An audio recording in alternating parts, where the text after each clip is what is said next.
林彻，你可知老夫手中是何物？不知，还请家主明示。你不知道，那老夫就来告诉你，这是慕容家族送来的悔婚书。什么？慕容家族居然要悔婚？哼，太过分了！我林家在苍兰城屹立100年之久，慕容家族这样做，不是公开打我们林家的脸面吗？过分！不见得吧？别忘了，那慕容家族本就是苍兰城第1大家族，而我林家不过是2流势力而已。当初慕容家正是看在林彻的天赋上才定下这纸规约，而现在林彻却成为了一个丹田碎裂的废人。慕容家族想要悔婚，有何稀奇啊？林彻，老夫很想知道，现在你心中有何想法？这纸婚约本就非我所愿，现在慕容家族想悔婚，挺好的。什么态度？你可知，只要与慕容家搭上关系，我林家就能在苍兰城更进一步。现在因为你不争气，林家错失良机，你就是我林家的罪人。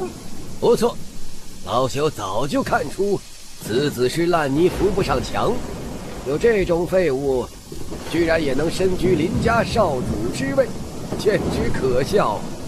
大长老，若我没记错的话，当初这林家少主之位，是你们这些家族长辈求着我做的吧？雁荡山一战，我为林家拼杀，为此身负重伤，一尸3处。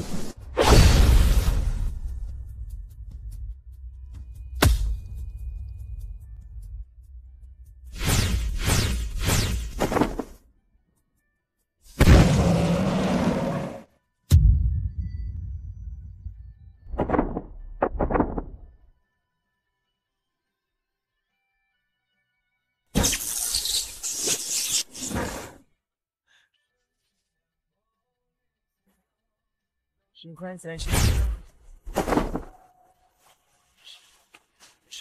长大，今朝看眼中细节好，多少煎熬，会不弄下煎熬，终不让世事诸多叨扰，双手怎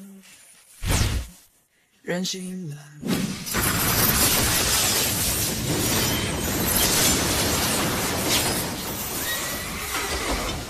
风波林一战，我为林家征战，扫敌一剑贯胸，险死还生。3年以来，我共计替林家夺得大大小小10余座矿脉资源的开采权。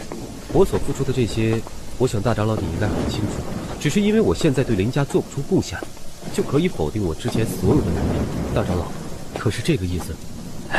你放肆！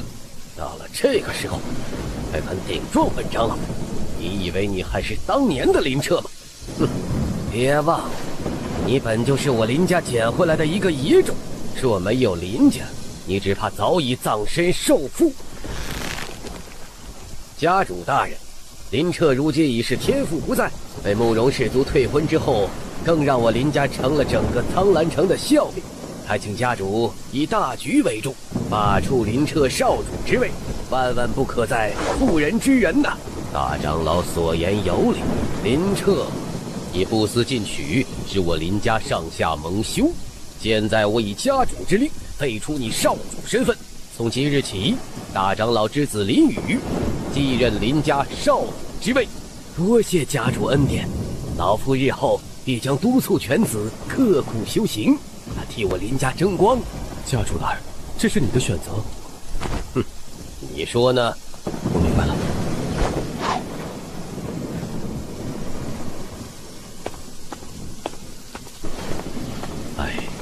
家主啊，这林彻毕竟曾为我林家立下汗马功劳，如今做的这样绝，是否有些不妥呀？有何不妥？林彻以前的确天资出众，力压苍兰城年轻一代，但自从1年前开始，此子的天赋就莫名消失，武道境界更是不进反退，也证明他本就不是修炼这块的材料，这才逐渐的原形毕露。如今这慕容家族都已悔婚，试问这林彻还有何用处？让他继续担任林家少主之位，莫非是让其他家族嘲笑我林家无人吗？大长老所言不错，我林家从不养无用之人，此事本家主已经做出决断，无需在意。一道道虚无剑光在林彻丹田之处透体而过，冲，每一剑都痛入骨髓。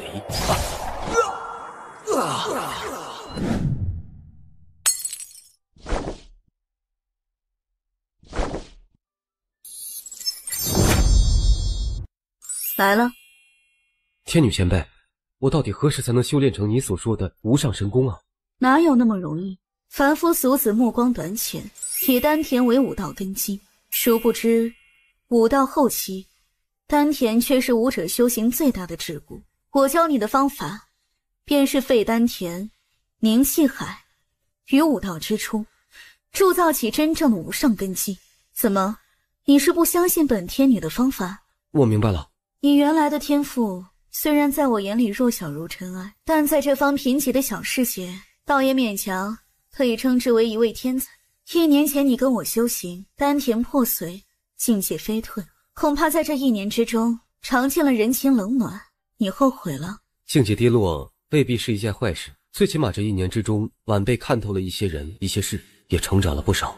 虽然你现在弱了点，但最少心境还算不错。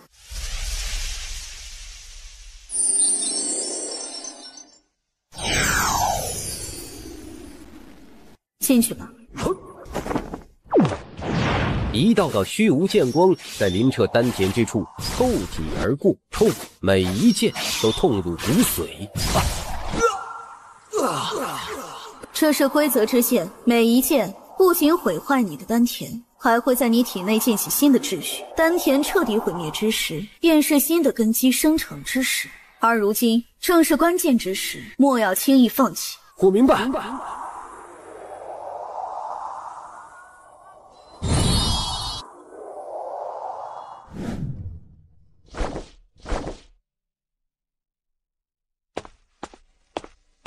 少爷，该吃饭了。小瑶，我现在已经不是林家少主，你以后也用不着再侍奉我了。我从小便跟在少爷身边伺候，记得那段时间，少爷每次从外界回来，身上都会背负很重的伤，每次也都是小瑶帮少爷敷药，所以小瑶清楚的知道少爷为林家究竟付出了多少。在整个林家之中，少爷就是小瑶最崇拜之人，所以不论少爷如今处境如何，小瑶都愿意永远侍奉少爷。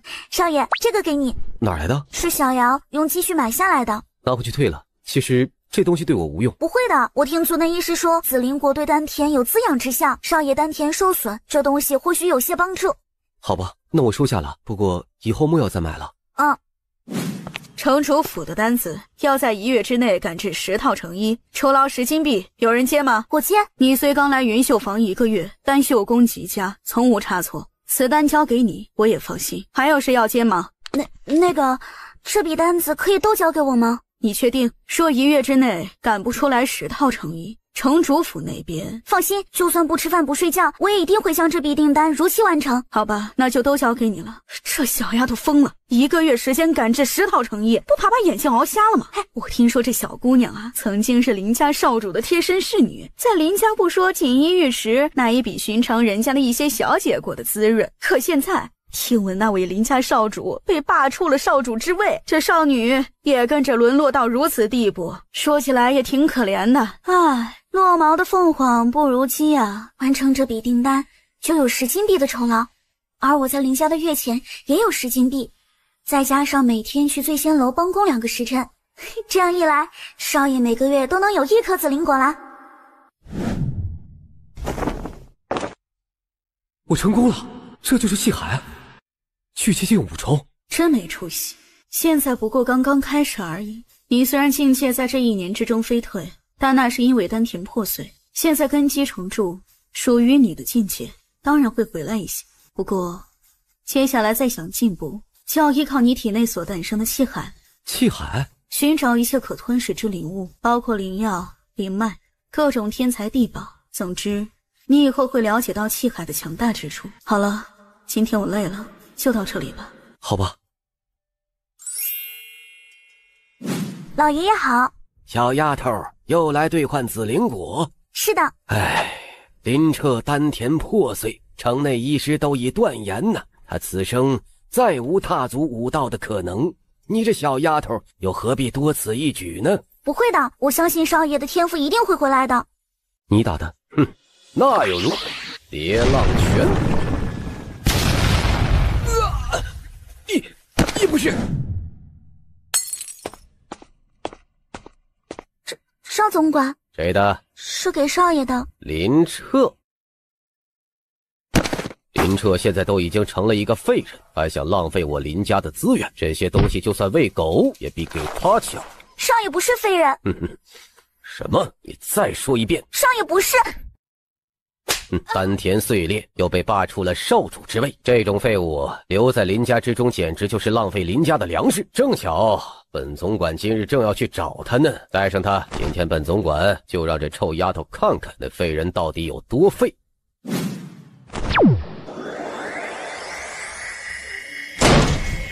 哟，林家大少爷，太阳都晒屁股了，还在房间里窝着呢，真当自己还是林家少主，可以养尊处优呢？少虎，你带人闯入我房间内，什么意思？你的房内，从现在开始，这里就不是你的房间了。奉林宇少主之令，从即日起，你林彻搬出林族，发往行山。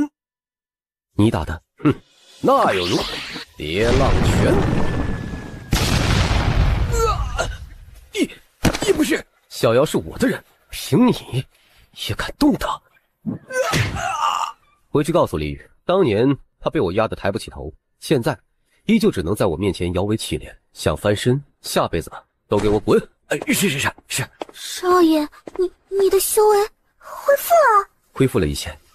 真的？这真是太好了！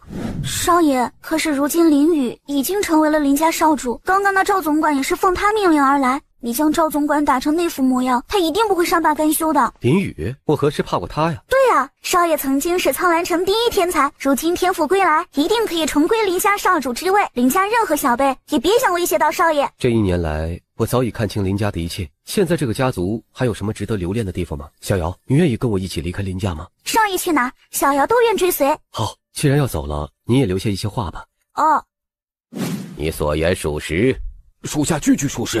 那赵虎总管前往林彻住处挑衅，结果被林彻一拳轰断右掌，废掉了命根子，全程没有半点反抗之力啊！没有半点反抗之力，什么原因呢？据传似乎是林宇少主下令，命林彻即日起发往行山，这才引发冲突。真是放肆！去让那林彻来见我啊！记住，客气一点。哦，是。难道说林彻的天赋从来没有消失过？这1年中，他都是在刻意隐藏自己。人呢？回家主，林彻少爷并不在府中，属下只是在他房间之内发现这封书信。即日起，我林彻正式退出林家，从此与林家再无瓜葛。此誓言，苍天为鉴，后土为证，林彻留笔。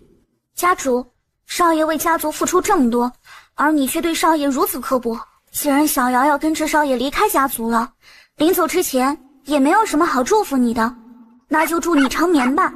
放肆！简直放肆！若是你天赋真的恢复，老夫原本还想再给你一次机会，但现在你如此不识抬举，那可就别怪老夫不顾往日情面了。家主伯伯，原来是雨儿来了。家主伯伯，我似乎犯了一些错呀。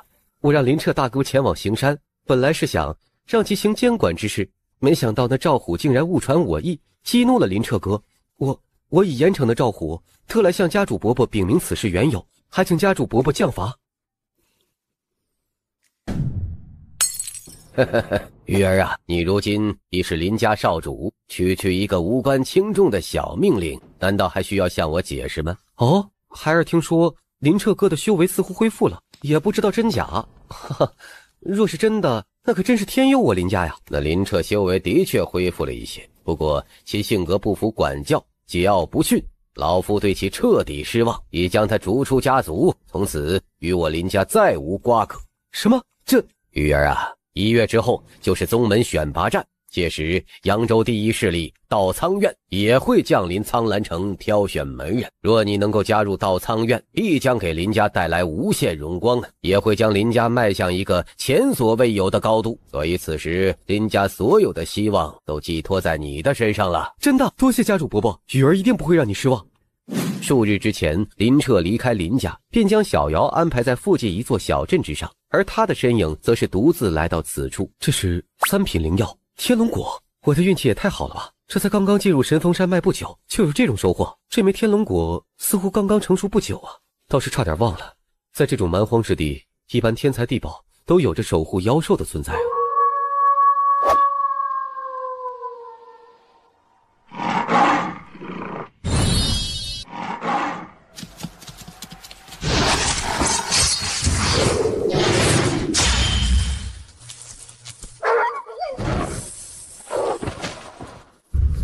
没想到这1年没怎么出过手，我还是这么英武勇猛啊！脸皮比城墙都厚，真是不行。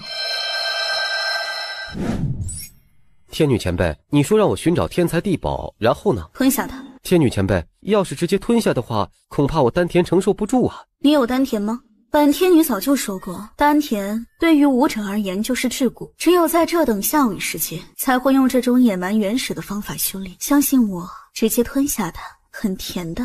好吧。其他武者可能要耗费数月的时间来炼化的天灵果，他只需要转瞬间。如果说别人拥有的是一个小池塘，那现在在我面前就是一片汪洋大海，有着无尽的可能。是你前途无量，但还是先定个小目标，比如说先走出这方世界。这继续吧。店主大人，找到了吗？回禀骆店主，属下无能。那九龙道人逃遁到此地之后，就仿佛凭空蒸发了，再也难以寻找到其任何踪迹啊！没关系，这片山脉已被封锁，总能找到的，只是时间问题。继续去找吧。是，店主。3位银袍强者顿时领命，分散而去。最危险的地方就是最安全的地方。九龙道人，你很聪明，原来一直藏身此处，险些连我的眼睛也瞒过了。不过，在我眼皮底下藏匿，一定很提心吊胆吧？既然如此煎熬，还不现身吗？想我九龙道人最擅长虚空藏匿之术，没想到这一路依旧被追杀的无所遁形。骆店主的洞察之力果然非同一般呢。九龙道人，你原本应叫段虚空，人称虚空鬼道，10年前改头换面，潜入我道苍院，最终将藏经阁中的迦兰五经窃取，我可说错？不错，不过贫道有一点想不通，10年前道苍院那场动乱，骆店主遭遇如此不公的待遇，不是早已心灰意冷，选择隐退，不问世事了吗？为何今日还要为道苍院如此卖命？权力之争，我的确不再过问，但我自小在道苍院长大，蒙先师传道授业，此恩绝不敢忘。迦兰五经乃是道苍院3大无上心经之一，对于一个武道学院而言，堪称禁乱。你将此心法盗取，无异于动摇道苍院之根基。你说我如果不追回此经，如何对得起先师栽培？罢了，既然如此，老夫认栽。骆店主，我交出迦兰五经，可否放老夫一条生路啊？交出五经，自断一臂，可以饶你不死，否则死无葬身之地。好。洛柔，你这小辈如何杀得了我？冥顽不灵！这不可能！而这已经是林彻进入神风山脉之后所击杀的第10只妖兽，收获的第15颗灵药，聚气7种。依照这个速度，我具备走出苍兰城的能力，应该就不远了。你的追求只是走出苍兰城吗？就不能立个宏远一点的目标？那就走出扬州。再宏远一点。那我以后要名震苍风。没错，我以后一定要成为苍风国第一强者。有本天女亲自教导，你只想成为一个小国的第一强者，你想气死本天女？吹牛又不要钱，你给我往大了吹。我林彻在此发誓，我以后一定会成为宇宙之主，脚踩8荒6合，剑荡诸天万域，妖魔神佛仙见我皆跪，世人送我真名者皆得永生。天女前辈，莫非这次的目标还是不够宏大？够了，不瞒你说，其实你这目标我也挺想的，以后不要这么好高骛远哈。天女前辈，其实跟你接触的这1年之久，我发觉你总是喜欢挖苦我，难道咱们有仇吗？我跟你没仇，但跟你父母或许有些仇怨啊？为什么？本天女被镇压在这片空间之中，陪伴你成长，你觉得除了你父母，还有谁会这样做？天女前辈见过晚辈的亲生父母，那可否告诉我，如今他们身在何处？当初又为何将我遗弃在苍兰城啊？不清楚，本天女的记忆应该是被人强行抹除了一部分，醒来之时已经在这古域之中。你放心，本天女是不会害你的。你现在的性命与这传承古域内部空间相连，你死了，我也就不存在了。而我想出去，这古域中的禁制也只有你能解除。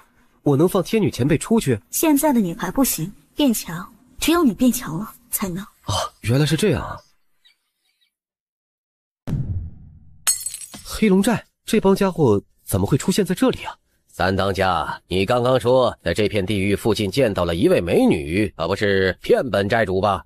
寨主，属下所言千真万确呀。刚刚我确实在这峡谷附近见到了一位女子，而且那女子容貌堪称绝世啊！最关键的，她似乎还是孤身一人呢。嘿嘿，好，如果你说的是真的，本寨主一定大大赏你啊！寨主，你看，那美女就在那里。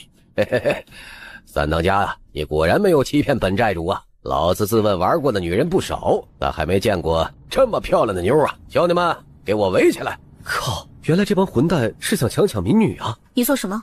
救人。她不需要你救。为什么？这女子很强。有多强啊？以你现在的实力，人家动动手指都能碾死你。你没听懂本天女的意思吗？以这女子的实力，不需要你为她解围。我知道，既然她那么厉害，我去强者面前刷一波好感不过分吧？嘿嘿。小妞长得这么漂亮，跟大爷回寨子，咱们好好玩玩啊！真是麻烦，不管在哪里，总是有一些不知死活的家伙。住手！光天化日之下，竟敢欺辱良家女子，简直天理难容！姑娘莫怕啊，有我在，他们想伤害你，除非从我的尸体上踏过去。无耻啊！这世上居然有这么无耻的人！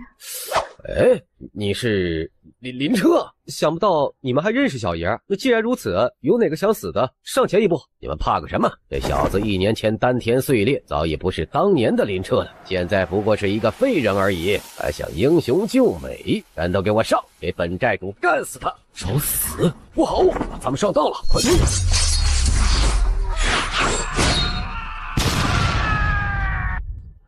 不可能！聚气7重，不是废了吗？为何还能发挥出聚气7重的实力？哼，下去问阎王吧！他奶奶的！即便你恢复到了聚气7重，又能如何？老子可是聚气8重境界的强者，竟然敢将老子的手下屠戮殆尽！林彻，今日本寨主定要将你碎尸万段，给我死！怎么回事啊？能让老子动用这门战技，你小子也该死得瞑目了！逆乱九世，灵阶战技果然强大，不过可惜啊，这门灵阶战技你似乎还未领悟到家呀。那又如何？今日照样能杀你，是吗？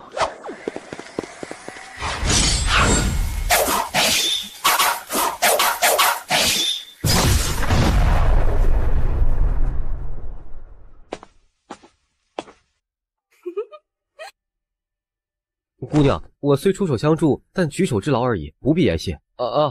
要不我分点战利品给你？不用，你自己留着吧。既然如此，那我就走了，后会有期。倒真是一个让人觉得有趣的少年。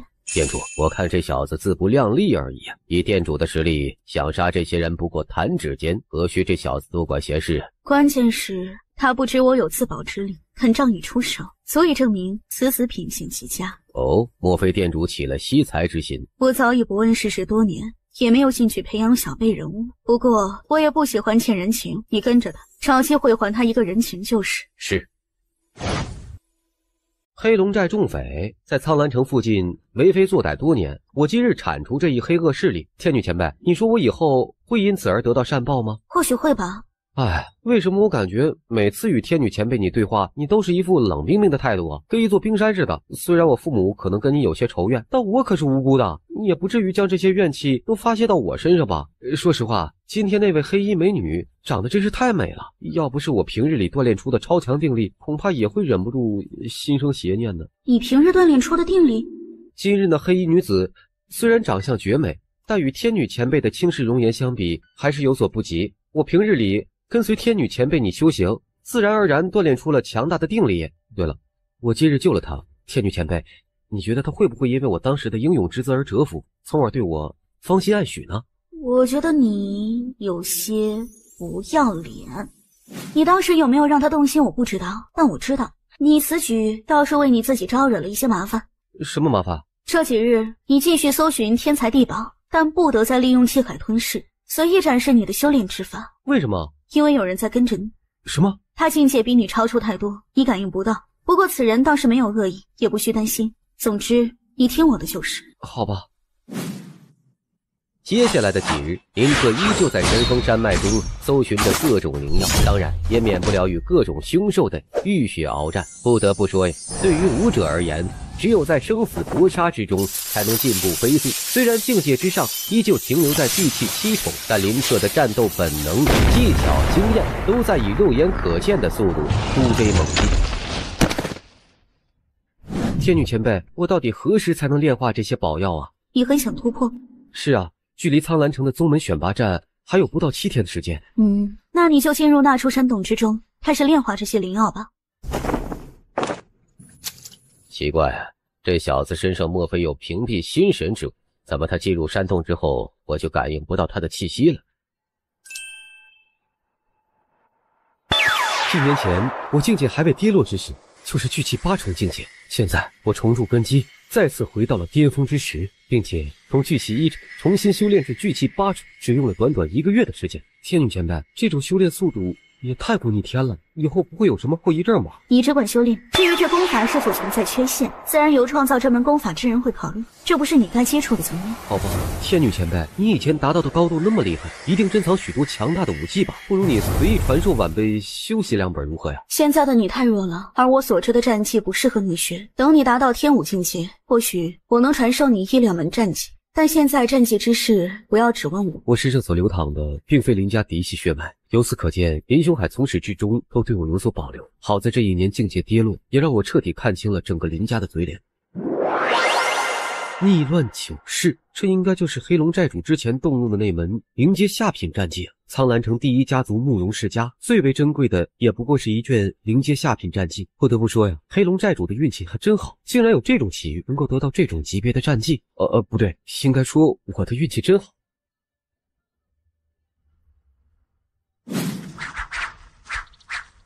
还有3日时间，宗门选拔战即将开始，也是时候赶回苍兰城了。林家，等着我吧，我会给你一个惊喜的。什么人？不用藏头露尾的，出来吧。想不到你竟然能发现我，倒是大爷。林彻，看来你的修为果然有所恢复啊。武长老，想不到林家为了杀我，竟然不惜让一位长老出手。看来林雄海真的是很忌惮我这个隐患。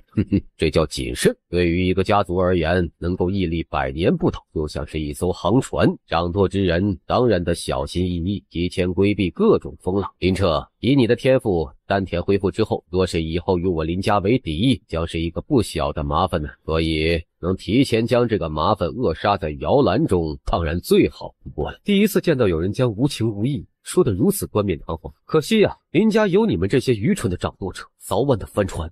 林彻，就算你修为恢复到1年前的巅峰状态，也不是本长老的对手，你还是乖乖受死吧，给我死！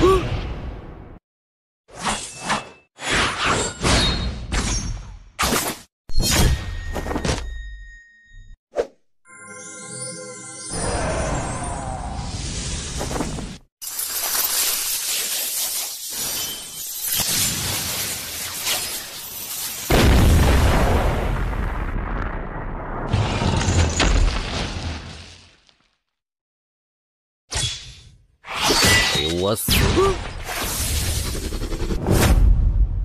我多年为林家拼杀，所争夺而来的资源，绝大部分都流入了长老阁。你身为堂堂林家长老，却成长到如此地步，一剑你都接不住，简直废物！这小子是什么时候在我眼皮子底下突破到巨气8重的？莫非此子乃是天道修行者？70株灵药应该足以支撑我突破下一境界了吧？店主之命，让我帮你解决一次麻烦，本来这是一次机会，但现在看来，这任务还得继续啊，真是让人头疼。少爷，你终于回来了。这段时间让你担心了。小镇之上最近有没有林家之人来过呀？有，少爷，我这几日见过不少林家的武者在附近出没，他们好像都在找你，不过每次我都藏起来了，没有让他们发现。此地不宜久留，我们走吧。少爷，我们去哪儿？回苍兰城。啊，回苍兰城？可是我要回去把我曾经失去的东西都拿回来。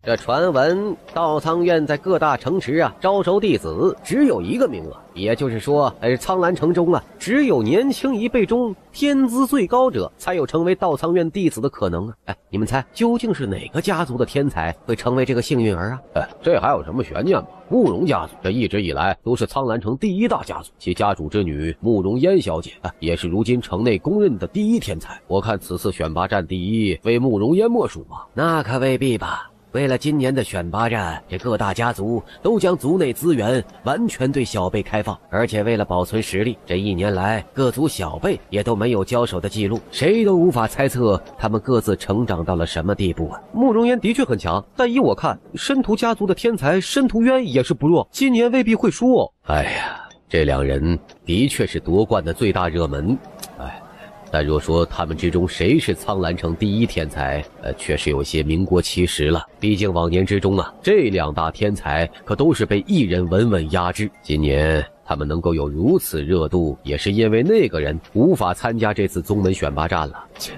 当年的林彻的确让人惊艳，但自从1年前开始，他便生了一场怪病，丹田碎裂，从云端跌落深渊。若不然林家有此子，必将获得前所未有的殊荣，而这次损失最为惨重，恐怕也就是林家了吧。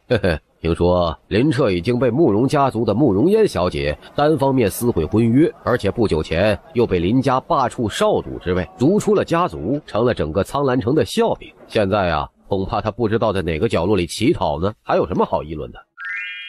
玉儿，近日进展如何呀？家主伯伯放心，自从家族资源对小侄全面开放之后，3日之前，小侄幸不辱命，已经进入聚气8重之境。聚气8重，相比较之下，这林羽的天赋与那个叛出家族之人的确差距巨大。至于林彻，由5长老出手，应该已经死在某个荒郊野外了吧？玉儿不需有任何负担，尽力去搏，侄儿就是拼了命，也一定为林家争光。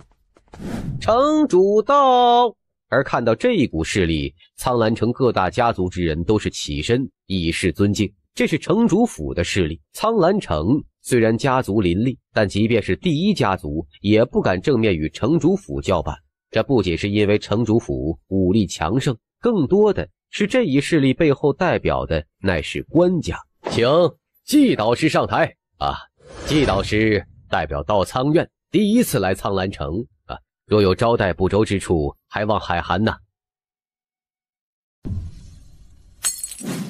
萧城主客气了，老夫为道苍院办事，此次只希望一切顺利就好啊。听闻季导师在城内逗留时间有限，那既然如此，事不宜迟，咱们这就开始吧。好，老夫名为季宗，任道苍院导师一职，也正是这次负责苍兰城考核之人。老夫此次所来的目的，我想你们都已经清楚，那也不用老夫再过多赘述。既然如此，我便言明此次考核的规则。凡是20岁以下的年轻一辈都有资格参与此次考核。考核共分2轮，第1轮为初试，至于通过初试的方法，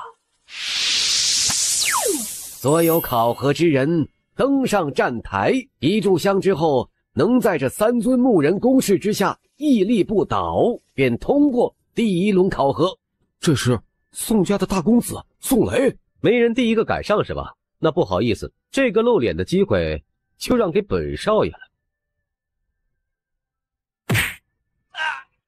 这也太恐怖了吧！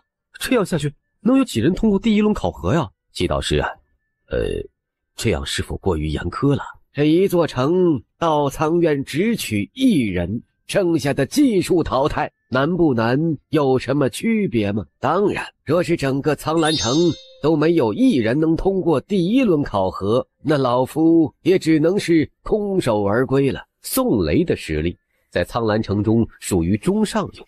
而随着他的淘汰，众多自认不如宋雷之人也都暗自放弃。这，难道我苍兰城的天才连出世的门槛都过不去啊？哎，这也太打击人了吧！到底谁能替我苍兰城证明，拔得一筹啊？哈哈，慕容小姐终于出手了。是啊，苍兰城第一天才，她如果不能通过，恐怕我苍兰城真的要全军覆灭了。从始至终，慕容嫣的表现都可以用游刃有余来形容。只见他的身影每一次都能在那暴风骤雨般的攻势袭来之前提前闪身避开，衣袂飘舞间，曼妙的身姿似乎有一种特殊的魔力，能够轻易地将人的心神吸引。直到一炷香的时间过去，这就结束了，终于有人过了。考核接近尾声之际，竟然又有2人通过。第一位申屠渊，第2位赫然是林家新任少主林宇。想不到林宇竟然也通过了考核啊！看来林家自从林彻废了之后，倒也不算就此没落呀。好啊，不愧是我儿，目前为止也只有3人而已。嘿，好在那名叫做慕容嫣的女娃娃天赋足够惊艳，了为此行了。快看，竟然还有人要参加考核！这人是谁啊？苍兰城中除了那3人之外，难道还有自信能通过考核之人？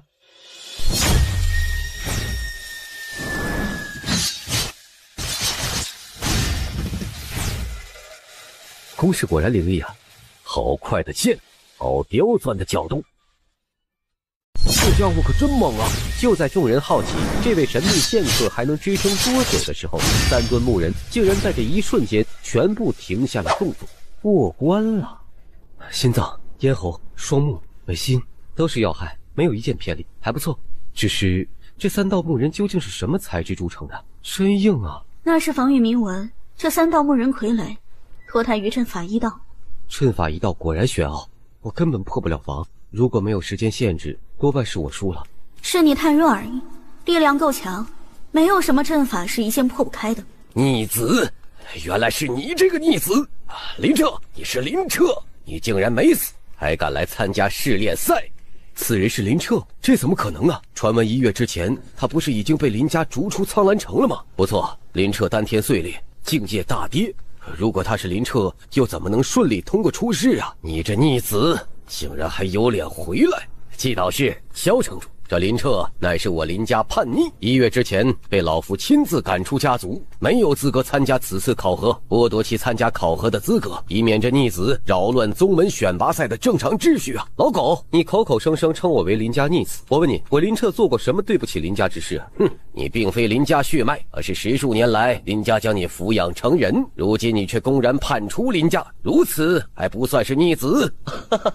好一个抚养成人呢！林兄海，你当初所看重的不过是我的天赋以及我能给林家带来的希望，其实我不过是你眼中的一个工具罢了。这些年来，我替林家征战，数次险死还生，为林家夺得无数资源，我用命换来的东西，最终成就的却是你们这些坐在幕后养尊处优的吸血鬼。即便如此，我林彻念及养育之恩，却从无怨言。可当1年前我丹田破碎，你们又是怎么对待我的？废掉我少主之位，甚至将我发往行山，连小小奴仆都能任意欺压于我。那个时候，我便已经看清林家的嘴脸，你们不过是一群无情无义的冷血动物。我林彻从不亏欠林家任何东西，而现在的我也早已与林家划清界限。至于你林雄海想以长辈身份训斥我，你有何资格啊？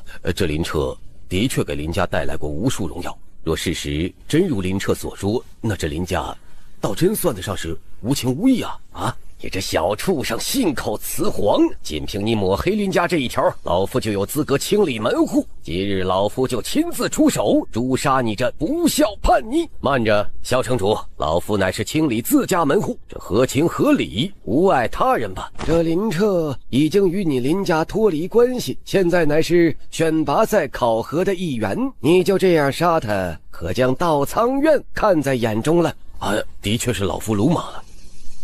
等一等，第1轮考核结束，一共4人晋级，老夫便宣布第2轮考核开始。而第2轮考核的规则就是擂台战，2两对决，你第一个上场吧。至于你的对手，反目成仇，家族血战，倒是有些意思。那就你们2个一战吧。我对上林彻，那慕容烟与申屠渊就必然要在下一场碰上。这二人本就有一战之力，真要对拼起来，说不定就落得个两败俱伤的下场。那么只要我能击败林彻，下一场岂不是真有问鼎的机会啊？玉儿啊，你可有信心？父亲放心，这林彻荒废了1年之久，虽然如今恢复了一些，但刚刚您也看到了他是如何通过牧人试炼的。孩儿猜测，如此剧烈的消耗之下，此时他体内的真气已经消耗了7788。现在我跟他一战，难道还有什么悬念吗？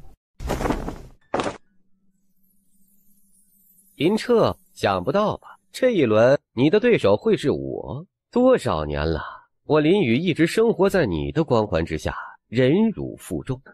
世人只知道你林彻，而不知我林宇。现在我终于有机会向众人证明，我林宇不弱于你。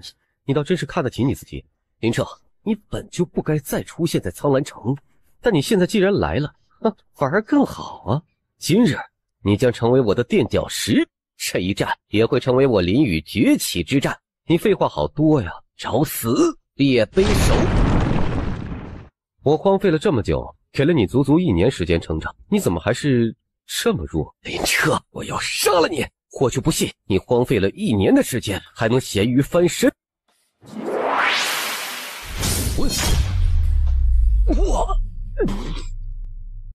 你废了我的丹田！不可能，我怎么可能会输给你？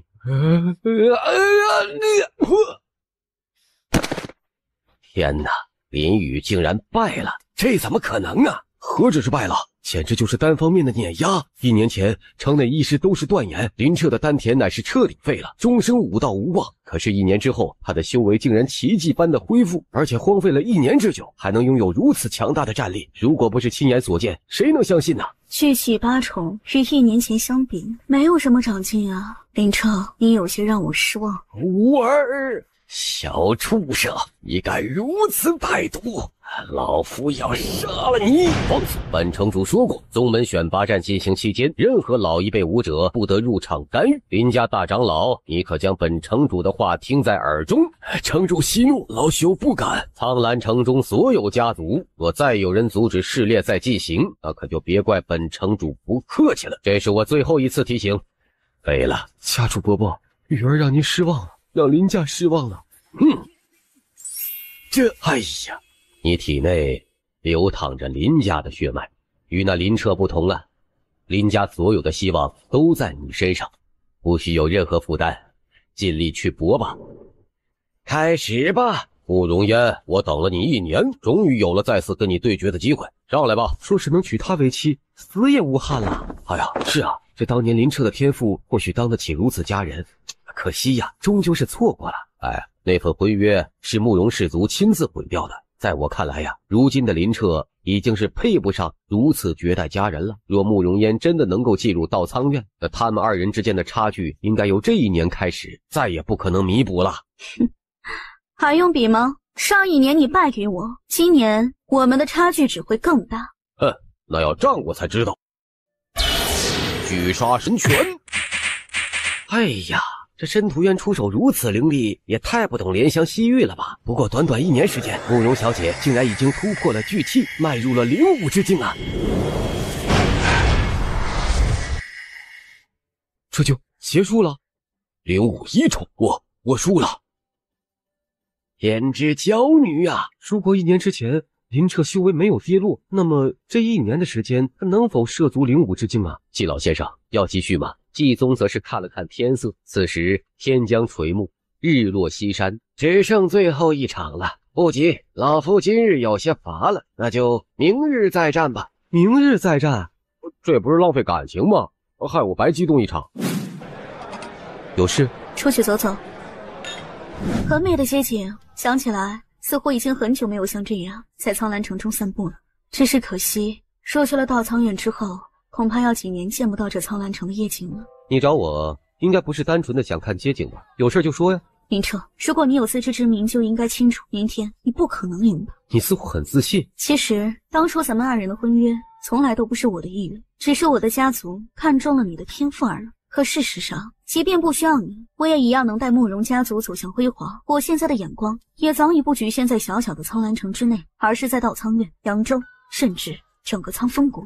而你呢，不过是一个苍兰城中二流家族的少主而已。哦，我差点忘了，你现在已经被赶出林家，应该说是一个无依无靠的散修才对。你到底想说什么？林彻，如果你愿意，可以做我的武仆。林彻，道苍院在整个苍兰城中只招收1名弟子，若我进入道苍院，你注定要被淘汰。而没有道苍院这座靠山，林雄还要杀你，易如反掌。以你的天赋，要是就这么死了，未免可惜。做我的武仆，慕容氏族可以成为你的靠山，说不定你还能以我奴仆的身份进入道苍院。虽成不了道苍院正式弟子，未必不能成为1名杂役弟子，对你百利而无一害。你就这么肯定明天一定能赢我？林彻，你太天真了。我说过，明日你一定会输。万一我赢了呢？林彻，你知道我最看不上你哪一点吗？就是你现在这副道貌岸然、自视清高的样子。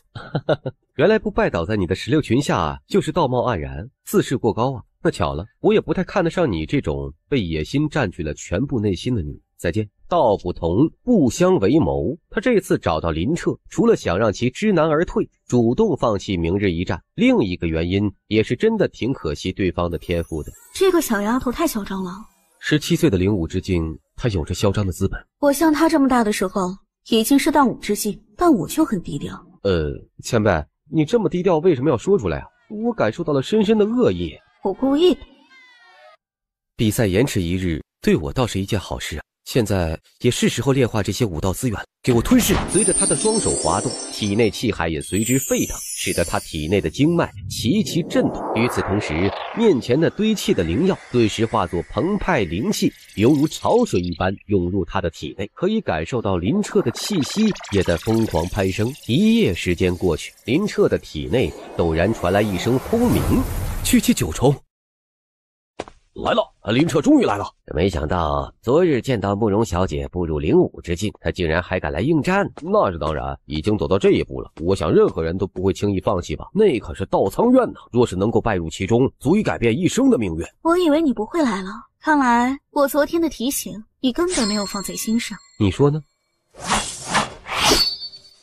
就这样也想威胁到灵武境？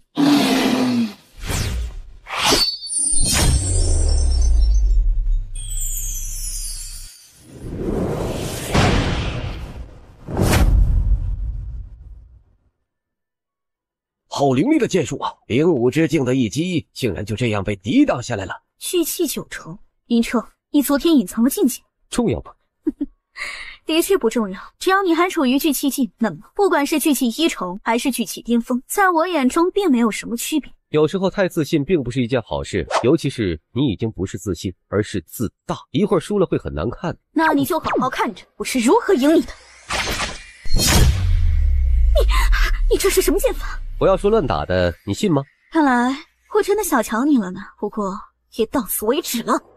这是灵阶下品战技千影紫雷啊！不会吧，慕容小姐竟然领悟了这门战技，而且要用这门战技对付林彻呀！林彻，在此之前，我没想到你能将我逼迫到这一步，但我还是要告诉你，虽然过程有些出乎我的预料，可结果却不会有任何改变。今日你必输无疑。灵阶下品战技吗？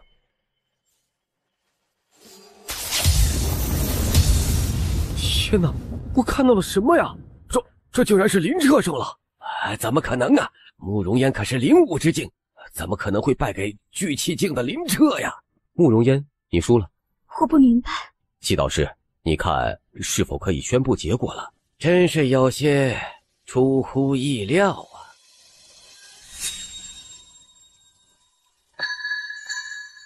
这是怎么回事啊？什么意思？此次下山，老夫要带走之人慕容嫣。季宗与慕容氏族有关系？那我明白了，想要买通道苍院一位导师，慕容氏族付出的代价应该十分惊人吧？争做慕容氏族所有的财富，就为了一个名额？其实我没想过会输，但家族还是这样做了。确切而言，是为了保险。只要我能进入道苍院，那慕容氏族失去的就还会回来。恨吗？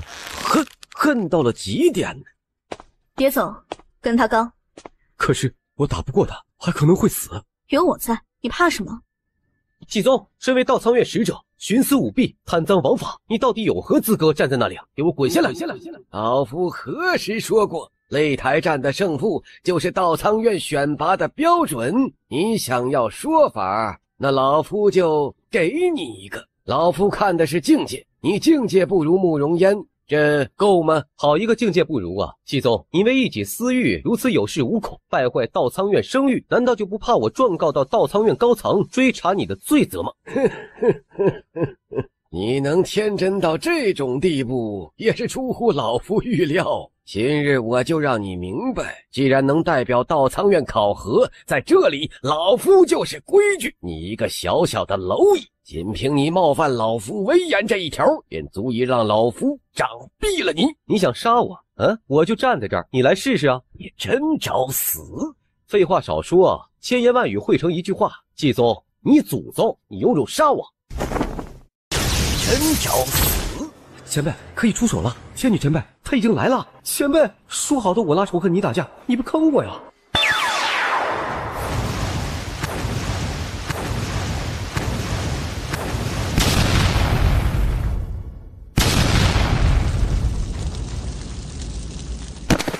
小子，跟了你1个月了，你可终于惹上一个自己解决不了的麻烦了啊！哈哈哈哈哈！啊！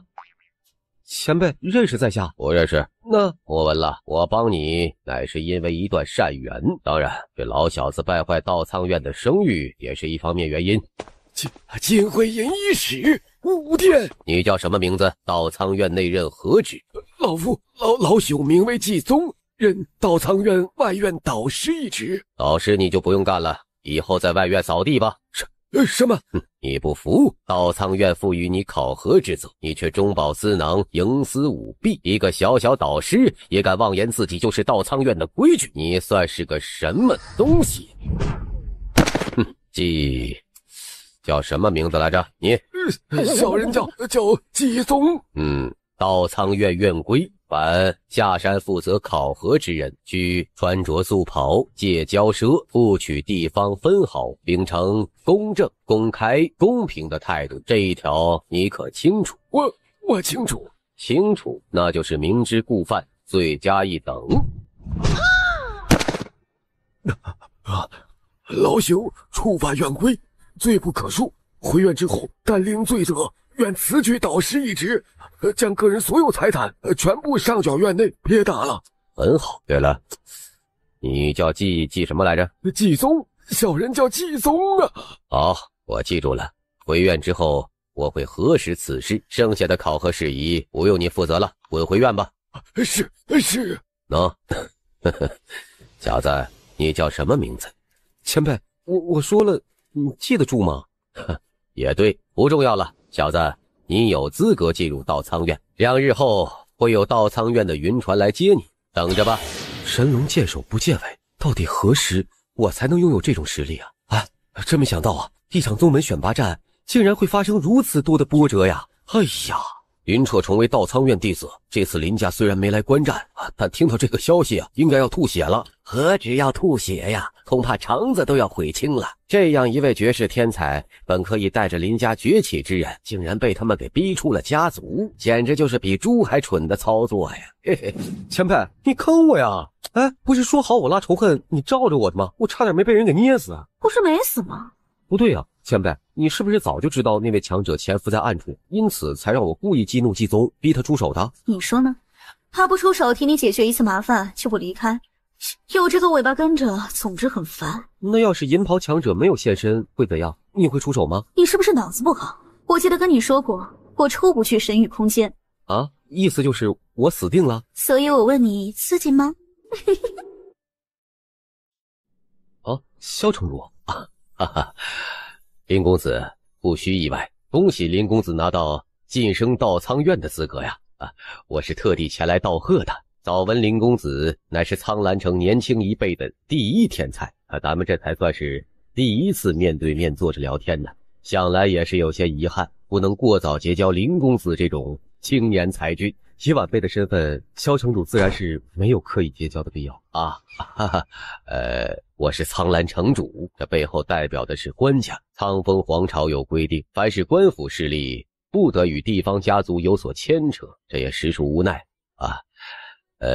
林公子今日之事，那季宗虽然蛮横霸道，但我也有所苦衷，所以保持了沉默，不能出手。此事还请林公子多多谅解啊。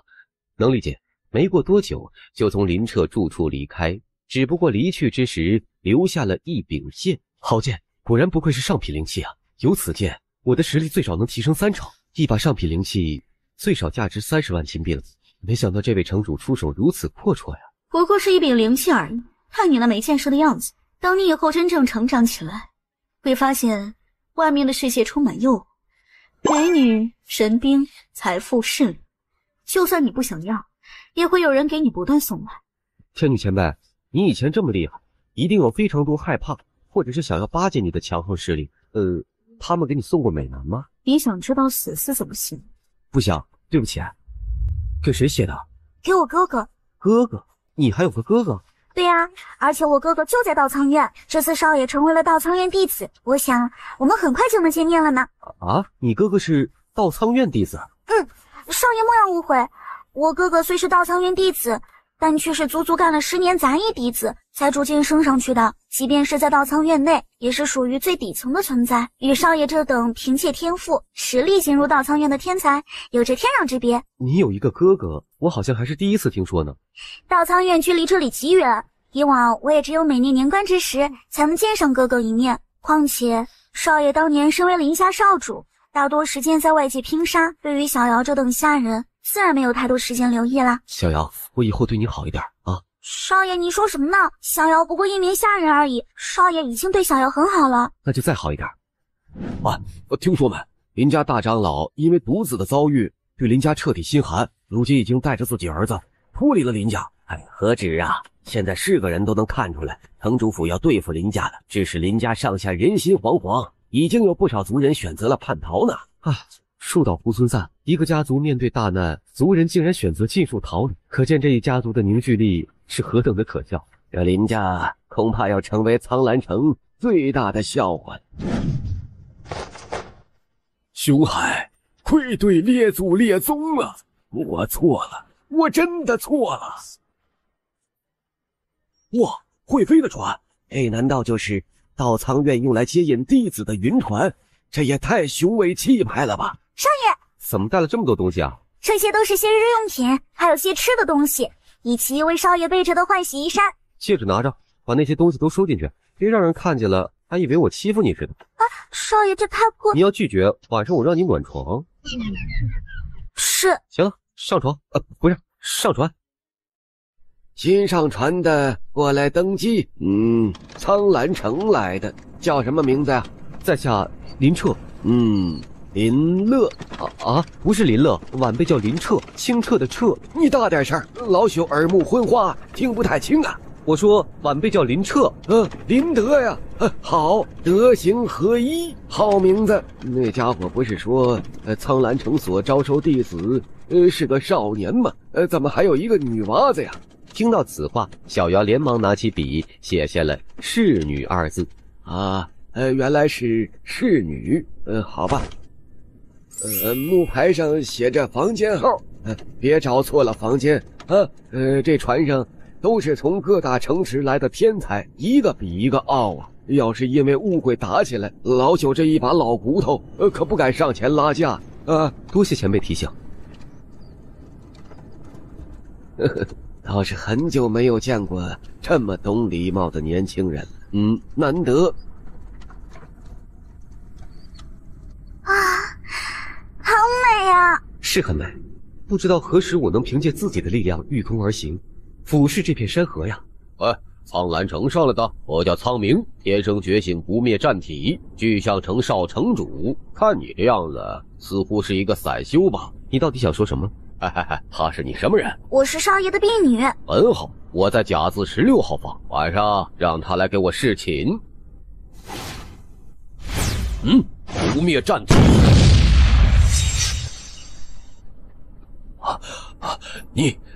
你是剑修？你说呢？那先前误会了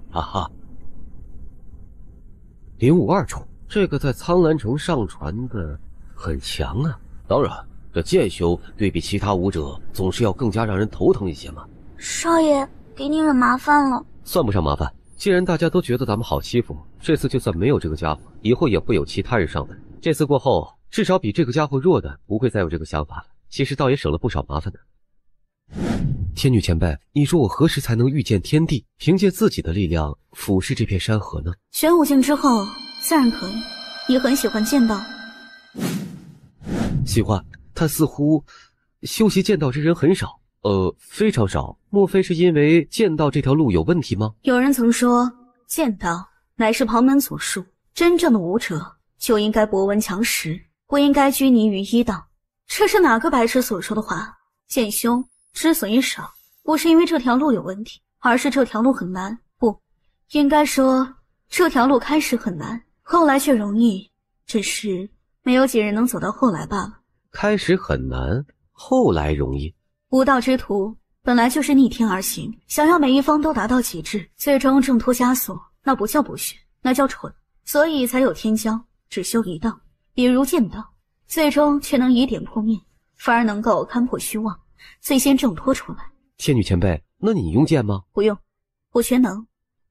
可前辈不是说……别问，没有原因，若有，那就是因为我强。天女前辈，你说剑道开始很难，又是为什么呀？前辈，嘘，你看那颗心，像不像一把剑？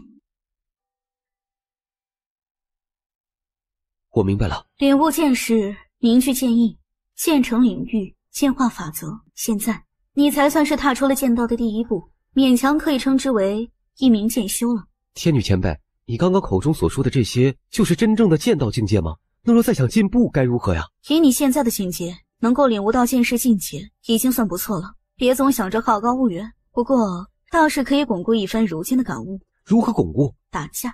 打架。苍明，出了一战。发生什么事了？不清楚啊，莫非地震了？你是不是傻呀？云船行驶在高空，哪儿来的地震呢？管他呢，我过去看看就知道了。是你，王八蛋！我弄死你！这是打起来了，小兔崽子！上次的事情我已经言明，你却找上门来，莫非以为老子是怕你啊？废话别说，来战！太他妈嚣张了！看来我上次给你脸了呀，你这是找死来了。既然你小子想死，那老子就成全你！污蔑战体！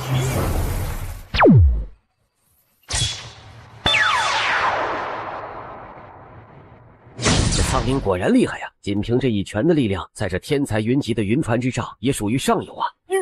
你怎么？污蔑战体最为让人头痛的就是其强横的防御之力，没想到在这位少年的剑势之下，居然也会如此狼狈。剑修的破防能力果然不容小觑啊！小兄弟，不是大哥，住手啊！有事好商量。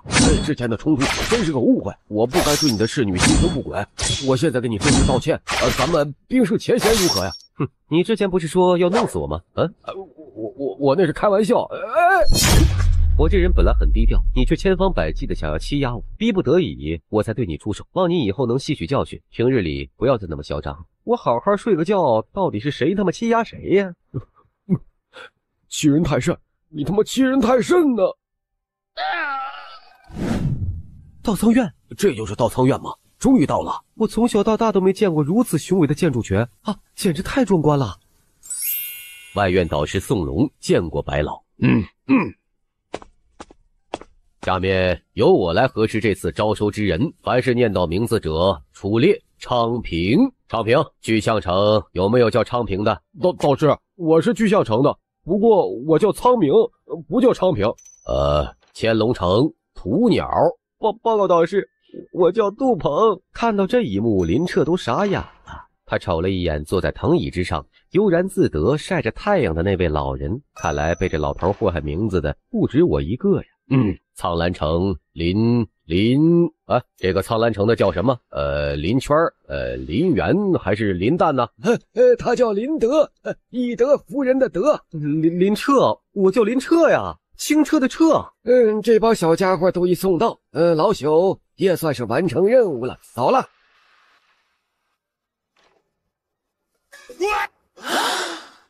这老头疯了，这么跳下去不怕摔死吗？放肆！白老乃是玄武境强者，早已可以御空，你们说话恭敬一些。你们看，那是什么呀？啊，那是天幻神境，乃是我道苍院祖师生前所布置的一处秘境。凡是能通过秘境之人，都可称之为绝代妖孽，必将受到道苍院全力培养。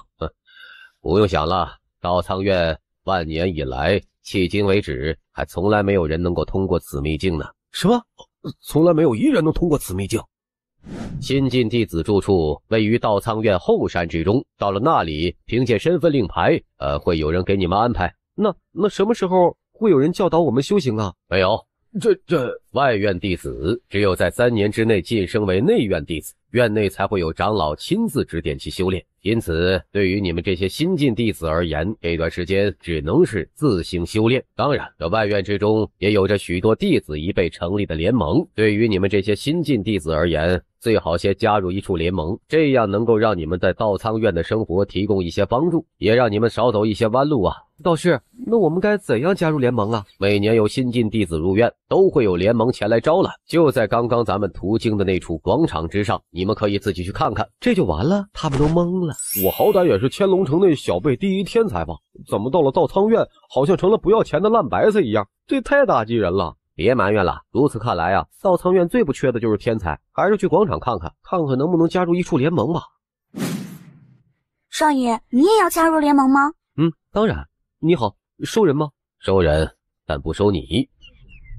为何呀？一个区巨气巅峰，连灵武境都没有突破之人，没有资格加入千秋盟。闻言，林彻脸色一沉，拉着小瑶转身离去。林彻又尝试了加入另外几个联盟，无一例外，像之前的千秋盟一样，或委婉或嫌弃的选择了拒绝。我看上去很弱吗？他们看不出少爷的潜力，那是他们的损失。这位小兄弟，愿不愿意加入我们叶盟啊？我们叶盟很好的，你看一看吧。叶天朗，吴有人，你们两个还省省吗？啊，就你们叶盟那点实力，在外院中都是垫底的存在。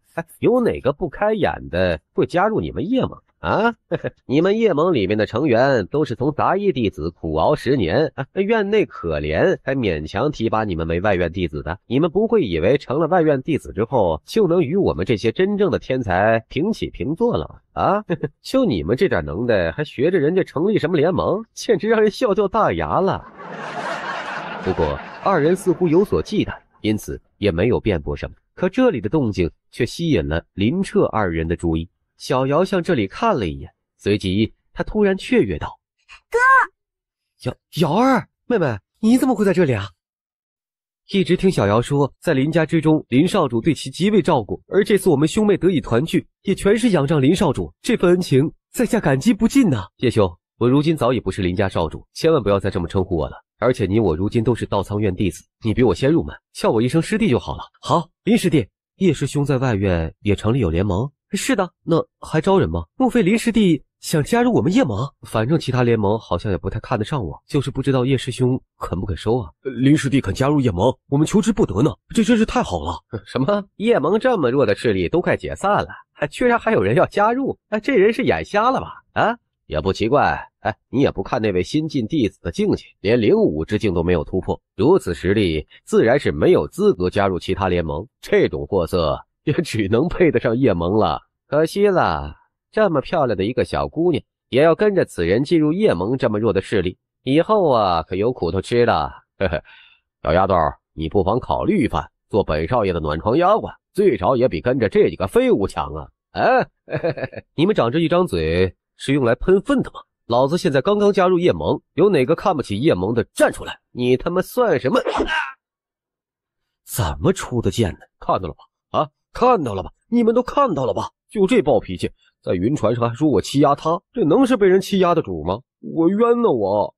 这位兄弟，我想刚才是个误会啊，之前出言不逊，是我不对啊。没想到你竟然是一位领悟了剑士的剑修啊！现在你有资格加入千秋盟了。抱歉，我没兴趣。你如果了解千秋盟的实力，应该会后悔今天的决定。真是白痴啊！在外院待一段时间，你就知道拒绝千秋盟会是一个多么愚蠢的决定了。林师弟，想不到你的实力竟然如此之强啊！还好吧，叶师兄，从今日之事来看，叶盟在外院中处境似乎不是很好。叶盟中的成员基本上都是从杂役弟子升上来的，论实力，几乎是外院众多联盟中垫底的存在。不瞒林师弟，我们已经快3年没有招到成员了，若是今年再招不到人，恐怕就离解散不远了。叶师兄也别说的这么气馁，今年我们不是招到人了吗？而且还是像林兄弟这么厉害的剑雄。对，今年有了林师弟的加入，叶盟一定会有希望的。林师弟，你以后在外院行走，千秋盟可一定不要轻易招惹。为什么？千秋盟很强吗？千秋盟在外院之中是最强的几大盟之一，他们的盟主柳千秋非常厉害，乃是丹阁中一位长老的亲传弟子。丹阁？在道苍院之内最为强大的2个机构便是刑罚堂与丹阁，因此柳千秋背后有一位丹阁长老作为靠山，在弟子一辈中权势极大。不仅如此，他本身的实力也不容小觑，位列天榜之中。天榜？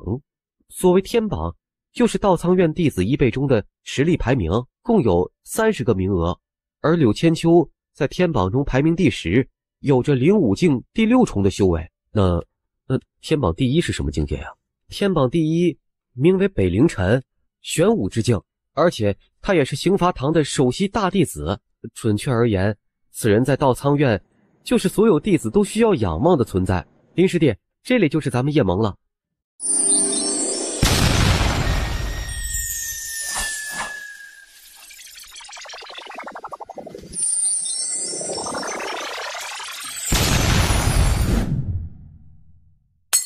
赵师弟，快出来，有一个好消息要告诉你啊！叶师兄，这俩人谁啊？这位是我妹妹，而这位呢是林彻师弟，也是咱们道苍院今年的新生，今日正式加入了咱们叶盟。林师弟，这位是赵月师弟，在你没来之前，我们3人也就是叶盟的全部成员了。赵师兄，在下刚进入叶盟，以后多关照。去气将，看来这叶盟还真是没什么希望了啊！还是莫要打扰我睡觉了走了。林师弟莫要见怪，赵师弟就是这个性格。当年我们3人一起建立叶盟，赵师弟也付出了不少，但现在叶盟处境艰难，赵师弟看不到希望之下才会一直如此消沉的。但我想他要是知道了林师弟的实力，一定会对你刮目相看的。叶师兄，我想知道进入道苍院之后有什么地方可以修炼吗？院内就有诸多修炼之地，比如外院中的修炼塔、火灵室，而且每一位新生弟子也都有一次进入藏经阁挑选战绩的机会。除此之外，在道苍院外围也有诸多蛮荒山脉可以进行历练。对了，我们叶盟明日就要进入道苍院附近的一座云荡山脉进行狩猎。林师弟，你如果有兴趣的话，可以跟我们一起啊。云荡山脉？好啊，到时候我们一起。咱们这次前往云荡山脉，我会选择一条已经被他人探索过、相对安全的路线，但进入其中之后，大家还是要小心一些，万万不要走散了。大家小心一些，是灵葵蛇，不过是一只8阶妖兽而已。我来。好，小心不要被灵葵蛇毒液沾染。放心吧。我就说吧，这条小蛇我一招就能解决。不好！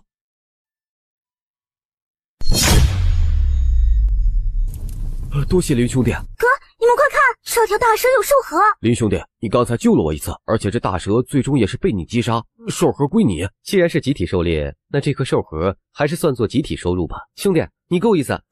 每当夜晚众人休息的时候，他便探入云荡山脉腹地，探索未知的区域。3级灵兽，今天历练的目标就是你了。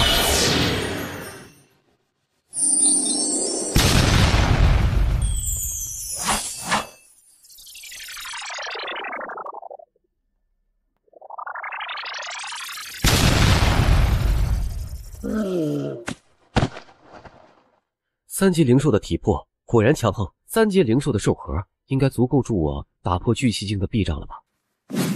就在这时，他的体内形成一股强大的吞噬之力，犹如巨龙吸水，将灵珠之中那股狂暴的能量吞噬，浇筑体内的筋骨、经脉、血流。一夜时间过去，灵武之境终于突破了。现在的我，就是在对上之前那尊魔猿，随意一剑就能够轻松斩杀。林师弟不会遇到危险了吧？这位林兄弟很神秘啊。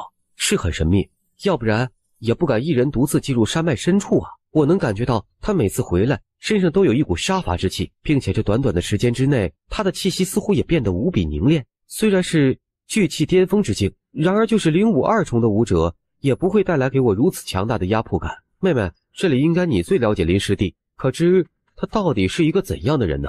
少爷是天才，从小就是天才，15岁的时候就已经被誉为苍兰城小辈第一人了。天才，唉，可惜加入了叶盟，即便再有天赋，也前途堪忧啊。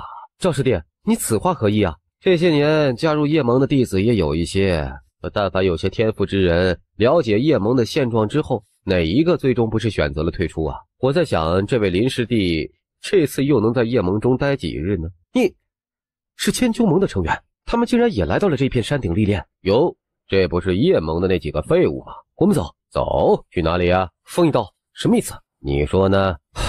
我们这几日的收获全部给你，放我们离去可行？东西要留下，人也要留下。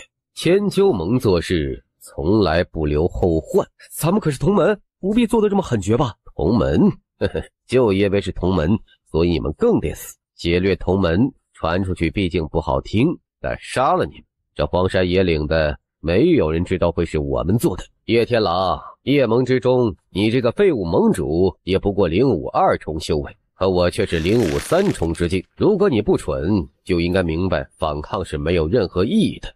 放过我妹妹，让她先离开这里，她还小啊。哥，我不走。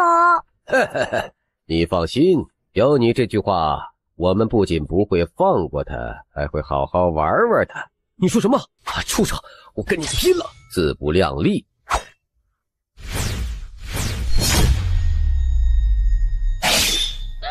我早就说过，你不是我的对手，何必自取其辱呢？现在我就第一个送你上路吧。哥，叶师兄，是你。林师弟，多谢出手相救啊！叶师兄，回来的晚了一些，不过莫要担心，接下来的事情交给我吧。白痴小子，我差点忘了，你如今也加入了叶盟，这倒更好。这一次你们叶盟的废物才算彻底聚齐了，正好一起送你们上路。你把自己当天王老子了，想杀谁就杀谁，凭老子领悟3重的修为，在这里就是天王老子。我说让你们死，你们就得死。不过领悟3重而已，也敢大言不惭，今日就让你明白，杀你这种垃圾角色，我只需一剑。这小子疯了，一个小小的新晋弟子，也敢如此狂妄。怪不得当初他会拒绝千秋盟的邀请啊！原来这小子真是个白痴啊！小子，既然你这么想死，那我就成全你。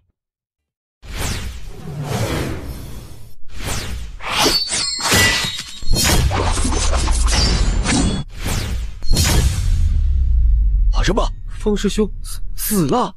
大哥，别杀我们！我们愿意献上这次进入云道山脉所有的收获，还请诸位叶盟的众兄弟们看在咱们是道藏院同门的份上，饶过我等性命啊！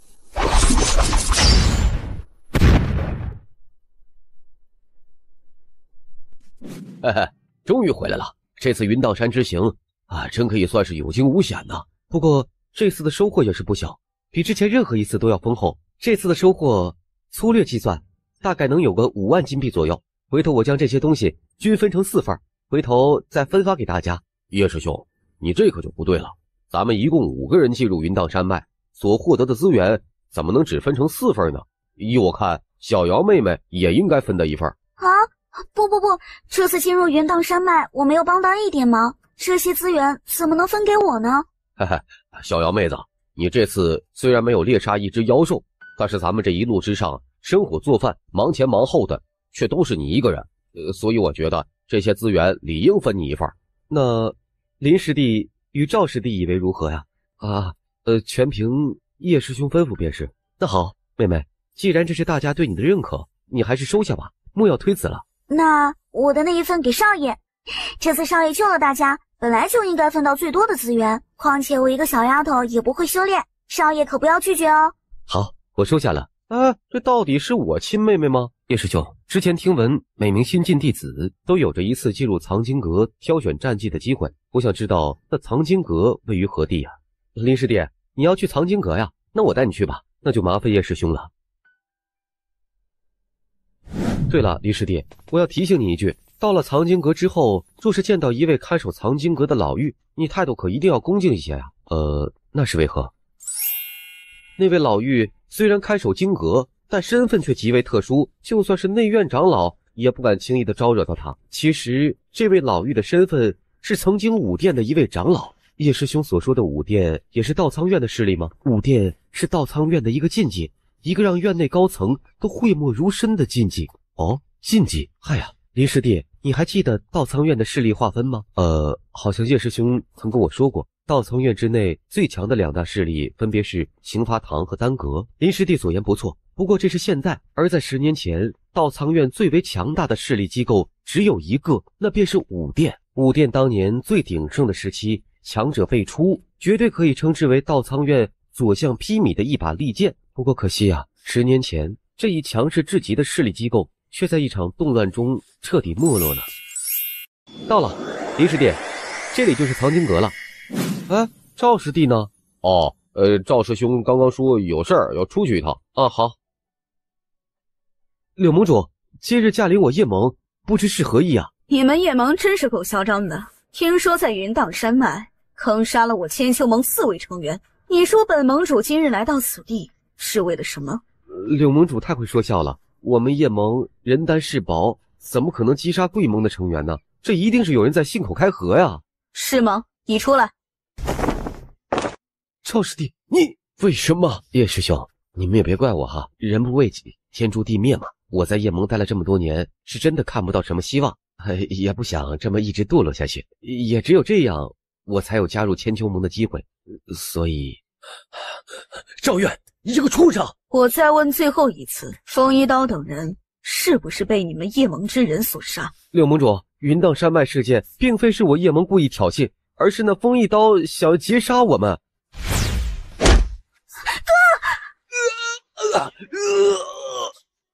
叶师兄，止步！亲近弟子林彻见过前辈。见过个屁！你见过我吗？外院弟子最多只能挑选1门灵阶上品战技，入口就在那里，自己去吧。这老人最少也是玄武境强者，而且领悟异境，果然有些可怕呀。唉，与林家相比，这道苍院的战技珍藏简直堪称浩瀚呢。不过可惜，也只能挑选1门。我修习剑道，所以类似拳法、掌法等战技自然不需要。至于剑法，虽然他是一名剑修，但是领悟剑士之后，林彻也不想修习任何剑法，那就只剩下身法了。微风拂柳，虚空踏步，烟云飘渺，爆步，灵阶上品身法秘籍，就你了。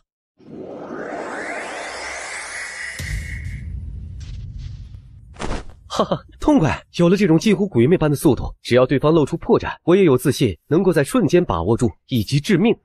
这小子在剑道境界之上的修行，倒真让人出乎意料，能够在这么短的时间之内将剑势修炼到圆满之境。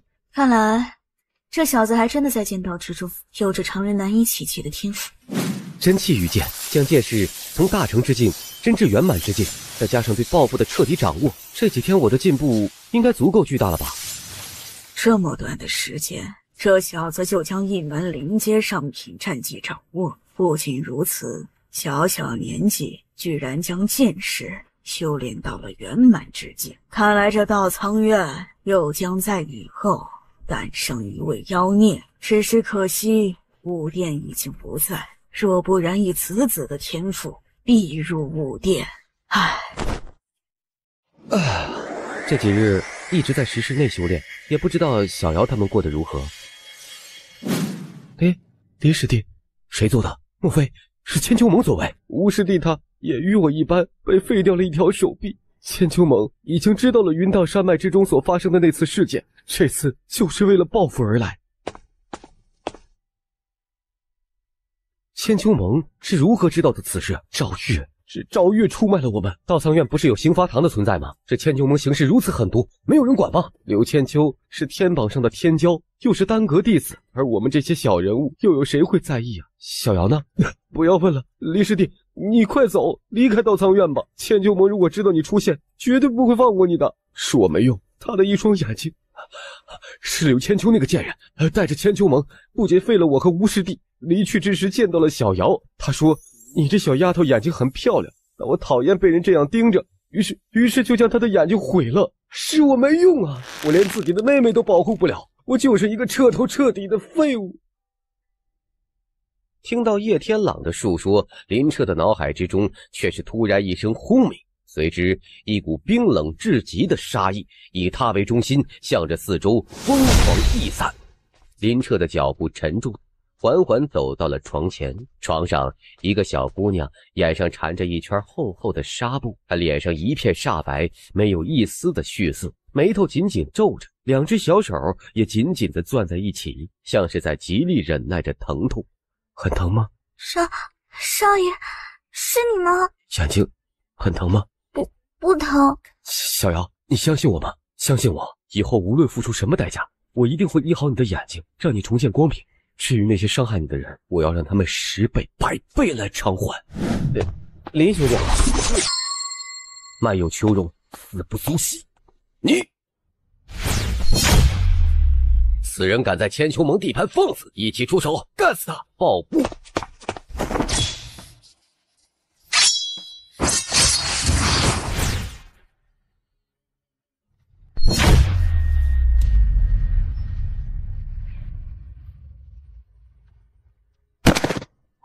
不好，这少年是剑修，是一名实力极强的剑修，快退！你们在院内横行霸道，欺凌弱小，原来这就是千秋盟的底气，不过如此吗？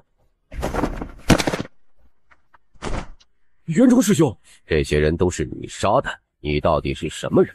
叶盟，林彻，叶盟，你很蠢，以你所表现出来的实力，不该报仇啊！如果你知道柳师姐的性格，应该是选择隐忍。总之，你得罪千秋盟，准确而言，应该是得罪柳师姐，将是你此生所做的最错误的决定。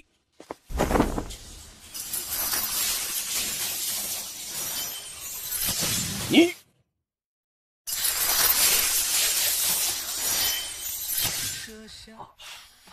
剑势圆满。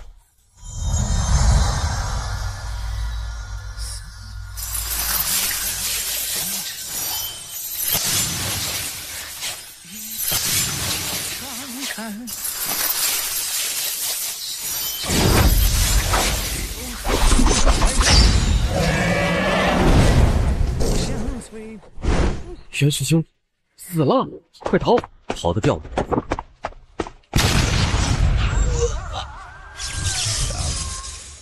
好汉没留下一个活口啊！他们全部都是死在你的手中。你可知道，汤院内杀人依刑罚堂规，当诛。叶盟之人受凌虐之时，刑罚堂在何处？你们怕柳千秋？柳千秋位列天榜，未来成就无可限量。最关键的，他是丹阁一位长老的亲传弟子，丹阁如无必要，刑罚堂是不会轻易得罪的。那你们现在出现是想杀我？其实也不用我们出手，那个女人如果知道消息，你恐怕也活不了。不过在此之前，我刑罚堂倒是乐意卖她个人情。呵呵，想杀我，尽管出手！狂妄，把她给我拿下！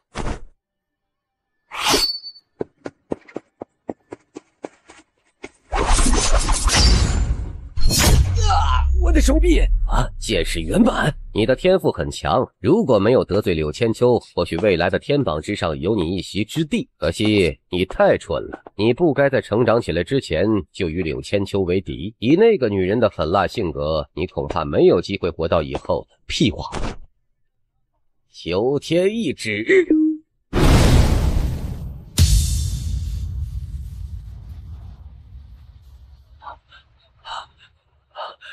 灵武五重，断裂师兄不仅本身实力达到灵武五重，更是位列天榜第15位。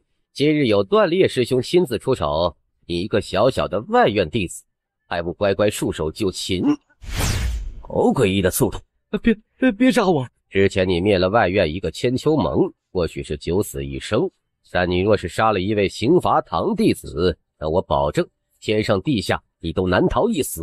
一位刑罚堂弟子死在我的手中，那么整个刑罚堂在稻仓院也会颜面扫地吧？既然如此，那就别再跟了，否则我不会手软。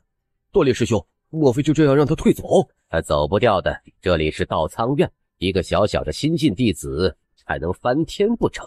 去通知柳千秋，我倒想要看看这个不知天高地厚的蠢货最后到底是怎么死的。此人是谁呀？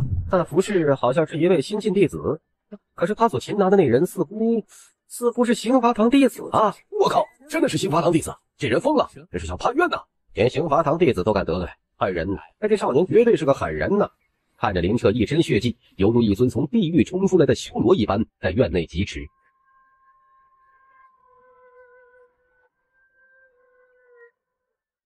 不需有任何顾忌了，全力击杀！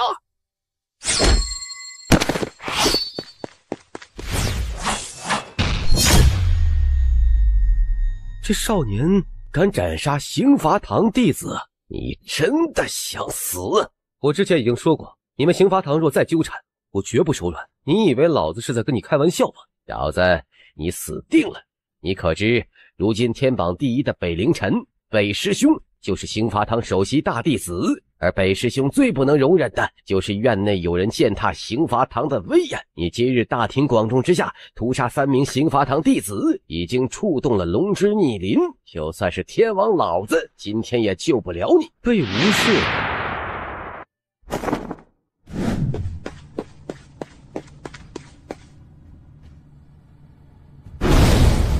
刘千秋，你一路逃到这里，不会以为自己能够通过传言中的那个试炼吧？那我只能说，你的想法也太过可笑。听说你杀了我千秋盟这么多成员，是为了给叶盟那几个废物报仇。既然如此，你尽管放心好了，等你死了之后，叶盟之人也一个都活不了。哦，对了，还有那个小丫头，我倒是不会杀了她。上次只是毁了她一双眼睛，这次之后我会再割了她的舌头，断其四肢，让她成为一个人质，永远活在痛苦之中。而这些都是你得罪我之后应该付出的代价。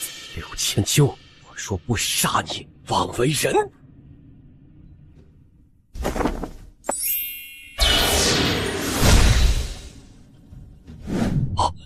有人在闯天幻神境啊！这人似乎是一位新晋弟子，这怎么可能？疯了吗？天幻神境在道苍院存在了万年之久，可是这1万年来，道苍院历代天骄却没有一人能够通过。现在一名新晋弟子居然敢攀登天梯，这难道是传说中的天路吗？好可怕的重力！继续啊！才刚刚走到一半，老子是剑修，没有什么能让我的脊梁歪下去。你们看，那千层天梯，他似乎已经登上了一半了。有意思，道苍院中倒是很久没有出现这么有意思的年轻人。当年北凌晨走到了哪一步啊？900阶，然后便不堪重压退下去了。如此看来，此人已经超越了北凌晨，很可能是要登顶了。哈哈，就算登顶，也未必就算通过。毕竟这天幻神境从没人能走到最后一步，谁也不知道登顶之后会发生什么呀。最后一步，怎么回事？难道只要登上天幻神境的峰顶，所有的压力就会消失吗？现在我算是通过天幻神境了吗？还不算。介意，阁下是林道苍，道苍祖师。那为什么你看上去如此年轻啊？因为你登顶天幻神境的年龄是17岁，所以我呈现出的样貌也是17岁。想真正通过天幻神境，17岁的你就要胜过17岁时的我。小辈，你我一战，如何呀？晚辈愿意一试。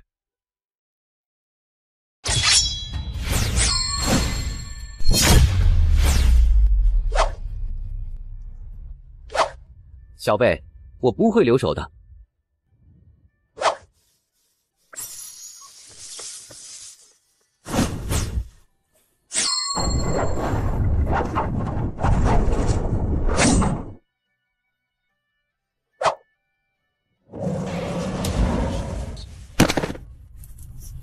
这小子似乎想在临阵之中创造自己的剑意，剑道奇才，后生可畏啊！小辈，你再与老夫对上一剑如何呀？愿意一试。好。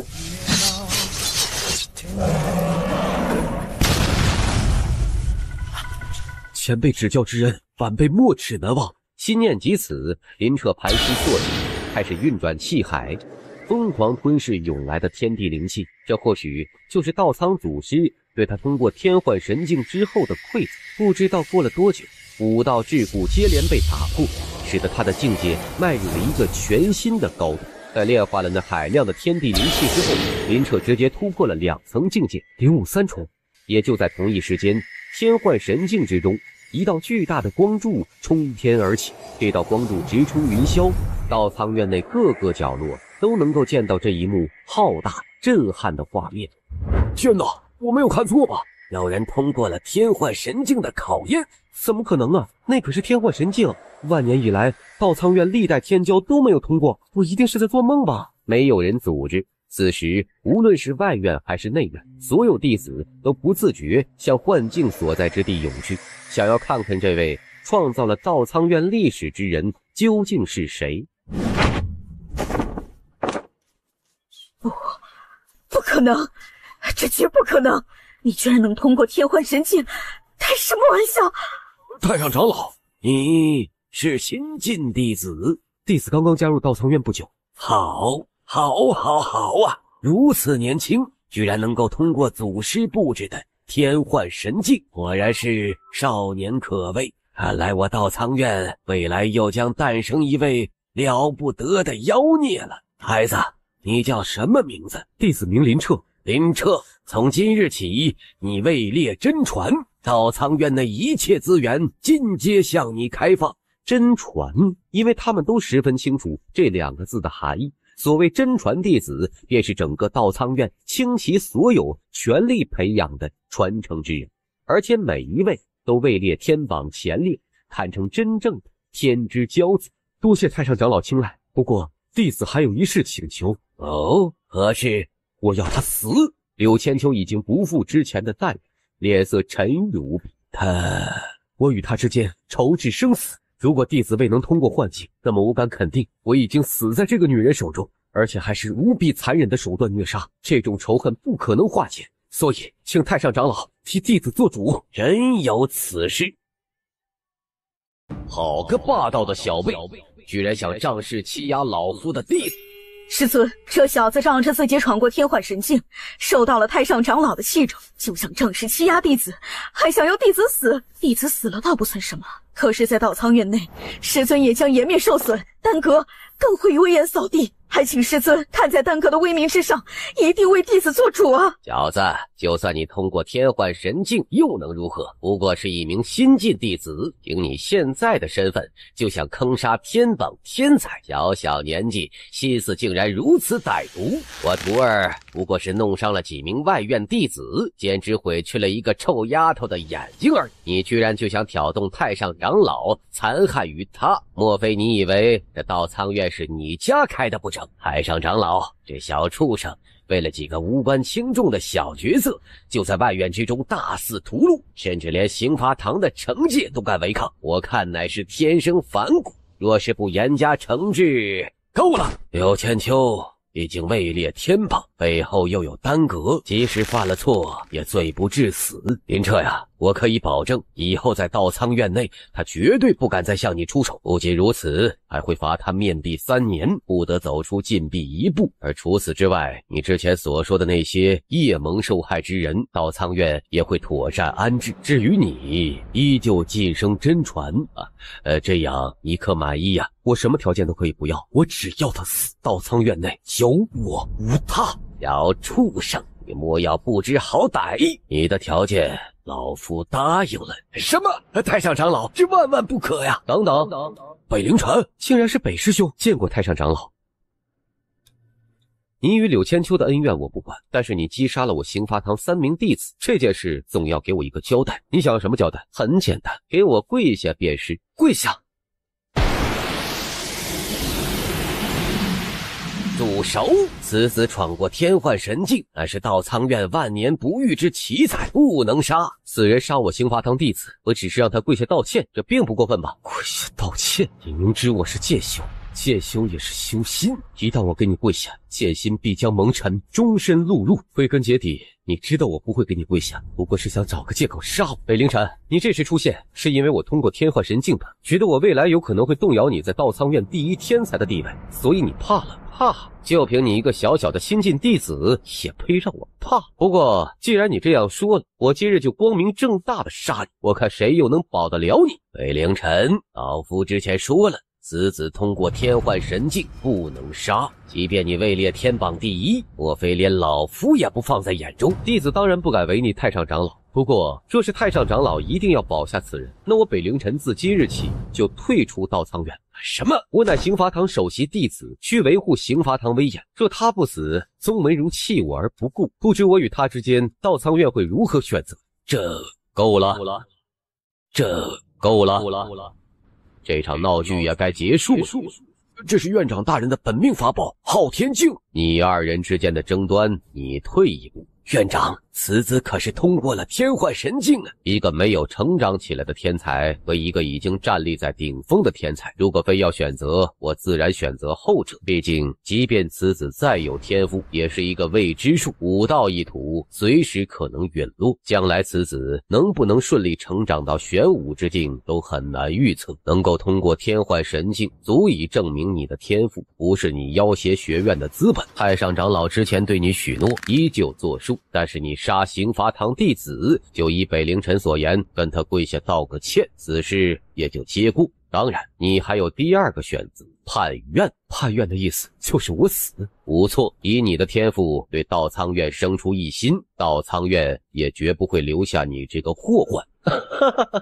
我选择叛院。你说什么？我的命只有一条，固然珍贵，可是我的尊严比命还贵。我惹不起北凌晨，大不了一死。可若是没了尊严，就如同一具行尸走肉，就算活着又有什么意义啊？你很有骨气，那本院长成全你。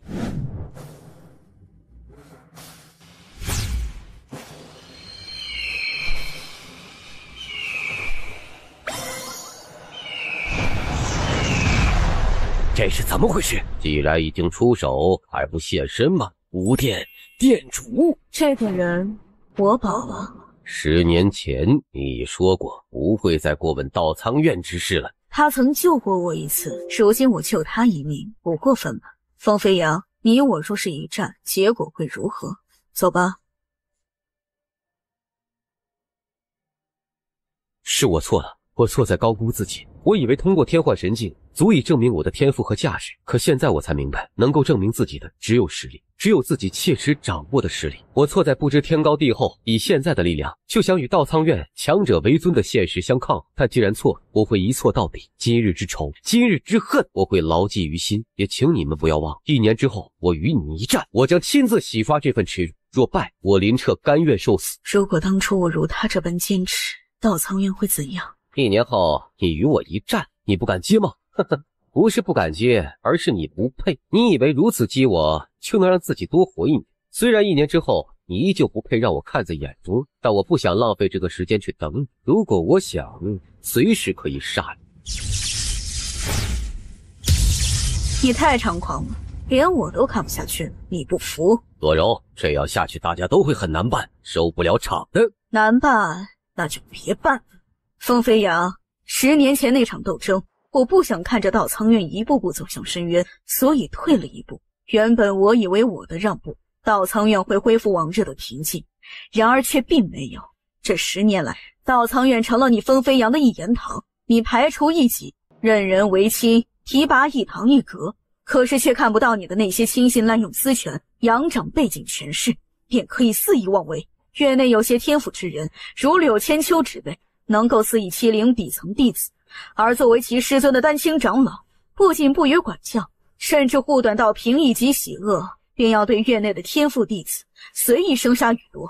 可想如今的道苍院已经腐朽到何种程度，由此可见，不需要多久，道苍院依旧会因为这种腐朽而一步一步走入深渊。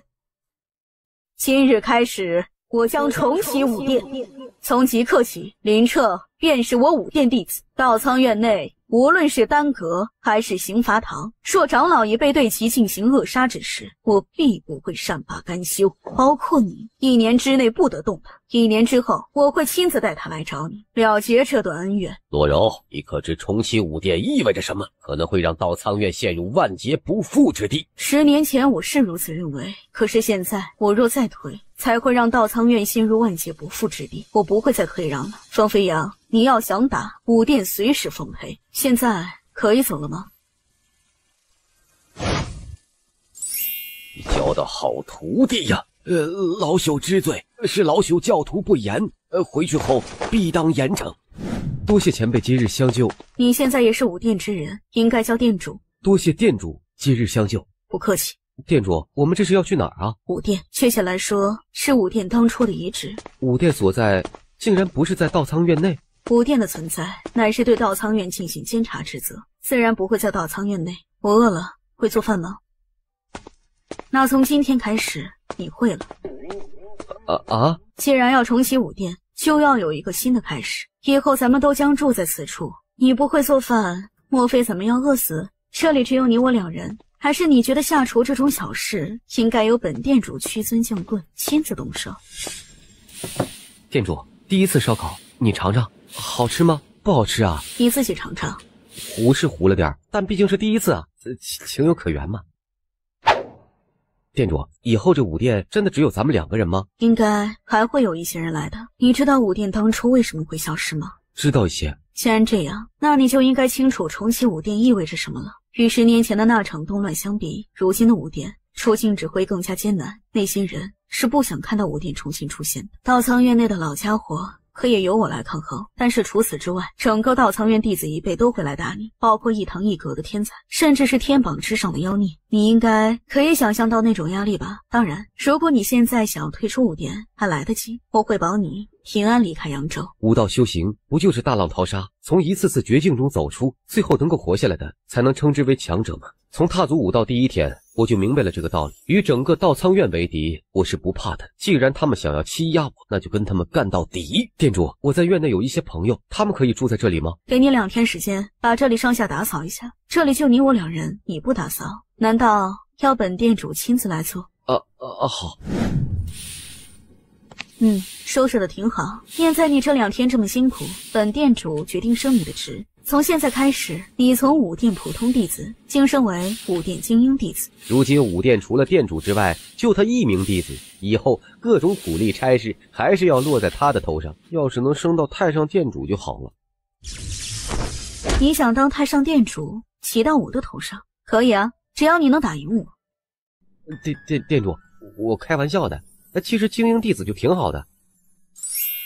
店主啊，你可终于重启武殿了，此生还能见到武殿重建之日。老朽现在就算死也可以瞑目了。店主，我等盼着这一天，可都盼得好苦啊。起来吧。店主，当年武殿解散，有不少殿内强者四散他处，现在武殿既然重启，是否要将他们全部召回呀？不必了，我把你们3个叫回来，是有任务给你们的。店主如有吩咐，我等万死不辞。店主如有吩咐，我等万死不辞。没那么严重，你们3个的任务就是教导他修行。这小子就是跟北凌晨定下1年之后生死之战的小家伙。果然是初生牛犊不怕虎，不过这性格倒是很合我的胃口。弟子林彻见过3位前辈，倒是挺懂礼貌的。只是这小子看上去瘦胳膊瘦腿的，不怎么经得起折腾。境界是差了点，不过基础还算扎实。我觉得要是能好好敲打一番，肯定能成为一位栋梁之才，就是不知道他能不能撑得住。如今的武殿弟子一辈，就剩这1棵独苗。你们店主放心，我等自有分寸啊，不会太过分的。别误会，我是说不能因为他是独苗就太惯着宠着，更应该好好照顾。别忘了1年后他与北凌晨有着生死之战，到时候输了丢的可是武殿的脸。所以我觉得这小子以后跟着你们3个，训练量最好是加倍。加倍？你第1个随老身修炼，心中有何感想？能随前辈修行，乃是晚辈的福分。你小子倒是会说话。不过你放心，我们3人中，我对弟子乃是最宽容的，不像那2位是铁石心肠，对弟子更是严苛无比。所以你跟随老身修炼，不用那么紧张，大可以放松一点。听闻你是剑修，现在出一剑我看看。好。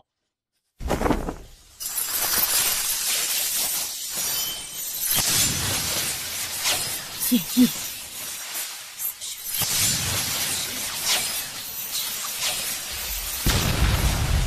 这一剑威力够了，不过能够看出你虽然领悟了剑意，但是对意境的掌控明显还很生疏。那么从今日开始，老身就专门教导你掌控意境，看好了。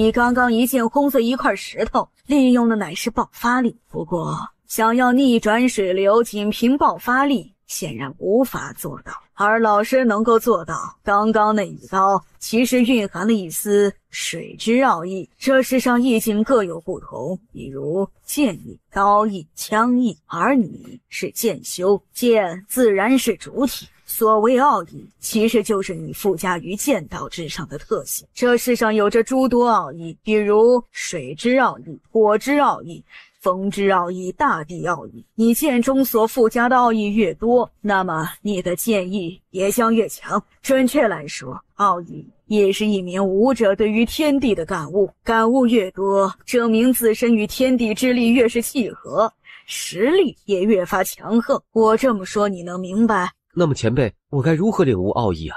一般来说有2种方法，第一种是寻找天材地宝。那敢问前辈，第2种方法是？悟，奥义也是靠悟性的，而一些特殊之地可以让你掌握一些奥义的特性。今日开始，你就在这寒潭瀑布之中练剑，等你剑中何时能够蕴含一丝水的特性，就拥有了掌握水之奥义的可能。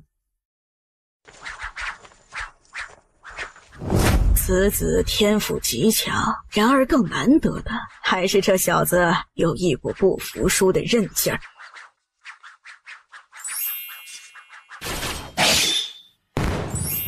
感觉如何呀？没什么感觉。老朽就知道老太婆心可够狠的，照这么练下去，你这2条手臂早晚得废呀。前辈，这是？此乃老朽汇集了108种宝药所炼制而出的精华神液，能够激发你的潜能。前辈，莫非你是一名炼药师？差不多吧。听闻此言，捧着碗一饮而尽，还挺甜的。怎么样？有什么感受？没什么，就是感觉头有点晕，身上有一种燥热之感。七窍流血，不应该呀。前辈，你不是说这药老夫新炼的，还在试验阶段。不过你别担心，老夫堂堂一代毒王，就算你到了鬼门关，也能把你拉回来。毒王？前辈，你不是炼药师吗？以毒入道，就毒成医。炼药师与炼毒师也差不多嘛。你之前说的那108种宝药，该不会都是毒药吧？是毒药，不过能够激发你的潜能也是真的。老夫身为一代毒王，浸淫毒道一生，终于想到一种空前绝后的方法，就是以万毒淬炼肉身，最终炼成万恶毒体，成就万毒不侵之躯。不仅如此，还能以毒之烈性，将你埋藏于体内深处的潜能完全激发出来。算了，跟你说这些你也不懂，总之你听我的，以后按时吃药就行了啊。前辈，你这什么万恶毒体到底有没有在别人身上应用过呀？你是第一个，要不怎么叫空前绝后呢？你小子怎么这么多问题呀？行了，今天你先消化体内这些毒淬，老夫明天再为你配置一副新药。不会是因为毒素已经渗透到体表各处才会如此吧？小辈，你被这毒老头盯上，以后可是有好日子过了。前辈，为何这样说呀？你知道毒老头今年多大岁数啊？不妨告诉你，这老毒如今不过50岁而已。你可知他为何成了现在这副尊容？这老毒对自己非常狠呢，以自身试药，天下之毒没有他未曾尝过的。有些毒的副作用很大，连他自己都解不了，生生把自己毒成这样。不过你放心，这老头虽然毒，但是你如今是武殿弟子一辈的独苗，他也不会真的害了你嘛。接下来你便跟我修炼，而我绝对比那2位温柔的多。跟我来吧。从今日开始，你就随我锻炼肉身力量。看见那座荒山了吗？不使用真气，什么时候你能把这座山打穿，你的肉身强度就算合格了。去吧。一拳轰了出去，林彻整个拳头之上都已经鲜血淋漓，这是真疼啊！继续，拳腿膝肩肘，每一次打击都传来一股剧痛之感，使得他血肉崩裂，直到日暮时分，竟伤痕累累。这样下去不是办法呀，他早晚得凉啊！这股能量似乎是那老者给我喂下的毒药，那老头的药竟然真的能够激发潜能，修复伤势。上午在寒潭瀑布中挥剑，下午对着那座荒山炼体，当然还少不了被秃顶老者每天逼着吞服一些稀奇古怪的药物。3个月后，古殿之中那座荒山传出一声震天巨响，随着巨大的山体一阵剧烈的摇晃，一道身影直接从其中冲了出来。我竟然真的做到了！现在的我，即便不动用体内真气，仅凭肉身，应该也能一拳轰杀一尊领悟3重之境的武者，领悟4重。不错，短短3个月时间，实力长进了不少。只不过领悟4重之境，想要威胁到北陵尘，还是差得太远。店主，我想知道那北陵尘的具体实力。你可听闻过苍风国内有2大天骄？2大天骄便是指苍风国年轻一代中天赋实力最为妖孽的2个人，其中一位是苍风皇室的3公主，而另一位便是道苍院的北陵尘。我这么说，你应该知道当初你与北陵尘对立之时，即便你通过了天幻神境，为何道苍院长还会选择北陵尘了吧？现在你会不会觉得1年时间这个决定太过冲动了？我之前与这什么北陵尘素不相识，可他上来就踩我，而且是想踩死我。既然如此，那我就得弄死他。什么苍风国2大妖孽，不过是比我多修炼了2-3年而已。我还嫌1年时间太长了，要是能打过他，我现在就想弄死他。你下山吧。下山？虽然这3个月时间你进步飞速，可是要知道，这世上没有任何一人是闭关苦修便能成为强者的。想要成为人上人，就要在一次次生死界限之间游走，从尸山血海中爬出来，最终才能登顶。这个道理你明白吗？我得到消息，苍风皇朝南边境县有一座玄武境强者的墓葬即将出世，我想你去。可是一位玄武强者的宝藏会吸引一些老妖怪吗？仅仅是玄武墓葬，不至于让一些老妖怪动心，但却会成为苍风国内各大势力历练天才的首选之地。届时应该会有诸多天才前往争夺造物，这些天才多半都会来自苍风国内极为强盛的家族，实力皆不容小觑。所以说，你进入其中之后可能会死。弟子愿意前往。好，那这次前往，我会让白长老与你一起，免得道苍院那些老东西途中下黑手。这次前往玄武墓葬，你的实力能不能得到提升并不重要，本店主对你只有一个要求，那就是活着回来。回来之后，我升你的职，将你从精英弟子提拔为武殿核心弟子。启禀师尊，弟子完成了。打开看看。是。呵呵，不错，这玉衡元阳丹级别乃是7级灵丹，也算是7级灵丹中极难炼制的一种。你能炼出5道丹纹，证明你在炼丹一道已经算是有了一些火候。林彻，你居然敢出现在此！我来是为了杀你。多谢师尊，弟子能够在炼丹一道有些微薄的成就，全赖师尊悉心栽培啊。不过话说回来，我跟柳师妹一同炼制着玉衡元阳丹，怎么柳师妹的丹药到现在还没有出炉啊？师尊，信不辱命，我也已经承担。开炉吧。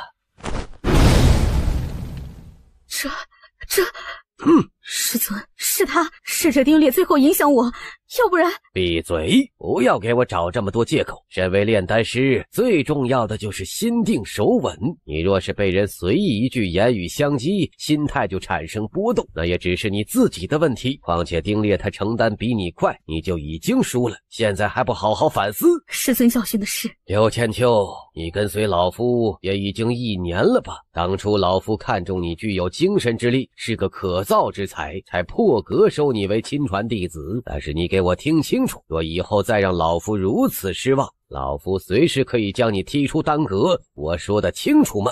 清楚。弟子铭记于心，以后绝不会让师尊再失望。成事不足，败事有余的东西。柳师妹啊，你以前不是最受师尊宠溺，一直目中无人吗？怎么现在仅仅是炼废了一枚丹药，就被师尊如此训斥？哎呀，这不应该呀！丁烈，哟呵，生气啦！当初你仗着师尊的庇护，那是何等的嚣张啊，始终压我一筹。可是从今往后不会啦。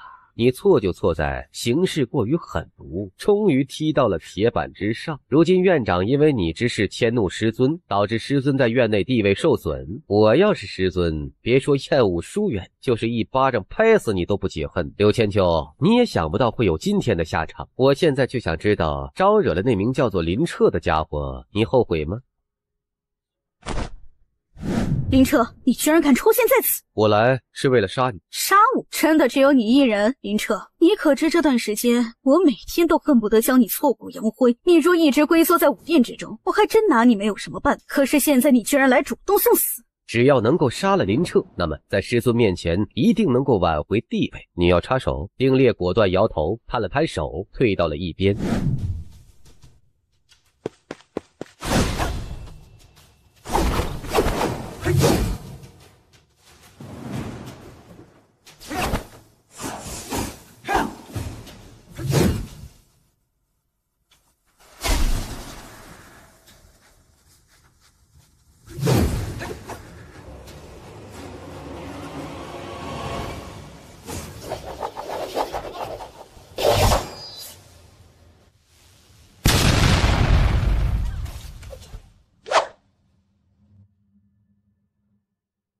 这怎么可能？领我四重！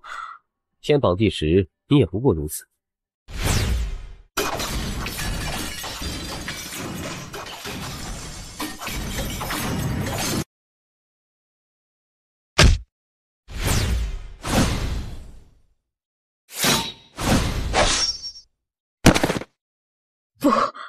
不可能！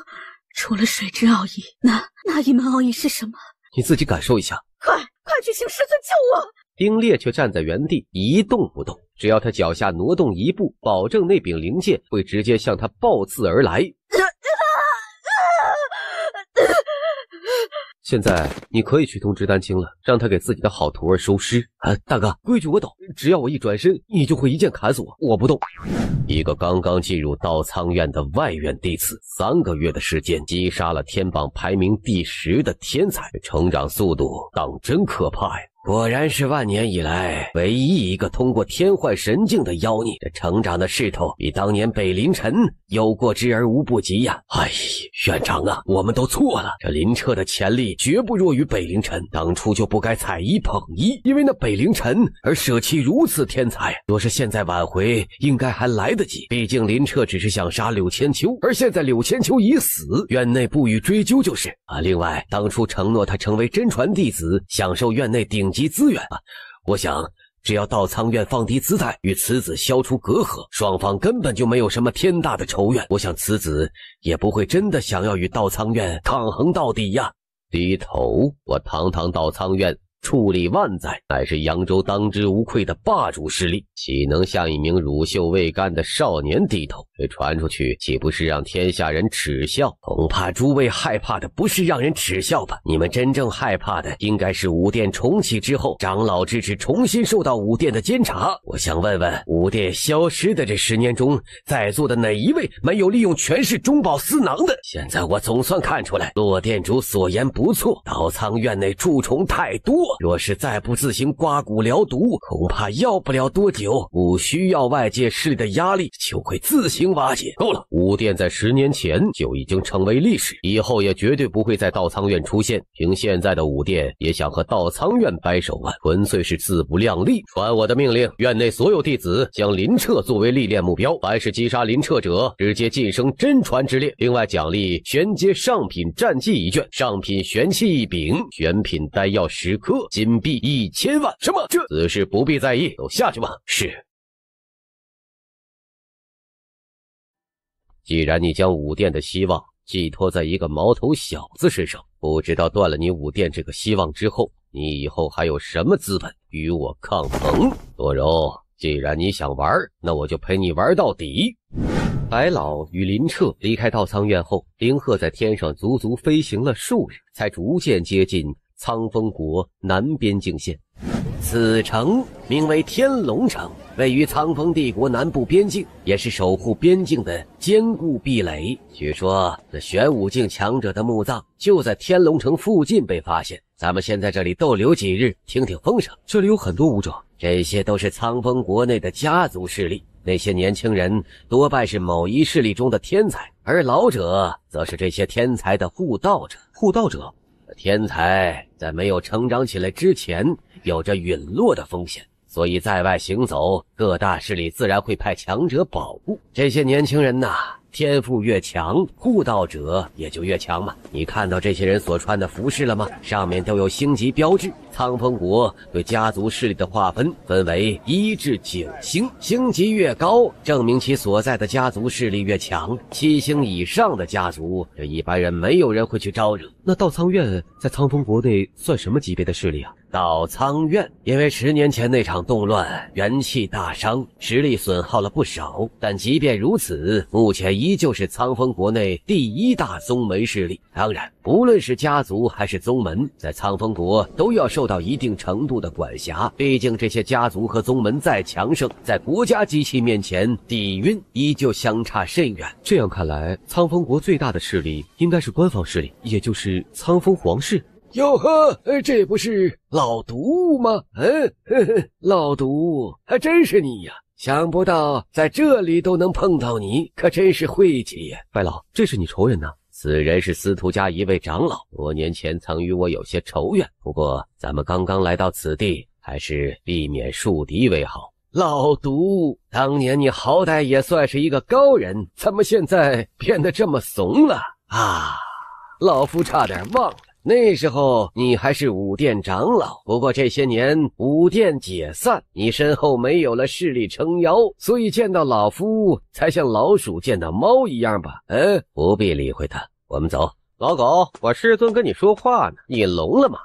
你敢再多说一个字，你信不信我废了你？老毒，这是你的弟子，如此没有教养，我看没有教养的是你的弟子才对。一个小辈人物也敢对老夫出口不敬，如果不是跟在你身旁，就凭刚刚那句话，他已经无声无息的死了，真是个不知天高地厚的东西。老毒，既然这小子是你的弟子，咱们老一辈的恩怨暂且不论，不妨让弟子一辈切磋一下如何呀？亮儿，你去跟这位小兄弟请教一下。是，师尊。小子，你不是很嚣张吗？来呀！白老放心，我保证不打死他。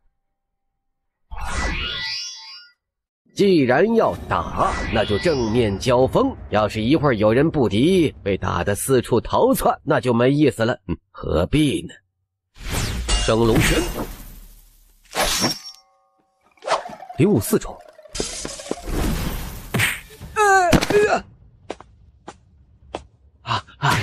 等一下，别打！师尊，救我！真是废了，老夫的脸都让你丢尽了，小畜生，莫要太过分了。卑鄙无耻，老毒！想不到数年不见，你竟然突破到了玄武3重境界。你也不差，只不过就是教导的弟子太废物了一些嘛。老夫之前想要离开，但不代表怕了你。既然弟子一辈切磋完了，你若还想打，那老夫奉陪到底。不打，彻儿，我们走。师尊，不能就这样放过他们呢。闭嘴，还嫌不够丢人呢。不过这两人出现在此，必然也是想进入玄武墓葬，这件事情不会就这么算了的。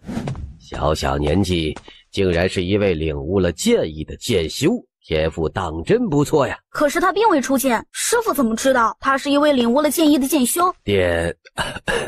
小姐，想要确定一人剑修的身份，不一定非要看他出剑。刚刚这少年身法，攻势之中都融入剑道感悟，明显是已经将剑意融会贯通的表现呢。剑意？小姐，你做什么呀？找他切磋，能够得到师傅一句赞赏，他必然属于年轻一辈中的翘楚。我去会会他。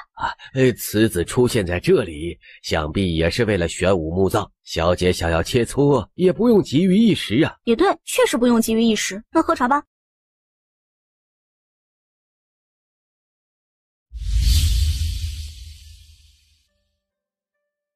那司徒空在家族中地位不低，这次吃亏应该不会轻易罢手。此次司徒家族应该来了不少天才，你进入玄武墓葬之后，尽量小心呐。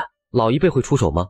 不会。既然是历练弟子，若老一辈出手，那就是破坏规矩了。那还好，我尽量不去惹他们，可若是他们来惹我，那我不会留手。结界彻底消失了，这山脉深处应该就是那位玄武境强者的墓葬，我只能送你到这里，接下来凡事都要靠你自己了。记住店主之前所说的话，武殿现在只有你一位弟子，能不能获得造化不重要，活着走出来才是最重要的。老夫虽然自称毒王，但九毒成医，这些都是老夫这些年积攒下的疗伤圣药，药效极佳，我想你进入其中可能会用到的。走了。你什么意思？小子，把你的家当全部给我交出来！之前也有几人从此地经过，为何没见你出手拦截？你说呢？我看上去很弱。你不仅很弱，还没有自知之明。谢兄。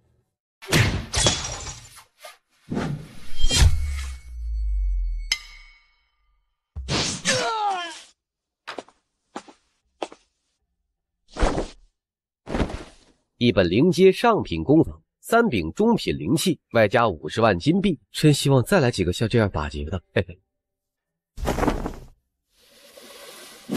这是风玄草，蕴含了风之奥义的天才地宝，竟然会出现在这里。一棵风玄草的价值如此珍贵，凭你们这些人的实力，却妄想夺下此物。此人是九星家族古族的天才，名为古浪。古族，苍风国的家族势力以星级排名，星级越高，势力越强。但整个国内的9星家族绝对不超过10指之数。风玄草不是你们这些人能够染指的，识相的快滚！古浪，你的家族的确很强，可惜你在古族之中也不过是一般的天才而已。而进入玄武墓葬，老一辈不能出手，你想一句话就让我们众人退却，未免也太高估自己的实力了吧？放肆！你小子是哪个势力的？找死！小兔崽子，放下那株风玄草！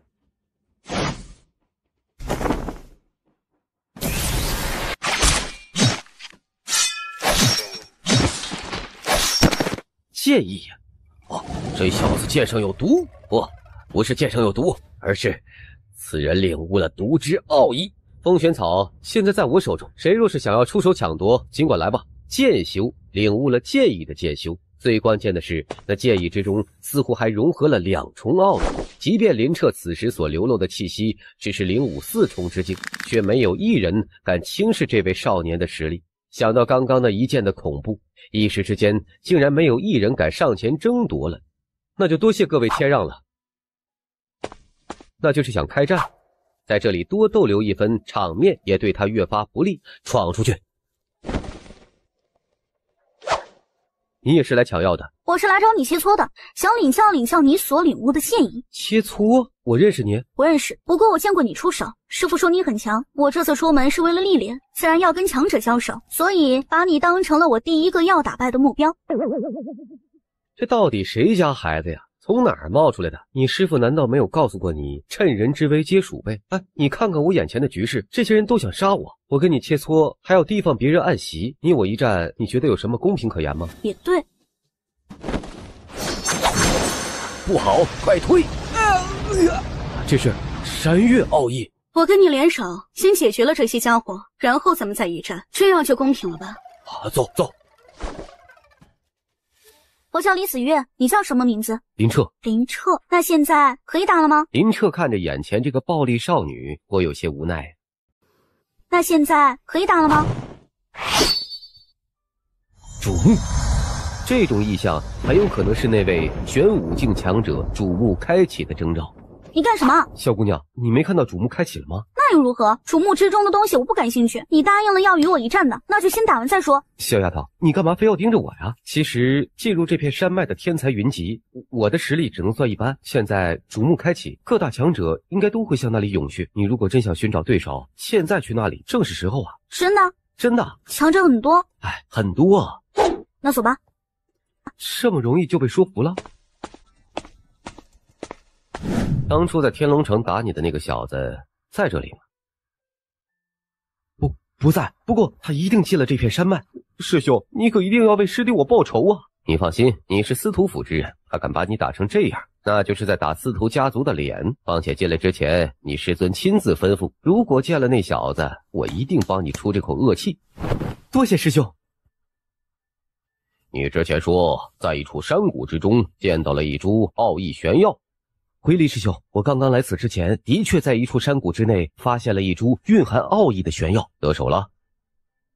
莫非落在司徒府之人的手中？并非如此，那风玄草落在了一个少年手里，而且看不出那少年隶属于什么势力，看样子似乎是散修啊。什么？本来这风玄草我是志在必得，可是半路冒出来的那个少年十分古怪，虽然是灵武4种，却是一位剑修，实力也相当强横。现在主墓即将开启，等拿到主墓之中的造化，就算绝地3尺，也一定得把那个小子找出来。风玄草绝不能就这样错过。是。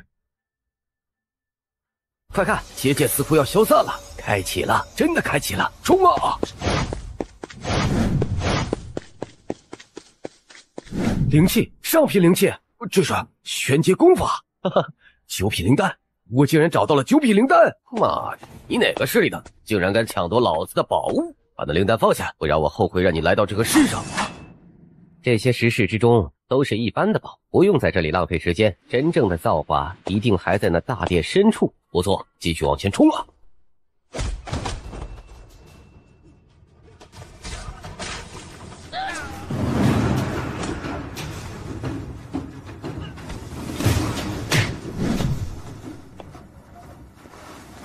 主墓已经开启，来晚了。你干什么？找找有没有遗落的空间灵界什么的。你居然想发死人财，不嫌晦气吗？大小姐，你以为谁都跟你一样，含着金汤匙出生？一出生家里就为你铺平了道路，想要什么资源唾手可得。我是散修，这些资源我都得拿命去拼。你可以不在乎，但是麻烦别站在你的角度考虑事情，要不然彰显的不是你的优越感，而是无知和幼稚。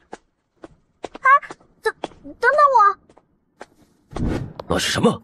莫非是玄武化龙丹？师尊，是化龙丹，主墓之中是一颗玄武化龙丹呐！什么？竟然是化龙丹！徒儿，不管付出任何代价，此丹必须到手。是，师尊。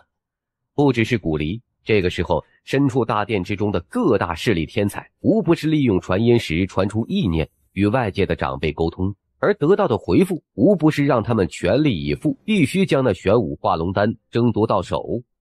强！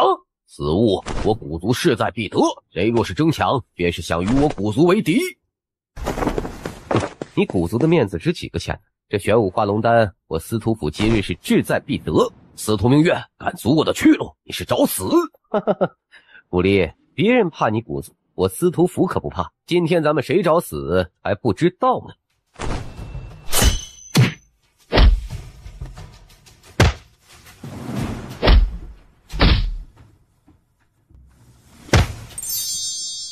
你是专业捡漏的吗？明月师兄，就是他就是当初在天龙城将我打成这副模样的那个小畜生。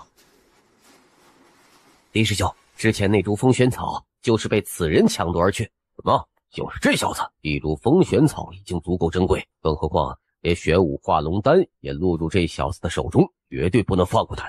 你不是想找人打架吗？高手都在这里了，你能打几个？要不咱们一人对付一半如何呀？是不是太多了？我觉得我可能打不过。打不过呀？那跑吧。跑？不好，他想逃，哪有那么容易？李师兄，小心呐！这小子有毒，老子下手比他更毒。哼！不好，好强！此人竟然是剑修，好恐怖的剑道领悟啊！小兔崽子，真是低估了你了。不过你以为你能逃得掉？怎么回事？李师兄，我已经提醒过你，这小子有毒，是真的有毒啊！我靠，你为什么不说清楚？注意，绝对不能让他逃出这片山脉。你背后到底是什么势力啊？我姐姐曾跟我说，出门在外要有防人之心，不能随便透露自己的家世背景。你姐姐？你走吧。啊？为什么？你不是打算一直跟着我吧？你也看到了，我现在是众矢之的，山脉中所有势力都在追杀我，跟着我会连累你的。我才不怕呢！我从小到大从来没有像今天这么刺激过，与所有势力为敌，简直想想就让人兴奋。你愿意跟着就跟着吧。既然甩不脱，只能让这个小尾巴暂时跟着自己了。林彻选择的路线并非是向山脉之外逃离，反而是绕了一个大圈，再次返回了那处大殿附近。最危险的地方就是最安全的地方。这次进入山脉的收获可真是太丰厚了。嘿嘿嘿，这小子果然在这里啊！只要杀了他，那玄武化龙丹便是咱们断魂门的了。来得这么快，我解决2个，剩下1个交给你，怎么样？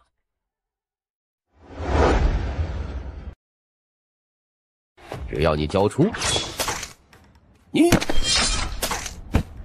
我好。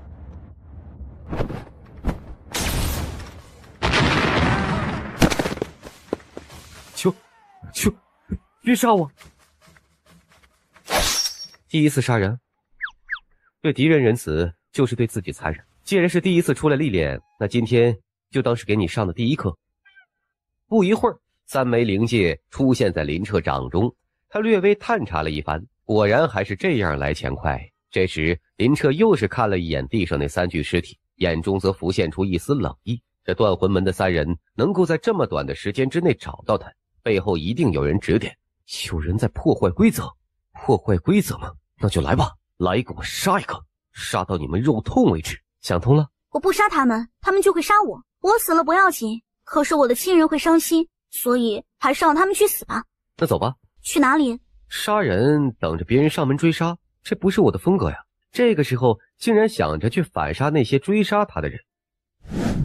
接下来的几日，林彻带着李子月不断寻找那些追杀他的势力，然后以雷霆手段灭杀之后，再飘然远去。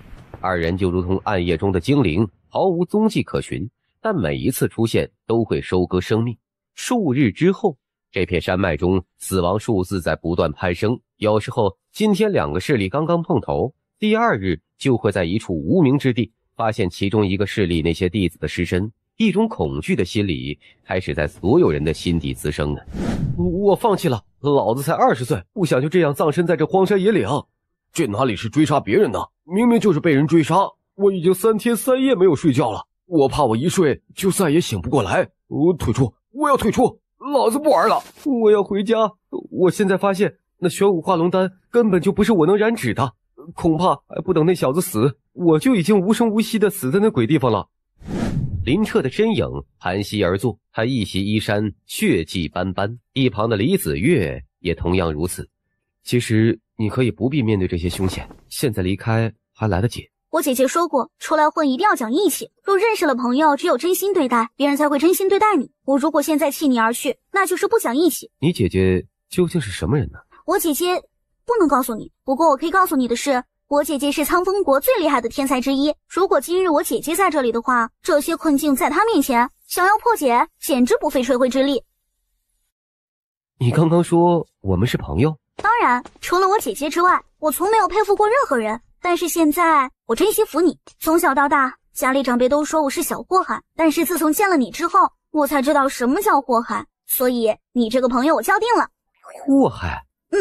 你走到哪里都能招惹一大批势力，被人死命追杀，这还不是祸害？白老，你受伤了。一点小伤，无关紧要。一颗玄武化龙丹的价值的确惊人，但却没想到会让那些家族的老东西如此觊觎，真是卑鄙无耻啊！来自老一辈的压力，我尽力在替你抵挡。不过，在这片山脉之中，你还是要千万小心一些。这些我明白，可白老你这点小小的压力不算什么。不过，这些老东西如此卑劣，我已经用传讯光符通知骆店主，他正在赶来的路上。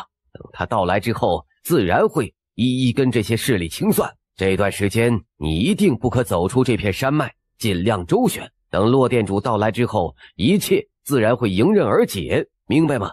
自己小心吧。白老，若你真的撑不住，便放弃吧。一颗玄武化龙丹的价值虽然惊人，但是在弟子心中，与你的安危相比，不及万一啊。小子，任你万般狡猾，也别想逃出我们的手掌心。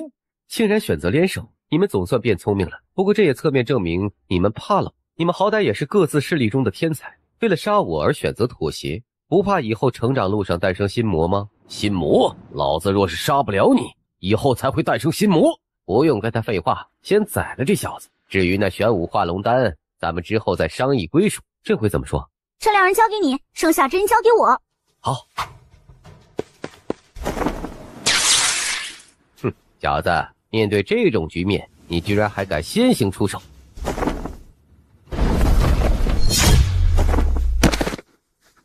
老子专门练拳10年之久，你一个剑修，竟然想跟我比拼肉身力量，死！不可能！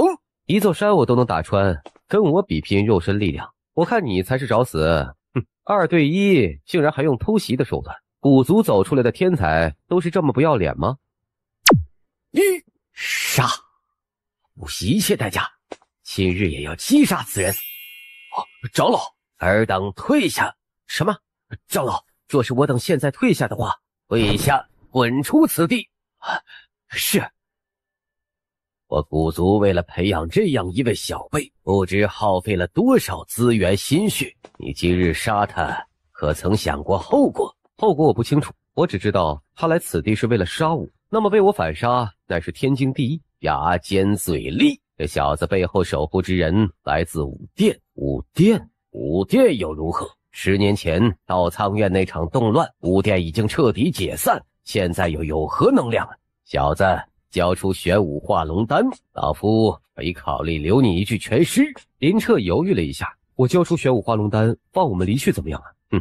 你杀了我古族一位天才，必须死，没有任何讨价还价的余地。看来这老东西是铁了心了要杀自己了。这样吧，咱们各退一步，你古族的天才是我所杀，与我身旁的这个小姑娘无关，你们把她放了吧。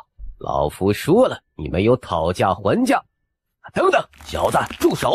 你这个要求我等答应了，可以放了这个小丫头。你走吧。不，我不走，我当你是朋友，朋友之间就应该有福同享，有难同当。现在你有危险，我怎能独自离开呢？朋友，我可没当你是朋友啊。这些天你帮我杀人，可是那些战利品我有分过你一件吗？从始至终我只是在利用你而已，你也不用跟我讲什么义气，赶紧走吧。可是滚！林彻你大爷的，你去死吧！小子，你的要求我2人已经答应，现在你可以将玄武化龙丹交出来了吧？当然，你也不要妄想拖延时间，期待你背后之人能够救你。他现在应该自顾不暇，根本没有精力来管你了。不错，若你将玄武化龙丹交出，老夫说话算话，绝对让你死的没有一丝痛苦。不然，我有100种方法将你折磨的痛不欲生，甚至让你后悔来到这世上。如果不信，你尽管试试。天女前辈，这2个老东西以大欺小，你要是不出来的话，要交代在这里了。我出不去，倒是可以借你一些力量，你要付出一些代价。什么代价？以你现在的境界，就是我1/1000的力量，也不是你所能承受的。我将这力量强行借给你，在此之后，你依旧会死。就算不死，以你现在的肉身强度，恐怕也会经脉尽数爆裂，以后沦落为一个废人。我想了想，觉得你不是那种人，你刚刚是故意骗我离开的，对不对？臭丫头，天堂有路你不走，地狱无门你自来投。既然给你机会你不走，那就永远的留下吧。小心！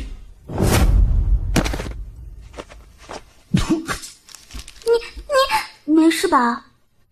老家伙，你要是再不出来，就等着给你徒儿收尸吧！真是天真的，臭丫头，你师尊到了现在都不敢露面，你以为是什么原因呢？只怕他见到你得罪了我们2大势力，早已将你暗中舍弃，怎么还敢来救你？有本事便让你师尊看不透啊！你说老朽不敢露面，是害怕你们2人。阁下是我就是这小丫头的师傅，你们不是要找我吗？阁下说笑了，我们要对付的只是这名少年啊，其实并不想为难阁下的高徒。如果之前有什么得罪之处，还望见谅呢。师傅，别听这2个老狐狸的，快点将他们全都杀了。小姐，杀他们2人不难，但这2人背后势力皆是不弱呀。而这次小姐出来之时，老爷曾亲自吩咐，不可随意惹祸。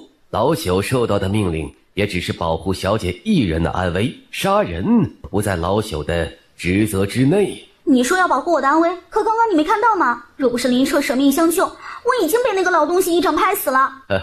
小姐，你身上有护命之物，即便没有这小子抵挡那一掌，区玄武境也别想伤你分毫。既然如此，那这小子救你不过多此一举而已。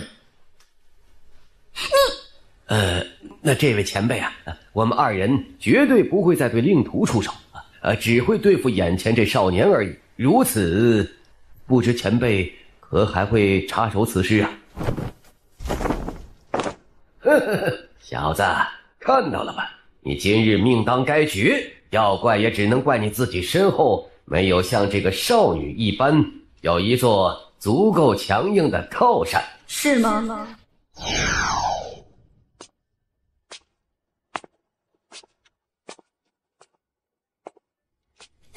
你是雾天之主？想不到我10年没有在外界走动，还能有人认识我。我就是这少年身后的靠山，你们可是要杀他？是什么？走，站住！怎么？玄武墓葬，老一辈不得出手，是谁定下的规矩？此规矩的确是我们2大家族主导，然后各大势力共同遵循。不过骆店主，我想今日之事是个误会，我等现在就退去，不如就当今日之事没有发生，如何呀？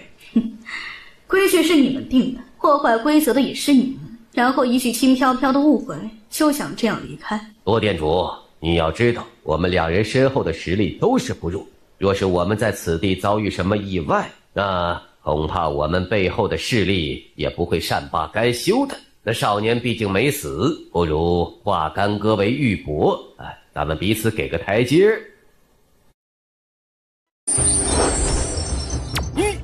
你要做什么？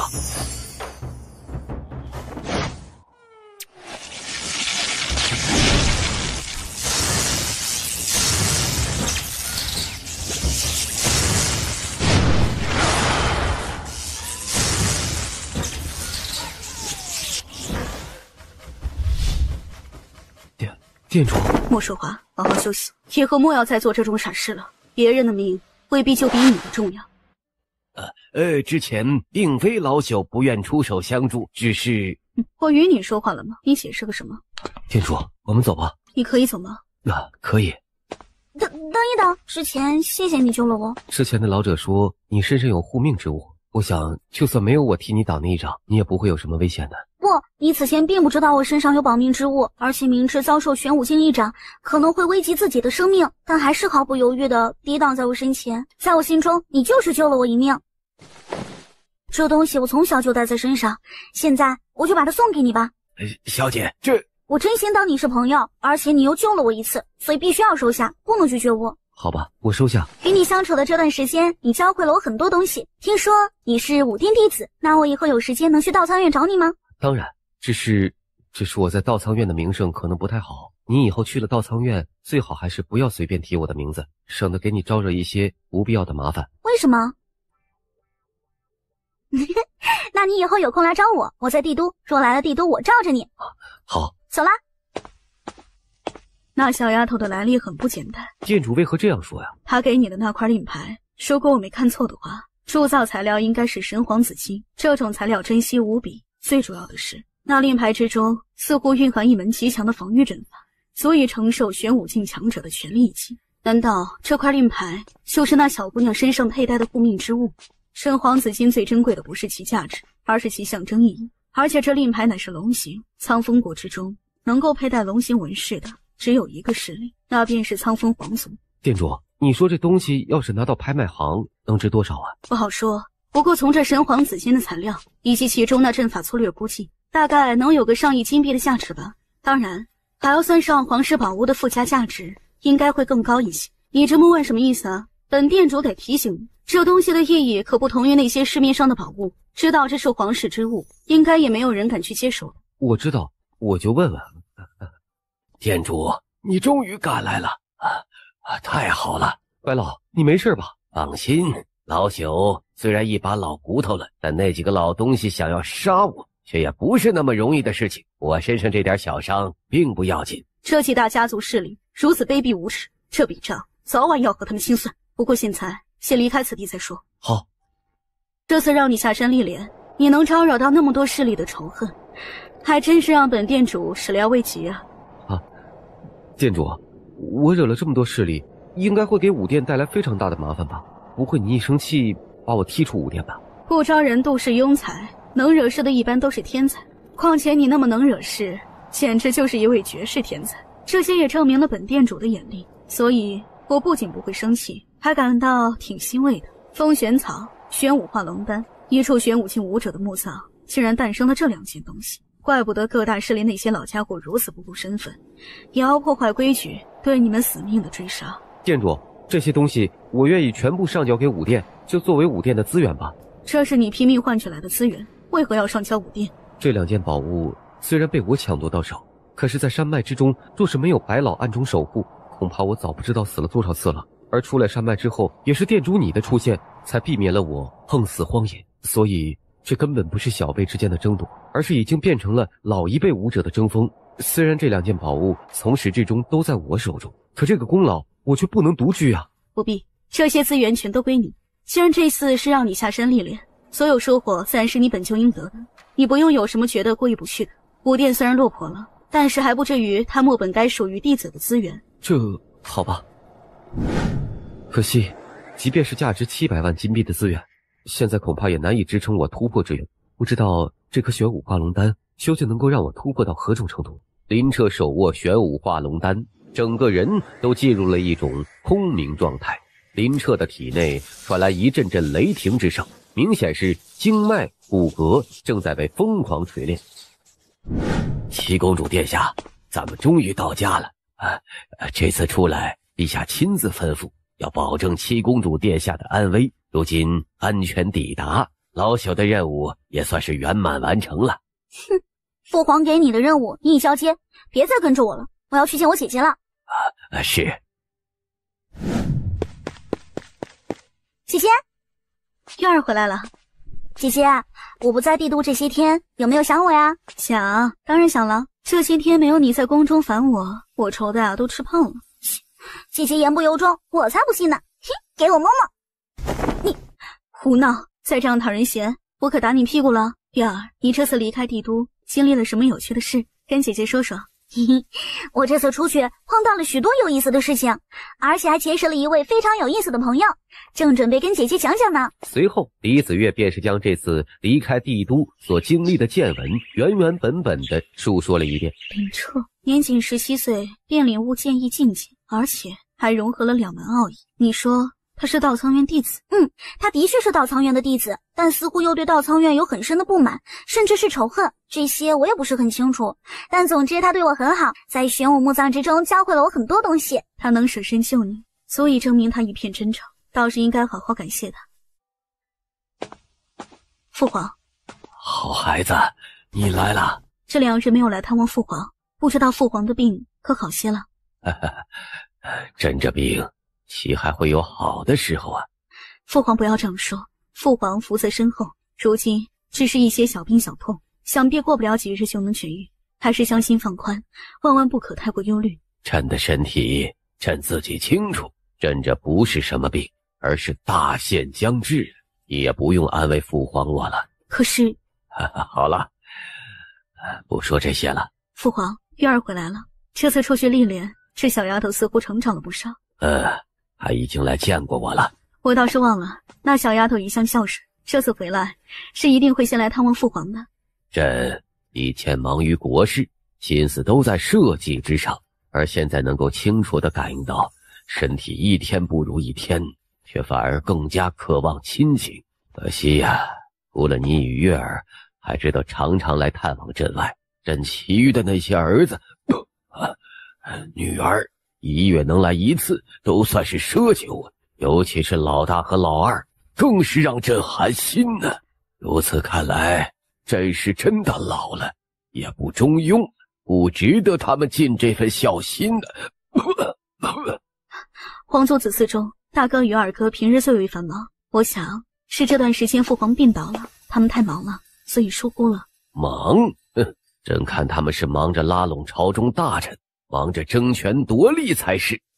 朕还没死呢。他摆了摆手，一位老黄门直接捧着一个托盘来到李清婉面前。父皇，这是……看看吧。案卷之中的内容则是关于稻仓院的，此外还有一个人的资料，而此人正是林彻。案卷之中的内容十分详细，甚至连林彻出自苍兰城，在林家之时的遭遇，还有进入道苍院之后的一切，都清清楚楚地记载在其中。认真看完这份资料，过了片刻之后，李清婉将案卷放下。婉儿，你觉得此人如何呀？是个可塑之才，不应该说是天纵奇才。据孩儿所知，道苍院天幻神镜是当初道苍院开宗祖师林道苍亲手布置，传言万年以来都未有人能够通过，此人能够通过，证明叫做林彻的少年的天赋以及潜力堪称绝世。可惜这样一位通过了道苍祖师考验的绝世天才，本可以带领道苍院重现辉煌，竟然遭到了整个道苍院的挤兑，与院内反目成仇。不得不说，道苍院那些高层的操作很蠢。蠢？哈哈，或许是吧。婉儿啊，你觉得这个叫做林彻之人如今处境又如何呀？他所面临的处境很艰难，这林彻天赋如此惊人，道苍院长既然决定打压，就一定要不惜一切代价斩草除根，绝不能给自己留下后患。而与整个道苍院相比，如今的武殿怕是很难保住的。只是不知道父皇给和儿说这些的含义时，此人值得拉拢。父皇莫非要保他？可是这必然会引起道苍院的不满，恐怕既然是一位绝世天才，那便值得拉拢。况且以此子所面临的处境来看，正是雪中送炭的时候啊！若他以后真的成长起来，皇朝所给予他的帮助必然会得到千百倍的回报，这个买卖很划算。至于道苍院，近些年来作为国内第一大宗门势力，道苍院过度膨胀了，对此也该是时候好好震慑一番了。婉儿啊，这件事就交给你去办。可是没有可是，就这样了，朕罚了，你们下去吧。父皇保重，儿臣告退。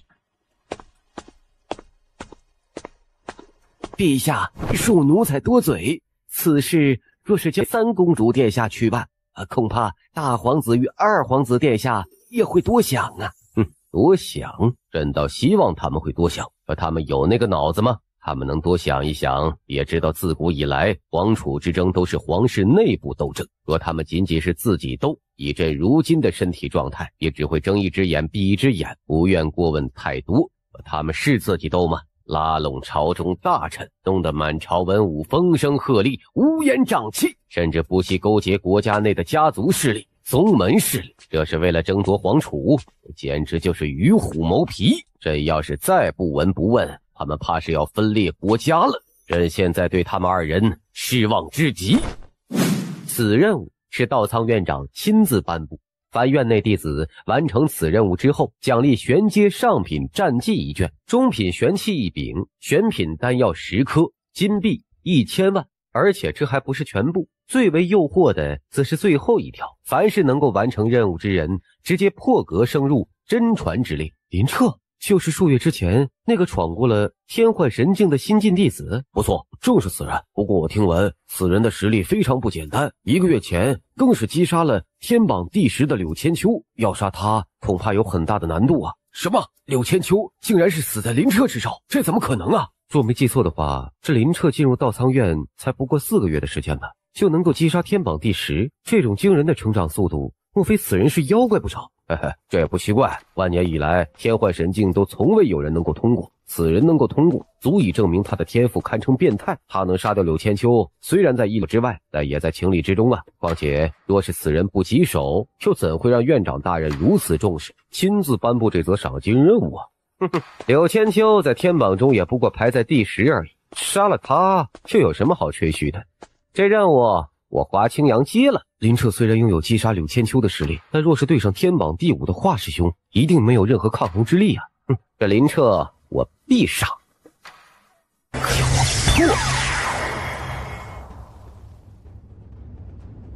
希望我的运气足够好，能够凭借这一株风之玄子，成功领悟风之奥义。这就是风吗？为何我之前从未留意过？就像是在我的世界之中突然多出了一种色彩，好神奇的感觉。这小子站在甲板之上站了1天1夜了吧，真是太有毅力了。他能进入明悟状态这么久是一件好事儿，证明他的领悟之力非同一般。如果领悟力不够，变化那玄风草的瞬间应该就会从明悟状态中退出来，也就白白浪费了这株珍贵的奥义玄药。店主所言甚是啊，单论天赋而言，这小子的确就是一个变态，这乃是老朽一生中所见过的最强的小辈，就是那北凌晨也有所不及，而且他的进步也太快了，这才过去多久啊，竟然就突破到了灵武7重之境。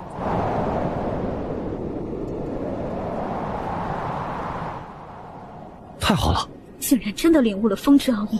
呵呵呵，以你这小子的进步速度，稻仓院那些人头猪脑的高层若是知晓，怕是肠子都要悔青了。不过还是低调一点为好。我了解风飞扬的性格，说是让他知道你的天赋如此超出预期，不仅不会想到缓和关系，甚至会更加孤注一掷，不计一切代价除掉你这个隐患。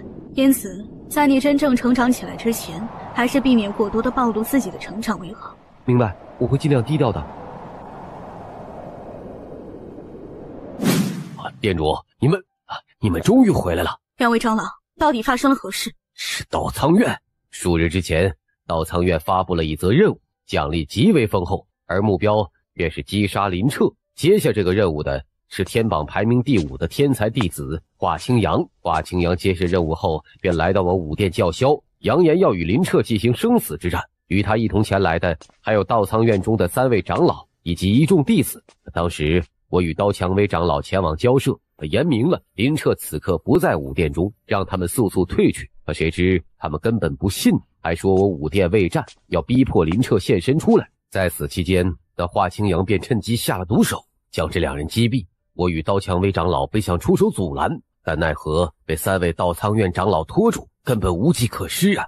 姓华的这小畜生，心性竟如此狠毒。我还是低估了风飞扬的狠辣程度，没想到他会对你重视到如此地步，甚至不惜任何代价也要将你这个后患给除去。店主，我们2人有罪啊，没能保护下这2人，实在是失职啊。2位前辈，这件事不怪你们，是我得罪了稻仓院，所以归根结底，他们是因我而死。难道小瑶也……那华清扬倒是没有对那小姑娘下毒手，但是却将其掳走。小子，你要做什么呀？去救她。你疯了！华清扬没有直接杀了那小姑娘，我想就是为了逼迫你前去救人。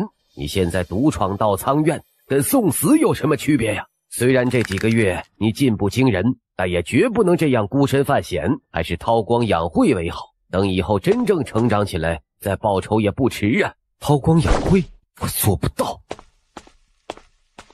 不管稻仓院那些畜生是不是想引我现身，我都必须要去。算计我林彻，任何事情我都可以隐忍，不过动我的朋友亲人，这笔血债必须以血来偿还。让他去吧。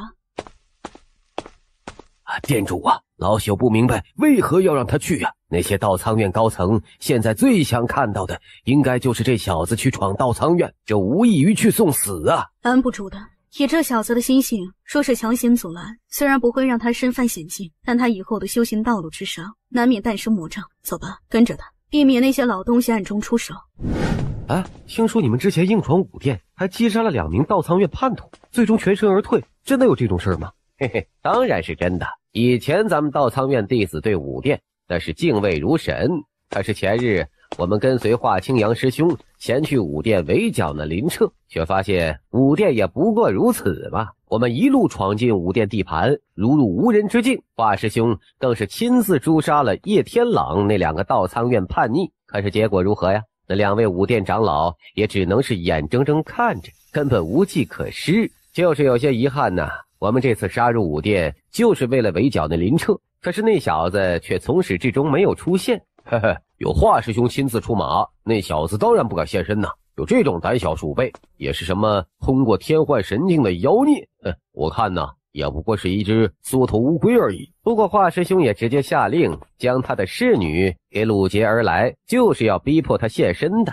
哼哼，我说过，如果3日之内林彻不出现的话，我就杀了你。今天已经是最后一天了。别做梦了，我只是区区一个侍女而已，在少爷心中根本无关轻重，想逼迫少爷前来送死，你不会如愿的。是吗？你们快看，那人是谁啊？天哪，林彻，此人就是林彻，他居然真的敢来。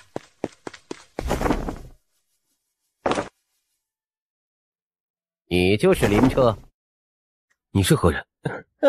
问得好，小爷叫做华清扬，你今日敢？我看到了什么？啊！天榜第5，踏入了灵武境8重的华师兄，竟然被这少年一剑制住。听说你很想杀我，可是你有这个本事吗？我这一剑本可以杀了你，知道为什么停下吗？让你死得太快，太便宜你了。我的手臂！我师尊是枯木长老，昔日断了我一臂，以后我必将……还有什么话想说的？继续说。林爷，是我有眼无珠，不该招惹于你，还请饶我一命。我不想死啊！你不想死？难道叶蒙那2个人就该死吗？我已经知错了，我不该。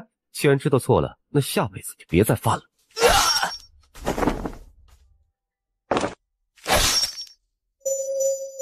小瑶，我来晚了，你没事吧？少爷，我没事。好，我们先离开这里再说。杨儿，你杀了我徒儿！你徒儿心性歹毒，做师尊的没有好好教育，我便帮你教育了一番。不信你可以问问台下那些人，你徒儿最后关头是否已经清楚认识到了自己的错误？只是可惜啊，我下手重了一点，他虽然知错，以后恐怕也没有改正的机会了。小畜生，你耍老夫！枯木，看来我之前所说的话你忘记了。想对我武殿弟子动手，你嫌自己活得命长了？你做事不留余地，小小年纪就狠辣至此，必遭天谴。小心以后在外行走，不要无声无息死了才好啊！他若是无声无息死了，不管能不能追查到凶手，我都会第一个进入稻仓院杀你。老夫可没有言明要杀他，这是什么道理呀？那好，我换个说法，他若是无声无息死了，那你多半也会无声无息毙命，所以你还是祈祷他能长命百岁。华清扬已死，这小丫头也已救出，走吧。不急，还请店主帮我照看下小瑶。听说你们为了找我，恨不得将武殿掘地3尺，可惜却没能如愿。那我现在就给你们这个机会，睁大的眼睛看清楚，我就是林彻，现在我就在这里，而且就站在你们院中的生死台上，有哪个想杀我的？上来！见到台下一阵沉默，林彻冷笑了一声，看来你们是不好意思对我动手，那我就开个头。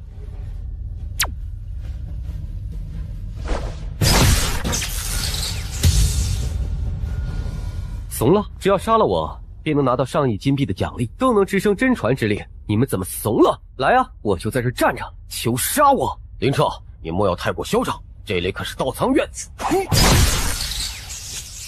有什么话上来说，在下面嘀嘀咕咕的，莫以为老子就不杀你了。下面还有谁要发言？这小子真是个人才呀！当初店主为了这小子重启武殿，不惜与稻仓院再次站到对立之面。我现在终于明白了原因呢。只要此子顺利成长下去，武殿重现辉煌乃是早晚之事。由此可见，店主的决定当真英明啊！抛却天赋不说，这小子的性格，老身很是喜欢。是陈师兄与唐师兄，哈哈，太好了！这小子在这里叫嚣了这么久，咱们稻仓院天榜之上的天骄终于出手了。陈师兄与唐师兄都是灵武9重境界，而且在天榜中名列前茅。今日他们2人出手，这林彻嚣张到头了，必死无疑。你们2个一起上，若你武殿还有天才，也可以请来帮你嘛。哦，对了，忘了，你们武殿已经没人了，只要杀了你，武殿年轻一辈就死绝了。就杀！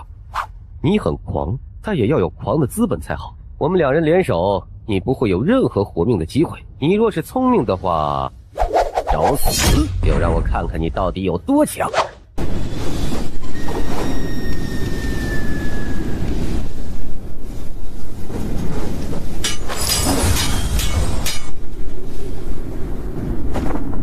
水之奥义，不只是水之奥义啊！看他介绍，一起上！死！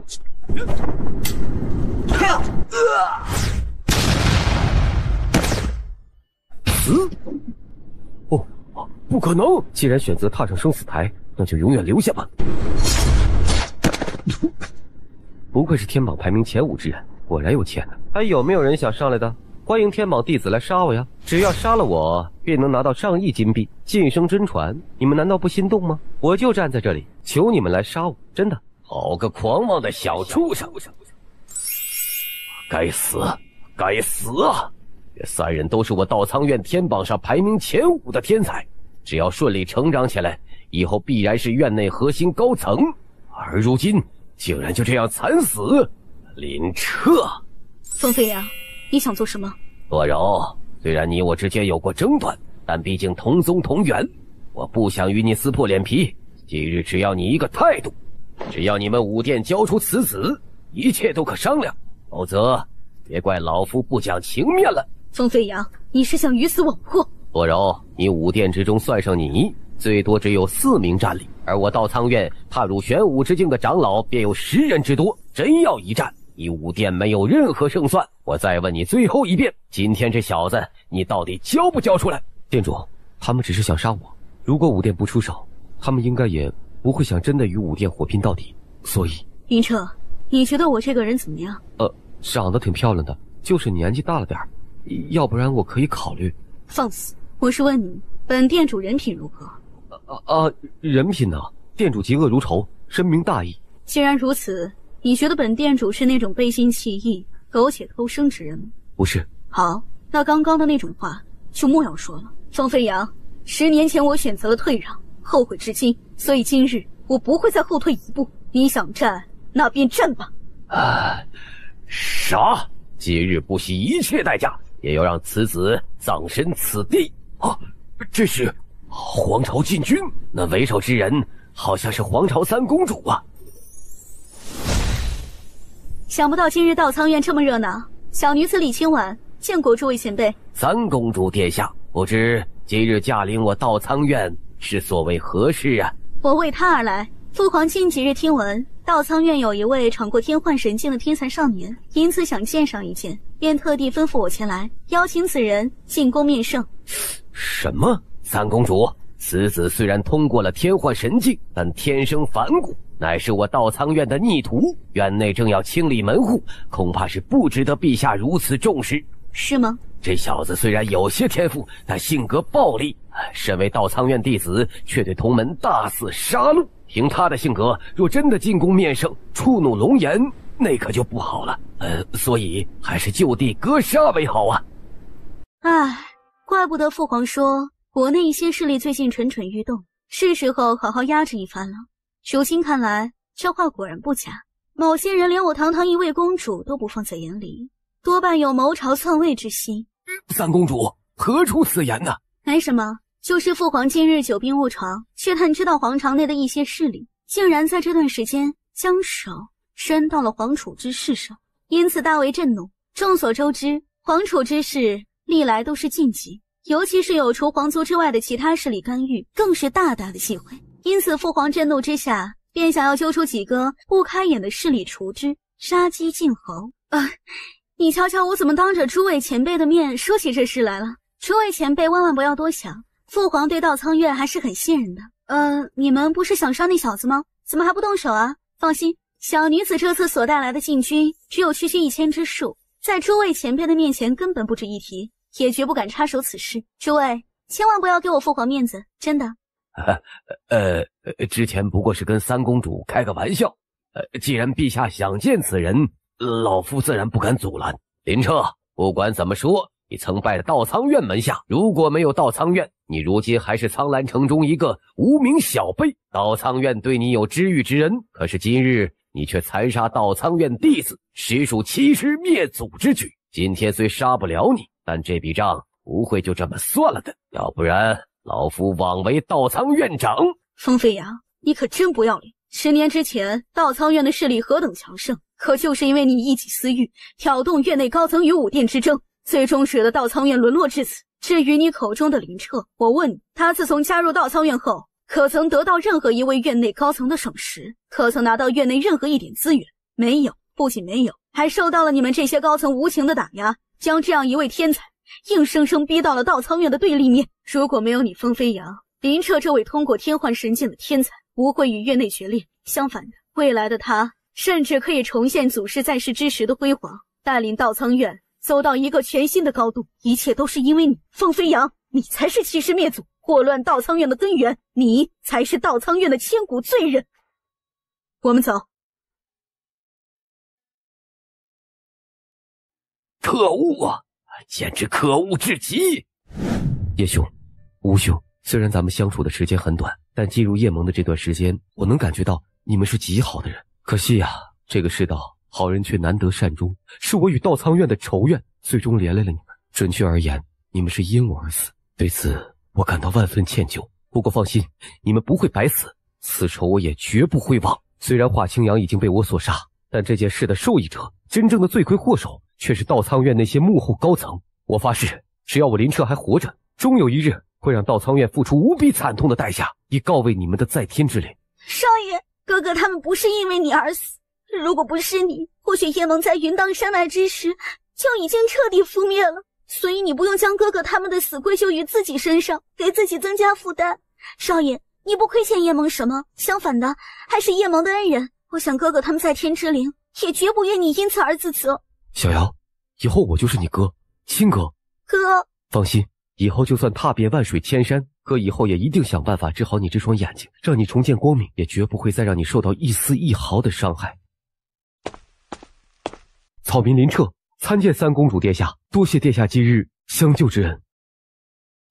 月儿这次回宫，嘴里便一直念叨着在天龙城附近那座玄武墓葬中的经历，也始终没有离开你的名字，使我也很好奇，想见见那位让我妹妹都魂不守舍之人究竟长什么样子。如今一见之下，果然是玉树临风，一表人才。你是不是很好奇苍风皇室为何要帮你？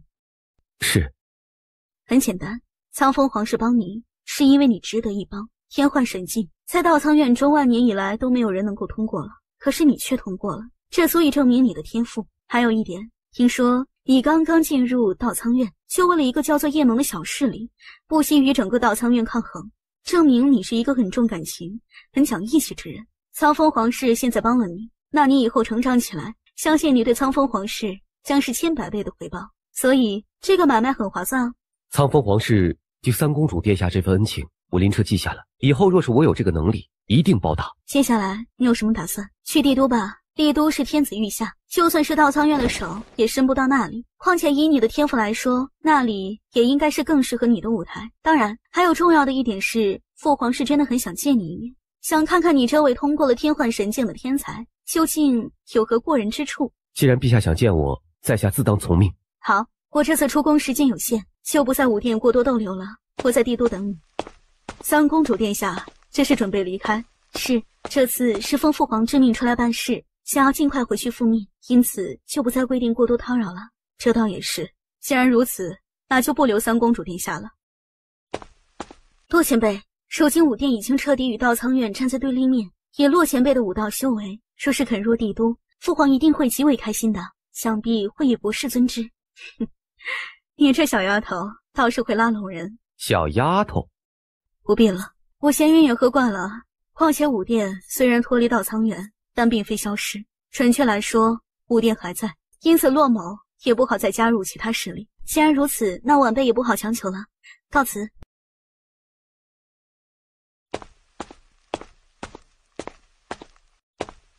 你要去帝都？啊，也好，以你的天赋，自然不会一直屈居于扬州之内，早晚会进入帝都这个更大的舞台的。不过，我需提醒你，帝都这个舞台虽大，但也鱼龙混杂，万事都需小心。没有靠山的情况之下，千万不要像之前那般冲动。店主难道不一起去吗？帝都我是不会去的。可是稻苍院这次与武殿撕破脸皮，若是还留在武殿之中，就算店主实力很强，我也怕。我也没说过要留在武殿之中，这个你就不用管了，我自然有安全的去处。我问你，本店主的年纪看上去真的很老吗？我那是在开玩笑，当时面临绝境，只是想活跃一下凝重的气氛而已。店主，你可千万别当真呐！其实在弟子心目中，店主就是智慧与美貌的化身，这世上除了完美一词，再也没有能形容店主的词汇了。活跃气氛，拿本店主活跃气氛，不得不承认你很有想法。不过今日本店主心情不好，也想拿你活跃气氛。别拧耳朵了，店主，我知错了。嘿嘿，小子，你看上去心情不太好啊。没有，就是今天没什么胃口。没胃口？嘿嘿嘿，回头老夫给你配2副药，保证你胃口大开呀。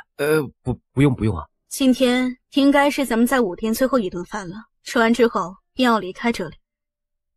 离开也只是暂时的，我想终有一日咱们还会回来，而那时稻仓院的压力也终将成为过往云烟，武殿也一定会重现当年的辉煌。说得不错，如今的武殿虽然脱离了稻仓院，面临的困境也比10年前更为艰难，可这未必不是一次新生。无论如何，即便离开这里，只要我们心中还有武殿，武殿的传承就不会断绝，它会一直延续下去的。既然这样决定了，那吃过饭之后，咱们就各自启程吧。哥，我想跟随洛前辈修炼，不跟你去帝都行吗？修炼？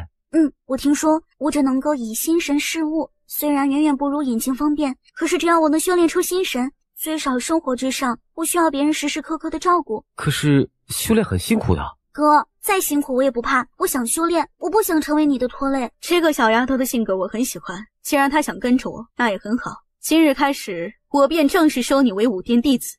武殿弟子？怎么，不想加入武殿？多谢店主，弟子愿意加入武殿。那就好。不过我得提醒你，虽然武殿现在没落，但本店主收人可是很严苛的。成为了武殿弟子，以后就得努力修行。弟子以后必定刻苦努力，绝不给武殿丢脸。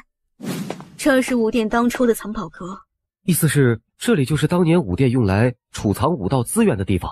店主，我就知道咱们武殿虽然没落了10年，但曾经家大业大，一定还有许多积蓄的。你带弟子来这里，难道……你那是什么眼神？别想了，这座藏宝阁已经荒废了10年之久，其中早就空了。当年本店主亲自解散武殿，自觉愧对殿内众长老弟子，因此早已将这藏宝阁中的修炼资源分发下去。所以准确而言，现在这里已经没有什么修炼资源了。那店主带弟子来这里的意思是？这座藏宝阁虽然空了，但我突然想起其中还有一物，应该很适合你。随我来吧。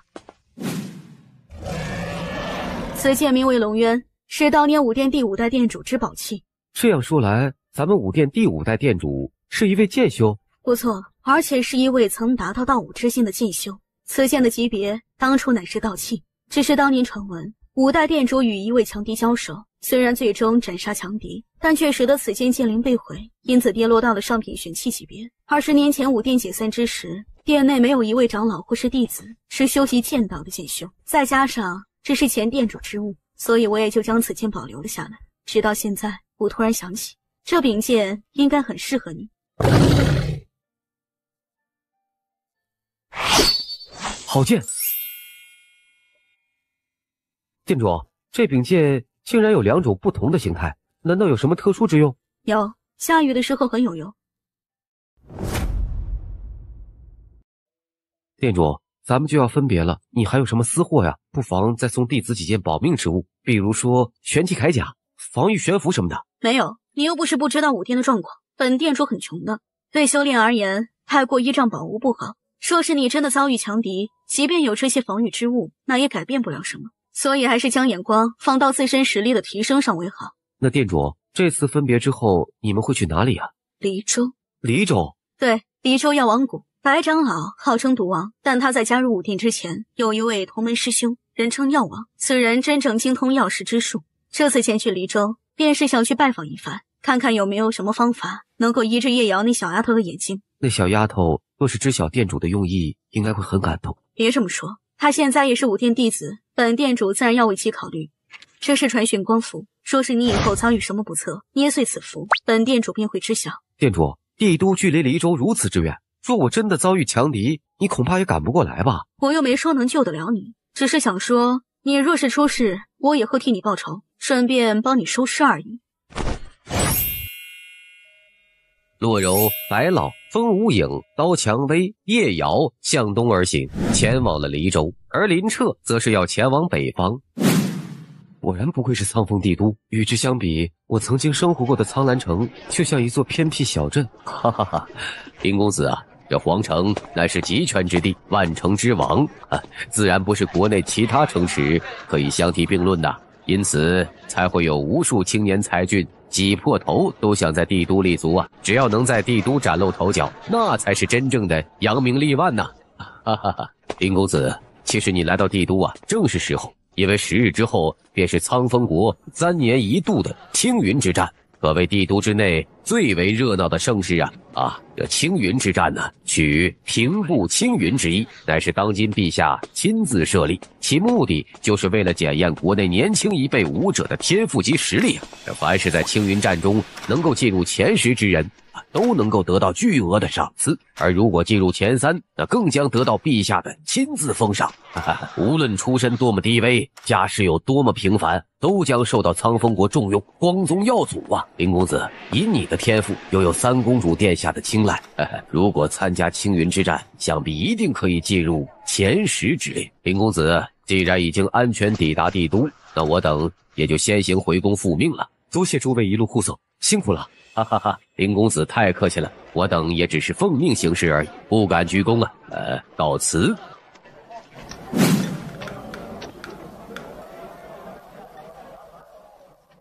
我现在领悟了3门奥义，达到了剑意大成之境，而每多融合1门奥义，剑意就会越强。那岂不是说我只要再领悟1、2门奥义，就能达到剑意圆满？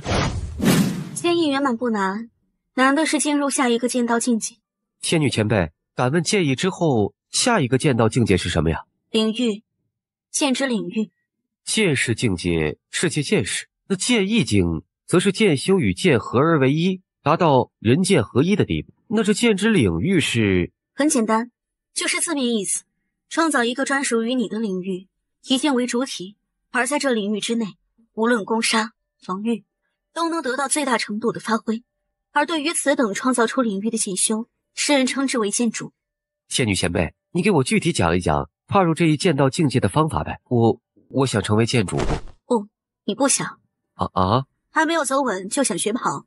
想成为剑主不难，但想成为一名强大的剑主却很难。以你现在的条件，即便成为剑主，也是剑主中最弱的存在。为何呀？因为你领悟的奥义太少了，剑意中融合的奥义越多，剑意也就越强，而领域也是同理。原来如此。可是这世界奥义如此之多，究竟要领悟多少门奥义才能被称之为一名强大的剑主呢？不多不少，6门奥义足矣。6？你莫要误会，我说的6门奥义可不是寻常的奥义，而是指的6大自然主元素。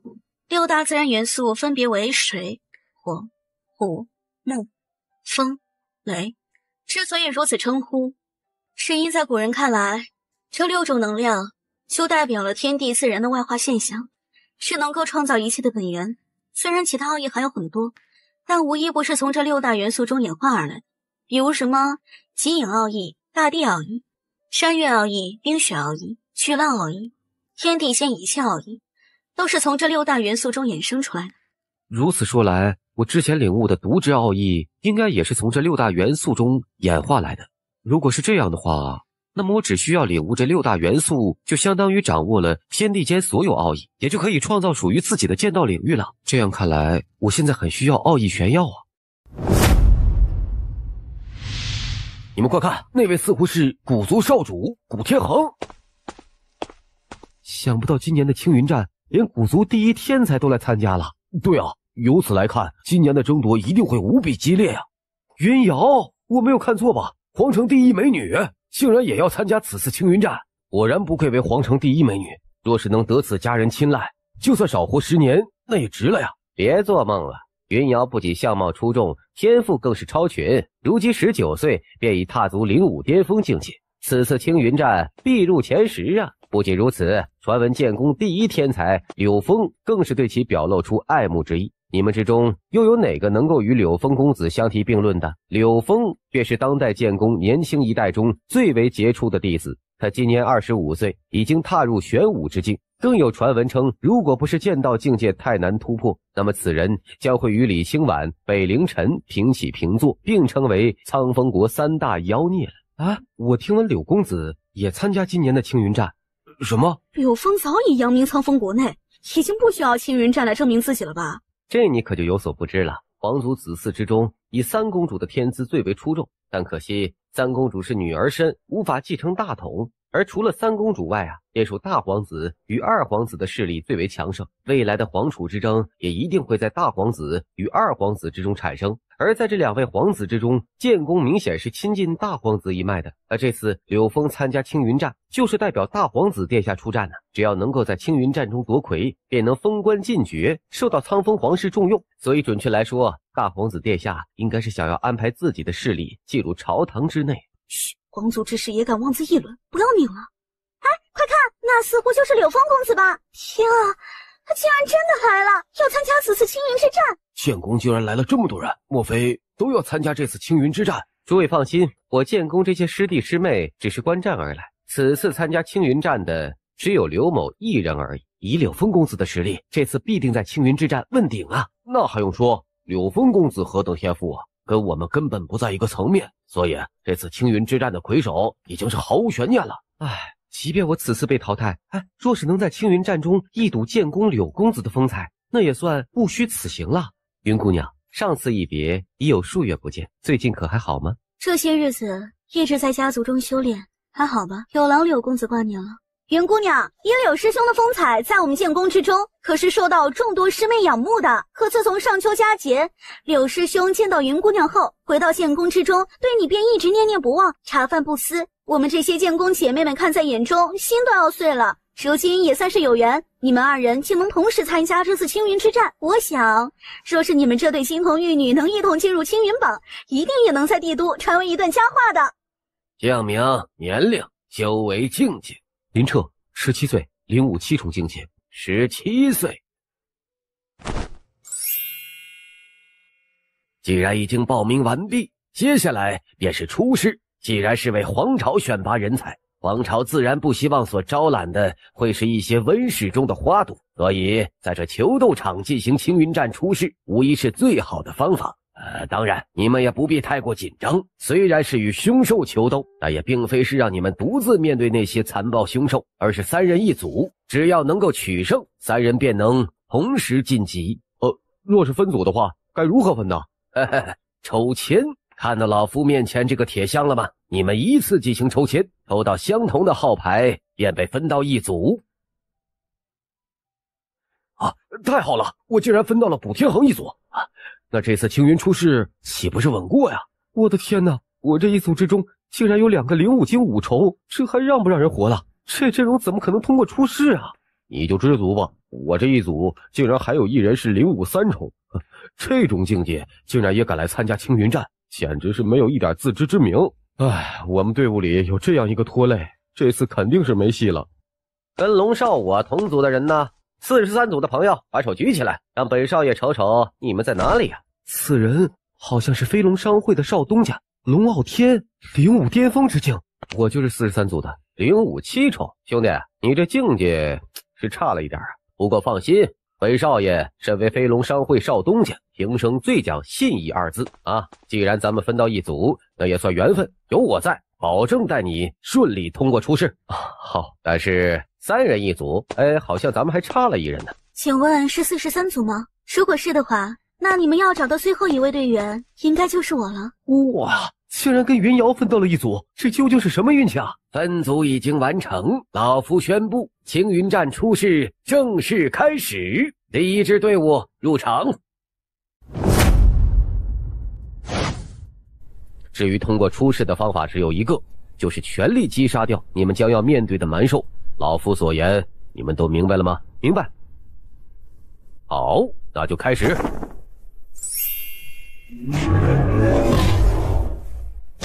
这是9阶灵兽不好，全力出手。这一刻他们体内真气都彻底爆发出来，形成极为不弱的气势。可惜却依旧低估了9阶灵兽的恐怖冲击力，竟然形成狂暴的火焰浪潮，所过之处只能用摧枯拉朽4个字来形容。3人集结起的防御结界瞬间崩溃。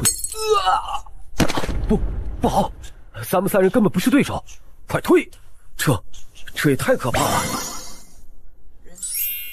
既然第1组面对的是9阶灵兽，那岂不是意味着剩下的队伍所面对的境遇也都会差不多呀？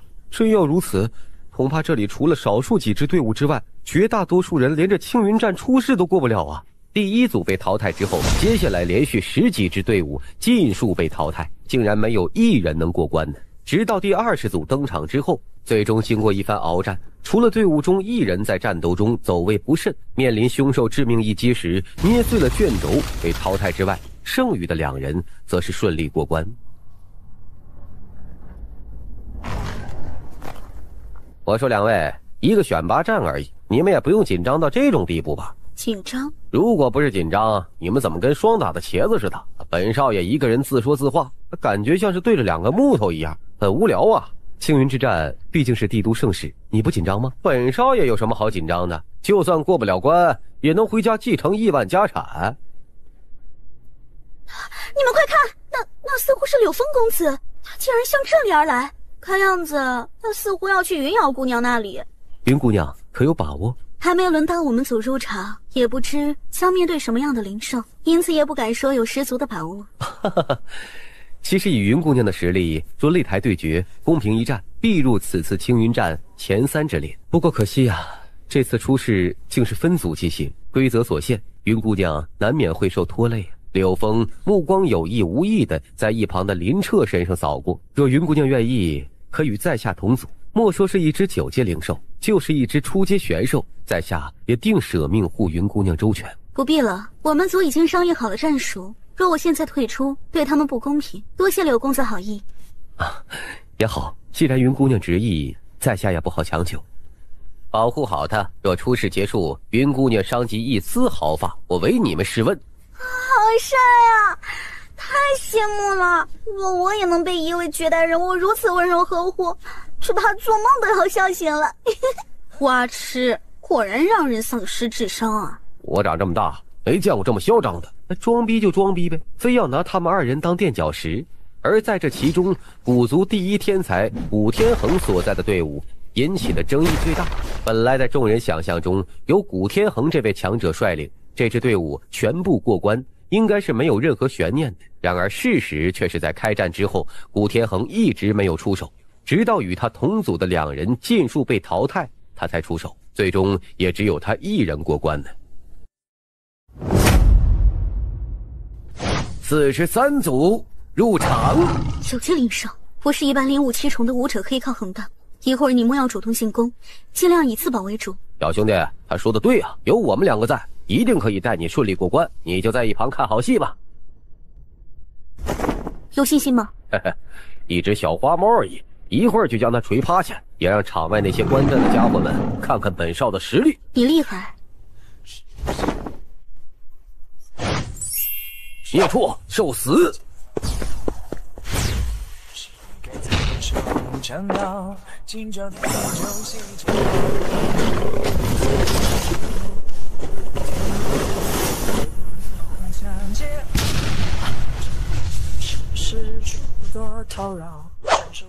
这畜生好恐怖的力量啊！不要轻敌，即便是在蛮兽之中，白虎也属于最强横的兽里之一，有百兽之王的称号。厉害呀！秦道修士果然惊艳啊！因力愈起，直接瓦解对手的精神意志。我想，若不是专修精神力的武者，只怕根本不会有抗衡之力呀。我怎么感觉有些不对呀？这只白虎灵兽似乎身具兽王血脉。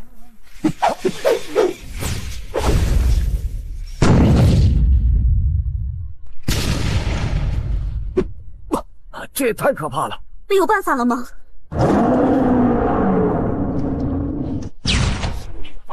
什么？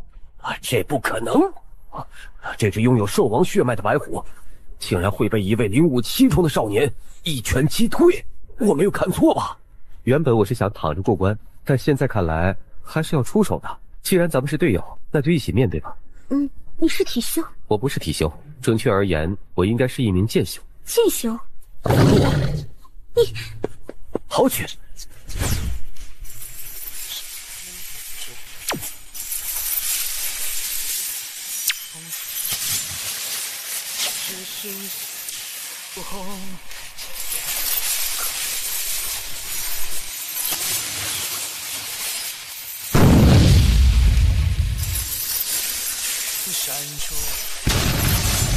剑修，少年就是剑修，好可怕的剑道感悟啊！此少年似乎不是剑宫弟子吧？真是难以想象，除剑宫之外，竟然还有如此具有剑道天赋之人。兄弟，想不到你这么厉害呀！为什么一开始不出手？是不是诚心想看我们两个笑话来着？我一开始想出手的，是你们不让啊。你不老实。跟你开玩笑呢，我怎么可能怨你呢？还要好好谢谢你呢。若没有你出手，只怕咱们这一组都要淘汰了。咱们是队友，没必要这么客气。走吧，这里不是聊天的地方，还是不要妨碍其他人进行考核为好。这小子居然也是一位剑道修行者。刚才那一剑威力是不错，然而可惜啊，这小子不是出自剑宫，剑术再凌厉，也只是旁门左道而已。不值一提，43组全员过关。少年可畏呀！柳峰公子终于要出手了吗？果然不愧为剑宫中的天骄人物，仅仅这种气场便足以横压全场了。你们两人不必出手，站在一旁。剑来！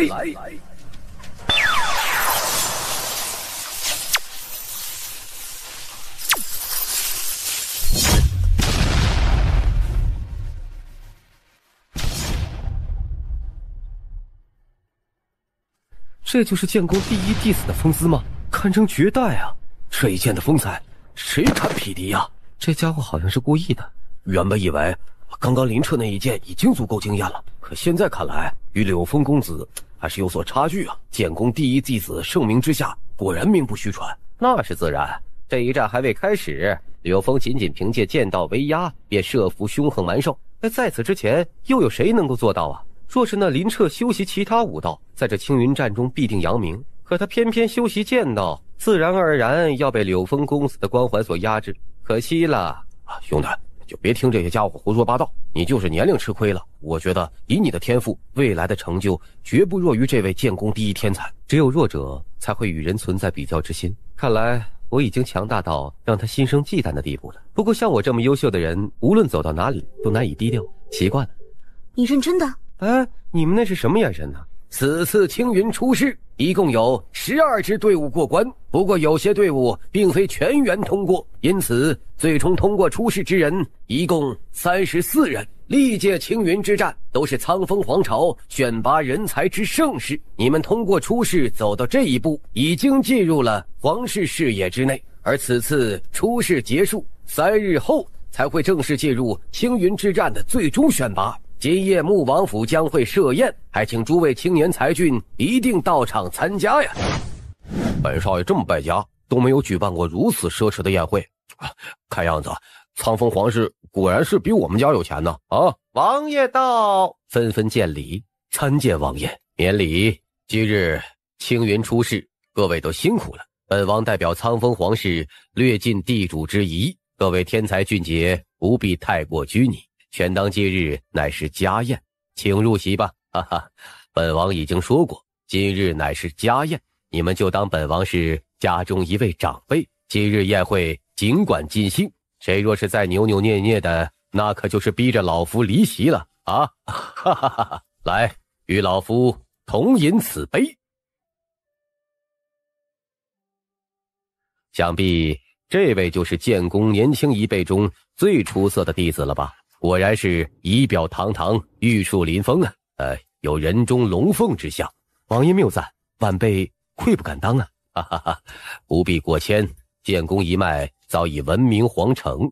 听闻凡是进入剑宫，无不是在剑道一域有着超凡天赋之人呐。剑宫以后若是能为皇朝多多输送人才，为国效力，那将是苍风之幸啊！本王听说今日青云出世，还有一位展露了非凡剑道天赋的少年，似乎是叫做林彻，不知是场中哪一位啊？在下便是林彻，见过王爷。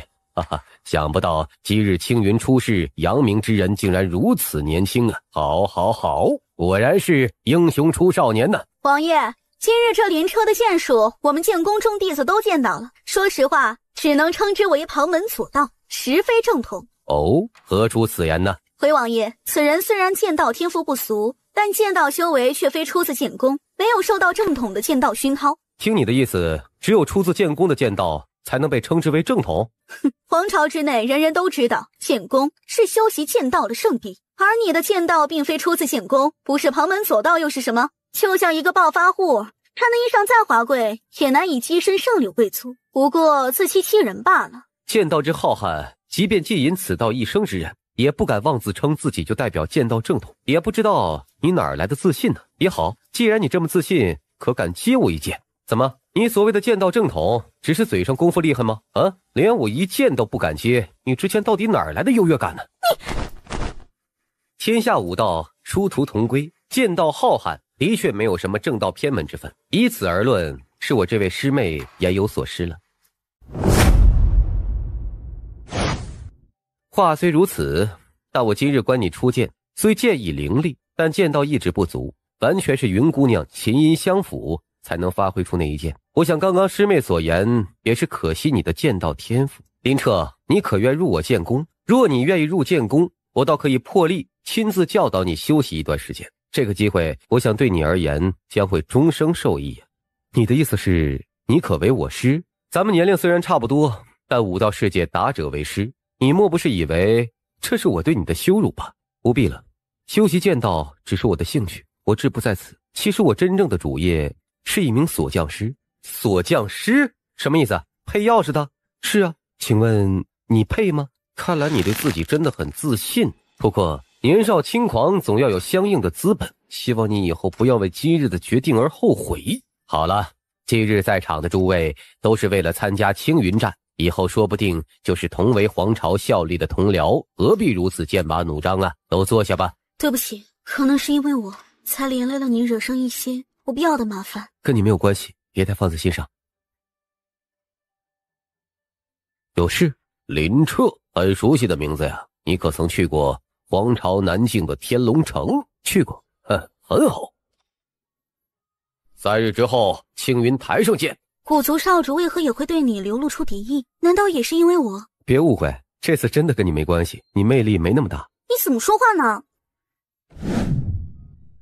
天女前辈，你说这柄剑的剑灵被毁以后，是否还有着修复的可能啊？可以啊，不过我劝你还是暂时放弃这个想法。为何呀？玄气与道气虽然只有一字之差，但本质却天差地别。譬如道气一般都会诞生气灵，这些气灵不仅能发挥极强的战力，更是有着自己的意识。可若是你不能得到他们的认可，他们不仅不会认主于你，甚至还会反噬。以你现在的修为而言，是根本催动不了道气发动哪怕一次攻击的，还有很大可能会反噬自身。因此想要修复此间的剑灵，还是晚一些再考虑吧。原来如此。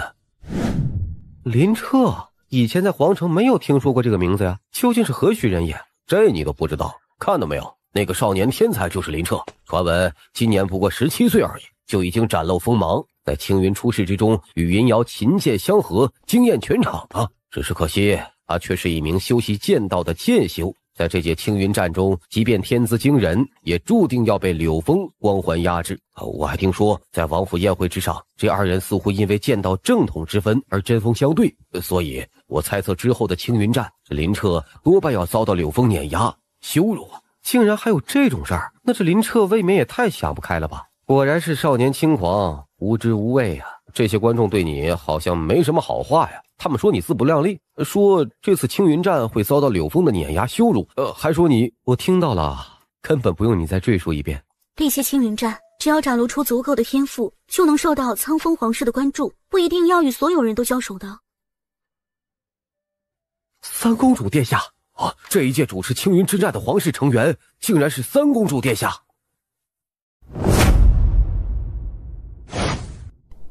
听禁军复命说你已来了皇城，只是最近宫中有些事忙，未及见你，该不会怪我吧？不会，公主殿下言重了。况且咱们现在不是也见到了吗？这倒也是。听说你参加了此次青云战，我很期待你的表现，好好加油。会的。在座各位都是通过了青云出世的天才俊杰，可以说离最后的青云榜前10只有一步之遥，而这一步无疑也是最难的。接下来的青云战没有规则，诸位可以随意挑战自己想要挑战之人，尽情展露自己的天赋及实力。只要你所表现出的潜力足够，即便失败也是有机会进入青云榜的。因此虽然没有规则，但接下来的每一战都有可能影响你们的排名。我这么说，诸位可都明白？明白。很好，那就开始吧。既然没有人第一个上场，那就让本少打个头阵吧。我来，请赐教。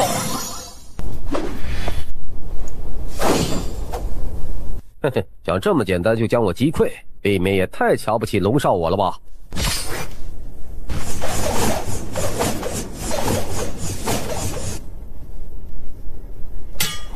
不必战了，我认输。第一战竟然这么快就分出了胜负了啊！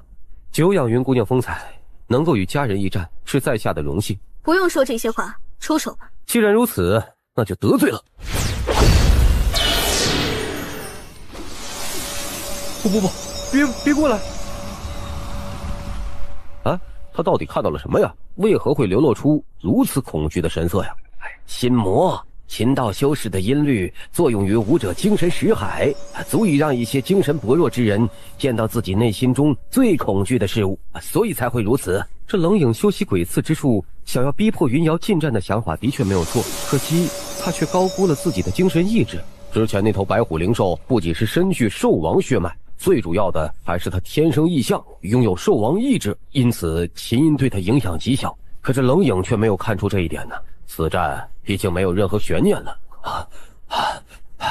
多谢留守，这一战是我输了，承让了。云瑶下场之后，青云战继续进行。从青云战开始之后，有3人似乎一直没有上场过呀。人的名，树的影，柳峰、古天恒2人即便不出手，仅凭威望也足以进入青云榜。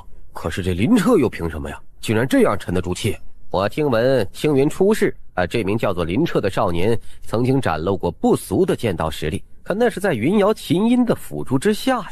如今这种战斗形式为2-2对决，他要发挥出之前那一剑，恐怕很难再做到了。再加上通过青云出世的众多天才中，以他领悟7重的境界，无疑是低了一些。不出手，或许也是保险起见吧。这倒也是啊，毕竟他的年龄小了很多。单论天赋而言，即便不出手，也是极有可能进入青云榜的。真的不准备出手吗？不急，会有人挑战我的。什么意思？挑战一词是弱者之于强者，只有弱者才会挑战别人。我是强者，自然不需要主动上台挑战他人，你懂吗？快看，古族少主要上场了！等了这么久，这个古族第一天才终于要登场了吗？可是他将会挑战何人呢？林彻，还不上来吗？什么？这不可能吧？王府宴会之后，我以为你会寝食难安，这3天时间会认怂，找机会给我磕头赔罪，然而却并没有。看来你对自己很自信呢。想太多了吧你？林彻，你在玄武墓葬之时杀我一位族弟，而我古族一位族老也是死在你们武殿之手。你说这笔账你该如何偿还？你把我叫上来是来陪你聊天的吗？想讨债尽管出手便是。还是第一次见到如此嚣张的人。小兔崽子，不得不说你成功激怒我了。真是啰嗦呀。找死！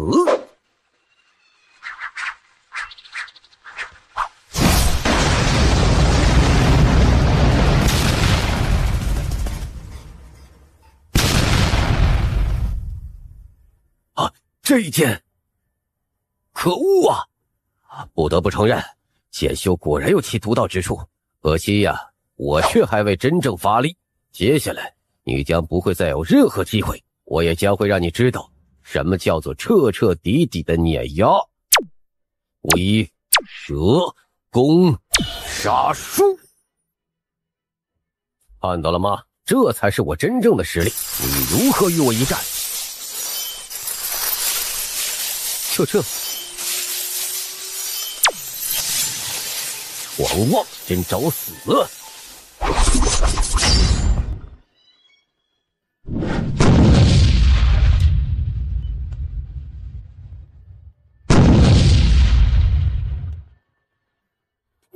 我看到了什么？古族少主竟然败了！天哪，我真的不是在做梦！古天恒被誉为古族年轻一代第一天才，如今竟然败在了一名少年手中。那么，这位少年的天赋又该有多么强大呀？可以想象，今日之后，这一战将会以最快的速度传播开来，而林彻这个名字也将会震动整个皇城呢。不可能啊！我怎么可能会输？我怎么可能输给你？他看了面前的古天恒一眼，没有说出一句嘲讽之语，转身向台下走去，似乎是直接无视了对方。李兄弟，连古天恒都能打败，你到底是人还是怪物啊？你这家伙竟然隐藏得这么深。隐藏有吗？可恶啊，又被这小子装到了。刘师兄，这小子在王府宴会的时候就敢顶撞师兄你，如今击败古天恒之后，恐怕更不将咱们建功看在眼中了。师兄，你真应该好好挫一挫他的锐气，让这小子知道什么叫做天高地厚。既然没有人再进行挑战，那么此届青云之战便至此结束吧。这榜单便是青云榜，刚刚我观你们战斗，已经根据你们的实力、天赋，将你们的名字写到了上面。下面便由我来宣布结果。青云榜第10位江雨鹤，青云榜第9，青云榜第8，青云榜第6冷影，青云榜第5龙傲天，青云榜第4古天恒。不是古天恒不强啊，只是他运气不好，碰到了更为妖孽的林彻。也不知道此次青云战结束之后，这位天才什么时候才能从阴影中走出来了。此届青云榜第3云瑶，只剩柳峰与林彻2人了，可是这2人将会如何排名？这似乎是个难题啊。这有何难？柳峰的实力在此届青云战中无出其右者，他排在第1，莫非还有什么悬念吗？话虽然这样说，但此次青云战林彻所展现的天赋堪称妖孽呀。如果论潜力的话，林彻未必会输给柳峰吧。那就要看最终苍风皇室的抉择了，究竟是更看重实力还是更看重潜力？你们2人自己认为呢？公主殿下应该已经有了自己的决议，无论何种安排，在下都没有异议，听凭公主殿下安排。好，既然是这样，那我便宣布，此届青云榜没有第2名，柳峰与林彻2人并列第1。竟然拿到了第1，并列第1。公主殿下，恕在下无法接受这个结果。怎么，你不是说听凭我的安排吗？这个结果你不满意，还是说在你的想法之中，只有你一人才有资格成为这青云榜第1？并非如此，而是刘某觉得对于武者而言，应该秉持严谨的态度，绝不可含糊其辞。并列第1这个说法未免有些太过于暧昧，所以还请公主殿下慎重考虑。说的也有道理，并列第1这个说法的确过于暧昧，而往届青云战也从未有过先例。既然如此，那就委屈你了，当个第2吧。我是第2？你有异议？哼，公主殿下的决定，刘某自然不该有任何异议。那我今日就以这第2的身份挑战这次青云榜第1，我想领教领教，我与第1的差距究竟在哪儿？你以为背后有人为你撑腰，你可以在我面前造次？在下绝不敢在公主殿下面前造次，只是真的不清楚与第1名的差距，因此想要一个公平切磋的机会。你今年已经25岁了吧？而林彻不过17岁而已，你们修行的时间足足差了8年，公平切磋。公主殿下，给他这个机会吧。他那么想与我一战，即便公主殿下逼迫他收回挑战的想法，别人也会说我是畏战。那我这位青云榜第1岂不是很没面子？既然如此，那就给他这个机会挑战我吧。青云战虽说以实力为主，但对天赋同样看重。你强在潜力，但修行时间上未免太吃亏了一些。即便不应战，也不会有人说你什么，因此不必勉强。没有勉强，只是想试试，而且有着一些把握。那你好好发挥，不需有任何顾虑。这还要不要脸了？本来就占据境界的优势，如今竟然还要占据高空优势，这就是建功第1天才的风度啊！玄武境界本就可以御空，他既然有自信与我一战，我自然要全力发挥。况且他才是青云榜第1，我只是第2而已。青云榜第1连御空都做不到，又有何资格能凌驾于我之上啊？一个青云排名而已，居然就让人显露出心胸狭隘的本性，真是让人意想不到。殿下，可否借我一只御空灵兽啊？可。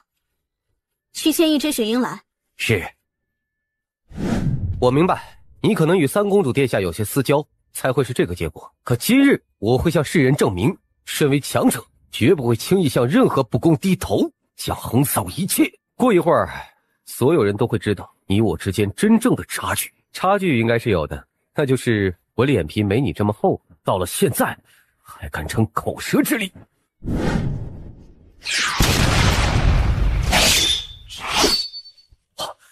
剑意圆满。哼，剑意大成也敢在我面前显露，简直是自不量力。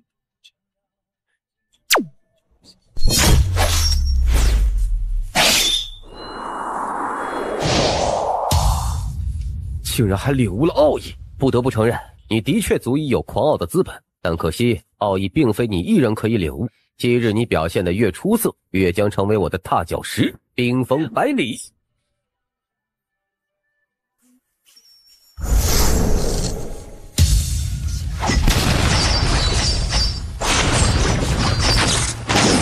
原本以为就算林彻拥有挑战玄武之境的勇气，但巨大的差距之下也难以支撑10个回合。可如今他们最少交手了数十招，林彻竟然没有露出败相，这怎么可能啊？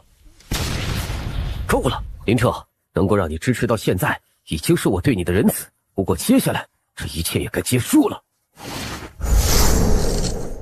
呵呵，感受到了吗？这就是你我之间真正的差距。身为剑修，你剑已毁，如何与我斗啊？冰封！什么？以林彻的灵武境修为，根本不可能做到御空而行。如今那屠宰于他的血鹰被斩杀，那他岂不是要糟了？上品玄气！在接近地面不足100米之时，他手掌突然在虚空一抓，那刚刚重伤对手的龙渊剑再次破空飞回他的掌中，撑开成了一柄伞。这居然还能有这种操作，这操作也未免也太帅了吧！店主，原来这柄剑不只是下雨的时候才有用吗？啊，你小子竟然掌握有上品玄气！你输了？输啊！不，还没有结束，是吗？毒之奥义，你竟然隐藏得如此之深！走，赢了！林彻竟然真的战胜了柳峰，绝对是个怪物啊！青云榜第1是林彻，可还有对这第1排名有异之人。连柳峰这等人物都败在林彻之手，林彻问鼎青云榜第1都是实至名归。好，既然没有人再有异议，那我刚刚念到名字之人就是此届青云战最终的优胜者，稍后随我进宫接受封赏，而具体的封赏则是由陛下亲自定夺。我等拜见陛下，吾皇万岁万岁万万岁！哦，免礼吧。以往每一届青云战都是朕亲自主持，只有这一届例外。不过你们既然通过了青云战的考验，以后必将会成为我苍风国之栋梁，因此朕还是想亲眼见一见你们。诸人受宠若惊，纷纷言称谢陛下抬爱。好了，既然青云战是为皇朝选拔人才，凡是入青云榜之人皆有封赏。我想你们也很想知道自己将会得到什么奖励吧？那朕也就不卖这个官司了。听封！听闻此言，人人神色一震。青云榜6至10位，封1等子爵，赏极品灵丹10颗，下品玄器1柄。此外，每年可由国库分发价值500万金币的修炼资源，以资奖励。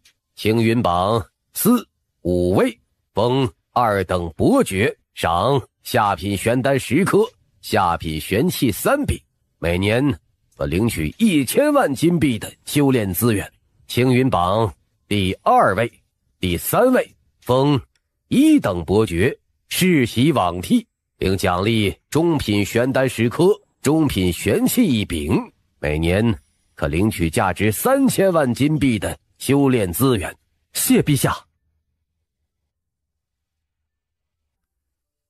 哈哈哈，能以如此年龄拿到青云榜第1，我苍风国果然人才辈出啊，朕心甚慰。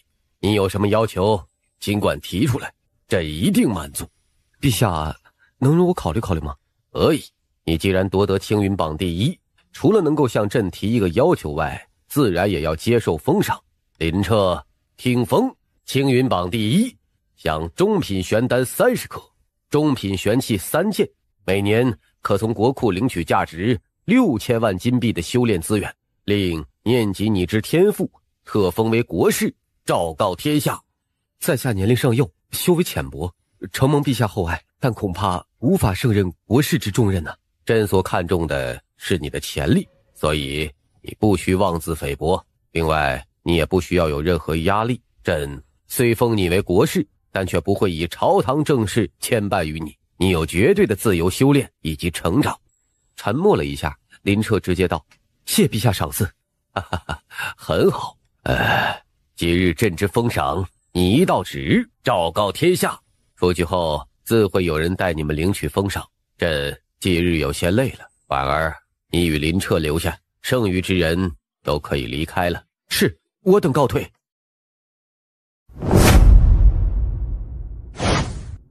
林彻，听闻你是武殿弟子，那洛柔殿主应该是你的师父吧？也不算是师徒关系，他是殿主，我是弟子，确切来说，他应该算是我的领导吧？啊，那你这位领导是否也来了帝都？殿主并没有来帝都，而是去了黎州。哈哈哈，我与你殿主颇有些渊源，但都是一些陈年往事了，不提也罢。只是我的身体原因，以后不知道还会不会能见到他。若是以后你见了他，代朕向他问好便是啊。是。林彻，你可知朕将你留下是所谓何事？还请陛下告知。是为了三宗两国论武一事。咱们苍风国所在地域名为北荒域，北荒域极其广袤，幅员辽阔，即便是以皇朝所统治的疆域，也只是北荒域中极小的一部分而已。而在苍风国附近，还坐落着4座毫不弱于苍风国的势力，并称为三宗两国。这其中3宗分别为皓月宗、炎龙宗、合欢宗，而2国呢，则是分别是以秦国以及咱们苍风国。至于三宗两国论武，顾名思义，就是这5大势力每隔3年便选拔出各自势力中最出色的小辈人物进行论武，并进行排名。这个排名不仅彰显各大势力武道修炼的兴盛强弱，更会关系到一些国家级资源的分配归属。三宗两国论武，每3年为一届，朕也是在此基础之上，才在国内设立青云之战，旨在选拔人才能够带我苍风出战。因此，我想让你参加此次论武。你虽被朕封为国士，但一无根基，二无背景，年龄又有些不俗，在国内难免会招惹一些非议。此次青云战中，你所展露的天赋足够惊艳，但仅凭这些明显还不够。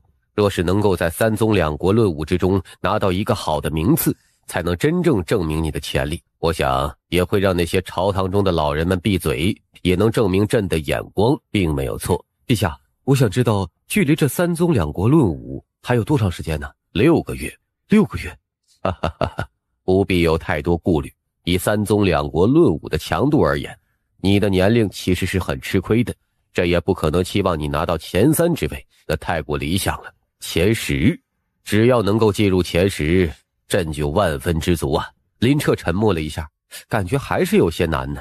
如果是平时，想进前10无疑也会很难，可现在却有一个绝佳的机会，因为传闻中的圣武遗迹即将要开启了。圣武遗迹？那又是什么？圣武遗迹乃是一处造化之地，每隔数百年便会开启一次。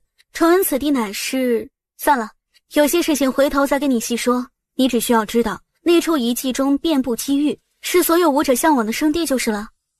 婉儿所言不错，圣武遗迹有着严格的古灵限制，若不然只怕每次开启，即便是那些老辈强者也将争得头破血流，可想而知其中造化对武者的吸引力。也正因此，朕想着以你的天赋，若是能够进入其中，即便是短短几个月时间，应该也能进步神速，或许真的有可能在6月之后的论武之中进入前10。陛下，在下愿意参加。哈哈哈，如此甚好。好了，这也没有其他事情了，你可以去领取此届青云之战的奖励了。在下告退。朕之末年能够见到苍风得此良才，实乃国之幸事，真要好好感谢到苍院那帮鼠目寸光的老东西。父皇很看重他，可是否有些操之过急了？不是操之过急呀，是朕的时间真的不多了。父皇不要这样说。生死离别，人之常情，哈哈，又有何不能说的？罢了，不说这些。婉儿啊，这次圣武遗迹开启，你也要去。圣武遗迹开启一次固然难得，错过此次机会，或许便终生再无进入的机会。刻在儿臣心中，父皇同样只有一个。如果非要做出取舍，儿臣还是想留下多多陪陪父皇。哈哈哈哈，好孩子，不过你不用在意，朕的身体虽然一日不如一日，但也绝不会这么轻易倒下的。这次你必须要去。父皇，其实儿臣有一事不明，儿臣总觉得最近父皇似乎对儿臣格外用心，很想知道原因。孩子，你真的不明白。李清婉红唇抿了抿，欲言又止。你大哥与二哥空有野心，但无论是天资、眼光还是能力，都远远不及你，所以你才是朕心中的最佳人选。可是，没有可是，婉儿啊，咱们李氏先祖南征北战，戎马一生才打下这一片大好的江山，有了如今的苍风国，身为后辈子孙，更应该励精图治，绝不能让先祖这份基业在你我之手葬送。不管如何说，这个责任以后若是落在你的身上，你不能退缩，明白吗？儿臣明白。到了，林公子，这里就是皇家宝库了。陛下所承诺的奖励，公子都可入内挑选。多谢公公引路。那就拿30颗太虚素灵胆。第二件，林彻挑选了一副拳套，名为雷神拳套，这是奥义玄药。林公子好眼力呀！这3颗是龙蛇火莲子，正是蕴含了火之奥义的玄药。火之奥义，林国士莫非是想要兑换此物？其实以老奴看来，奥义玄药固然珍贵，但毕竟领悟几率难以保证，倒不如兑换其他修炼资源来的实在呀。公公，我剩下的额度就兑换这龙蛇火莲子吧。既然林公子已经做出决定，那老奴也就不再劝了。这3颗龙蛇火莲子，每一颗在外界的市价都价值2000万金币，因此林公子剩下的资源额度正好兑换3颗。好。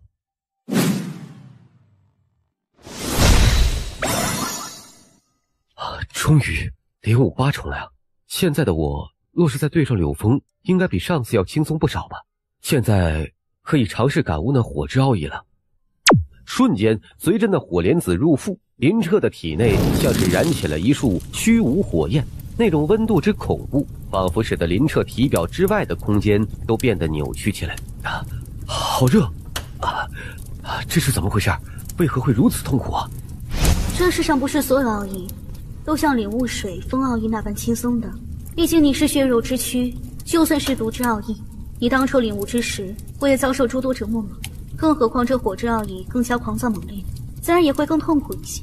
所以一般武者想要领悟火之奥义，为了减轻痛苦，都会寻找一些极寒之地来抵消这种恐怖的温度。天女前辈，你既然知道这些，为何不早说呢？你也没问啊。凝神。最后林彻快速集中精神，然而在这种痛苦之下，想要保持精神集中，甚至感受其中所蕴含的火之元素，实在是太难了。半个时辰之后，这种痛苦终于逐渐减弱下去，失败了。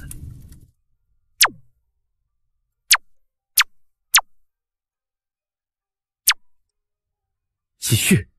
这一次有了之前的教训，林彻更快地进入明悟状态，但1个时辰之后，林彻还是从那种状态中醒了过来。第2次还是失败。如果不是兑换着龙蛇火莲子4000万金币全部兑换成修炼资源，应该足以让我顺利突破到领悟9重了吧？冒出这个想法，林彻陷入了纠结之中，究竟是继续还是现在放弃及时止损？继续。好，整个身心陷入空灵状态。3个时辰之后，林彻倏然睁开眼眸，火之奥义终于掌握了。你怎么不穿穿衣服啊。那公主殿下为何不敲门呢？这里是皇宫之内，是我家，我为何要敲门？况且，谁知道你大白天的竟然做这么龌龊的事情？公主殿下，我要说，其实我在修炼，你信吗？你觉得呢？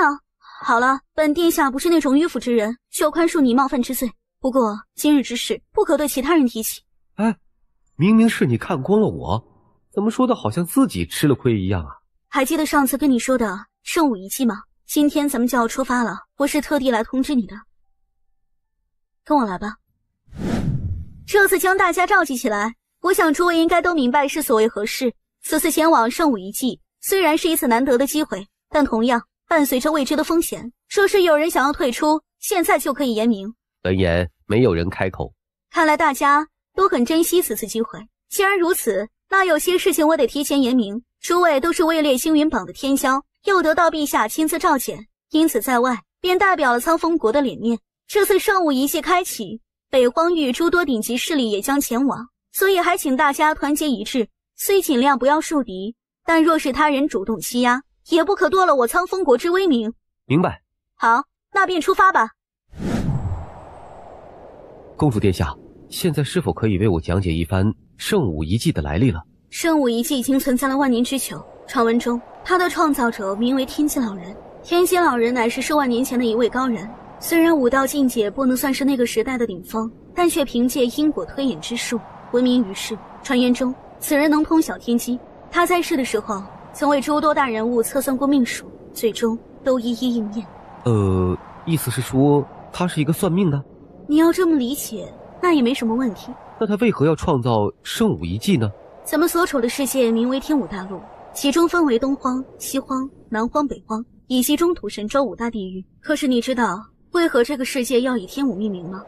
因为在很久以前，咱们这个大陆的古人认为天武之境就是武道世界的尽头，所以才会如此。天武境界就是武道尽头？林彻暗中摇了摇头，这绝不可能。天武大陆历史无比悠久，可是从古至今也没有一人可以超越天武境界，所以这个结论在很长一段时间之内都是世人所公认的。然而正是天机老人的出现打破了这个认知。数万年前，天机老人曾做过一次推演，预言未来的万年间将会诞生一位天命之子，将会超越天武境界，达到一个天武大陆之上古往今来的所有武者都从未企及过的高度。天机老人的这个预言在当时掀起的波澜难以想象，也有不少人觉得他是在哗众取宠，不足为信。为了证明自己，天机老人才穷尽毕生心血创造了圣武遗迹，并且他言称未来的某一天，那位天命之子将会通过圣武遗迹的考验，向世人证明他的论断绝非荒谬之言。原来这就是圣武遗迹的来历啊！天命之子，你激动个什么呀？我突然想到了我的身世啊！不瞒诸位啊，我爹曾说，当年我出生之时，曾天降瑞彩，地涌金莲呢。起初我还不太相信，直到刚刚听到公主殿下那段话，我感觉仿佛有一道光突然从我天灵盖打了下来，为我指明了道路啊！莫非我就是传说中的天命之子啊？你就从来没想过你爹是骗你的？对啊，小时候我爹说我是9天仙女甄嬛，难道我也可能是天命之子了？哎，你们爹都好善良，为何我爹说我是买东西送的？你们知足吧，我爹还说我是垃圾堆里捡来的呢。看来有时间还是要回一趟苍兰城啊。到了，那里应该就是圣武遗迹的显化之地了，走。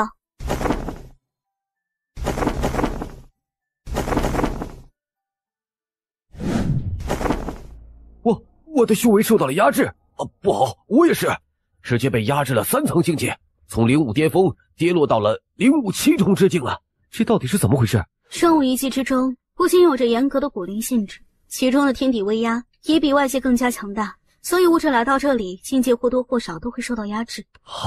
原来如此啊！我的境界居然没有受到压制，这是怎么回事啊？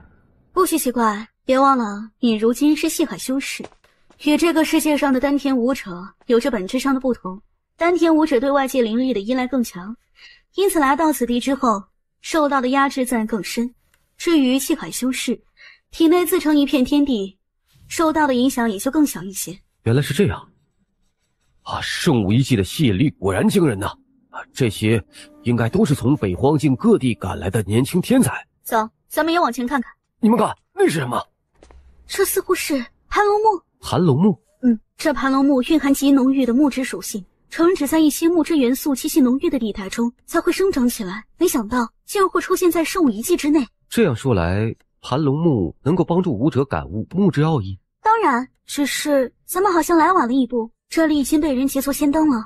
圣武遗迹内对武者的压制如此严重，他居然还能将境界维持在玄武之境，可见若是外界之中，必然也是北荒境域内年轻一辈的翘楚人物。此人是谁呀？这你都不认识？此人正是秦国三皇子殿下秦婴啊！有这位人物在，咱们是不是也要离开呀？不必，你们去感悟。嘿嘿，那就让我来试试吧。这么快回来了？哎呀，我感觉不到丝毫木质元素，看来是与这木质奥义无缘了。若是这样，那倒是不必浪费时间。这些人是哪势力的？还有谁想试？我想试一试。去吧。我三皇子殿下正在感悟，你们却一直前往打扰。之前没有与你们计较，现在居然还敢得寸进尺。听你们这些话，这盘龙木莫非是你们秦国种在这里的啊？只能你秦国皇子在这里修行，旁人想要尝试一番都不行，未免也太霸道了吧？此物的确不属于秦国，但盘龙木何等珍稀之物啊！莫非你们以为是什么阿猫阿狗都能随意感悟的？刚刚你们不是已经有不少人尝试过了吗？结果如何？如今还不离去，难道还嫌不够丢人现眼吗？好了，不要拦着他们，让他们尽管尝试就是。让他们过来吧，有些东西不尝试一番，就怎么知道什么叫做绝望呢？是。太过分了，看不起谁呀？不必理会他，也不要受什么影响，尽管尝试就好。是。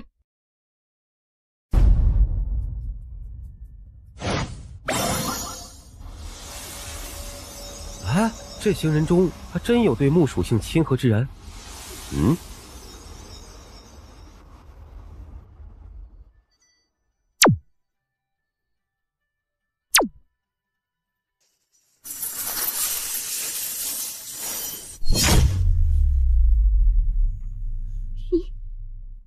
你做什么？做什么？当然是在感悟木之奥义了。只是我感悟的方法可能狂暴了一些。我也没想到这木之元素会如此狂荡，除了我之外，竟然会排斥他人。找事？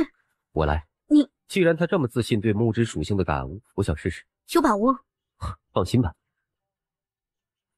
刚刚秦国三皇子出手，已经是一种明示，也是震慑。而这行人还不离去，竟然还想尝试。木之奥义固然珍贵，但这是否有些找死的意味了？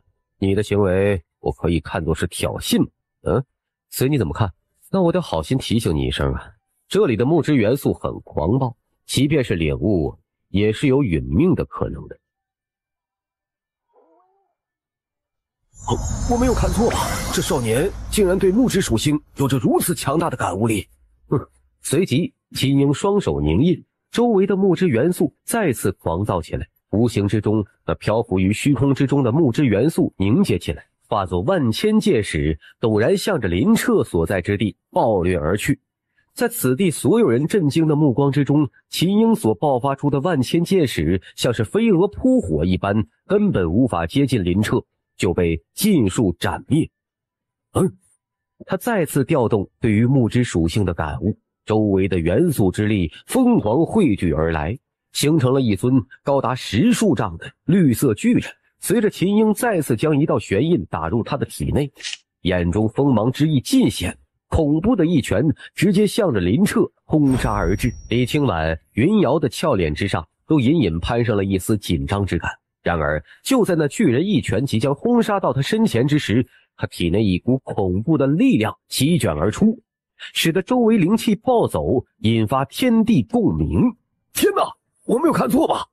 盘龙木是不是活过来了？什么活过来了？那是因为这少年明显比秦三皇子感悟更深。秦三皇子只是以此地木之元素凝结成意象，可这位少年居然直接激活了盘龙古木。激活盘龙古木，这怎么可能啊？这得对木之属性有多强的感悟才能做到如此啊？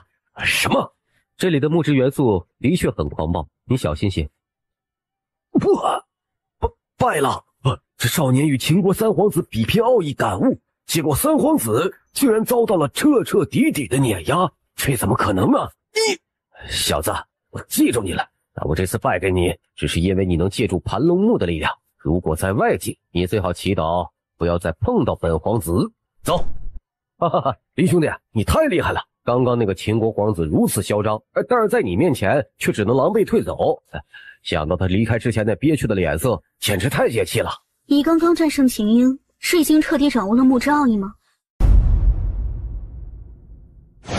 你刚刚战胜秦英，是已经彻底掌握了木之奥义吗？算是吧。能够让秦国三皇子吃亏，这群人什么来历啊？此地不宜久留，林彻，你尝试一下能否将这盘龙木带走。带走？不错，我曾听闻圣武遗迹之内蕴藏了奥义的至宝，都能被收服作为法器使用。如果这传言是真，那么在圣武遗迹之内，这盘龙木应该是有着自己灵智的，自然也会追随他所认可之人。真的？愿不愿意追随于我？可？天哪！我看到了什么？这巨树成精了！看来盘龙木真的很认可你在木之属性上的天赋。或许是吧。走吧，先离开这里再说。做的也太绝了吧，连口汤都没给留下，这是直接把锅都给端走了。那又如何呀？没见刚刚那一行人的实力，连秦国三皇子都只能认栽，难道你还想从他们手中夺取盘龙木？算了，那还是去其他地方再寻找造化吧。你能变小一点吗？可以。这盘龙木竟然如此神奇啊！那是当然，传言圣武遗迹之内共有6大法器，分别为盘龙木、雷神鼓、旋风幡、定海针、山河图、朱雀印。这6大法器分别对应水、火、土、木、风、雷6大自然元素。如果能够得到其中之一，不仅可以参悟对应的属性，更是能够当作武器，发挥出极强的战力。这盘龙木作为6大法器之一，自然无比神异。你生长于圣武遗迹之内，可知道其他几大法器的所在位置？你们想要拿到其他法器？有这想法？怎么了？没什么，只是想提醒你们一句，在圣武遗迹之内，法器除了能够提升战力之外，还有更为重要的作用，那就是开启圣山。以你们这些人的实力，如果没有十足的把握，最好还是量力而行啊。圣山位于圣武遗迹中心地带，也是整个遗迹之中的核心。明白了，公主殿下觉得呢？来都来了，若是不尝试一番，怎么能甘心呢？若是你知道其他法器所在的位置，不妨告诉我们。至于我们有没有实力争夺到手，这个你就不用担心了。好吧，我虽然生长于遗迹之内但也不可能知晓所有法器的方位。不过有一件法器，因为距离此地不远，我倒是知道其所在位置。好，那就去看看。若是真的因为法器而发生激烈争夺，那么战场一定极为凶险。为了保险起见，这次我与林彻同去，你们剩下之人就在此等候便是。是。雷山，好可怕的毁灭意志！你们看，那就是雷神战鼓，而围绕那战鼓周围有无数雷蛇狂舞。仅仅看到这幅景象，便让人无比心悸。这一次就让我去尝试一下吧。公主殿下，这里的雷霆属性看上去极为狂暴，莫要大意啊。放心。可真是冤家路窄啊！没想到在这里还能碰到你们。大哥，之前就是这二人将我所发现的盘龙木抢夺而去，没想到在这里居然还能再次碰到他们。之前这二人丝毫不将咱们秦国放在眼中，大哥，你可一定要好好教训他们一番呐。秦国太子秦楼被誉为秦国年轻一辈第一人，在整个北荒域足以排入前5的超级天才。没想到在这里碰上，恐怕这次想要收服雷神战鼓不会那么顺利了。赞公主，你尽管去尝试，这里有我。我去拦住他，给你争取足够的时间。可是，赞公主，既然在圣武遗迹中法器如此重要，如果多耽误一会儿，恐怕会吸引来更多的强人，所以莫要再耽误时间了。好吧，那你千万小心。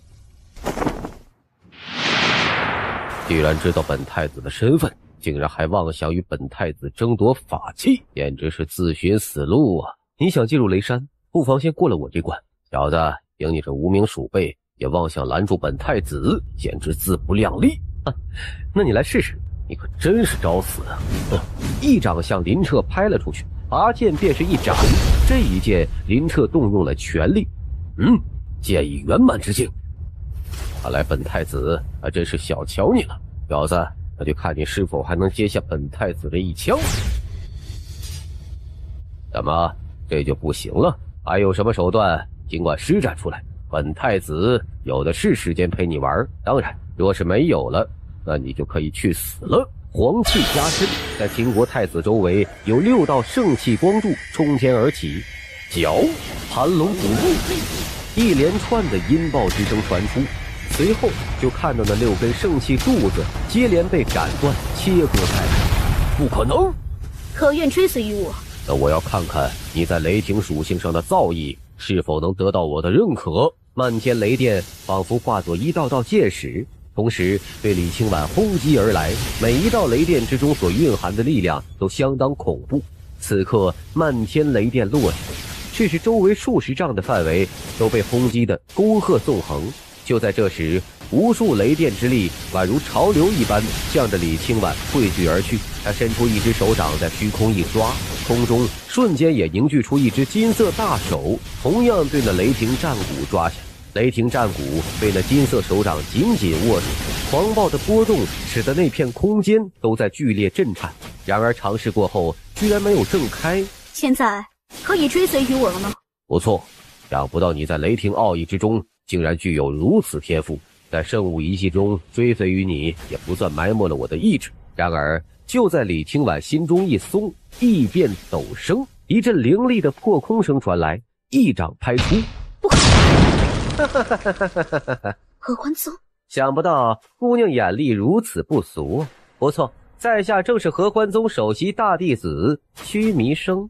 好美的女子呀，想不到姑娘就拥有如此天颜，真是让小生为之惊艳。只是不知道姑娘如何称呼啊？你没有必要知道。没关系，一会儿你承欢之时，自会心甘情愿地告诉我你的名字。你说什么？实不相瞒，刚刚姑娘口鼻之中吸入那一缕红雾，乃是我合欢宗无上秘宝，只要沾染上一丝，任你再冰清玉洁，不消1时3刻，也一定欲火焚身，甚至跪下来求。你找死！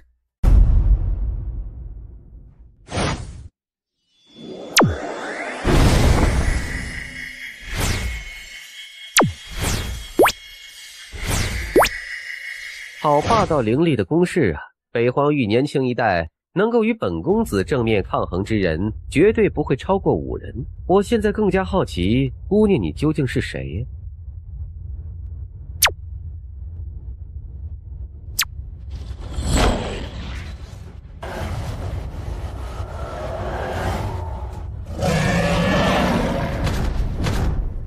你是苍风皇室之人，是又如何？这样说来，你便是苍风国的三公主了。不得不承认，你的实力大大超出了我的预期。不过可惜呀，你刚刚中了我合欢宗的无上秘药，我就看看你还能坚持多久。你给我去死！我倒是险些忘了，你已经收服了一尊法器。听闻在圣武遗迹，法器对武者力量的加持极为惊人。不过我今日倒是想看看法器是否如传言般那么强大。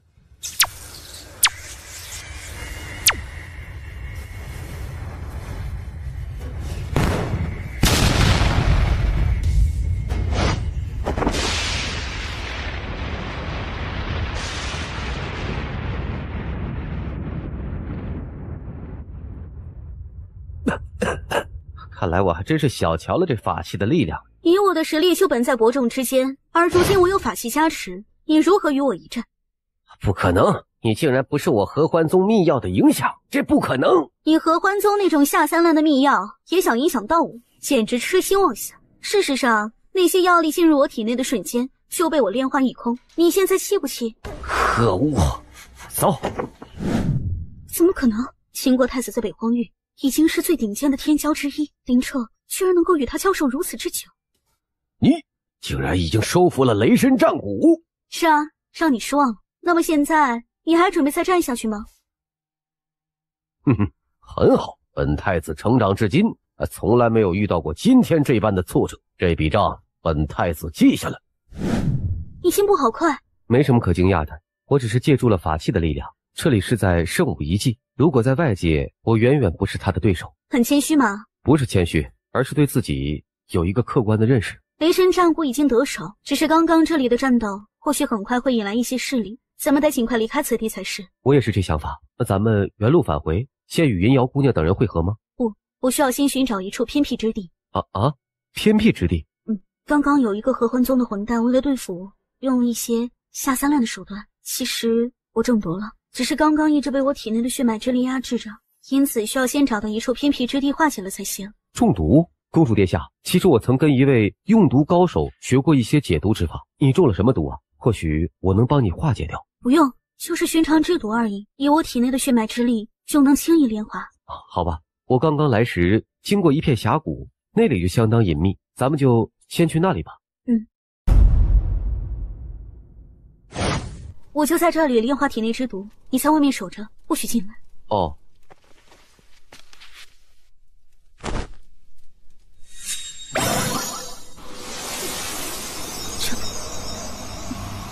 好奇怪。林彻，你进来。进去？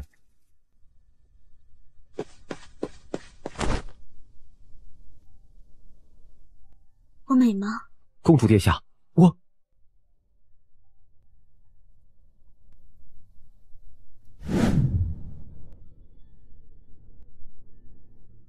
林彻呀，林彻，你怎么就没把持住呢？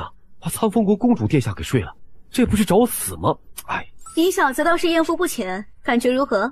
前辈，莫非你都看到了？呸！这么捂眼睛的事儿，本天女怎么会看呢？刚刚你们那个的时候，本天女便已经封闭60，根本什么都没看到。其实你也不用过分自责，不是你定力不够强，而是那位公主小丫头所中之毒有些怪异，只要靠近，能对异性产生强烈的吸引作用，所以你最终才没有把持住。哦，原来是这样。今晚的月色好美啊。我会负责的。那你可要努力了，本公主的眼光很高的。你是来安慰我的吗？如果是的话，那就不用说了。虽然我是女子之身，但我却不是性格扭捏之人。之前所发生的一切，虽然我意识有些迷乱，但多少也能回忆起来。其实是我更主动一些，不能怪你。当真不用我负责？好吧，看来公主殿下是瞧不上在下，那我就当做什么都没发生过了。你敢？那公主殿下到底想不想让我负责呀？我放开！我不管你是怎么想的，既然咱们已经行了夫妻之事，在我心里，你就是我林彻的女人。我知道，或许你心中还有些难以接受，而且以我现在的身份，也与你差距甚远。但我会努力的，总有一天，我会让你全心全意的认可于我。当然，此事毕竟是个意外。若你以后有了真正喜欢之人，我也不会强求于你的心意，你有选择自己幸福的自由。只不过，我有预感啊，你最终还是会嫁给我的，因为只有我这么优秀的人才能配得上你，不是吗？林彻，以前本公主怎么没有发觉你这么油嘴滑舌呢？我可没有油嘴滑舌啊，我现在态度很认真的，比我生来至今任何一个决定都要认真，所以你愿意接受给我这个机会吗？好啊，给你这个追求本姑娘的机会，我都答应你了，还不放手吗？我想多签一会儿。这就是雷神战鼓。而且此战鼓已经认主于我，这战鼓之内所蕴含的雷之属性极为浓烈。接下来你便尝试感悟吧，我可以在一旁指点。我想以你的天赋，是极有可能领悟雷之奥义的人。雷之奥义吗？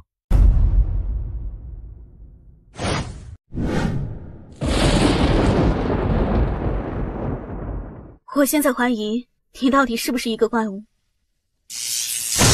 当然是你指点的好啊，要不是前几日你为我讲解雷霆属性中的一些特性，恐怕我想领悟这一门奥义还要走不少弯路。你这么一说，我还挺有成就感的。能帮到自己未来的夫君，你当然有成就感。滚！既然你已经领悟了雷之奥义，咱们也该离开这里了，先与云瑶姑娘他们会合吧。这莫非就是象征雷之意志的雷霆法器？公主殿下，林兄弟，你们二人可真有本事，进入圣武遗迹这才多长时间呢，竟然就拿到了2大法器。没有碰到什么强有力的竞争对手，只是运气好而已。公主殿下，林公子，想必这几日你们也听闻了圣武峰一事，不知道如何决断。圣武峰，你们还不知？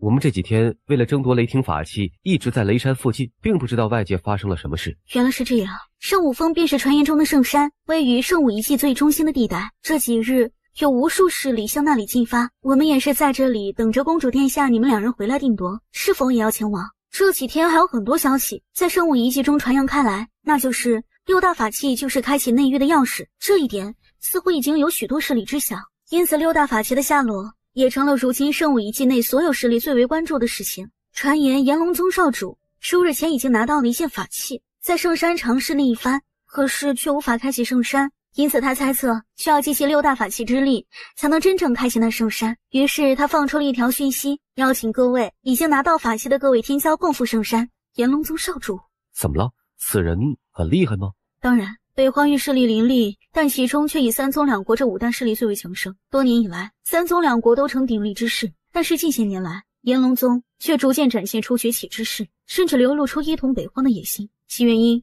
便是因为宗内诞生了一位天纵奇才，也就是如今的炎龙宗少主宁清玄。简单来说，北荒域虽天才无数，可是这位炎龙宗少主的天赋却是凌驾于北荒所有天才之上，乃是北荒年轻一代不折不扣的第一天骄。公主殿下，这圣山我们要去吗？去，为何不去？现在我们手上掌握2件法器，若是不去，岂不是可惜了吗？这二人似乎是秦国太子秦龙以及合欢宗首徒徐民生啊！哈哈，严兄好兴致啊！哪里呀，在下专门在此设宴，就是为了款待诸兄。两位请入座吧。圣武遗迹已经开启一段时间了，以2位的天赋实力，必是收获不浅吧。这就是法器吗？哈哈哈，我就知道以2位天骄的天资，必能得到法器追随。如今一看，果然是如此啊！在下于圣武遗迹中奔波许久，才得到这一件法器，与严兄你早早就拿到一件法器相比，实在没什么值得吹嘘的。就是不知严兄所得法器是哪一件。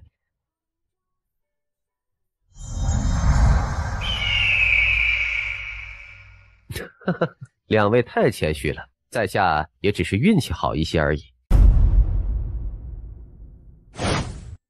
传闻圣武遗迹共有6大法器啊，如今咱们3人已得3件，就是不知另外3件落在了何人之手啊？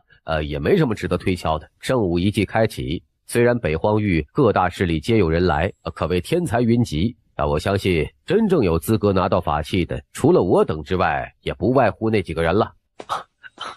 在下久仰诸位大名，今日一见之下，果然诸兄个个都可称之为人中龙凤啊！目击风采，小弟在这里敬诸兄一杯。阁下是？在下北陵禅道苍院第1弟子啊。道苍院本殿下好像听过，似乎是苍风国内的一座势力吧？正是，道苍院便是苍风国内第1大宗门势力。莫非阁下有缘得到了一件法器啊？在下并未得到法器，只是仰慕诸位风采，情不自禁想敬诸位一杯。这世上没有自知之明的人果然太多呀！敬酒也不知有何资格。言轻莫劝人，人轻莫入瓮。此人明显是不太明白这个道理啊！什么道苍院第1天才，老子听都没听过。苍风国内的宗门家族势力，只怕没有1000也有数百呀！也不知道从哪儿冒出了一只阿猫阿狗，也想与炎龙宗少主等人同席。此人也不撒泡尿照照自己，他到底有没有那个资格呀？赠他1壶酒，让他去旁处喝吧。是。多谢。这是灵月仙子啊！天哪，此人就是灵月仙子吗？今日能一睹芳颜，真是不虚此行了。在下于圣山下设宴，灵月仙子能来，真是让在下受宠若惊啊！严少主太客气了。传言圣武遗迹之内法器共有6件，小女子侥幸得到了其中之一。又听闻需要集齐这6大法器，才能真正开启圣山。适逢严少主身也相邀，以严少主之风采，堪称北荒年轻一辈领袖人物，小女子怎敢不来？此次来，便是想要略尽绵薄之力，与诸位尝试合力开启圣山。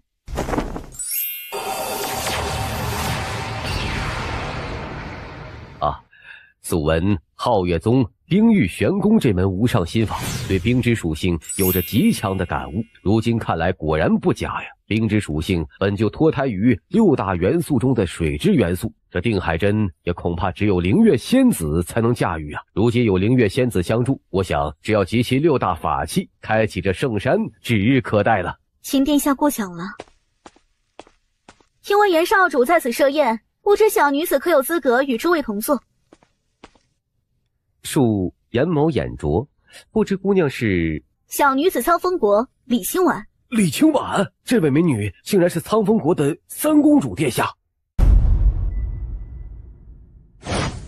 原来是苍风国三公主殿下啊！久闻其名啊，今日能见得芳容，是我等的荣幸。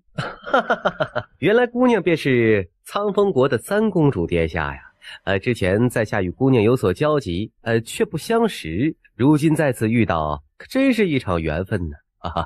不错，在下之前不知道三公主的身份，因此多有得罪，还请三公主海涵呐。看来三位之前就已经见过面了。既如此，诸位请坐，不妨共饮一杯吧。严兄客气了。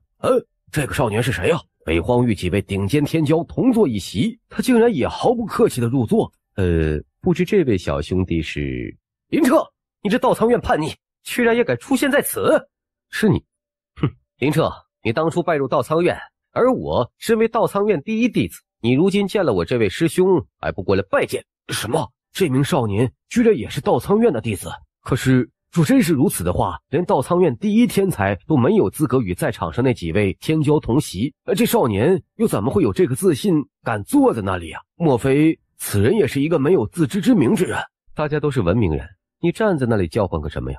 我这里有一个空位，你过来坐下再同我说话。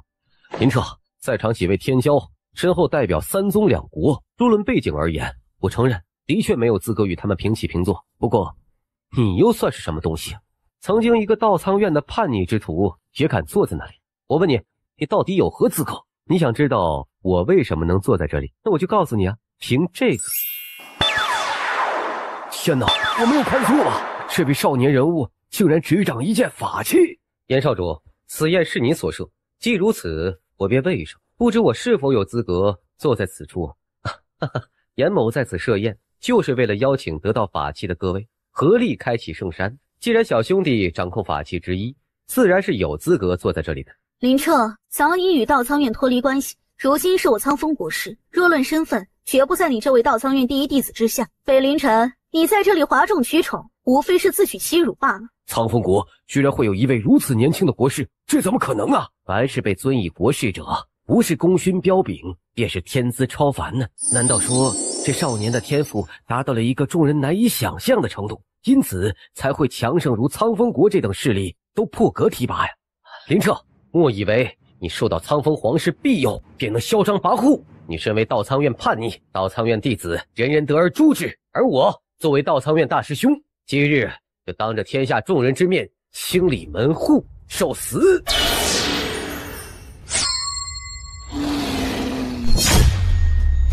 好恐怖的掌力啊！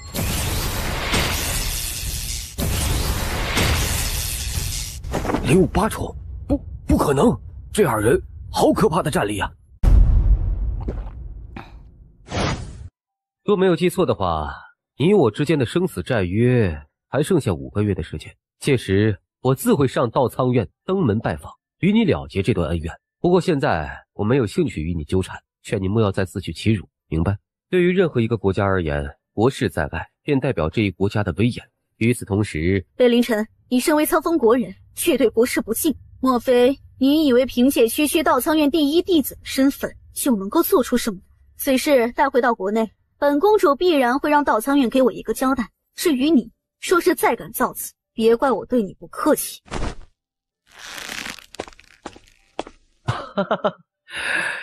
听闻苍风国内卧虎藏龙，如今一见果然不假。这位小兄弟年纪轻轻便拥有如此惊人的战力，真是让人刮目相看呢。严少主过奖，与诸位相比，在下这点微末武道实在不值一提。小兄弟太谦虚了，以你的天赋，未来北荒必能有你的一席之地啊！来人，斟酒！今日严某设宴是为了开启圣山不假，但也是因为久仰各位的风采，如今咱们聚在一起，其余事情暂且搁下，不妨先痛饮几杯。诸位，请。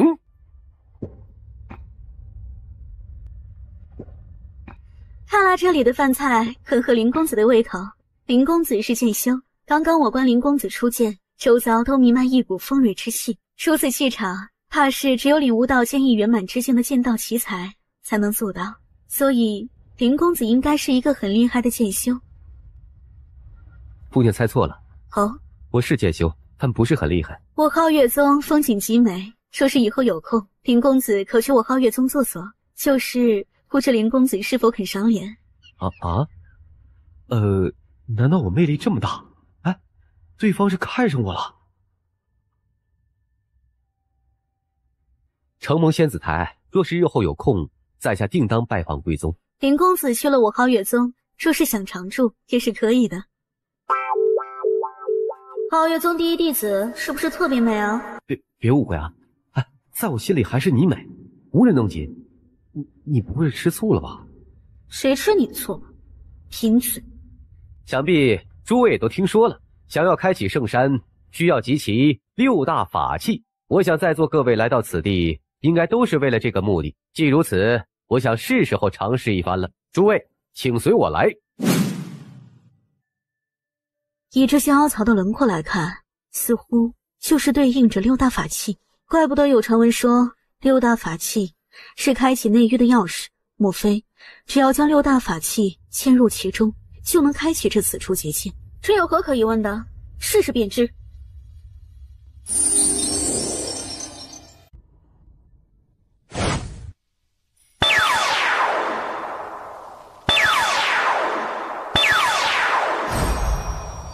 天机老人创造圣武遗迹，是为了寻找一位传承者，也就是世人口中的天命之子，来验证他当年的一则预言。既如此，天资平凡之辈，即使集齐6大法器，也无法开启圣山。严少主的意思是说，想要开启这圣山，必须咱们之中某一人的天赋得到这圣山的认可才行。正是如此，而且在圣武遗迹之内，以天地奥义为主体，我想开启圣山所需要的应该也是奥义天赋。我来试试吧。连灵月仙子都无法得到圣山认可，看来想要开启圣山难了呀。诸位也别气馁，在下资质有限，无法开启圣山不奇怪，但在座各位都是北荒域顶尖天才，说不定就有人能够得到圣山认可呢，还是要尝试一番才知道。那就让本太子也来试试吧。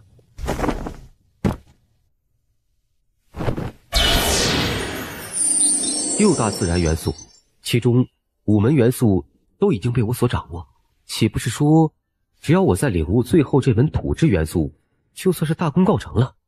能不能开启圣山，就由你们去尝试吧。我先试试能不能参悟着最后一门属性再说。这小子在做什么呀？临时抱佛脚？莫非他以为凭借这点时间就能掌握一门新的属性？不得不说呀，这小子还真是异想天开。关你们什么事？严少主，我们都已尝试过了，但全都以失败告终，如今只能看你的了。尽力而为。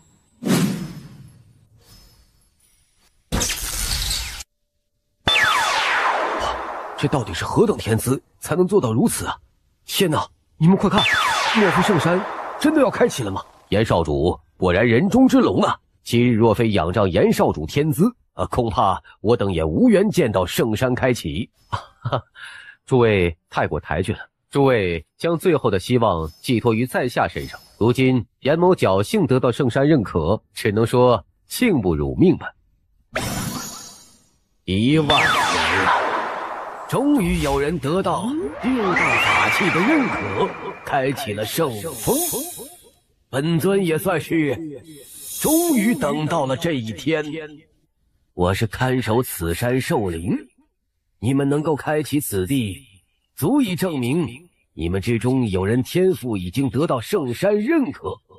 万年以来，终于有天资超然之辈做到，我心甚慰。前辈谬赞，晚辈侥幸开启圣山，天赋实在不足道，惭愧，惭愧呀！本尊又不是说你惭愧个什么劲儿？你们既然来此，有多少应该清楚，此地是万年前一位前辈高人耗尽毕生心血所创造的一处秘境，而这位高人之所以创造这样一个地方，正是为了等待一个有缘人。万年来，无数天之骄子前来尝试，最终都只能铩羽而归。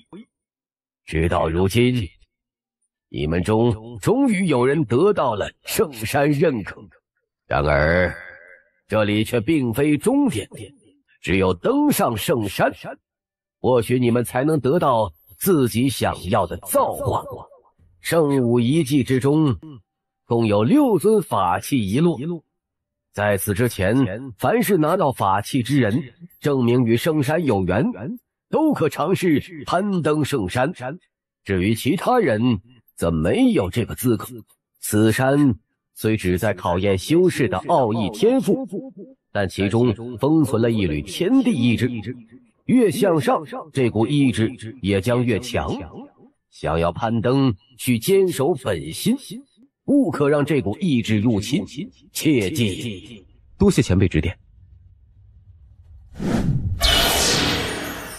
这座山到底有多高啊？你好像没有受到太多影响，是与曾登顶过刀苍院天幻神境有关吗？天幻神境内虽然压力如山，但那股压力是作用于修士肉身，而这圣山中的意志却仿佛直击心灵，能对武者心境产生极大影响。我感觉目前为止，圣山压力似乎还不及天幻神境，然而这也仅仅是行到半途而已。越往上，圣山上的压力增长，却好像比天幻神境更加可怕。以后若有机会冲击疯癫，尽力尝试，别太在意我。好。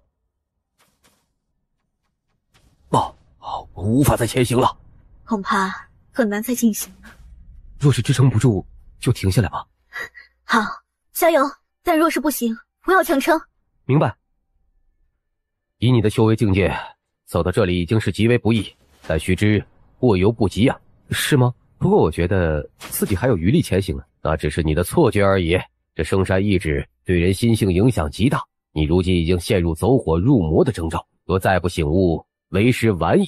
快停下吧。严少主，这是何意啊？我本是好心相劝，你却执迷不悟。既然如此，本该任由你自生自灭，我大可不必再过问。然而我见你天赋不弱，若是就这样沉沦，未免可惜呀。为了你好，本少主便只能施展一些强制手段了。最后再问一句，你愿不愿意醒悟？滚！你敢如此与我说话，是因为背后仰仗苍风国？哼，你可真是一个道貌岸然的小人呢。哼，少年得志，不过太猖狂了，还需要好好敲打一番。不然以你如今的心境，即便登临巅峰，也必成祸患。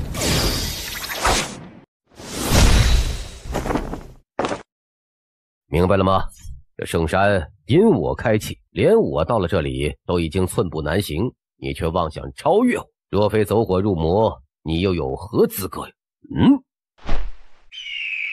严清玄，这笔账以后咱们再算，先行一步。你想跑？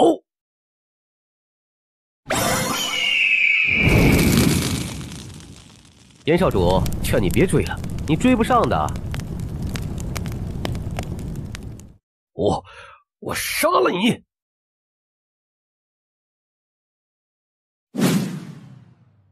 一座山仿佛让我领略到了宇宙之浩瀚，感受到了自身的渺小。玄武、道武、天武，就算能够勘破天武之桎梏，亦或者能摆脱脚下那片大地，又能如何呀？在浩瀚宇宙之中，我依旧只是一粒尘埃，就像现在这样。不对，宇宙无垠跟我有什么关系啊？就算我是一只蝼蚁，只要我觉得自己的生命有价值，那也就足够了。莫非这老者便是布下这圣武遗迹的天机老人？这一局终于被老夫解开了，幸甚至哉，妙极妙极呀！晚辈林彻拜见前辈。不简单呐，不简单！能登上圣山，足以证明心智坚定，天资不俗啊。可惜还差一步，你下山去吧。传言中，天机老人以毕生心血创造出圣武遗迹，就是为了等待一个天命之子。但显然，他要等的人并不是我。晚辈福薄，无缘得前辈青睐。既然如此，不敢过多叨扰，告辞。不骄不躁，这般年龄如此心性，倒是难得呀。先生创造圣武遗迹万年之久，万年来此子却是唯一一位登临圣山巅峰之人。莫非他不是先生要等的人？人是等到了，但时机却未到。准确而言，此子命中还有一场劫数，等度过此劫，才能真正浴火涅槃呢。传言之中，圣光出，天命现。这一幕景象，莫非是有人登上了圣山之巅，见证了天命之子的传言？我真恨不得生出一对翅膀，踏上圣山巅峰，看看到底发生了什么呀！我最好奇的，则是究竟何人打破万年桎梏，踏上了圣山巅峰啊！这还有什么悬念吗？炎龙宗少主天资绝世，被誉为北荒域第一天子。之前在圣山脚下，他更是以妖孽之姿破开了圣山禁制。由此可见，如果有人能登上圣山峰顶，那一定会是此人呐。是秦国太子与合欢宗大弟子哟，三公主比我们二人多行了一段距离，可知究竟是何人踏上了山巅呢？圣武遗迹的存在，是因为天界老人的一则预言。如今天地异象，莫非天命之子真的已有归属？快看，灵月仙子也从山上归来了。看来以灵月仙子空灵出尘的心境最后也没能踏上圣山之巅呢。如此说来，最有可能引发这天地异象的似乎只剩下两人了。炎龙宗少主还在山上不足为奇啊，可是那位叫做林彻的少年竟也能在圣山之上坚持这么久。以他的年龄而言，这是何等惊人的天资才能做到啊！可笑，圣山中的可怕意志随高度而增加，他若是找个地方龟缩起来，待个一时半刻不下来，难道就能证明天赋在他人之上？这样说来，你所攀登的高度在灵彻之上了。既然无法登顶，所攀登的高度又有何区别啊？你莫不是以为凭那小子真有登顶的可能吧？攀登的高度没有区别，在山上停留的时间也无用。那秦国太子，你为何又要登山呢？锻炼身体吗？快看，又有人下山来了！天地呈现异象，足以证明那小子真的踏上了巅峰。不可能！论天赋、身份、地位、威望，只有我才配称之为天命之子。那小子有何资格与我相提并论呢？凭什么他能踏上圣山之巅？炎龙宗少主竟然比林彻先行下山，莫不是那登山疯癫之人并非是颜清玄，而是那名叫做林彻的少年？这怎么可能啊！别忘了，在圣山逗留的时间长短并不能证明最终登山的高度，说不定严少主是登临巅峰之后反而先一步下来了。言之有理，若是以炎龙宗少主的天资都没有登顶，那名叫做林彻的少年又怎么可能做到呢？严兄，恭喜了！此番不足圣山之巅，想必不久之后，严兄的大名便将轰动整个天武大陆啊！诸位谬赞，在下登上山顶纯属侥幸而已，实在没什么值得炫耀的。天命之子果然是炎龙宗少主啊！或生而耀眼，本就受到世人瞩目，天命之子的荣光自然也应该是属于我的。至于那小子，他有什么资格和我比啊？仙女前辈，这次圣武遗迹之行虽然有些遗憾，但我却如愿领悟了6大自然元素。接下来是不是就能创造属于自己的剑道领域，成为一名剑主了？不急，你还差了一些火候。差一些火候？什么意思呀？没有受伤吧？啊，你们看我像是受伤的样子吗？那有什么收获吗？没关系的，有些事情不一定非要做到，努力过就好了。圣武遗迹开启之后，各大势力争得头破血流，可是最终却没有一人能得到圣山上的造化传承。不得不说，是一件很遗憾的事情啊。好在距离圣武遗迹结束应该还有一段时间，倒是可以安心去寻找那些散落在于外域的天才地宝了。那就等圣武遗迹真正结束，咱们再回苍风国不迟。严少主真乃人中龙凤也啊！严少主生于北荒境，实乃是北荒之幸啊！那还用说？待严公子真正成长起来，一定会成为北荒境领袖。即便是你踏上了圣山之巅，又如何？世人谁会相信？而我，终有一日，将踏足北荒之巅。你们说，严清玄亲口承认他登上了圣山之巅，印证了天命之子的传言。不错，当日有人问询于他，那严清玄连称侥幸，言下之意自然是承认了他登上了圣山之巅。其实严清玄能印证天命之子的传言，也在世人预料之中。毕竟在此之前，他就被称之为北荒域年轻一辈第一人。只是炎龙宗近些年来势力突飞猛进，不断向外扩张，人人都能看出其野心。如今这位炎龙宗少主又大放异彩，崛起之势似乎已经无可阻挡。若炎龙宗没有称霸之心还好，一旦他们有这个想法，并且付诸行动，采取野蛮侵略的路线，我想北荒域之中应该有不少势力遭殃，整个北荒域的格局或许会发生前所未有的动荡。明彻，你的脸色怎么有些奇怪啊？没什么。一时之名，如过眼云烟，一个人最终所能不足的高度，还需要时间来证明。圣武遗迹开启时间有限，一旦结束，遗迹之内便会产生强大至极的灵压，堪比天地大势加诸于身，绝非血肉之躯可以抗衡。如此看来，咱们也是时候离开了，走吧。距离咱们离开苍风国已经过去了3个月时间，现在终于能回去了呀！进入圣武遗迹不过短短2-3个月，但却仿佛经历了很多事情，像是过了很久一样。回国后你有什么打算吗？直接跟陛下求婚的话，是不是显得太唐突了一些呀？你脑子里在想什么呀？我是问，距离三宗两国论武只剩下3个月的时间，你心中有什么想法？我还以为你急着让我负责呢。其实也没什么打算，闭关修炼一段时间吧。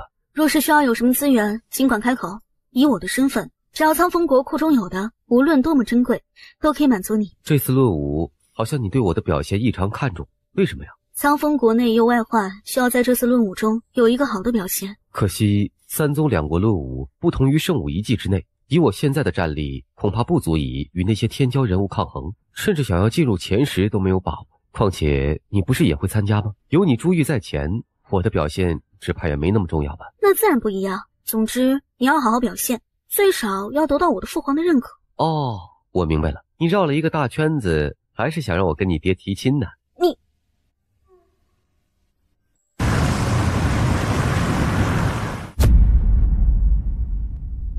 发生什么事了？这是碰上风暴了吗？杀手，这2人的气息无比凶狠，似乎都达到了玄武巅峰了。你们究竟是哪一势力的？难道看不出此船来历，竟然敢阻挡我们的去路？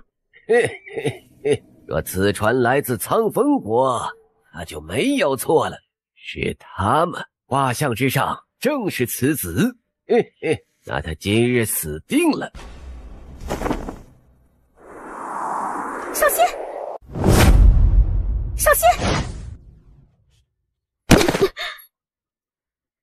在这里，似乎也只有我能承受刚刚那一击，可惜差距还是太大了。或许我们今日都要死在这里。放心，我就是拼着死，也绝不会让你出事的。小子，好狂妄的口气！今日你已经是必死无疑的局面，还如何护得住别人呢？这是大言不惭。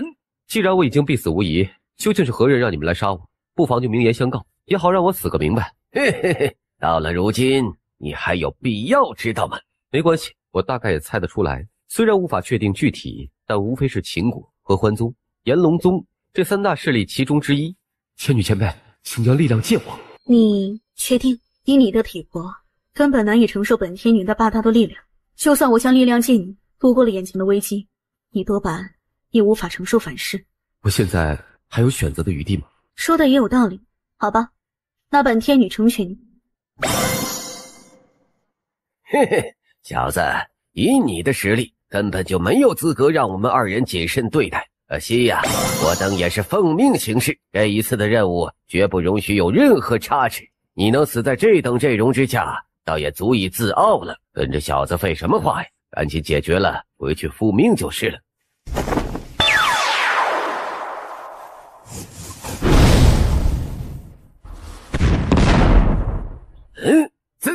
怎么回事？坏了，老夫刚刚明明感应到这小子不过领悟8重境界，可是到了此刻，他的气息竟然在飞速暴涨。他们是冲我而来，你们先走。不，我不会有事的，回头去找你们。啊，放心吧，我还没有向你父皇提亲，不会这么轻易死的。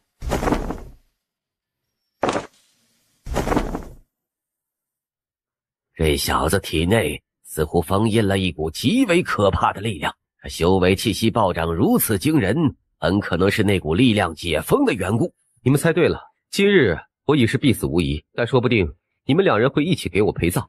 呵呵，大言不惭，那就让老夫试一试，你这小子到底有何古怪之处。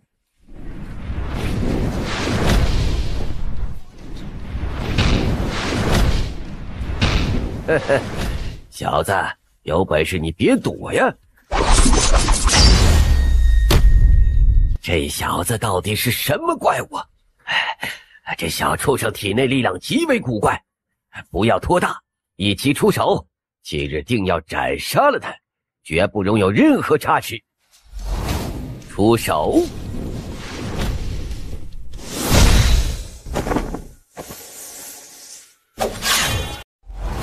出手！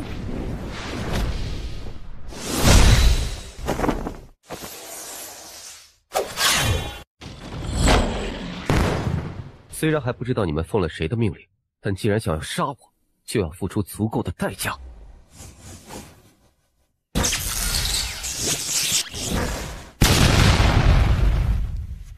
不好！不可能！逃！我只给你一次机会，是谁派你们来杀我的？是严少主派我们2人前来。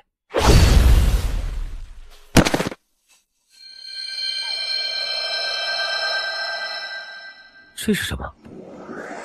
这是传音石，此物是用于传递消息的，只要有坐标，即便相隔极远，也能将消息传递出去。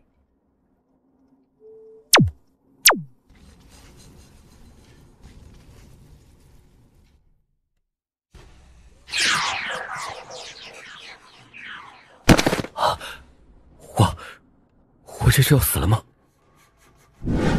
快，再快些！是。林彻，你别忘了你答应过我的事情，你一定要说话算话，你绝不能出事，绝不能。秦国师、陈国师，你们2人见多识广，可知道这世上有什么方法可以让一名武者从领悟8重之境瞬间提升至玄武高阶吗？这不大可能吧？就是吞服禁忌玄药也不可能做到啊。那为何他能做到？其实一个人的实力短时间内暴涨也不是没有这个可能啊。世界之大，无奇不有，这世上不乏有一些武者因为逆天机缘而得到一些造化。老夫当年就曾经见到一人被神雷劈中，不仅没死，体内竟然还诞生了神雷之力。此外还有一些幸运儿吞食了一些天地奇药，修行1日千里呀。当然对于这种逆天机缘而言，一般武者的体质很难将其真正炼化因此不管是神雷之力还是天地奇药，其中大部分的能量还是会蛰伏于武者体内。既如此，那就有可能会因为外界的刺激而将蛰伏于体内的力量彻底激发出来，从而让一名武者的境界短时间内飞速暴涨。只不过陈前辈，只不过什么？只不过这种力量与吞噬禁忌玄药一样，所得到的力量只是暂时的，而且因为提升强度更大，之后所受到的危害也将更大呀。而一名武者的体魄毕竟是有着承受极限的。殿下，若林公子真如你所说，那恐怕是凶多吉少了。哎呀，老陈呐，你可真是个乌鸦嘴，少在这里危言耸听。我苍风国好不容易才诞生了一位绝世奇才，这小子怎么可能这么轻易就挂掉啊？殿下，你别听他胡说八道。林公子吉人自有天相，或许只是受了伤，藏匿在某处疗伤而已。就是这里，你在最绝望的时候，我却没有陪着你共同面对。原来我在很早很早之前就已经喜欢你了。四散去寻，不管付出多少精力，生要见人，死要见尸。是，殿下。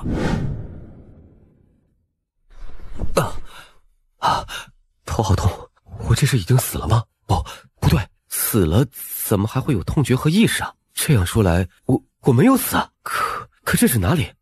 我体内的修为似乎没有了，怎么会这样？先生，这小子醒了。小贝，大概你也没有想到吧，我们会这么快再见面。不必多礼，老夫知道此刻在你心中一定有万千疑惑，问一个你最想问的吧。晚辈想知道我体内的修为。若我所猜不错，你之前绝境之下借助了一些本不属于你的力量，这股力量异常庞大，绝非你本身体魄所能承受。虽然侥幸不死，但遭到了反噬，如今体内经脉俱损，你的修为也因此失去呀。无论如何，多谢老前辈相救之恩，只是以晚辈现在的处境，此恩恐怕无以为报，只能铭记于心了。上次侥幸登上此山，却无意打搅了前辈清修，这次没想到又让前辈费心，晚辈心中过意不去，这便告辞下山。不必走，老夫其实一直在等你。等我？还记得你上次登顶此山，老夫对你所说的话吗？前辈曾说，晚辈虽然登临山巅，但却差了一些火候。当时晚辈不清楚前辈话中的意思，但多少能够听出前辈要等的人似乎不是在下。老夫就是在等你。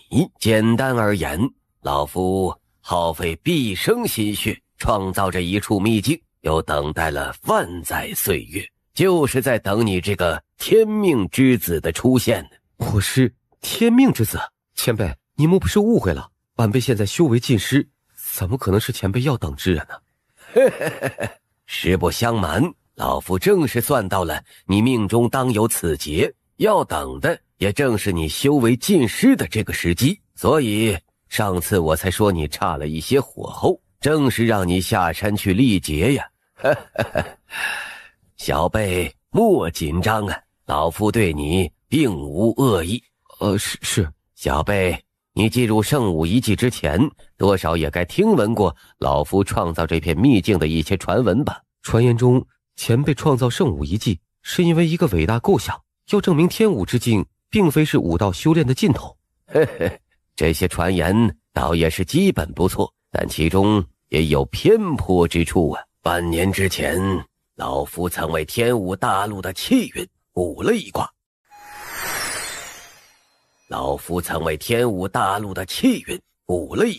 这一无聊之举本是老夫闲暇之所余，并不抱有任何目的，可没想到啊，却让老夫冥冥之中窥探到了一缕天机。根据卦上之象，天武大陆万年之后将会迎来一场浩劫，而这场浩劫影响极其深远，甚至会动摇天武大陆之根本。什么？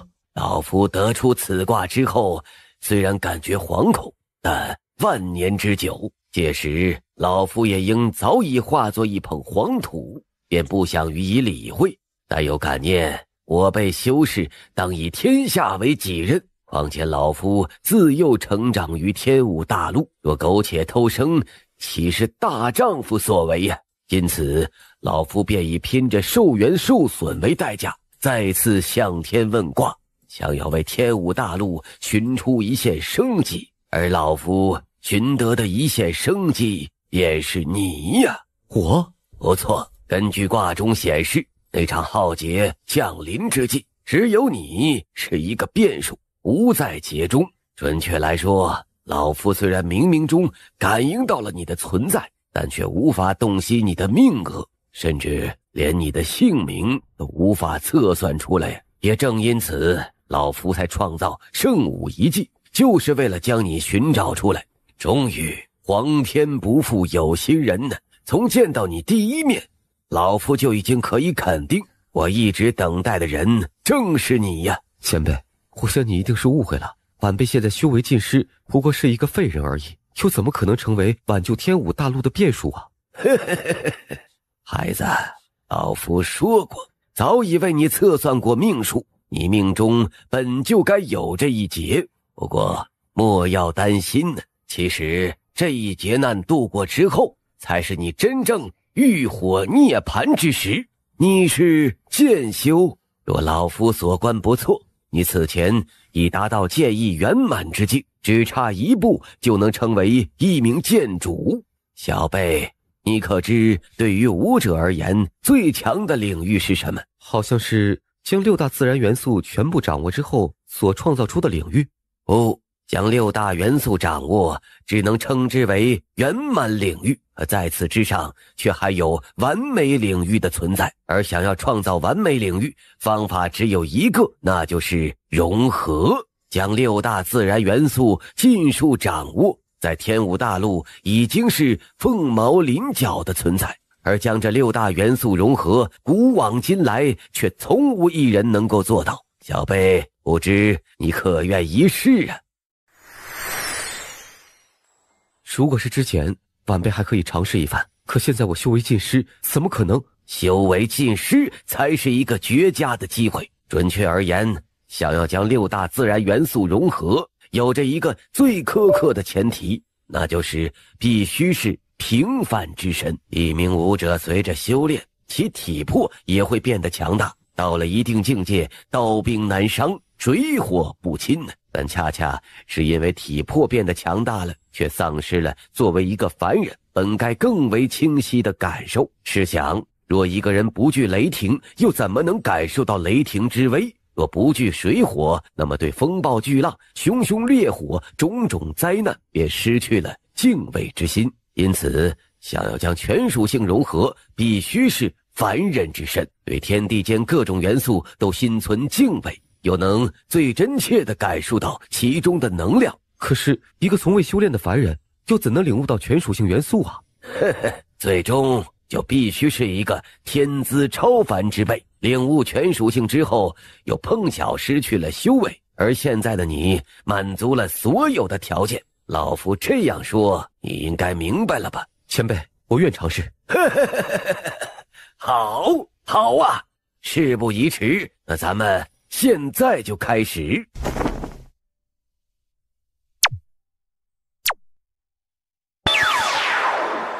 如今你眼前已经被分为6个截然不同的元素世界，这6大空间难以相容，便需要你的感悟来使其彻底融合为一。不过在此之前，老夫还是要提醒你一句，你如今修为尽失，只是肉体凡胎，虽然对天地奥义感悟更深，但任何一个失误都有可能葬送你的性命。对此，老夫可以在一旁为你压阵，但更多的还是要靠你自己小心呢。晚辈明白。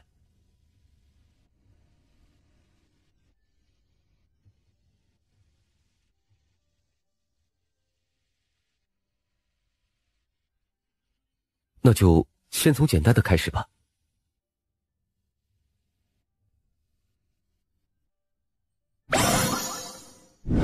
殿下，其实没有找到也是一件好事啊，证明林公子或许还有可能活在世上啊。2位前辈不必担心，我没事的。回殿下，最后一片区域搜索完毕，没有找到林国师的踪迹。真的不在这里了吗？好了，这1个月辛苦诸位了，我们回去吧。是。那林公子他……我不会就此放弃，回去之后我会换一批人继续寻找。此外，当日那2位蒙面杀手也必须调查出来，不管是何方神圣，我一定让幕后黑手付出代价。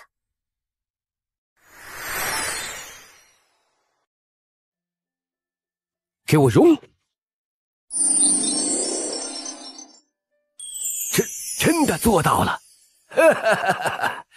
天武大陆从古至今，即便是领悟全属性的妖孽天才，也从没有一人能将6大元素完美融合。如今你是第一个做到的，老夫耗费一生心血，能亲眼见到这一幕，也足以瞑目了。小辈啊，你完成了老夫毕生心愿。好啊，这真是太好了！这段时间多谢前辈指点。凤凰浴火也该到了涅槃之时啊！小辈自己感受一下体内，看看与之前是否有不同之处。这是怎么回事？小辈，若老夫对你猜测不错，你与这个世界的武者似乎有着很大的不同，可对呀？前辈猜得不错，晚辈的修炼之法的确与天武大陆之上的武者有着不同之处。老夫曾为你测算过一次命数，因此才知道你所修炼的方法与这个世界有所不同。说实话，你的修炼方法老夫从未所见，但却能感应到那是一种更为强大高级的修行之道。若是其他武者一旦丹田破碎，经脉阻塞，此生都没有再修复的可能。可是你体内却仿佛自成一片天地，对于外界的依赖极低呀。也正因此，你的体魄虽然受损严重，但曾经拥有的修为却并未消散于天地，而是蛰伏于自身。只要寻找到一个契机，就有着自愈的可能。六大自然元素本就是创造一切的本源。接下来的一段时间，你可以尝试借此修复体魄，或许会有意想不到的收获呀。前辈，借你吉言，晚辈这就尝试。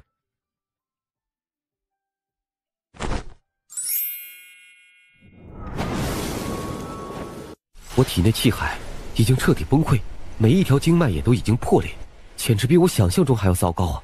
这真的有修复的可能吗？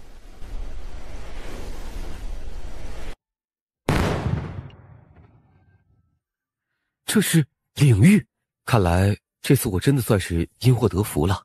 玄武二重，修为突破3层，创造混沌领域，又成功迈入剑主境界。这1个月以来，我的进步简直难以想象啊！任务是否完成啊？为何不回讯息？莫非遭遇了什么意外？回话呀！严清玄遭遇了一些变故，不过放心，任务已经完成。很好，太好了！此事结束之后，远走他域，莫要再回来了。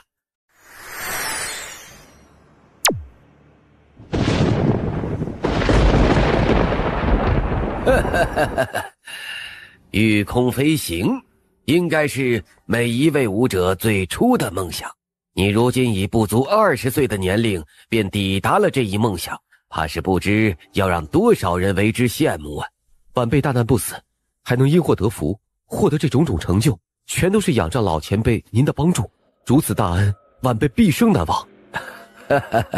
不必谢老夫，这世间万事都讲究一个因果，你我有缘，老夫才会帮助你。前辈，你的状态似乎……无需介怀，老夫乃是万年之前的人物，本就不该存在于这个时代。如今这副形象也只是一缕残魂，勉强支撑而已。只是现在怕是要撑不下去了。前辈，有什么方法可以帮助你灵魂延续下去吗？如果有，无论多么困难，晚辈一定会尽全力去寻找。不用费那个事了，老夫只因心中一个执念才坚持到现在。如今心愿终于完成，对老夫而言，这最后一缕残魂消散，反而是一种彻底的解脱。半年以来，老夫始终身处圣武一迹，想起来已经很久没有跟人聊过天了。来，你小子陪老夫聊聊天。好。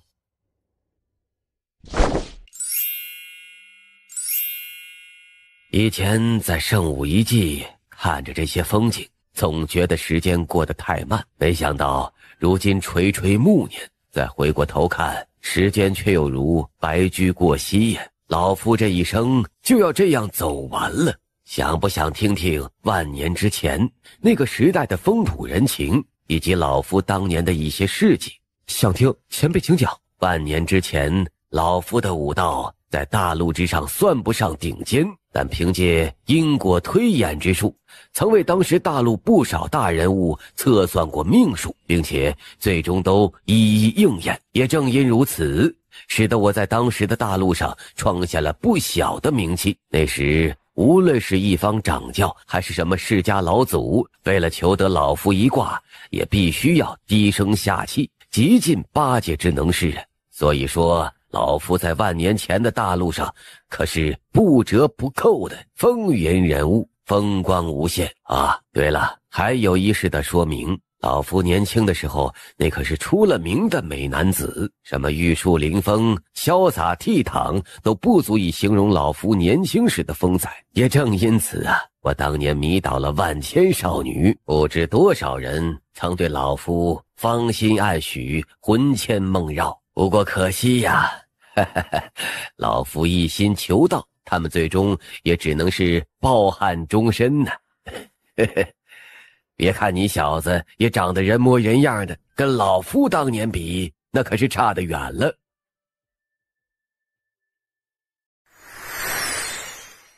我的一生才刚刚开始，以后也会像这位老人的经历这样精彩纷呈，有许多故事可以讲给后人听吗？老夫创造圣武一计，耗费了毕生心血，似乎并没有得到什么，但其实却得到了很多东西。准确而言，你就像是老夫生命的延续。我们的故事虽然讲完了，你的故事却正要开始。现在你是时候离开了，不过临走之前，老夫还有一件东西可以送给你。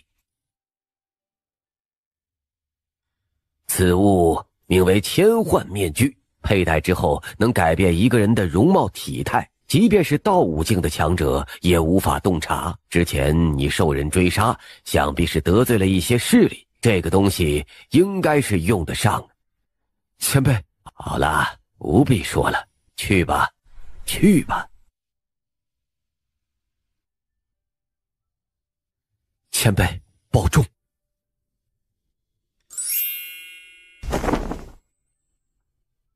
前辈，你在这里守候万年，就是为了帮天武大陆博得一切生机，我绝不会辜负你的期望。若有一日我能打破天地桎梏，真正站在这个时代的巅峰，我会将此大陆以天机命名，让世人永远铭记传颂你对这片大陆的贡献。据天机前辈所说，我这次进入圣武遗迹，先是昏迷了10日左右，随后又在遗迹之内修行了2个月的时间。这样说来，三宗两国论武应该就要开始了吧？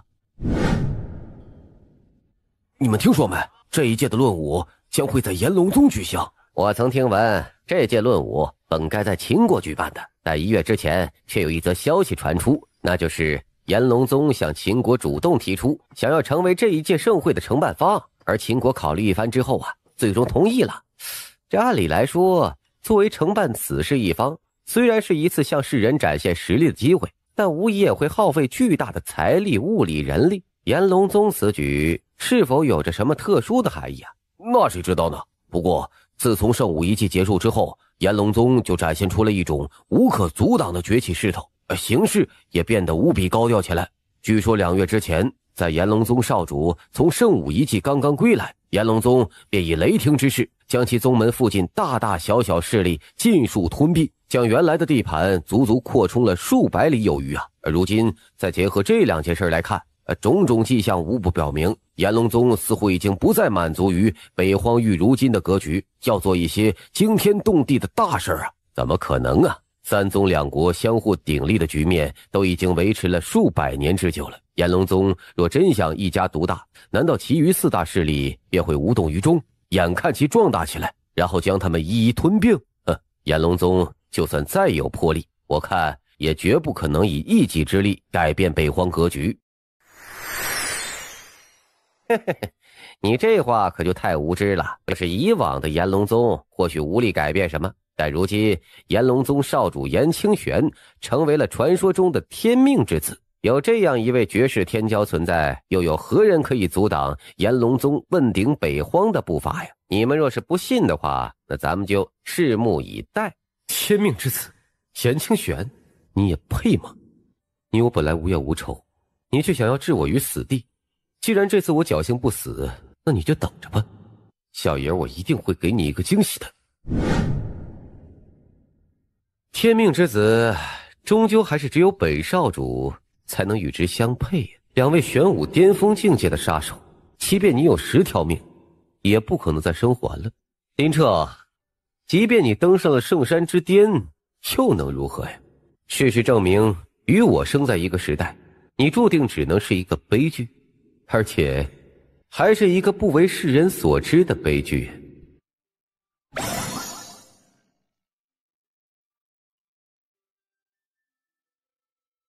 父亲，玄儿，你在圣武一季中的表现很好，大大超出了为父的期望。父亲过奖。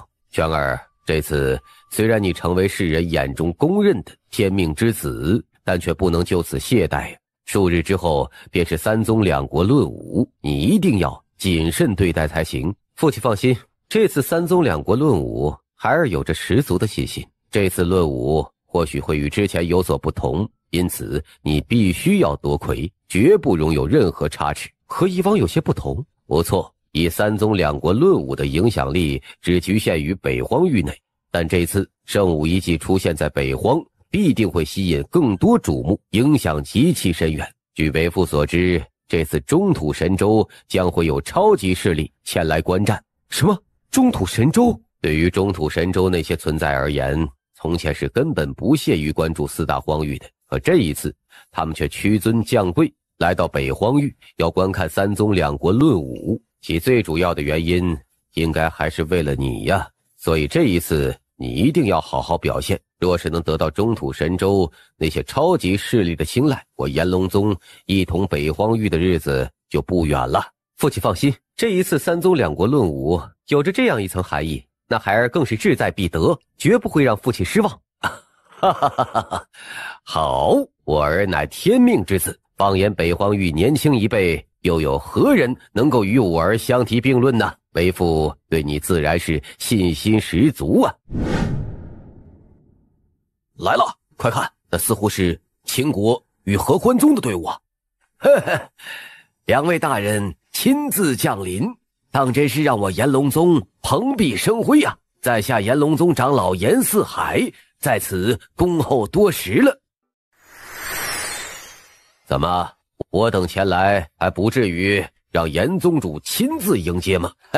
两位大人误会了，我宗宗主并非是不想亲自迎接，而是如今正在会见一位贵客，实在是分身乏术，若有不周之处，还请两位大人多多见谅啊！两位大人一路舟车劳顿啊，请先入敝宗休息片刻，待宗主处理完要事，定会亲自接见两位大人的。其他势力到了吗？回大人，北荒域顶级势力之中，你们两大势力是第一个到的。那就不急，等一等再说吧。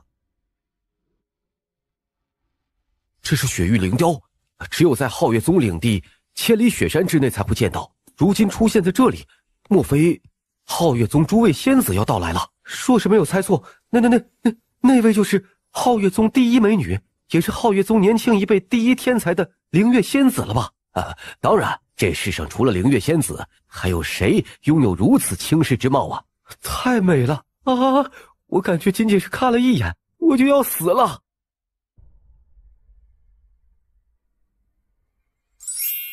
哈哈哈哈！想不到数年不见，柳冰宗主还是这般光彩照人呢。三宗两国之中，其他势力都已经到来，想来这苍风国也即将抵达了吧？就是不知道这次率领苍风国前来的是否会是苍风国主啊？传言苍风国主久病缠身，甚至有传闻称其大限将至，致使苍风国上下朝堂动荡，内忧外患。此次苍风国会不会来参加论武都难以预料。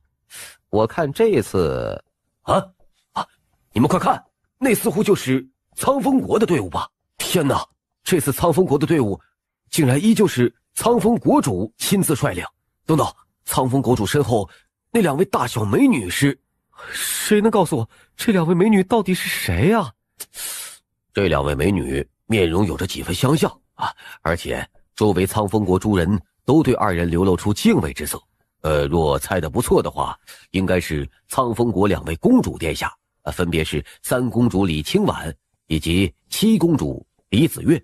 原来是这两位美女啊，竟然是苍风国的两位公主。原本以为苍风国主不会亲自前来了，没想到这次竟然率队亲至，真是让我炎龙宗上下倍感荣幸啊！三宗两国论武如此大事，我苍风国举国上下都十分重视。况且这次盛会在贵中举行，炎龙宗的面子，李某还是要给的。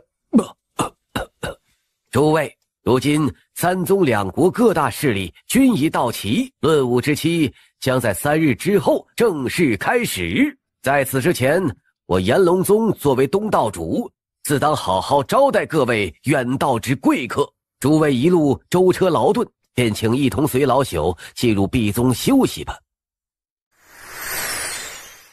这片建筑群被分为数个区域，正是壁宗为各位贵客准备的暂居之地。各位进入其中之后，自会有工作人员引领诸位找到自己的住所。不过各位国主、宗主大人还请留步，我宗宗主已在议事大厅布置好酒宴，邀请诸位大人共赴一叙呀。哦，哈哈，我还以为你们宗主这是一直不打算见我们几个了。带路吧。是，诸位大人请。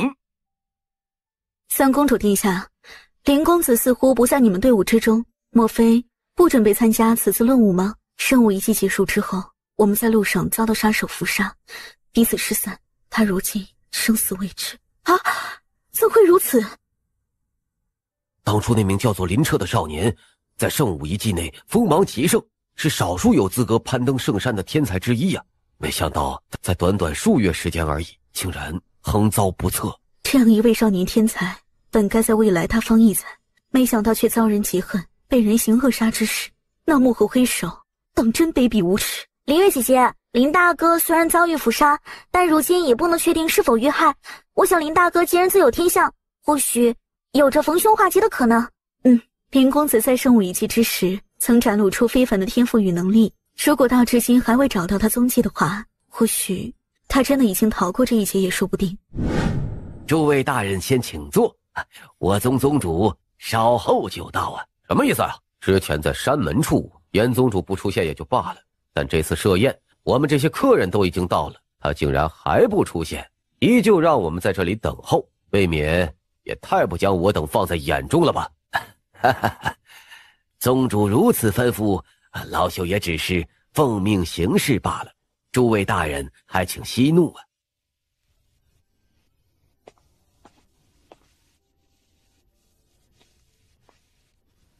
哼，一个炎龙宗长老都敢给我等难看，这炎龙宗是要做什么呀？还能做什么？无非是给咱们一个下马威罢了。下马威？这炎龙宗当真膨胀至此？那是自然。莫忘了，如今严宗主的儿子，那可是世人公认的天命之子。天命之子啊，若是诞生在诸位的势力之中，诸位莫非能够保证会不如他这般膨胀吗？炎龙宗近些年来崛起的势头越来越明显了，如今连天命之子也诞生在其宗门之内，这运气真是逆天呢。天命之子又能如何？充其量也不过是一个没有成长起来的小辈而已。炎魂那老家伙想要真正凌驾于我等头上，还是再等个几十年吧。哈哈哈哈哈！诸位久等了，之前严某有事缠身，怠慢了各位贵客，还望诸位海涵呐。严宗主到了这时才出现，可真是忙啊！哈哈哈哈！秦国主所言不错，自从吾儿圣武一祭归来，前往我炎龙宗拜访的势力便络绎不绝呀。最近老夫的确是分身乏术，可又不得不应对，真是让人头疼啊。不知严宗主这次宴请我等是所谓何事啊？哈哈，也没什么。几日后，三宗两国论武便正式开启。在此之前关于此次盛会的一些流程，想要先行与诸位敲定。三宗两国论武也办了不少届吧？其中流程还有什么可议论的？正是因为三宗两国论武办了不少届了，每次都是按部就班嘛，已经没有什么意思了，所以这次严某才觉得应该有一些改变。严宗主此话是什么意思呀？这以往论武只重荣誉，但对于咱们三宗两国而言，本就已经站在北荒域巅峰了，这声望荣誉固然重要，但也仅仅是锦上添花而已。既如此，何不设立一些实质性的奖励？这对于各势力而言，不仅更有动力，也能激发小辈拼搏进取的精神。长此以往，更是对北荒域的武道发展有利啊！诸位以为严某这番话可有道理？敢问严宗主是想要设立什么奖励啊？灵脉。三宗两国每座势力都拿出3条灵脉作为资源奖励，或者也可以称之为赌注，用来给予论武之中的优胜者。什么？严宗主，你是在开玩笑吗？哈哈哈哈哈！严某只是说以灵脉作为奖励，给予此次论武优胜一方，又不是说让各位将灵脉交给我炎龙宗啊。怎么？难道诸位是已经认定这次论武将会败给我炎龙宗，才会如此激动吗？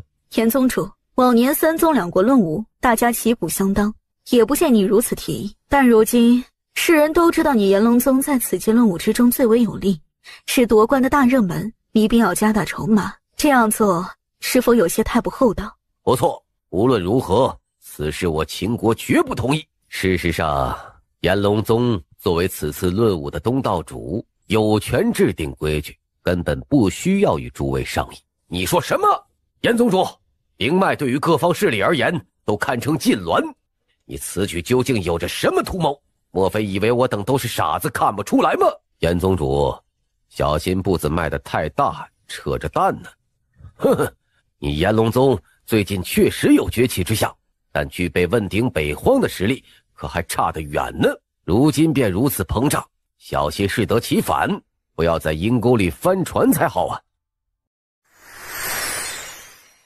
哼，天命之子对于一个宗门而言，的确象征着非凡的潜力。不过，若是这位天命之子在还未成长起来之前，便不幸发生了什么意外，半途陨落，那可就有意思了呀！啊，哈哈哈哈哈哈！你们以为我说出这番话便真的没有依仗？哈哈哈哈！诸位未免也太小瞧严某了。这是黄龙令。不瞒诸位，自我儿圣武遗迹归来之后，黄龙殿的一位客卿长老便从中土神州而来，驾临在了我炎龙宗。他一番考察之下，对我儿清玄的天资极为满意，欲招入门下。老夫这样说，诸位可明白了这块令牌的意义？我说炎龙宗怎么露出獠牙？原来是背后已经找到了强硬的靠山。罢了，我等惹不起还躲不起吗？老子这就带领小辈回国，退出此次论武。不行，既然是三宗两国论武，少了任何一座势力都不行。秦国主若是退出，便视为主动认输，依旧是要贡献出灵脉。狗日的炎魂，你欺人太甚！老子就是不给灵脉，你能如何呀？秦国主若是态度如此强硬，那也没什么，只是等我儿拜入黄龙殿后，一定会恳请黄龙殿内的高人亲自登门拜访。那时候黄龙殿那些强者或许就不会像老夫这么讲道理，恐怕你秦国所要付出的代价也不是几条灵脉这么简单了啊！哼，论武还未开始，3日之后你儿子未必就一定能夺得第一，你这老狗别得意的太早了。那咱们就拭目以待。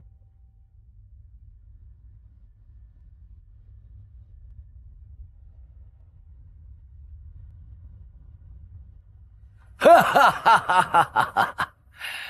祖宗保佑，我炎龙宗终于有问鼎北荒的机会了。这一届的三宗两国论武，当真是天才云集啊！是啊，三宗两国近些年来涌现了大量天才，无论是质量还是数量都更胜往昔，所以这一届论武一定会万分精彩啊！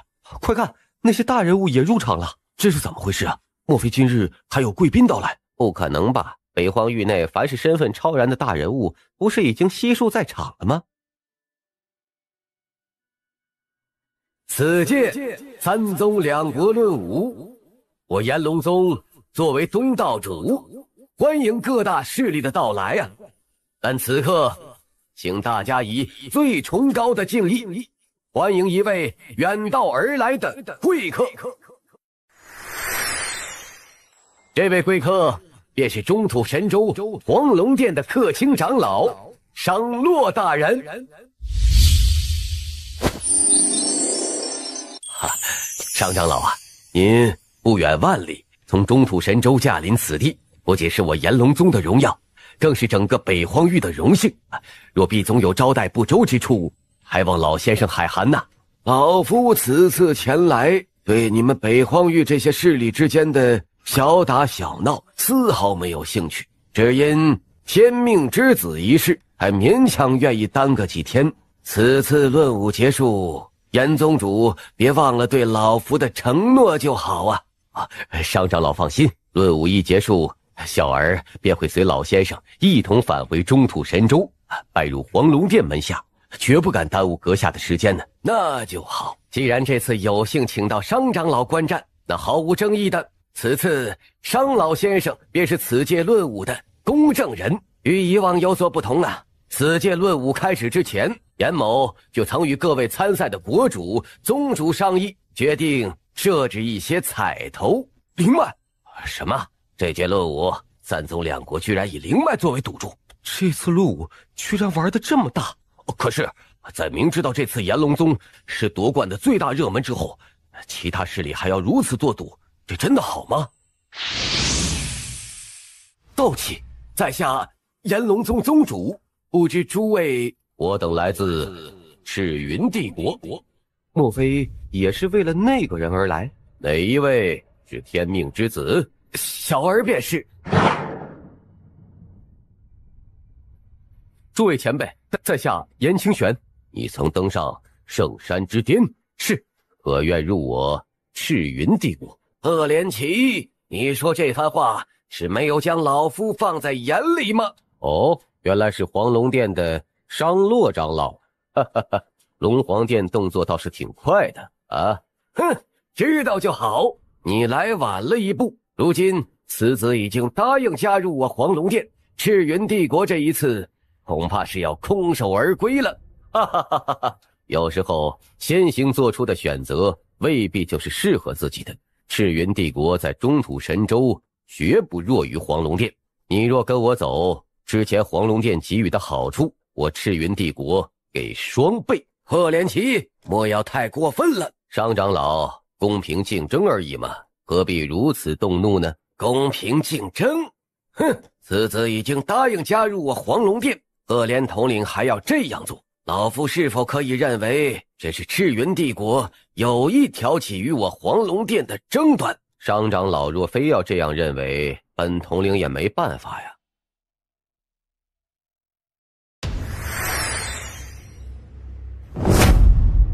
好，既然赤云帝国执意想从我黄龙殿抢人，不是不可以，那就拿出真本事来。看来商长老是想动手啊，那在下也只能奉陪了。这两大势力不会要在这里打起来吧？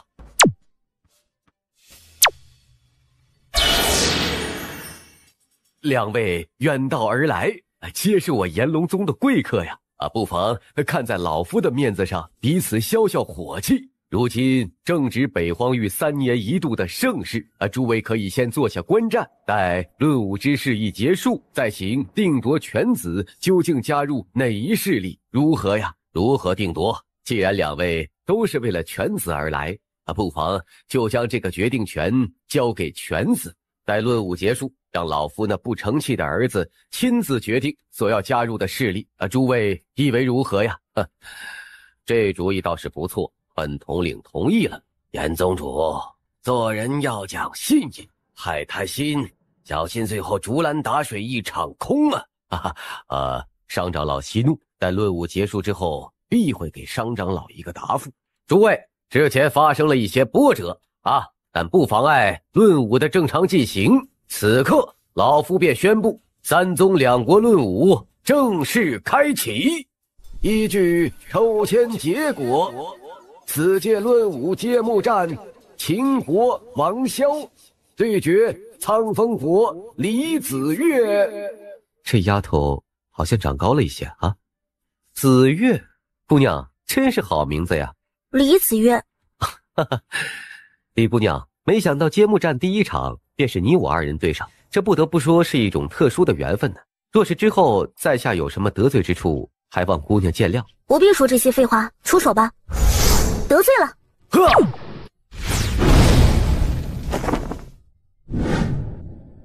这不可能，这世上没有什么是不可能的。天狼刺。苍风国七公主看上去也不过16、17岁的年纪吧，竟然能爆发出如此强大的战力。59重，明明用的是一把战刀，结果却像狼牙棒一般将人拍飞。这小丫头果然还跟以前一样有暴力倾向，谁以后若是娶了她，估计有的头疼了。第一战，苍风国李子月胜，积3分。快看，财神爷下凡了！什么眼神？是财神爷吗？这明明是一位参赛选手。妈呀！好吧，我还以为财神爷显灵了呢，差点没跑过去给他磕头。这胖子还是这么高调。他的对手是合欢宗的一位青年天才，此人领武巅峰之境，全程都将龙傲天轻松压制，最后迫使龙傲天也只能认输啊。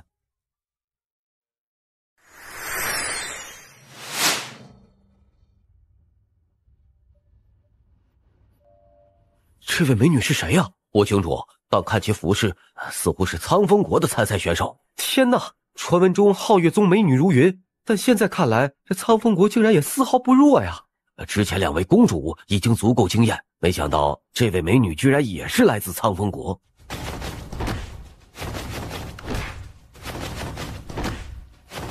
好厉害的琴音呐！即便是在台下听到，也能感受到那音律之中所蕴含的强大压迫力。这琴音直接攻击武者的精神识海，除非精神意志异常强大之人，或者是身上有精神防御一类的至宝，否则谁能承受这无孔不入的诡异攻势啊？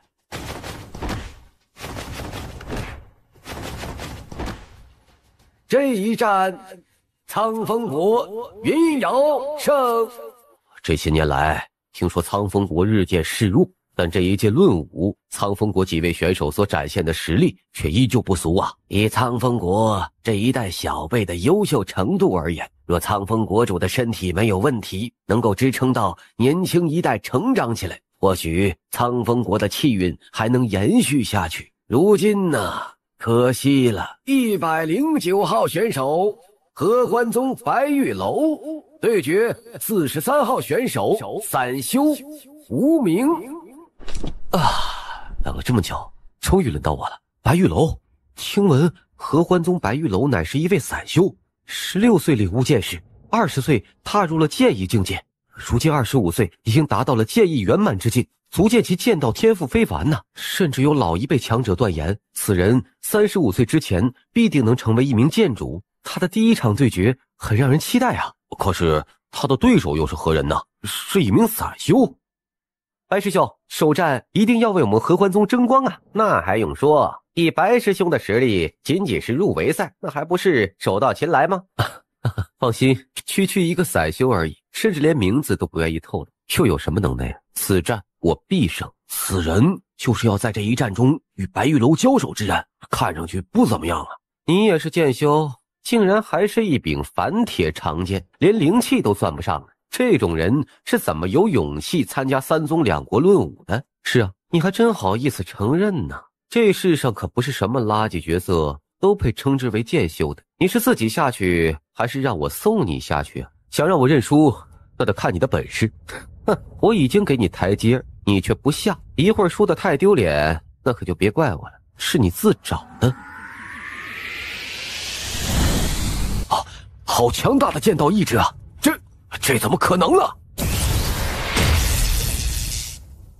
剑道上的造诣不怎么样，看你这性格倒是挺狂傲的，就你这点实力也配称之为剑修？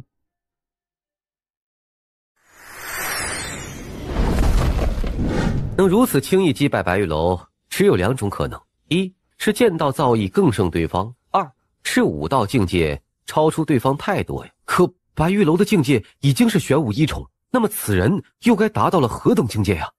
没想到这一届论武还能见到这样一位具有天赋的年轻散修，真让人有些期待他接下来的表现了。这名无名剑客明明是一位散修，为何会如此之强呢？是啊，此人或许不能比肩那些天骄人物，但以目前所展现的实力，绝对能进入北荒域年轻一辈第2梯队。可是在此之前，竟然名声不显。看他的年纪，或许是刚刚出山，在此之前没有什么人知晓，倒也正常。但无论如何，这一届论武，此人要声名鹊起了啊！或许等不到论武结束，便会有顶级势力邀请其加入啊！此人能连胜7场，固然有一些实力，但最主要的还是运气好。之前他所遇到的对手都是实力较差之人，因此才能以碾压之姿一路横扫。若遇到那些真正的强者，未必能有这种战绩呀！天哪，不会吧？这一名剑客这一战的对手竟然是秦国3皇子啊！无名剑客这一战竟然会遇到这样一位强劲的对手，看来之前的好运结束了，很可能一直连胜的战绩也将就此终结。可惜了，若是其他人，或许还有一战的能力，但不幸却遇到了此次入围赛最强的几人之一。无名剑客会直接认输吗？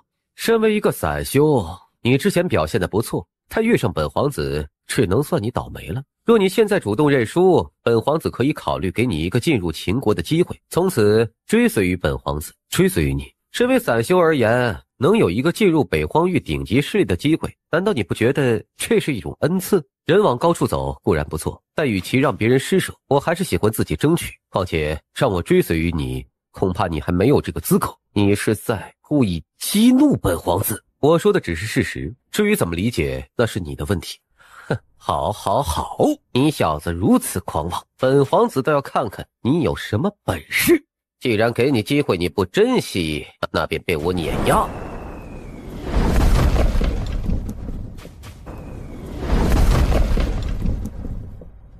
好快的速度，竟然还领悟了风之奥义，看来我还真小瞧你了。可惜你就算领悟了风之奥义，又能如何呀？也不会有任何威胁到本皇子的机会。有此物，我立于不败之地，你根本无法破防的情况之下，速度优势也将荡然无存。我看你又如何与我一战？从始至终，我都还没出手，你就穿上了一身龟甲。既然你这么怕我，倒不如直接认输算了。要死！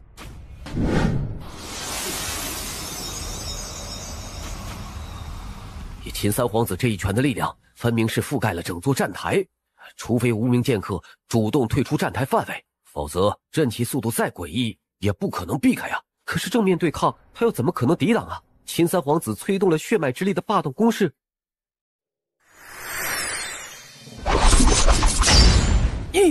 不可能！你以为穿了一身龟甲就能立于不败之地？那就让你看看我是如何破开你这层龟甲的。我没有看错吧？此人居然击败了秦国的3皇子，这怎么可能？水风双重奥义，我这是魔怔了吗？不可能！我竟然会输给你！开什么玩笑！你把剑撤开，咱们再战一场。刚刚是我大意了，事实上我体内的皇族血脉根本没有完全发挥出来，也有更强横的战绩没有来得及施展。总之，你胜之不武。剑我不会挪开，有本事你动啊！你动一下，我便一剑刺死你！混账东西！老夫的脸都被你给丢尽了，还不给老子滚下来！是父皇。好小子呀，连秦国年轻一代仅次于秦国太子的秦婴都能给干趴下，真是让人意想不到啊！身为一个散修，修炼资源注定匮乏的前提下，能达到如此成就，足以证明这小子的天赋堪称变态呀！若此子能加入一座顶尖势力，未来的潜力更将难以估量啊！此子天资当真不俗，以此战来看，应该绝不弱于各大势力重点培养的天才俊杰。最关键的，他还是一位剑道天赋非凡的剑修，就更是难得了。看来师父对此人的评价很高。数百年前，我皓月宗便曾诞生过一位剑道女宗师。这位先辈在世之时，曾率领皓月宗威震北荒域，无人敢欺。由此可见，一位真正成长起来的强大剑修到底有多么恐怖。可惜的是，自那位先辈作画之后，我皓月宗剑道方面便人才凋零，再也没有一人能在剑道之上有所成就。更可惜的是，这位先辈曾在我皓月宗内留下的宝贵剑道传承，至今为止都没有一位皓月宗弟子有能力将之继承。如今数百年过去了，这位前辈在皓月宗之内，冰原雪壁上所留的剑道意志正在逐渐淡化，想必不出10年便会彻底消失于世间。若再没有剑道天才能够刊物，对我皓月宗而言将会是极大的损失。莫非师父是看中了此人？以此子所展露出的剑道天资，或许有机会继承冰原雪壁之上的剑道传承。之后若有机会，不妨尝试招揽一番。弟子明白了。日暮时分，入围赛正式结束。在这其中，林彻所关注的几人结果也不尽相同。李子月这小丫头10轮对决之后，虽然最后败了3场，但还是如愿晋级。云瑶因其为秦道修士的特殊精神攻势，让不少与他对决之人都头疼不已，而最后仅败了2场，同样晋级。那位秦国三皇子在败给林彻1场之后2场则是全胜，最终以9胜1败的战绩晋级。只是如今他的战绩虽耀眼，却无疑更加衬托出林彻的不凡呢。这位无名小友，可愿入我合欢宗修行啊？小友，你没有听错，老夫是在问你是否愿意入我合欢宗修行。哈哈哈哈！你这个老鬼，还是别白费力气了。北荒域中，谁人不知你合欢宗的名声都臭了？这位小友明显对进入你合欢宗修行没有兴趣啊！这位小兄弟，若你有意，不妨入我秦国修行。本国主在此保证，若你同意加入，一切资源、待遇、地位皆以皇子规格厚待，你意下如何呀？啊，这位青年散修面对几大雄主的亲自招揽，竟然迟迟不做选择啊！莫非他对进入北荒域顶级势力的宝贵机会都不感兴趣？嘿嘿，我看此人呢，纯粹是挑花眼了。几大势力所给予的条件都太过诱人了，如果我是他呀，恐怕一时之间也难以抉择。当然要好好考虑一番呢。这家伙也未免太沉得住气了吧？这位无名公子，愿加入皓月宗吗？什么皓月宗？我没有听错吧？这家伙到底走了什么狗屎运，竟然能得到皓月宗青睐啊！谁也别拦着我，我要和他拼命啊！多谢诸位抬爱，不过此时在下心中已经有了自己中意的势力。三公主殿下，我想加入苍风国，可以吗？苍风国？你确定？确定，在下对苍风国仰慕已久，就是不知是否有这个荣幸啊。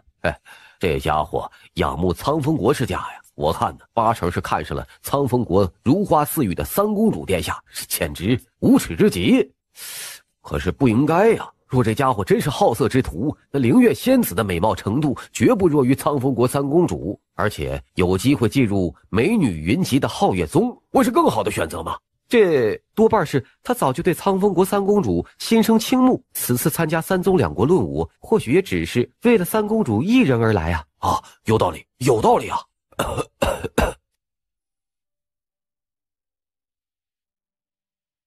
既然如此，欢迎加入苍风。多谢。这小子还是太年轻了。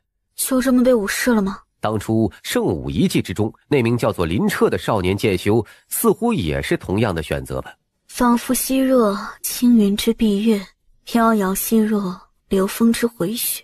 如此绝代佳人，若我身为男子，多半也会拜倒76群下吧。在下久仰前辈威名，今日能得见尊荣，实属荣幸。哈哈哈，不需这么客气。今日你加入苍风，以后也将是苍风国的一份子。多谢陛下抬爱。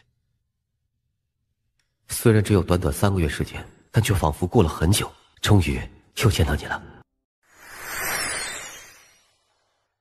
喂，场上这么多顶级势力，你却一心想要加入我苍风国，什么目的？在下对苍风国仰慕已久，所以……少来，别以为我没发现，你刚刚一直偷看我姐姐来着，样子还很猥琐。快说，你到底是不是倾慕我姐？是。你这家伙脸皮真厚呢，不过呢，眼光倒是不错。不过可惜，我姐姐呀心有所属，你注定没有机会了。兄弟，你真的是散修啊？一个散修20岁居然能踏入玄武境界，果然是个变态的家伙，怪不得入围赛能一路横扫啊！说起来，我曾认识一个兄弟，虽然没有踏足玄武之境，但年龄比你小上几岁，天资应该不弱于你。最关键的，他也是一位剑道奇才。哦，是吗？若有机会，倒是可以与他切磋一下。恐怕没这个机会了。若是他能参加此届论武，必然也能像你这般名扬天下。唉，可惜呀。他若是知道有这么多人关心着他，应该会很欣慰的。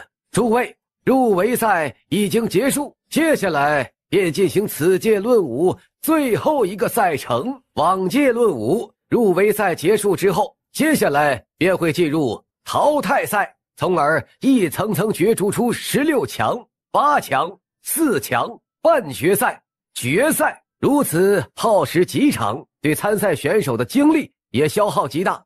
因此，这一届论武为了避免这种种弊端，便有所变动。准确而言，便是将淘汰赛取消，改为挑战赛。如诸位所见，此次所有参赛选手的名字都在这2张榜单之内。天才榜便是指刚刚入围晋级赛的50位天才，而妖孽榜则是3宗2国各大势力中的1号种子。此刻这2张榜单上面名字的先后顺序，便代表了各位选手的初始排名。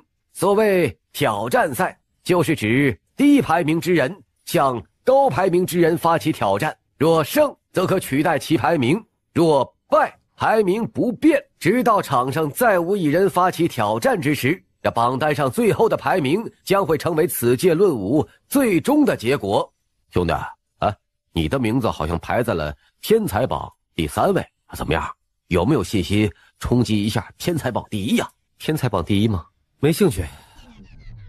老夫刚刚所讲的规则，若是没有人再有异议，那老夫便正式宣布挑战赛正式开始。这难道没有人想上台证明自己？我去，不会到挑战赛结束也没有一个人上台吧？苍风国3公主殿下竟然第一个上场！哇，不是吧？原本以为挑战赛第1场会是天榜上的天才对决，谁能想到居然一上来就是妖孽榜上的天骄对抗，这太出人预料了吧！我要挑战合欢宗第1弟子须弥生。这女子还真是记仇啊。3公主殿下，当初圣武一季，你我曾有过一次交手，不过当时你借助法器之威，如今你可是没有这个底牌了。底牌我需要吗？今日不需借助法器，我一样打败你。既然3公主如此自信，那在下就领教了。九阳神拳！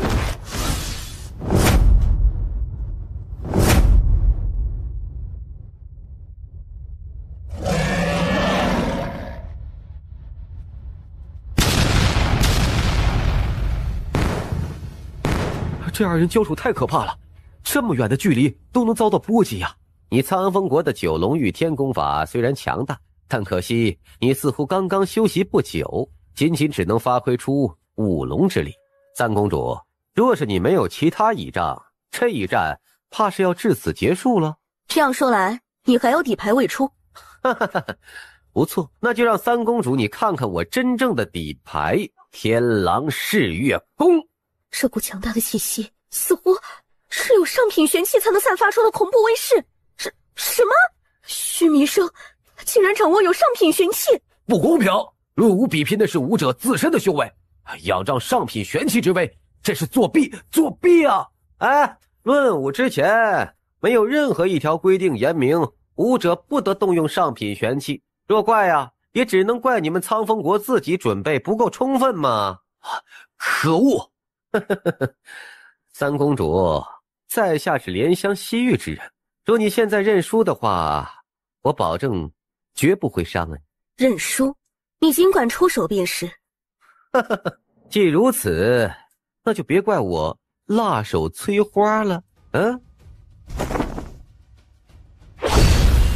这是我姐姐自出生之时便伴随这道神像，而我苍风皇族传承1000年之久，任何一位皇族后裔都没有过这等现象诞生。因此，父皇曾专门找寻过一些宿老，探寻此事，最终却没有得到什么结果。不过，却有人猜测，这是因为我姐姐完美的继承了先祖的血脉，因此可以让先祖的一缕残魂得以重现世间。这不是血脉的力量，而是禁忌神影。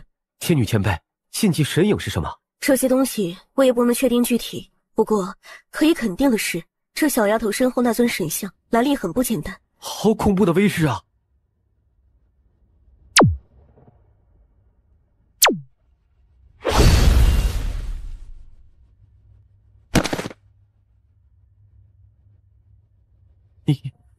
你不可能，不可能！拿来吧你！你做什么？哈哈哈！三公主殿下真是霸气啊，简直就是我的偶像。你输了，这是我缴获的战利品。这两位绝代佳人，若是能得其中一人青睐，哪怕让我减寿30年，我也心甘情愿呐。嘿嘿，劝你还是别痴心妄想了啊！以他们两人的身份背景、天赋实力，北荒域又有几人能够与之匹配呀？论武到如今为止，都已经快要结束了。这炎龙宗少主，这是不准备上场了吗？呵呵，炎龙宗少主本就在妖孽榜排名第1，除非有人挑战，若不然他上场去跟谁打呀？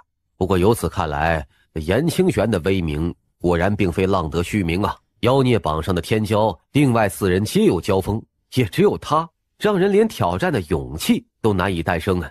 姐姐，你如今已经是妖孽榜第2，是否要挑战一下第1呢？我没有把握。严清玄如今的修为是玄武5重，而我如今只是玄武3重，足足2重境界的差距。若是对上他，我的胜率恐怕不足2成。姐姐，你们虽然有这2层境界的差距，但今年你只是20岁而已，可严清玄却已经25岁。如果这样说起来，你们的差距不大呢。甚至我都有些觉得，如果单论天资，姐姐你绝不会弱于那位炎龙宗少主，甚至更胜一筹。姐姐，你只是修炼时间上太吃亏了一些，真不知道那家伙是凭什么成为天命之子的。这严清玄能印证天命之子的传言，一定是有着其独到之处，还是要正视差距啊！婉儿啊，你也不需气馁，以你如今达到的成就，父皇心中已经极为欣慰，不要给自己太大压力。多谢父皇，儿臣明白的。无名兄弟，最后关头了，你真的不打算再冲击一下天才榜的排名吗？快结束了吗？好吧，也是时候活动一下筋骨了。无名兄弟啊，你终于想通了吗？是啊，看我上去把排行榜第1那个家伙给干下来，好好发挥，无论结果如何，莫要有什么心理负担的，明白？等等，将此供拿去，对你接下来的一战或许会有帮助。多谢。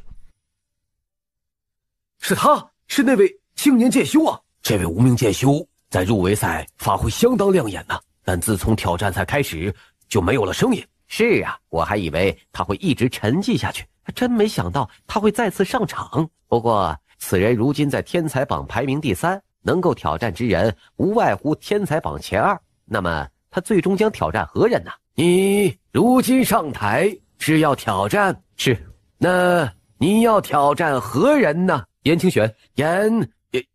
你说什么？我要挑战妖孽榜第1，炎龙宗少主严清玄。此人疯了吧？以他的身份，竟然要挑战北荒域第1天骄！我去，以天才榜第3挑战妖孽榜第1，此人得有多么想不开呀！啊！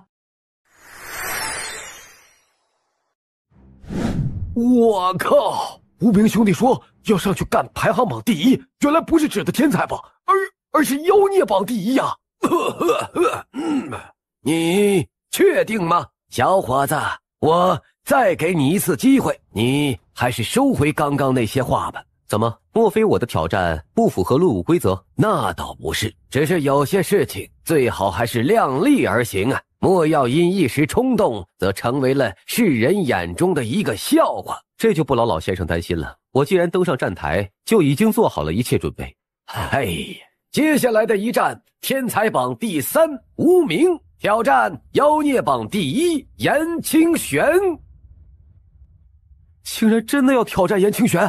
明知差距，你还要做出这个决定，不得不说，我倒是很佩服你的勇气。其实我明白，对于北荒域任何一位天才而言，我都像是一座高峰，在你们心中，或许只有翻过我这座山，世人才能看到你们的存在。不过可惜呀，我不是一座山，准确来说，我是天。终有一日，世人会明白，无论付出多少努力，最终都只能仰望高天，仰望于我。你装什么呢？喂，这里是三宗两国论武，不是让你显摆的地方，你快省省吧。找死！好恐怖的火属性掌控力呀！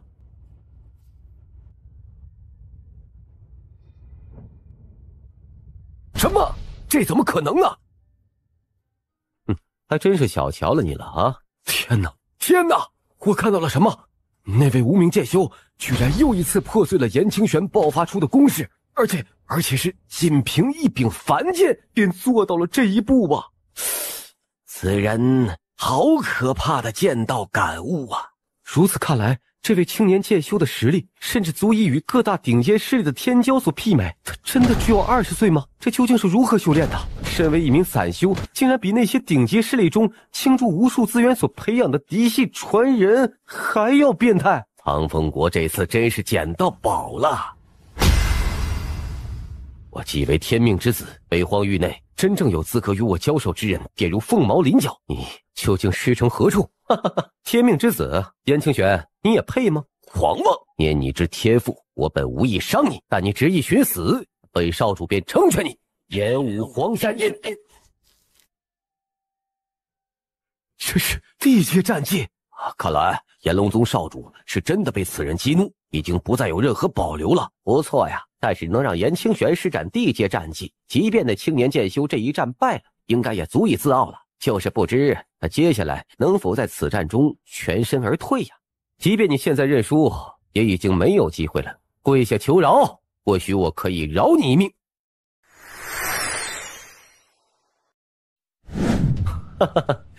何必那么多废话呀？你尽管出手便是。看来你真是不见棺材不掉泪。好，北少主，就让你死无葬身之地。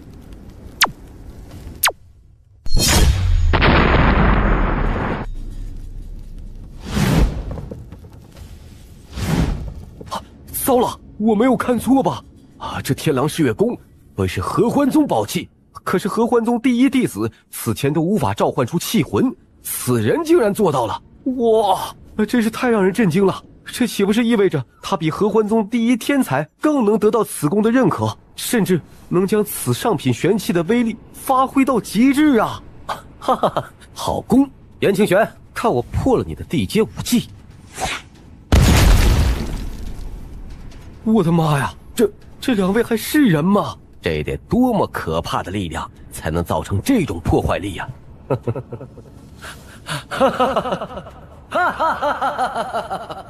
想不到啊，想不到啊！我严清玄竟然会被一只蝼蚁逼迫至如此境地！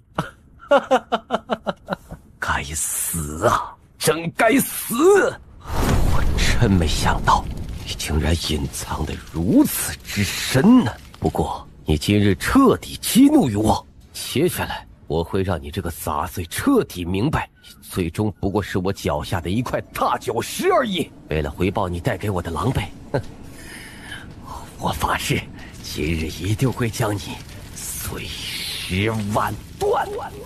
虚无金言！天哪，少主终于要动用这一门天赋神通了吗？哈哈哈哈！太好了，如此看来，那家伙是必败无疑了。好可怕的火焰呢！真没想到啊，炎龙宗少主居然还有如此强大的底牌啊！这火焰之中竟然蕴含了一丝天地神威啊！不过，你以为只有你拥有底牌吗？这家伙在做什么呀？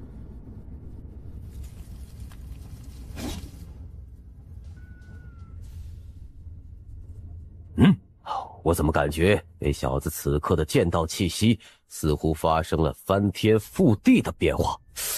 这是怎么回事啊？莫非此子的剑道境界不只达到了剑意圆满，而是有意思。原本以为此行会很无聊，但是却没想到居然会发生这么有意思的事情，真是让人意想不到啊！剑主，天哪，这股气息仿佛是剑道领域。难道这位青年剑修的境界不是剑意境，而是一位达到了领域境的剑主？没错，这正是剑道领域。此人如此年纪，居然就成就了一名剑主，开什么玩笑啊！20岁的剑主，可笑！你以为凭借剑主之境就足以挑战本少主的威严？那我就让你看看我的底牌究竟谁能更胜一筹。现在承受我的怒火吧！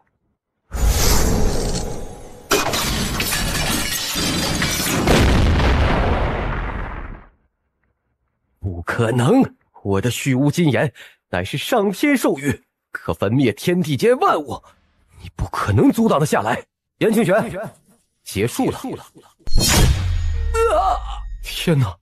我看到了什么？身为北荒域第一天骄，横压北荒域年轻一辈的严清玄，竟然败了。严清玄不是被誉为天命之子吗？可是天命之子怎么会败给一个比他还要年轻的散修啊？这位青年剑修究竟是什么妖孽呀？不可能，不可能！我是天命之子，未来的北荒之主，怎么可能会败给你？这一定不是真的！天命之子？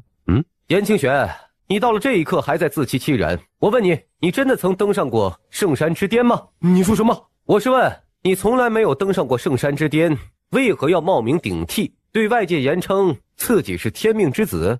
这位青年剑修，此话是什么意思呀？严清玄从来没有登上过圣山之巅，这怎么可能啊？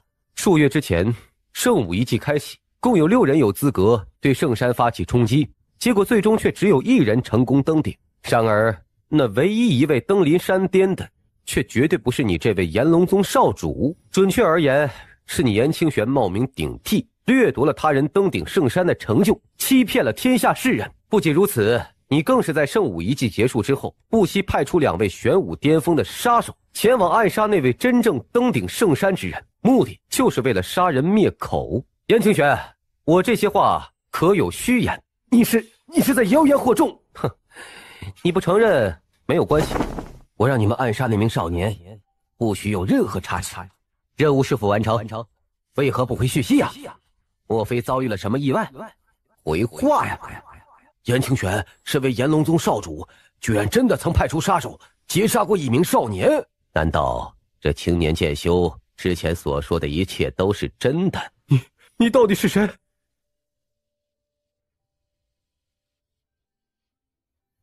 林彻，此人是林彻！天哪，我没有看错吧？无名剑修竟然就是林彻！真的是你吗？我靠，我没看错吧？无名兄弟竟然就是林兄弟啊！我记得当初圣武一季开启的时候，有资格攀登圣山的共有6人，林彻便是其中之一，而且这6人中他是最后一个下山的。难道刚刚这少年所说的一切就是真相？真正登顶圣山之巅的不是严清玄，而正是林彻。只是在此之后，严清玄不仅冒名顶替，甚至派出杀手对这位真正登临圣山之巅的天才少年进行暗杀呀！我的妈呀！若事实真是如此的话，那这位炎龙宗少主可真称得上是一位道貌岸然、阴险狡诈的小人了。什么北荒域第一天骄啊，竟然做出如此卑劣的行径，简直人神共愤！我倒要看看此次炎龙宗7天网地要如何给在座群雄一个交代啊！我不会的，你不是已经死了吗？你怎么可能还会出现在这里啊？不可能，这绝对不可能！让你失望了，严清玄。其实你我本无怨无仇，一个天命之子的虚名，其实我也不甚在意。可是我却没想到你心性如此阴毒，在此之后还要对我斩尽杀绝。你虽然是北荒域第一天骄，但我林彻却不是你随便能拿捏的。我今日出现在此，便是要向世人揭穿你的真面目，拿回本该属于我的东西。同时我也告诉你，你当日所做的一切不过是在自掘坟墓而已。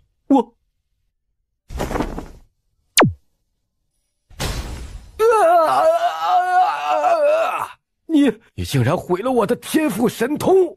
玄儿，小畜生，你毁了我儿天赋，又妖言惑众，败我炎龙宗上下声誉，老夫今日要杀了你！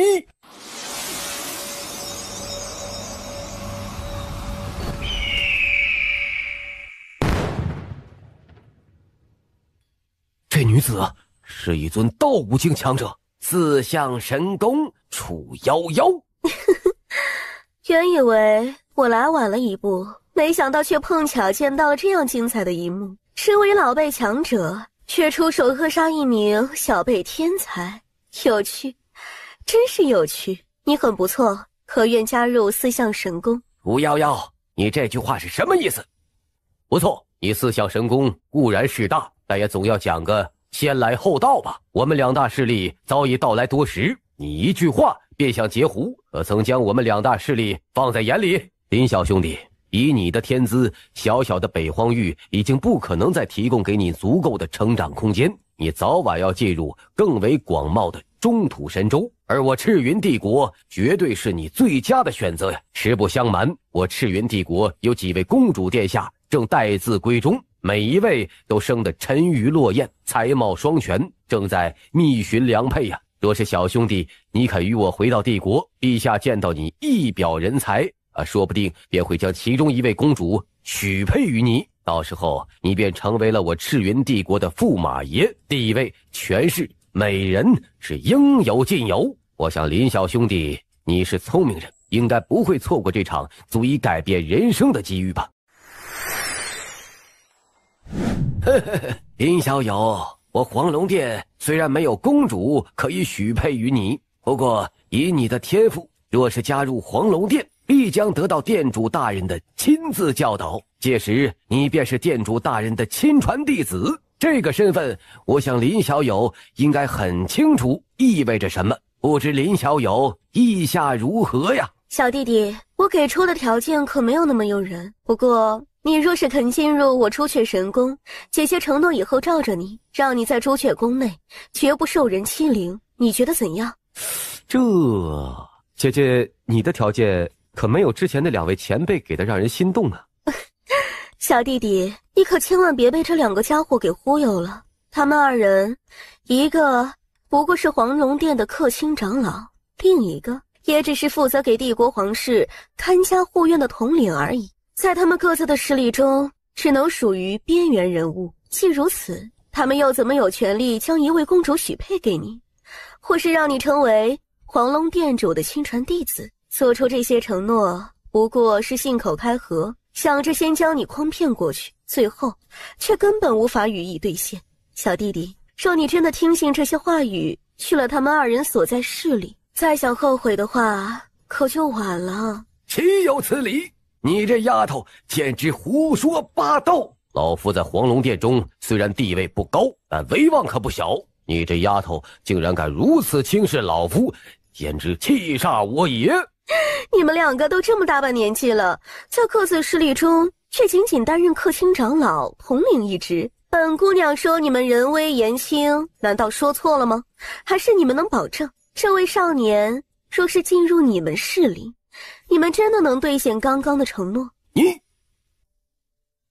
多谢几位的厚爱，能够加入任何一座势力，对于在下而言，其实都是一种莫大的荣幸。可惜呀，在下也只能选择其中一座势力而已。既然如此，我已经做出了选择，在下愿意加入四象神宫。这才对嘛，小弟弟，你可真是做了一个正确的决定哦。林小兄弟，你可要考虑清楚啊！这四象神宫内部便分裂成4大派系，可远没有你想象中那么简单呐。因此，还是慎重决定为好啊。小弟弟，你别听他们危言耸听。四象神宫虽然分为4大派系，但任何一大派系单拎出来，也足以媲美黄龙殿、赤云帝国之流。可见四象神宫的底蕴到底有多么深厚。因此，你加入朱雀神宫是绝对不会错的。两位前辈莫要误会，晚辈之所以做出如此选择，并不是看不上两位前辈背后势力，只是因为刚刚这位姐姐救了在下一命，知恩图报，在下也是要加入四象神宫的。哎呀，好吧，看来林小友你是心意已决，既然如此，那老夫便不自讨无趣了。不，三位莫不是以为这小子真能登上圣山之巅吧？我儿清玄15岁开始便被誉为北荒域第一天才，也只有他才能被称之为天命之子。这小子又如何能与我儿相提并论呢？三位千万不要被这小畜生给蒙蔽了，从而做出错误的选择呀！笑死本姑娘了。如今事实摆在眼前，严宗主以为我等都是傻子，看不出谁才是真正的骗子吗？本姑娘见过不要脸的，可还没见过这么不要脸的。眼魂，你若不跳出来，老夫险些把你这混蛋给忘了。你可是将老夫耍得好惨呐！好一个炎龙宗啊，连老夫都敢恶意欺瞒。若当日老夫真的将你们炎龙宗少主以天命之子的身份带回黄龙殿内，他日真相大白之后，不仅我黄龙殿将会在中土神州成为一个笑柄，老夫这位长老也必将难辞其咎，无法在殿内立足。你们险些坑惨了老夫啊！此事今日你炎龙宗上下必须要给老夫一个交代。长老息怒啊，我儿啊，虽然可能并非天命之子，但也称得上一位不可多得的人才。而且数日之前，商长老不是也亲自赐予我儿一枚黄龙令牌吗？足以看出对犬子的青睐。我想商长老不妨就将犬子带回黄龙殿，经此一事，我儿必将刻苦修行，绝不辜负商长老的一番栽培呀！你们父子二人将老夫耍得团团转，竟然到了此刻还想让老夫为你那不成器的儿子铺路，你究竟哪来的脸说出此话呀？真当老夫是什么善于之辈？别说你儿子如今的天赋被毁，就凭他之前的资质，在中土神州也不知凡几，不是天命之子，他连让老夫看一眼的资格都没有。老夫被你们炎龙宗欺骗，精神受到极大损伤，因此你炎龙宗必须给老夫予以赔偿，1亿灵石，半年之内一颗不少的送到我黄龙殿，若不然老夫必将亲率殿内强者来讨回一个公道，届时必让你炎龙宗血流成河，尸横遍野。是，本统领精神也受损失了，炎龙宗必须赔偿我赤云帝国1亿灵石，要不然本统领就率兵攻打你炎龙宗，定要让你炎龙宗血流成河，尸横遍野。是。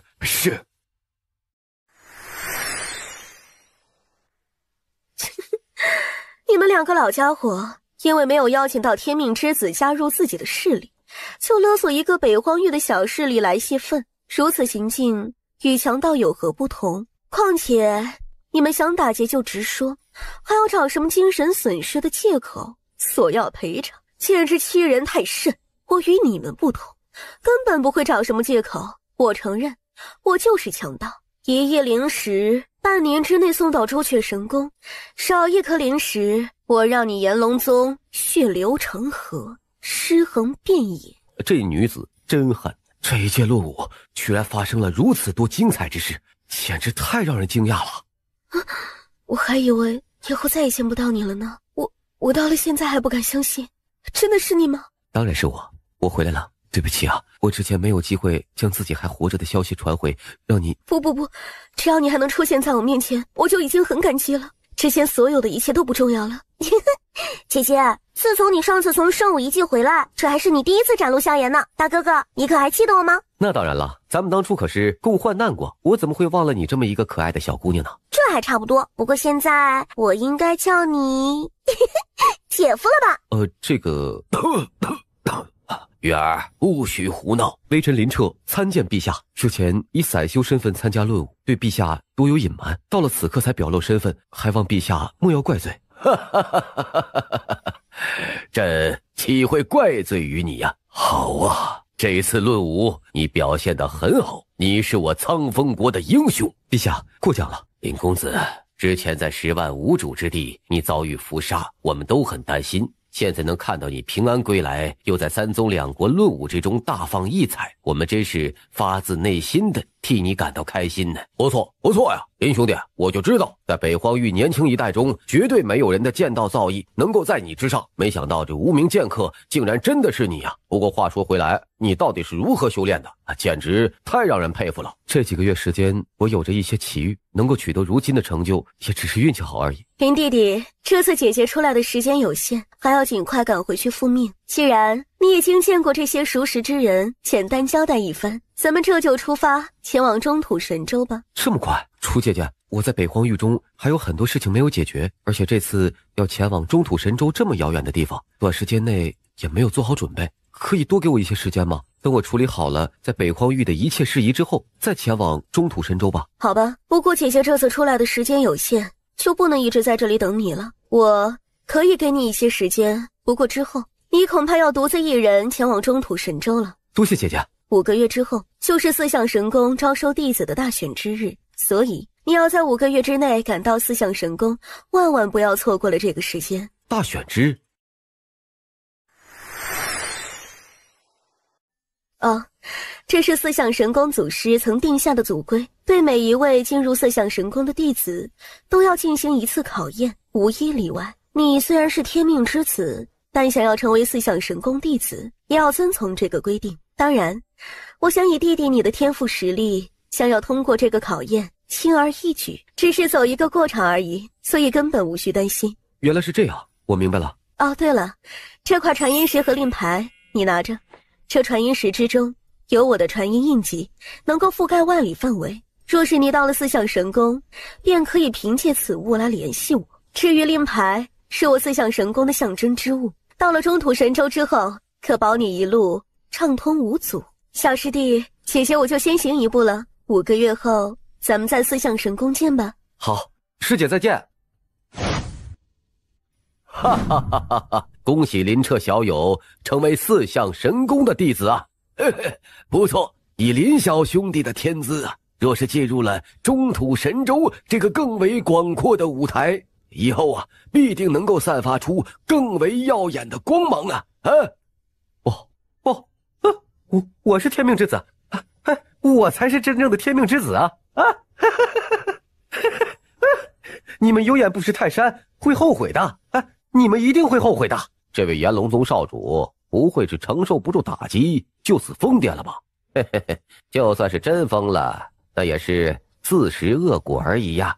哈哈哈哈哈！不错呀，不错，苍风国以及林小友这份恩情，老夫记下了。苍风国如此仗义，与某些盛气凌人的势力相比，简直高下立判。听闻林小友曾与我那2个不成器的儿子此前有过一些矛盾，但这次林小友却能不计前嫌，以德报怨，老夫敏感于心呐。以后若是林小兄弟你有什么用得着我秦国的地方，尽管开口，老夫绝不推辞。几位前辈太客气了。免除各大势力灵脉，此前正是林彻提出的建议。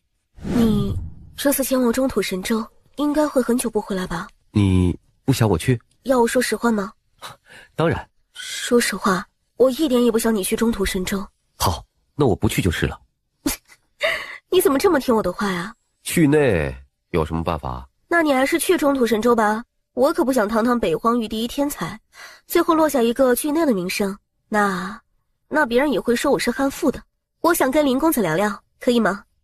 我没意见的。林公子，可以吗？好。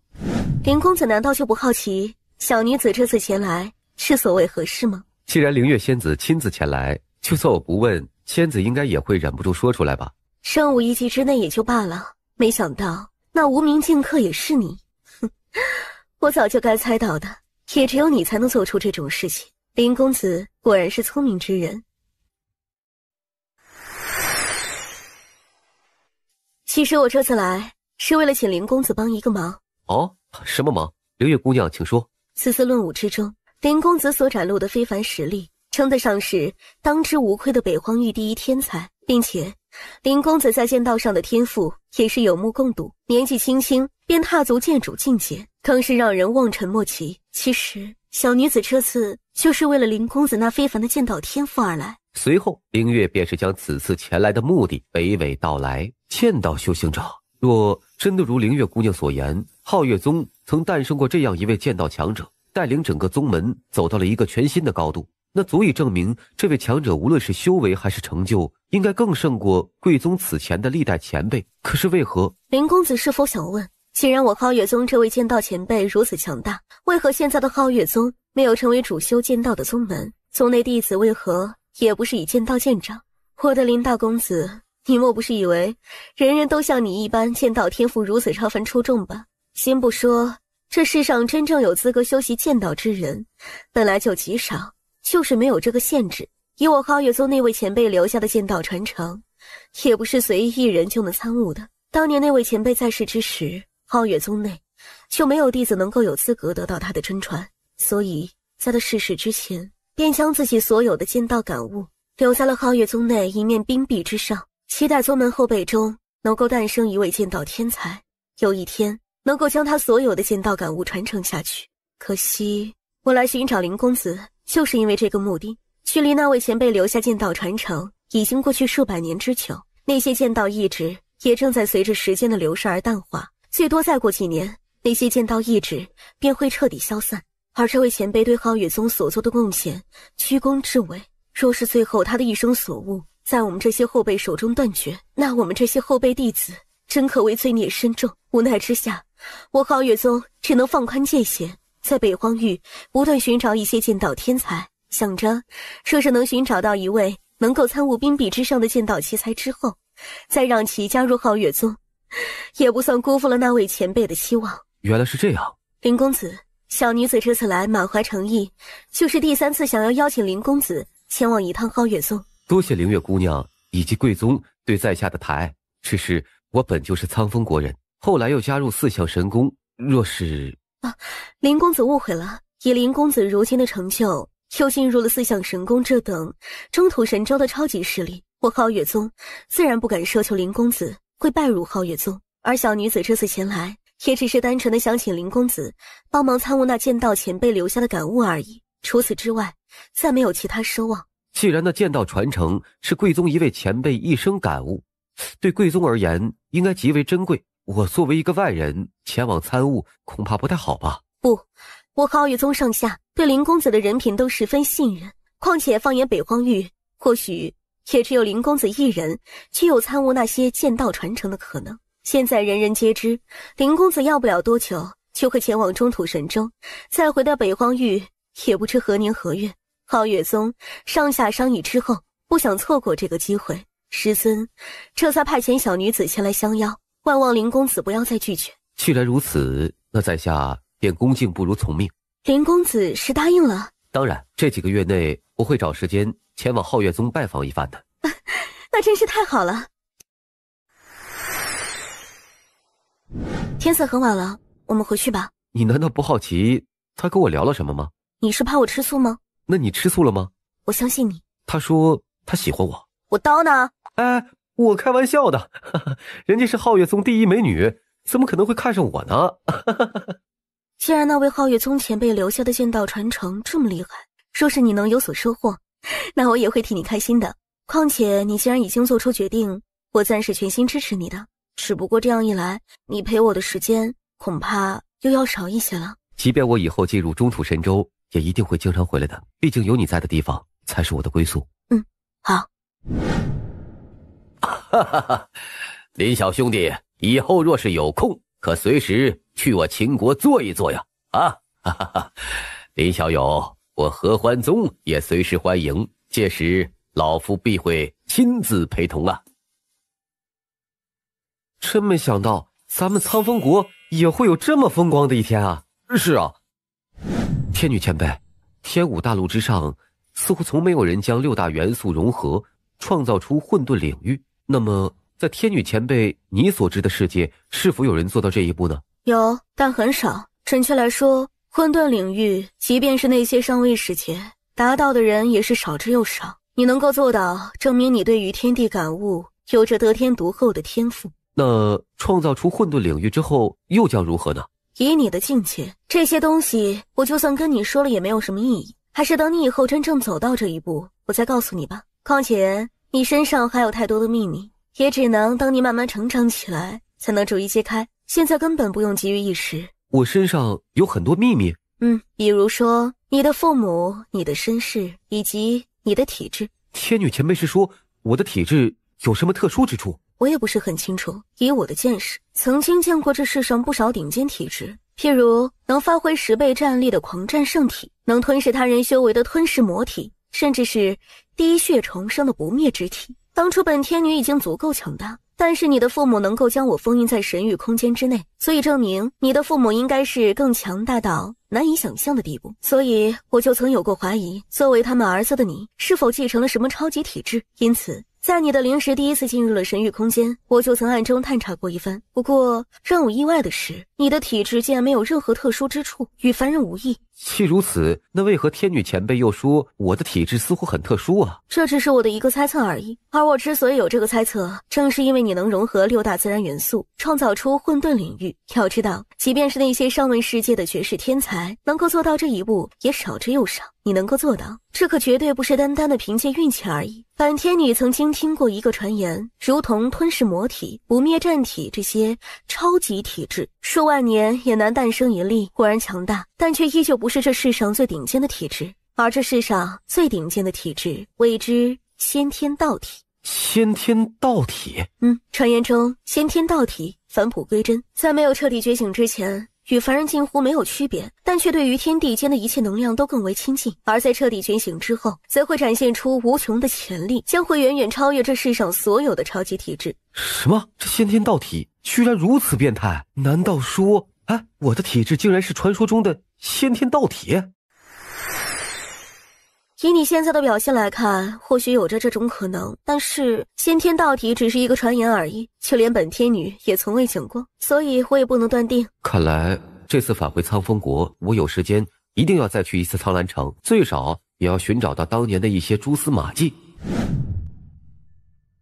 恭迎父皇凯旋而归，父皇此次亲自御驾亲征，一路辛苦了。所有官员进宫觐见，朕有事宣布。是陛下。回宫吧。听闻林国士在此次论武之中大放异彩，让咱们苍风国出尽了风头啊！是啊，咱们苍风国内诞生了这样一位绝世天骄，这简直就是上天的恩赐啊！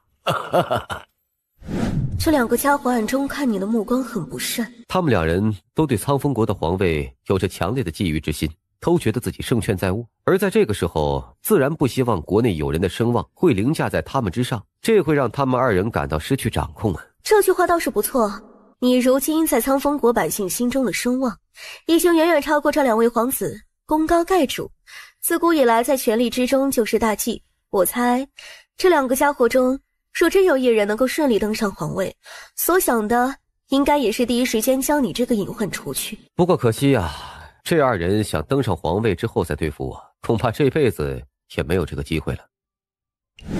陛下这才刚刚回宫，就召集文武群臣入宫觐见，究竟是什么原因呢？听闻这一次咱们苍风国在3宗2国论武之中取得了骄人的成绩，莫非陛下心中欢喜，是想当众宣布这一喜讯？陛下驾到！臣等参见陛下。吾皇万岁万岁万万岁！众卿平身，谢陛下。你们可知朕这时候将你们召集起来是所谓何事？臣等愚昧，请陛下明示啊！哈哈哈哈哈哈！当然是为了庆贺。朕前几日就已经飞书传回，想必你们也已经知道了本国力压群雄，在3宗2国论武中问鼎的消息了吧？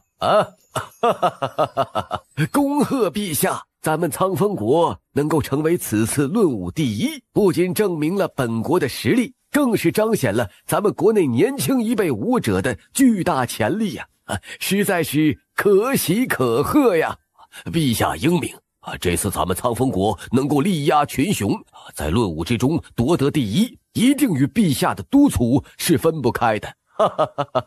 够了，够了！你们也不必拍朕的马屁。咱们苍风国内年轻一辈的实力与那些北荒域其他顶级势力相比究竟如何，我想你们心里也都有数。这次能够夺得论武第一，纯粹是意外之喜呀，纯粹是意外之喜呀。准确而言，这次论武之中，苍风国能够取得如此耀眼的成绩，可以说全赖林国师一人之力。林国师年纪轻轻就有如此成就，果然是英雄出少年呐，臣等佩服之极。确实如此啊，经过此次论武就能看出林国师乃人中之龙简直如此年轻，这以后的成就恐怕难以估量啊。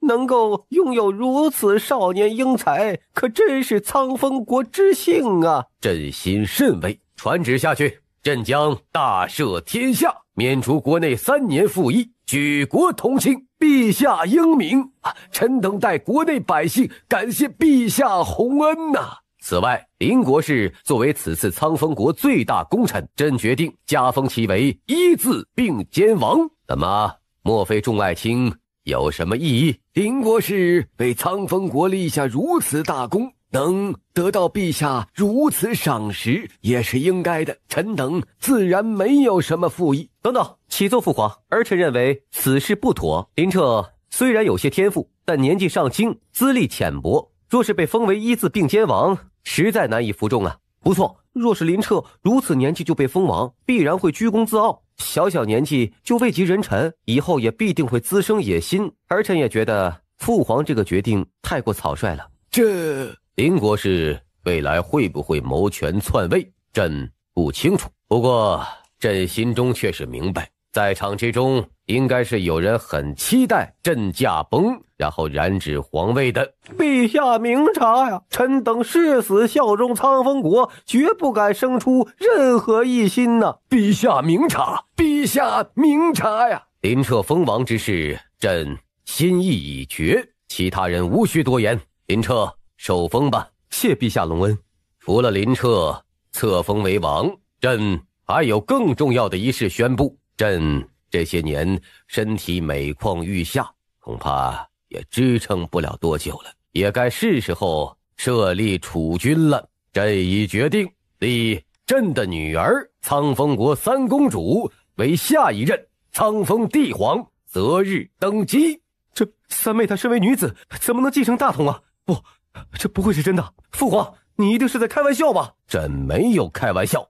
父皇，闭嘴！朕所做出的决定还轮不到你们质疑。朕今日所言，拟旨昭告天下，即日起，皇宫内众皇子迁离帝都，分封四方。是。如果众卿没有什么事，那就退朝吧。婉儿、林彻，你们两人随朕来。臣等恭送陛下。臣等恭送陛下。婉儿，朕以后就将肩上这副重担卸给你了，你可做好了准备？儿臣如今还太过年轻，需要向父皇多多学习。可是父皇这么早就宣布储君之事，儿臣怕年轻识浅，辜负了父皇的期望。不，朕相信你能够做好。朕知道这个时候立你为储君，你将承受难以想象的压力，但朕的身体每况愈下，只怕也支撑不了多久。事已至此，也只能做出这样的决定了。父皇，好了，你们也不必伤感，生老病死，人之天命，没有什么好在意的。况且朕能够从你们二人身上看到苍风国的希望，就算现在死了，也没有什么遗憾了。婉儿，虽然这次朕册立你为储君，但朕希望以后你能摒弃前嫌，不要在朕离世之后对你大哥及二哥赶尽杀绝，就让他们远离权力之地，好好的度过余生吧。儿臣明白。至于这些年这二人所拉拢的朝臣，朕也希望你不要意气用事，去好好斟酌呀。父皇放心，如今大局已定，那些大臣之前虽然犹疑不定，但大多也是被形势所逼。儿臣没有那么蠢，不会因此前之事牵连过广，动摇我苍风根基的。好啊，朕果然没有看错，你的眼光比你那两位皇兄看得更远，也知道以大局为重啊。好了，朕有些话要与林彻单独聊聊，你先下去吧。是，父皇。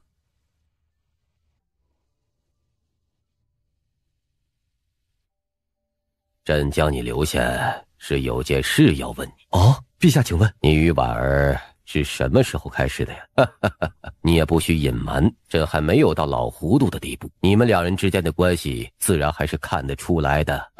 陛下所言不错，上次在圣武遗迹之中，我与三公主殿下就已经互生情愫，但到了这个时候才向陛下言明，实在有隐瞒之罪。果然如此啊！放心，朕不会怪你们欺瞒，相反的，朕现在心里无比欣慰啊！你们二人如今都是朕最为看重之人，能够有这层关系，朕也就彻底放心了。林彻，你可知朕为何要册封你为一字并肩王啊？请陛下明言。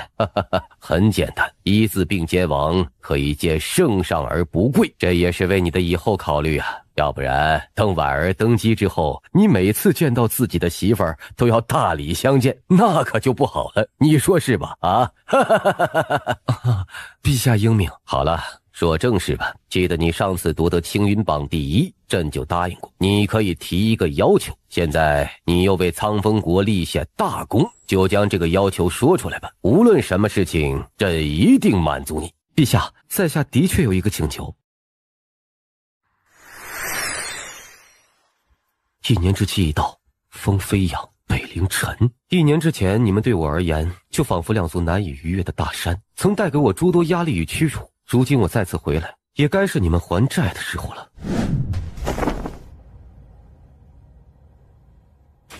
你们这是官船？放肆！你是何人？既然知道这是官船，还敢拦截？若是冲撞了船内的3位大人，你担当得起吗？莫误会，我没有恶意，只是有个问题想问你们，可知道一个名叫林彻的少年吗？看来你们是知道他的，那他还活着吗？何方贼人，胆敢诅咒林大人？这女子拦截官船，又探听林大人的讯息，必定是有所图谋，拿下他！我只是问你们一些问题，何必如此冲动呢？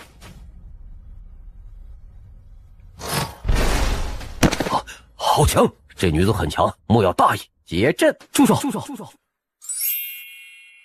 店主，彻儿，店主，你不是前往了黎州吗？怎么会出现在皇城附近呢？当然是特地来寻你的。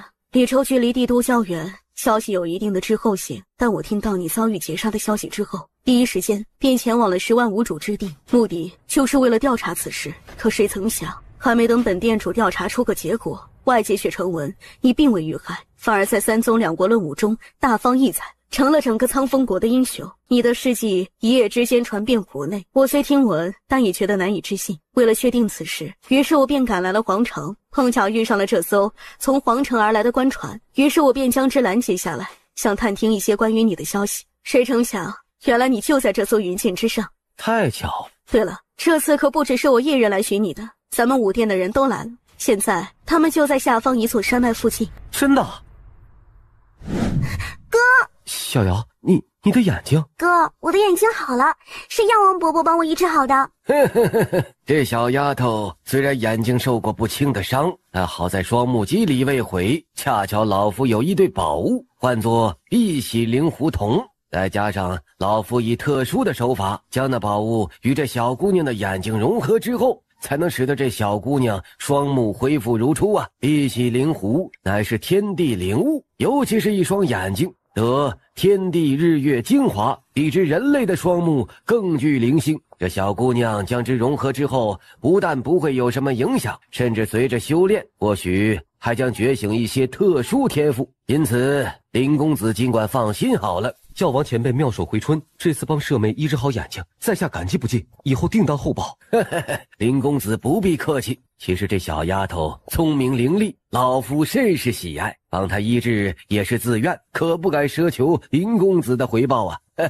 彻儿，你们之前这艘云剑是准备去哪儿？我们是准备去稻仓院的。稻仓院？没错，原来这2位前辈就是苍风国的2位国士啊，真是失敬了。骆店主客气了。彻儿，既然你是要前往稻仓院，那我们自然也不能袖手旁观，这次便与你同去。咱们稻仓院好歹也是扬州霸主级势力，往年招收弟子的时候，扬州境内无数天才都是踊跃报名，趋之若鹜。为何到了今年却沦落到无人问津、门可罗雀的惨状啊？我道苍院身为扬州霸主级势力，怎么会沦落至此啊？还用问吗？道苍院沦落至此，自然跟那个人有关呢。哎，当年那少年刚刚加入院内，便通过了祖师爷留下的考验。原本以为这将是道苍院崛起的象征，哎，谁曾想却是道苍院迈入深渊的开始啊！天哪，你们快看，莫非这是扬州境内某一庞大家族势力的子嗣，想要加入咱们学院？说什么梦话呢？看那船上的旗帜，这分明是苍风国的战舰！快去通知院长！林彻，这么巧，都在啊！林彻，你已被本院长逐出道苍院，今日竟然还敢踏足此地，放肆！林大人贵为国士，也是你一个小小道苍院长能够直呼其名的。呵呵，老夫倒是忘了，林大人如今已经攀上苍风皇室这种高枝，早已今非昔比了。不过林大人既然已经飞黄腾达，却又兴师动众的来到碧院，莫非就是想来我道苍院耀武扬威的吗？耀武扬威，封院长可真是健忘啊！1年前，我从道苍院离开之际，曾与你道苍院内一位天骄立下生死战约。如今时间到来，我是特地来履约的，你们不会都忘了吧？不用比了，这一战我道苍院认输。认输？既然是生死战，还未分生死，怎么认输啊？让北凌晨出来。林彻，你莫要太过分了。风飞扬，我给你2个选择：一是让北凌晨出来与我一战；2是我亲自将他揪出来。不过你若是选择第2种，我可不会保证我的这些手下进入学院之后，会不会为了搜寻北凌晨的藏身之处，一把火将你这学院给烧了呀？去传第一弟子。是。林彻，北凌晨，我这次前来，你应该知道是所谓何事吧？北凌晨，别说我没有给你一个机会，一剑，若是你能接下我一剑，我饶你一命。一剑，林彻，传闻之中，如今的你已经是北荒域年轻一辈第一人，连炎龙宗少主都败在你的手中。不过这些都只是传闻而已，并非我亲眼所见。我无论如何都不会相信一个当初在我眼中只能被称之为蝼蚁的人，仅1年时间便能够咸鱼翻身呢。也好，那我今日就看看你是否如传言中那般强大。这是禁忌功法，好强大的气场！如此看来，这段时间面对林彻所给予的压力，北凌晨也并非是坐以待毙，而是暗中修炼了这一门禁忌功法。难道他今日还真有与林彻抗衡的可能？林彻，今日就让我看看你如何一剑击溃于我！这股气息，剑主！天哪，这林彻的剑道境界竟然达到了剑主之境！这怎么可能啊！你以为修习禁忌功法就能拥有与我一战之力？我只能告诉你，那是痴心妄想。啊不会的，这不可能！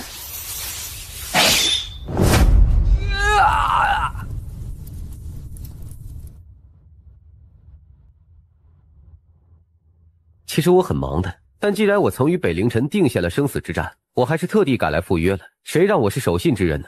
好了，现在此事终于是彻底解决了。北凌晨虽然是我道苍院弟子，但既然他曾与你定下战约，如今死在你手，我道苍院无话可说。既然此事已经解决，从此以后咱们井水不犯河水，恕不招待了。此言差矣，我与北凌晨属于个人恩怨，如今虽然解决了，但是我与道苍院还是有很多笔账没有算清楚。我既然来了，不将这些恩怨一次性解决，怎么能就这么离开呢？你与我道苍院还有什么恩怨？1年前，我在道苍院有2位朋友永远葬身在了此地，究其原因，正是被你们道苍院2位长老所杀。枯木、丹青，1年前坑杀我2位朋友这笔账，如今咱们也该好好清算一番了吧？林大人呐，当初是我2人不对，但事已至此，悔之晚矣呀。我们2人愿意补偿2条人命，你们拿什么来补偿呢？要补偿也可以，拿你们的命来赔吧。林彻，你小小年纪，手段却如此狠毒。这次来，你看似是来讨债，但归根结底，其实是冲我这位道仓院长而来的吧？就算我放任你杀了这2位长老，你也不会就此罢手，而是会继续逼迫。你今日前来的目的，就是为了彻底瓦解道仓院。你看出来了。准确而言，自从10年前你执掌道仓院，打压武殿开始，道仓院就因为你的欲望埋下了衰败的种子。我的出现只是让这个结果提前了而已，而今日或许就是压垮道仓院的最后一根稻草。我今日就是为了覆灭道仓院而来。小畜生，你简直痴心妄想！林彻，以你的成长速度，的确堪称妖孽。若给你足够的时间成长，或许我以后也奈何不了你。但现在，你在我眼中依旧只是一只蝼蚁。你不会妄想凭借你低阶玄武的修为，就能够覆灭我这道仓院吧？道武之下，进阶蝼蚁，你究竟哪儿来的勇气，当着老夫的面说出这番话语呢？风飞扬，以我如今在苍风国的身份，你敢动手吗？笑话！既然你想将老夫逼入绝境，老夫还在乎你是什么身份呢？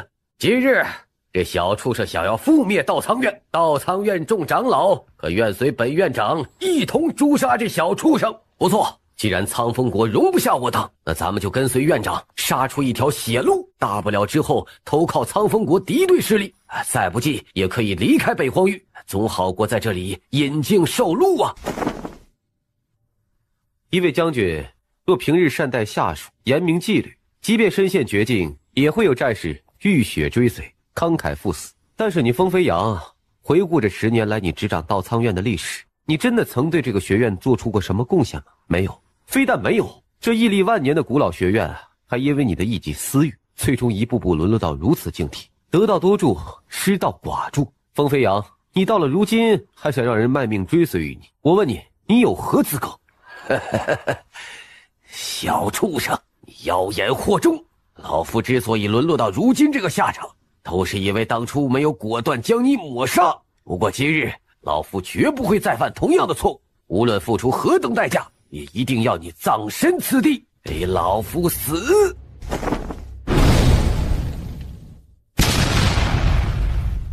洛柔，风飞扬，咱们又见面了。不过你似乎没有长进啊，依旧是喜欢以大欺小，做出扼杀天才小辈的事情，真是让人所不齿。小畜生，你敢再次出现在道仓院，我就知道你一定有着一些依仗。如今看来果然不假呀。不过当年武殿全盛时期，便是因为老夫而烟消云散。你以为仅凭洛柔一人就能奈何老夫吗？是吗？那若是再加上我等2人呢？风飞扬，刚刚如你所说，道武之下进阶蝼蚁，我这次既然是为了覆灭道仓院而来，又怎么会轻视你这位道仓院长？若店主一人或许难以奈何你，但若是再加上这2位老前辈，应该足够杀你了吧？你走！哼哼，走得掉吗？滚开！没用的。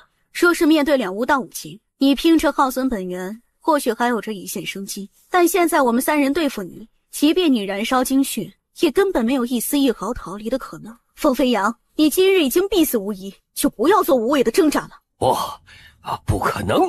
老夫纵横半生，今日岂会栽在你们的手中？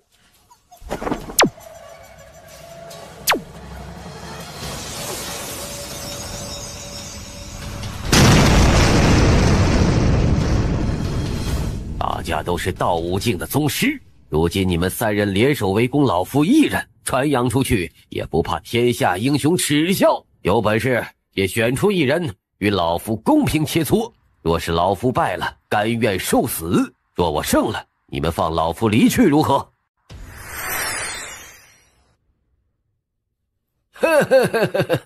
风飞扬啊，你为了求生可真是脸都不要了。我们3人是特地为了杀你而来，你以为是跟你进行武道切磋，还想要单挑？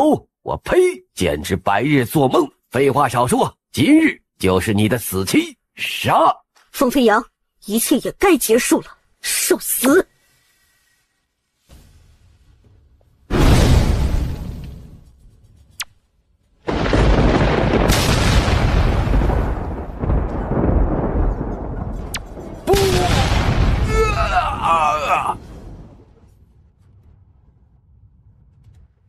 死了！道物之境果然恐怖啊！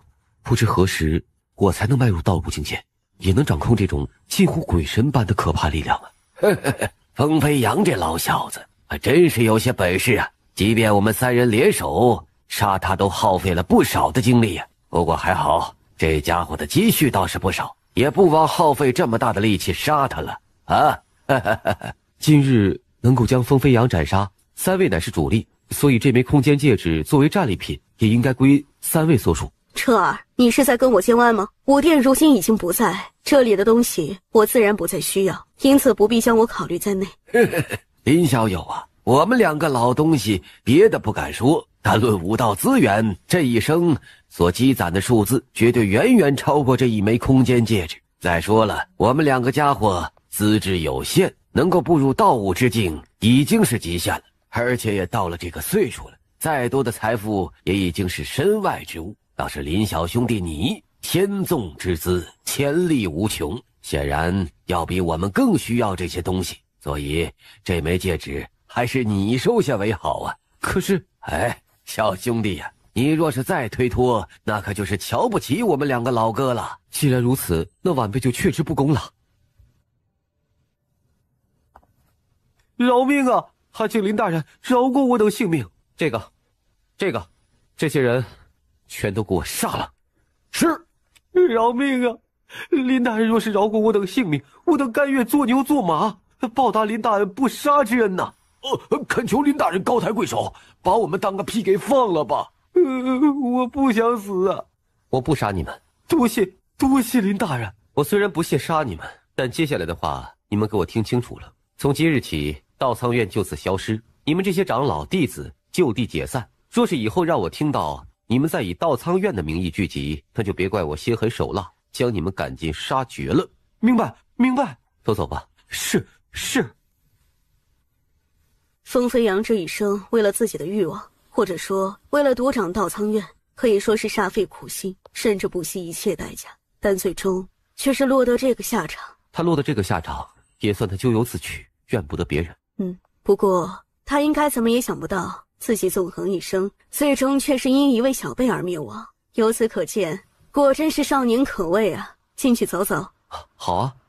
当年我是被师父从一片荒山之中前来的，第一次来这道苍院之时，那种震撼之情，时至今日还记忆犹新。后来我跟随师父修习武道，逐渐展露出天赋。师父100年之后，更是将武殿殿主之位传授于我。我知道他对我寄予了很大的期望。可以说，我从小就在道苍院长大，熟悉这里的一草一木、一砖一石。而我当年出任武殿殿主这一职位后，也很想为这座古老学院做出自己的一些贡献。然而最终的结果却是我与道苍院走到了对立面，甚至今日道苍院彻底覆灭，我竟然也会参与其中。这一切果然是造化弄人。这世上没有任何一座势力是永恒不朽的，若一座势力失去了它本应该存在的意义，那么就此消失也未必就是一件坏事。道苍院自从风飞扬执掌之后，其实就已经逐渐失去了存在的意义。就算没有今日之劫，它覆灭也只是时间的问题而已。我只是可惜当初祖师建立道苍院的初衷，以及院内那些历代先贤的努力与心血。殿主，其实若祖师在世的话，我想他不会怪罪于我们，而是会赞许我们的做法。赞许？我想道苍祖师在创建道苍院之初，之所以将其定性为学院，而不是一处门派、一座宗门，就是因为祖师那远比其他人更为宏大的理想。若祖师所创立的是一座宗门，那么因其宗门特有的资源封锁、传承为亲的限制，那么终有一日它会消失在历史之中，难以长久的存在下去。而学院的性质却与宗门截然不同，其目的是为了传道授业、施惠天下，从而开枝散叶。道苍院能够传承万年之久，甚至比苍风国的历史还要悠久，就是因为这一理念的影响。而之所以沦落到如今这个下场，则是因为风飞扬执掌道苍院后抛弃了这一理念，他想要将道苍院变回宗门性质，变成他风飞扬的一言堂，才会如此。你说的倒也不乏道理。道苍院如今的性质早已与祖师创建此院的初衷背道而驰，既如此，我想祖师若是在世，也一定不想看其延续下去。店主，我们建立一座新的学院吧。店主，我知道你内心中对道苍院有很深厚的感情，一定不想让它就此湮灭。既如此，我们不妨建立一座新的学院，就在道苍院现在的遗址上，将其命名为心愿。这样一来，心愿其实就是道苍院的一种延续，但却又如同重病之后自我疗愈的新生命，而且也与祖师最初的理想相互契合。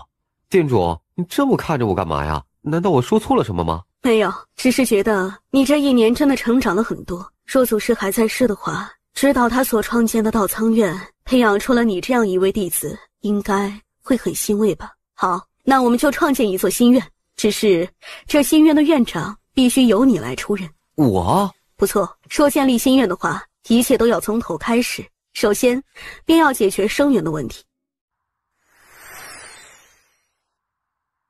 以前道苍院招生之时，最多只能覆盖扬州范围，但若是建立心院，我想以你如今在苍风国的声望，必能吸引更多优质的学员，所以即便只是名誉上的，这个院长也只能由你来担任。明白了。然后便是人手问题。人手不是问题，我跟三公主很熟，到时候可以请她帮忙，甚至让几位德高望重的国士成为心院的客卿，经常来讲讲课什么的，也不是没有这个可能啊。心院建立之后，必须首重品性，然后才是天赋修为，而且一样要设立一个机构，对院内高层行监察之责，绝不能重蹈道苍院的覆辙。这些事情绝非一时半刻可以完成的。回去之后，我会找三公主商议。不过，我最多数月时间就将前往中土神州，所以日后太多的难题还是要落在店主肩上。放心，道苍院的没落本就是我的一个心结，既然有这样一个机会，我会认真负责的。店主，心院建立之初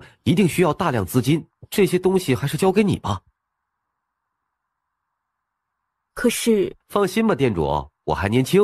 而且去了中土神州，这些资源我早晚都能够获取的。那好吧。与1年前相比，这里好像变得繁华了不少啊。以前的苍兰城的确不算起眼，可是谁让这座偏僻小城出了哥这样一位人杰呢？在哥哥名气的影响之下，苍兰城变成现在这样游人如织的景象，自然也就不足为奇了。你这丫头，什么时候学会拍马屁的？你常听人说富贵不还乡，如锦衣夜行。不过哥你如今已经功成名就，再回到苍兰城却要遮遮掩掩的，生怕别人认出来一样，可真是个怪人呢。我只是不想被人当成猴子一样围观而已。哥，以前小瑶都没发觉苍兰城这么热闹呢，有这么多好吃和好玩的东西。是吗？你若是喜欢什么就说出来，哥全都给你买下来。真的吗？那当然，哥有钱。哥你真好。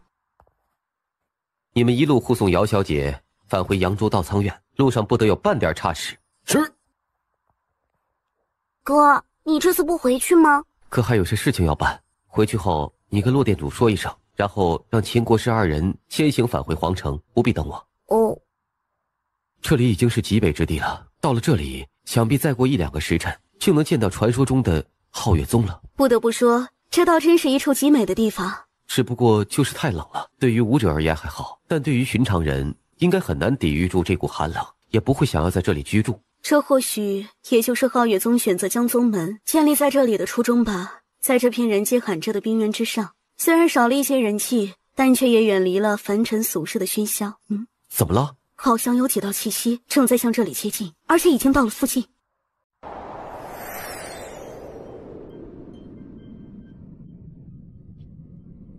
一个玄武低阶的小子竟然掌握一柄上品玄剑，简直是暴殄天物啊！什么？刚刚老奴见到那少年御剑而行，就觉得他脚下那柄剑极为不凡，威风凛凛。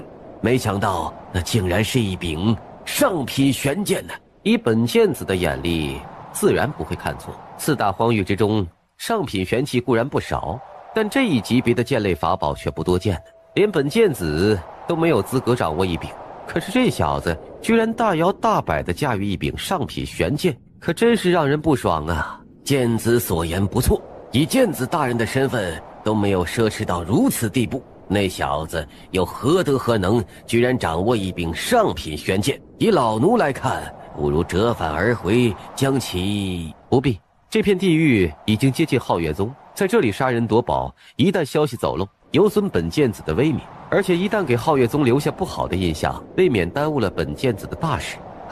不错不错，是老奴想的太简单了。还是剑子大人考虑的周到啊。刚刚那个青年究竟是什么人呢？刚刚那家伙看你的目光很不善，似乎对你有所觊觎，所以接下来你要小心一些，莫要在前面中了什么埋伏。明白。终于是到了呀！停下！你是何人？为何会出现在我皓月宗境域之内？在下苍风国林彻，之前受贵宗灵月仙子邀约，特来拜访，还请3位姑娘代为通报一声。啊，又是为了灵师姐而来的，不会也是为了林彻？莫非你就是那位在3宗2国论武之中曾击败了炎龙宗少主的那位林彻？正是在下。天啊，传说中的天命之子居然这么年轻！林公子，此前宗主早已有过吩咐，说是林公子拜访不需通报，可直接前往玄机大殿。林公子，请跟我来吧。有劳了。宁儿姑娘，早就听说贵宗美女如云，举宗上下尽是绝色佳丽，如今一看果然不假呀，这简直可以被称为天下间男子心中向往的天堂了。林公子幸会骗人，我在宗门就曾听说林月师姐在外界的时候曾2次诚挚邀请林公子加入我们皓月宗，最后却都惨遭拒绝。说真的，如林公子所说，这里是天下男子心向往之的天堂，难道林公子是承认自己是个定是我们长得太丑了，林公子瞧不上我们皓月宗的姐妹？当然不是，只是在下本是苍风国人，在北荒域中自然不好再进入其他势力，所以才2次辜负了灵月姑娘的一番好意，这可不能证明贵宗的魅力不足。在我看来，宁儿姑娘就已经美若天仙，足够让人惊艳了。林公子真会取笑，宗内比我好看的师姐妹不计胜数，我又算得了什么？要真说天仙一词，恐怕也只有灵月师姐才能担得起如此的赞美。林公子果然是守信之人，这一路远道而来，真是辛苦了。柳宗主太客气了，贵宗威震北荒，能够有幸前来拜访，是晚辈的荣幸。好好好，林公子一路而来，敝宗本该好好招待一番，但眼下我宗还有一桩事情需要处理，还请林公子稍后片刻。无妨，晚辈愿意等候。那就请林公子先随意入座吧。多谢。林公子，坐我这里吧。楚公子，你不远万里从东荒域而来，拜访我皓月宗，不知是所谓何事啊？林姑娘可知此人是谁啊？此人来自东荒，是虚空剑宗的剑子楚匡云。在下对贵宗仰慕已久，这次是怀着无比真诚的敬意前来拜访，另外其实也是有一事相求。来啊，将本剑子准备的礼物呈上。这家伙莫不是来提亲的吧？楚公子，你这是何意？实不相瞒，在下虽然是东荒之人，但也不少次听说贵宗灵月仙子之芳名，乃是北荒域年轻一代第一美女。久闻之下，在下便心向往之，倾慕不已。这次前来，一是为了拜访贵宗，至于第2个原因，请恕在下失礼明言，正是为了求亲而来。柳宗主，在下一片诚心，而今见到了灵月姑娘的仙颜之后，心中更是万分坚定，还望贵宗看在下一片赤诚之心的份上，成全则个。而且如果我能够与灵月姑娘结成连理，那么我虚空剑宗也定当会与贵宗彼此交好，守望相助。那么对于贵我2宗而言，绝对是双喜临门的好事。楚公子说笑了，我虽然是月儿的师尊，但婚姻乃是终身之事，一切还需他自己做主，本宗主绝不会妄加干涉。月儿，此事你意下如何？回师尊，弟子从未有过嫁人的念头，要嫁也不会嫁到外域去。楚公子可听清了，既然这是月儿的本意，楚公子便将这些聘礼收起，请回吧。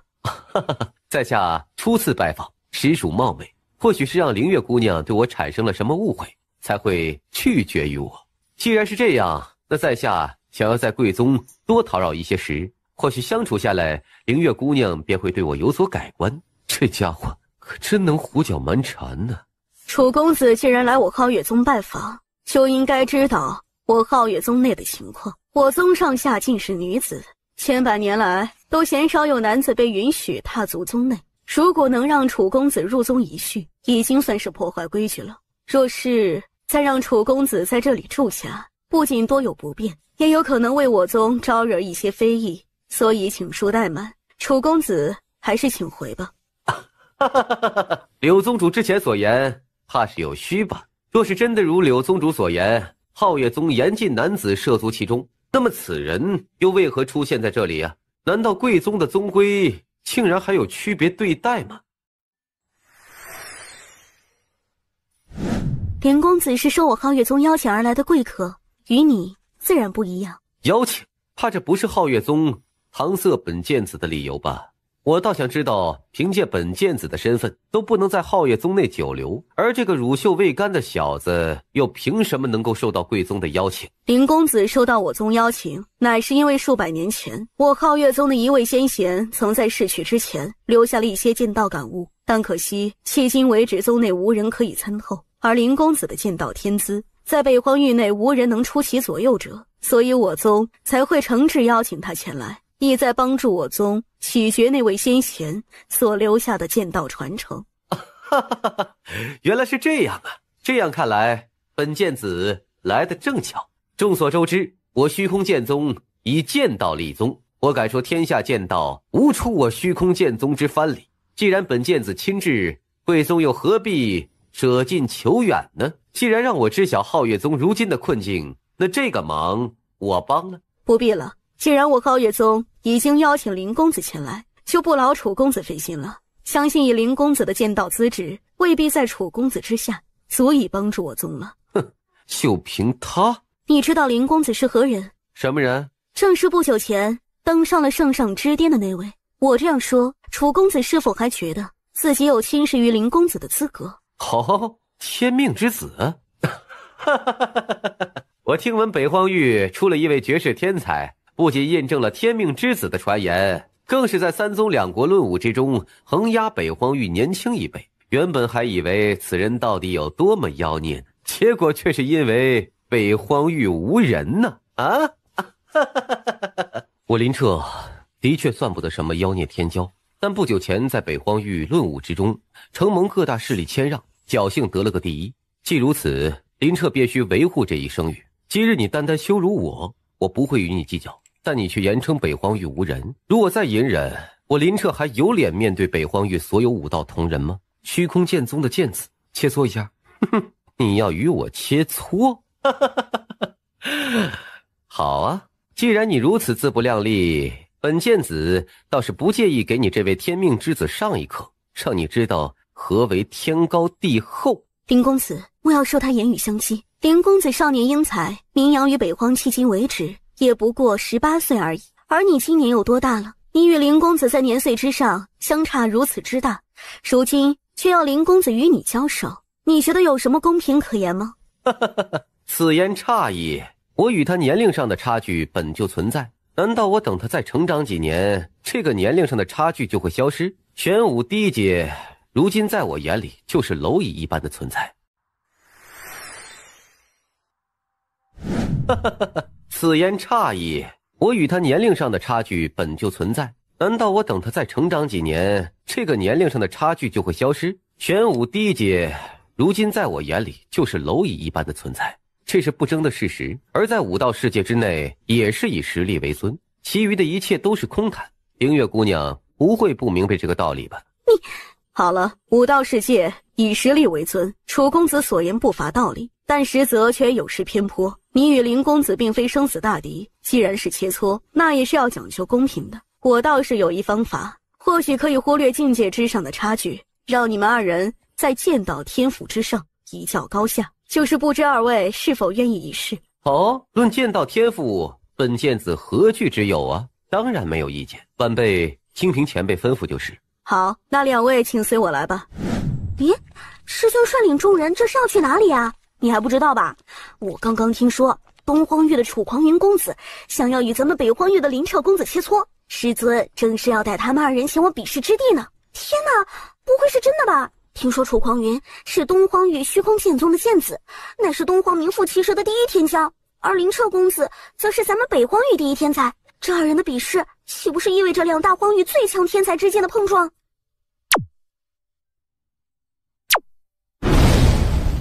此物名为五运幻心莲，乃是从我皓月宗师祖之手流传下来的宝物，最主要的用处就是能够测试出一名武者心境的坚定程度。既然两位少侠都已剑道见长，而剑修最重心境，那不妨就以此作为比试剑道天资的方法。哦，这要如何比试啊？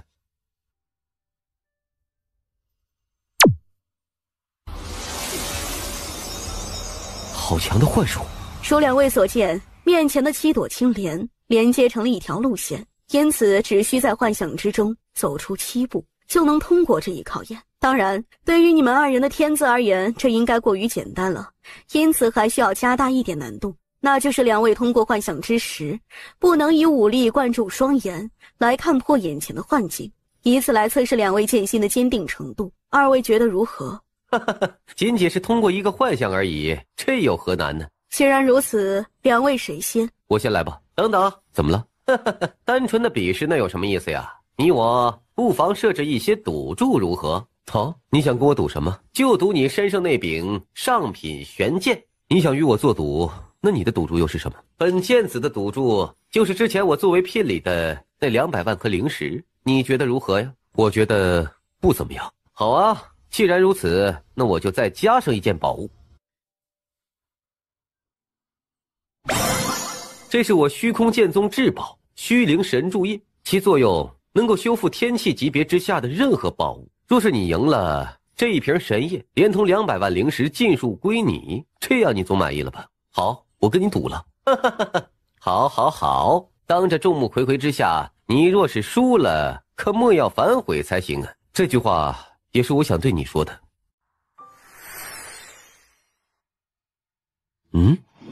似乎不太对呀，难道说是因为柳冰宗主给我作弊了，或者是那五蕴幻心莲失灵了？笨死了！别忘了，你可是通过了天幻神剑与圣山幻境之人。早在通过这2大幻境之后，你就已经达到了剑心通明的地步。而且，你从融合6大自然元素，创造出混沌领域，6大元素本就是天地万物诞生之本源。寻常的幻想，怎么可能再对你造成影响？原来是这样。我没有看错吧？林公子竟然这么快就已经走出了幻境，这怎么可能？林公子剑心坚定，心境澄澈，真是让人佩服。几位前辈过奖，在下能够通过此幻境，只是侥幸而已。不骄不躁，如此年岁却丝毫没有半点骄狂之气，更是难得。可惜呀，如此赤诚少年，若是当初愿意加入皓月宗修行就好了。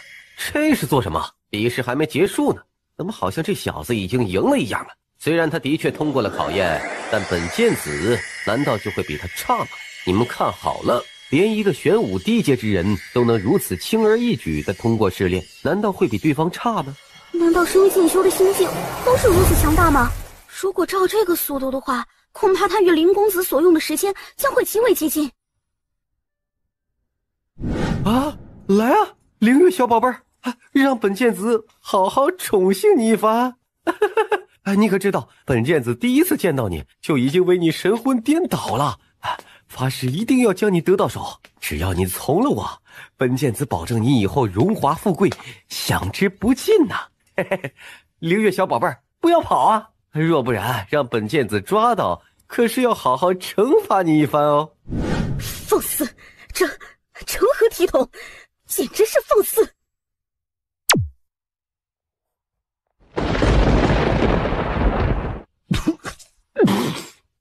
剑子，我剑子好心拜访贵宗，却被重伤至此。你们皓月宗行事如此霸道，莫非是不将我虚空剑宗放在眼里？给他准备一些伤药，在远离宗内弟子居住之地收拾出一间房间，让他养伤，待其伤势稍转，立即责令其离开皓月宗内。是，宗主。你做什么？没什么，只是愿赌服输。你们剑子输给我的东西，如今也该兑现了吧？行了，现在你们可以走了。哦，对了，如果你们剑子醒来之后，记得帮我跟他转述一声，身材不错啊。让林公子见笑了。这次邀请林公子前来，本是想请林公子帮我宗感悟一位前辈所留下的剑道传承。不过林公子这一路舟车劳顿，不妨先休息一日。不用，能为贵宗尽一点绵薄之力是晚辈的荣幸。我现在并不觉得如何疲累。事不宜迟，不如现在便开始吧。既然是这样，那好吧，林公子请随我来。林公子，当初我宗的那位前辈便是将自己的剑道感悟留在这其中一面冰壁之上。你看，就在那里。如林公子所见，当年我宗那位前辈所留下的传承，并非是典籍文字，而是一道道行剑痕迹。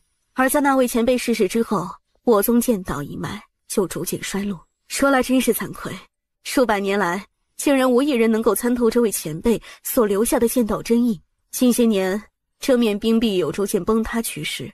为了不让那位前辈一生感悟，就此消失于世间，才会诚挚邀请林公子前来，期望以林公子在剑道之上的非凡天赋来尝试一番。当然，若林公子也无法参透这其中奥秘，那或许也是上天注定没有办法的事情。晚辈尽力而为。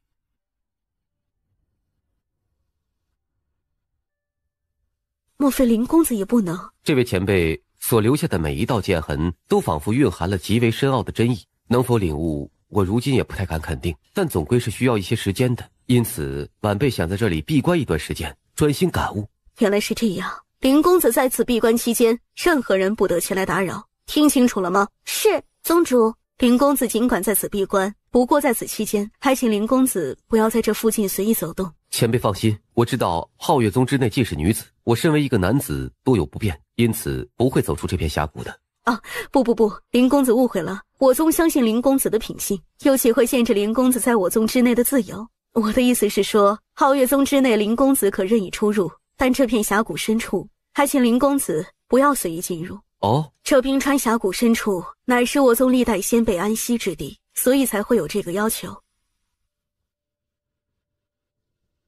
林公子，之前来的那位虚空剑宗的剑子真的是太讨厌了，明明伤势已经好的差不多了，竟然还以疗伤为由，一直赖在皓月宗之内不走。哦，那家伙还没走吗？别提了，我看那家伙就是觊觎灵月师姐的美貌，因此才一直赖在皓月宗内。这半个月以来，他一直想要与灵月师姐相见，不过灵月师姐一直避而不见，躲着他。我看灵月师姐每天都快烦死了。是吗？糟了，既然已经这么晚了，若是让宗主知道我打扰林公子这么久的感悟时间，一定会罚我的。没关系，若是柳宗主问起，你就说是我拉着你陪我聊天的。林公子，你人真好。哎呀，吃饱喝足，开始工作了。我明白了，这些剑痕并非是剑招，甚至与剑道无关，而只是一种驾驭体内真气的方法。似乎这种气息的变化是因为体内的真气完全被激发了出来。这种想法可真是疯狂啊！我的武道境界实际上并没有突破，而我却感觉将体内所有的潜能完全激发后，能够让自己的战力在短时间内远超巅峰状态。利用此法，我让战力短时间内暴涨3重境界，哪怕只能维持1炷香的时间，与人交手之时也足以轻易逆转战局啊！如此精妙的方法，恐怕最少也是达到了地阶之上的功法才能够做到吧？这不是功法，而是秘术。秘术？不错，任何等级的功法，随着武者成长，都是要逐渐被淘汰的。然而秘术却与之不同。若武者能掌握一门秘术，以后不论其达到何等高度，都能对武者一直提供巨大的帮助。这就是两者之间最大的不同。秘术即便是在上位世界也不多见，由此可见，这位皓月宗的前辈还真是一位精彩绝艳之人。而你如今能够掌握此秘术，运气可不是一般的好。难道是因为这里有什么野狐、豺狼一类的兽类出没？靠，小爷倒要看看你到底有什么古怪之处。前方应该就是皓月宗祖墓所在之地了吧？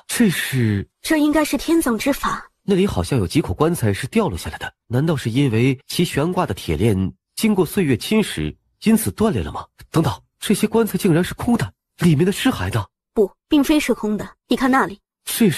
这些应该就是那些空置棺椁之中的尸骸，只不过似乎是被什么东西吸引了本源，因此才会碎成了齑粉。什么？莫非皓月宗之内有人暗中修炼邪异功法，然后潜入了这里，将这些尸骸中的本源能量给吸收了？什么人？找死！竟然敢对本皇出手！好快的速度！这只玄兽身上有一丝域外的气息。域外？难道天女前辈是说，这只玄兽并非是天武大陆的本土兽族，而是来自域外？不清楚，但这股气息很熟悉，似乎在哪里感受过一样。总之，别让他跑了，先追上他再说。小子，本皇跑的又不是你家祖墓，你一直穷追不舍是什么意思呀？我有些问题想要问你。哎，你只要不跑，等我问完了，自然不会伤害于你。哼，我伤害我呸！小小年纪大言不惭，若不是本皇落难，功力不负当初，一口气都能把你吹得魂飞魄散。你跟本皇装什么大头蒜呢？哎，你这么厉害，那你现在跑什么？小子，别把本皇逼急了，信不信本皇把你家祖坟刨了？哼，你若是能找到我家祖坟，我还要感谢你呢。我他妈！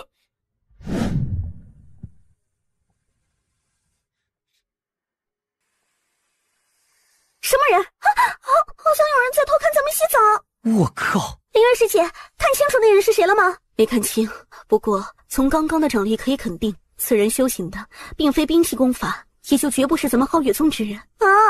这样说来，咱们皓月宗闯进了一位贼人，而且还是一个大色魔。那要赶快通知宗主。我长这么大没见过这么贱的玄兽啊！不过还好我跑得快，若不然恐怕就惨了。糟了，不是吧？哎，就是不小心看了几名宗妹弟子的身子而已，也犯不上全宗出动搜捕吧？刘宗主，这是发生了什么事了？林公子，你怎会在此？哦，我今夜将皓月宗那位前辈所遗留的冰壁剑痕全部参悟完成，于是兴奋之下便迫不及待地想要将此事告知柳宗主你。谁知皓月宗太大了，我走出冰川峡谷之后，不知不觉有些迷路。而就在这时，晚辈却听到了贵宗响起警报，又看到诸多身影向这里汇聚，便赶了过来。什么？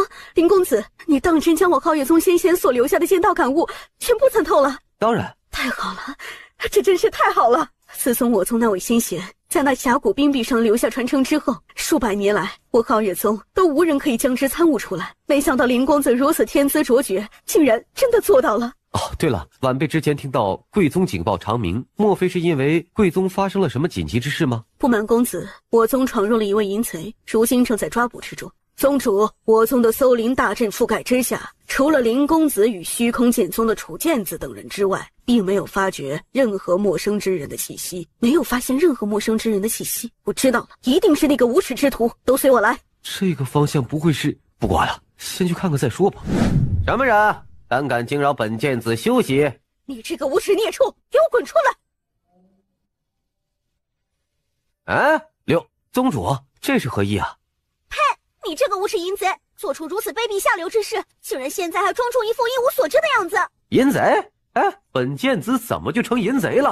呵呵，你做了什么事情，自己心里清楚。哎，本剑子做什么了？只是在房内休息，明明什么都没做呀。到了这个时候，你还想狡辩？我宗之前已经启动了搜灵大阵，确定宗内陌生气息只有你，还有你的几名随从，再就是林公子而已。此事不是你做的，莫非还是林公子所为不成？之前在青莲幻境之中，我们都亲眼所见，林公子内心澄澈，一片赤诚之心，所以能够轻而易举地通过考验。可是你却淫念在心，最终则在考验之下丑态百出。如此鲜明的对比之下，你觉得我们是会相信林公子，还是相信你的为人？兄弟，这口黑锅还是你背着吧啊！小子，是你，一定是你在坑我！本剑子要宰了你！林公子是我宗贵客，你做出如此卑鄙之事也就罢了，竟还想将脏水泼到林公子身上，当真是欺人太甚！若不是看在虚空剑宗的面子上，就凭你的所作所为，本宗主杀你100次也绰绰有余。现在你给我滚，带着你的人即刻滚出皓月宗！以后若是让我见到你再踏入我皓月宗一步，本宗主定不轻饶！哎，好，我滚！走。看这家伙的眼神，心里是把我记恨上了。林公子，我宗自从数百年前那位剑道先辈逝世之后，剑道一脉便就此凋零。本以为将无人可以参透那些剑道传承，但没想到林公子却给了我宗一个天大的惊喜。既然如此，还望林公子不吝赐教。柳宗主，那位前辈留下的东西其实并非剑道传承。什么？不是剑道传承？那是……准确而言，那位前辈所留应该是一种驾驭体内真气的秘术。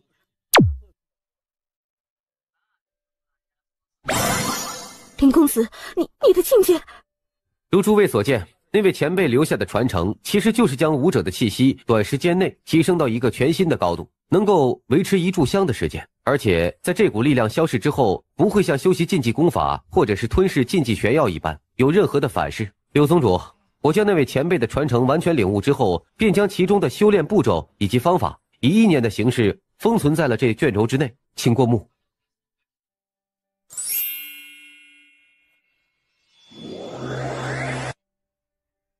林公子所言不假，这方法是真的，不过看起来想要修炼却十分的凶险。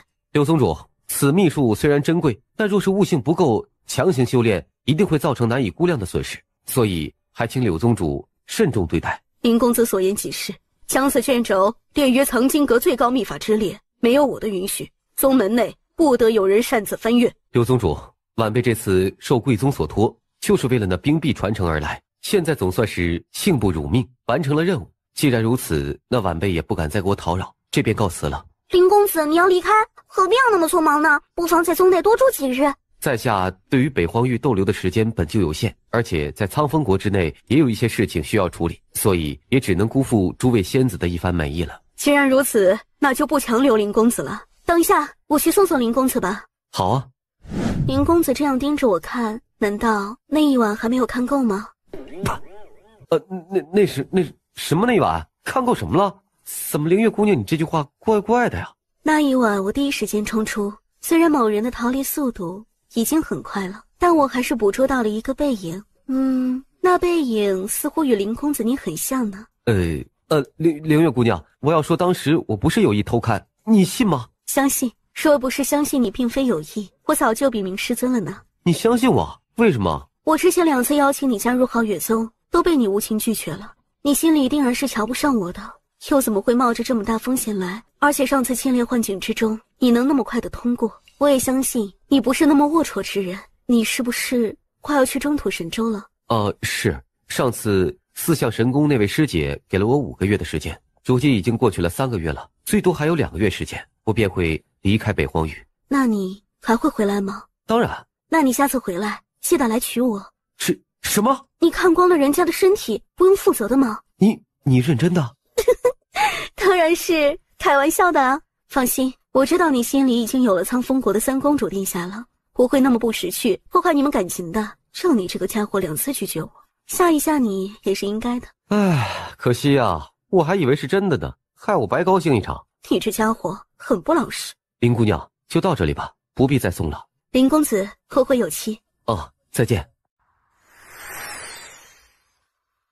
那小丫头似乎心里对你有意思。怎么可能啊？对于一名注重清誉的女子而言，若是被一个男子看光了自己的身体，心中一定会厌恶至极。可是她知道那一晚的身影是你之后，非但没有对你流露出憎恨之意，甚至没有将此事告知皓月宗高层，替你隐瞒了真相。这只有一种可能，那就是她内心深处对你其实是有些好感的，最少也是对你没有抵触的心理才会如此。而且刚刚他临走之时，我从他的神色之中似乎看出了一丝不舍。不舍？有吗？当然了，只有女人才能更了解女人。刚刚本天女从她细微的表情之中，就是能够察觉到她情绪的变化。或许只是朦胧而短暂的好感吧。你还是不要思考这些事情了，最好将注意力放到眼前的处境之上。因为自从你走出皓月宗之后，似乎就有人在暗中盯上了你。还真是阴魂不散呢。跟了这么久很辛苦吧？既然如此，那就出来吧。感知倒是挺敏锐的哈，不过就是太蠢了。既然明知道有人跟踪，竟然不是返回皓月宗求援，没这个必要。不过是赢了你几颗灵石而已，不至于这么记恨我吧？你们一路尾随，是想杀人越货吗？几颗灵石而已。那一晚皓月宗之内没有其他气息，不是本剑子做的，那就一定是你小子做的。本剑子在东荒域之时，从无一人敢忤逆我半点，没想到进入北荒之后，不仅颜面尽失，更是被人诬陷，这简直是本剑子此生所经历过的最大的耻辱。而这一切都是因为你这个小畜生，对此你难道不应该给我一个交代吗？我从皓月宗出来，你便一路跟踪，结果就是为了跟我吐苦水的吗？若是这样的话，那我很同情你啊。放屁！本剑子需要你的同情。我在皓月宗之外守候多日，就是为了等你出现。本剑子是专程来宰了你的。不，我不仅要宰了你，我还要将你大卸8块。才能消除我心头之恨呢。既然如此，那你又何必那么多废话呀？来呀，找死！就让本剑子看看你这位天命之子到底有什么能耐。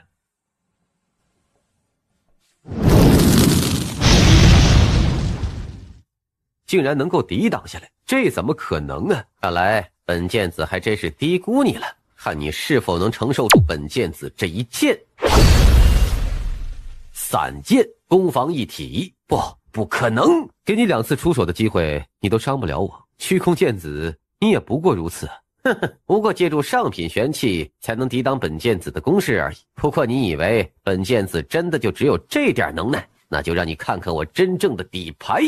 挺玉吗？可惜这世上可不是只有你才能创造出剑道领域的。挺玉吗？可惜这世上可不是只有你才能创造出剑道领域的。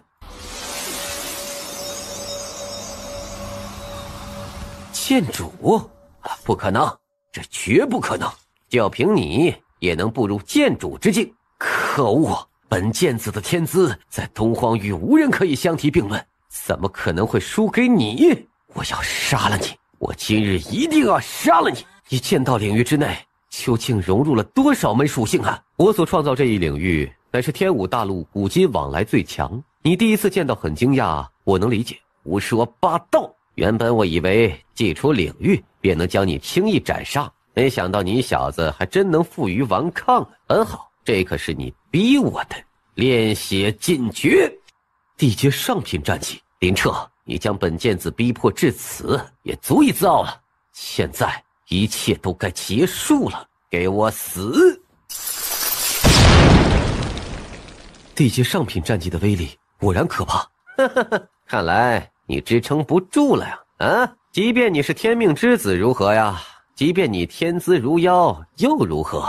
最终还不是要死在本剑子之手？你未免得意的太早了，大言不惭！你连手中之剑都已经被我轰飞，到了这时候竟然还敢在本剑子面前装？你的气息，莫非你修习有禁忌功法？不，这不是禁忌功法的气息。该死！你到底是如何做到的？这一层面不是你能接触的，何必多问？我是虚空剑宗的剑子，你虽然胜了我，但想必也不敢杀我。这样吧，我给你一个进入虚空剑宗的机会，若是你肯将刚刚那方法传授于我，我保证以后虚空剑宗之内，你的地位仅在本剑子之下。你笑什么？莫非你不满意这个条件？你要知道，我虚空剑宗在东荒，一个死人也配和我谈条件？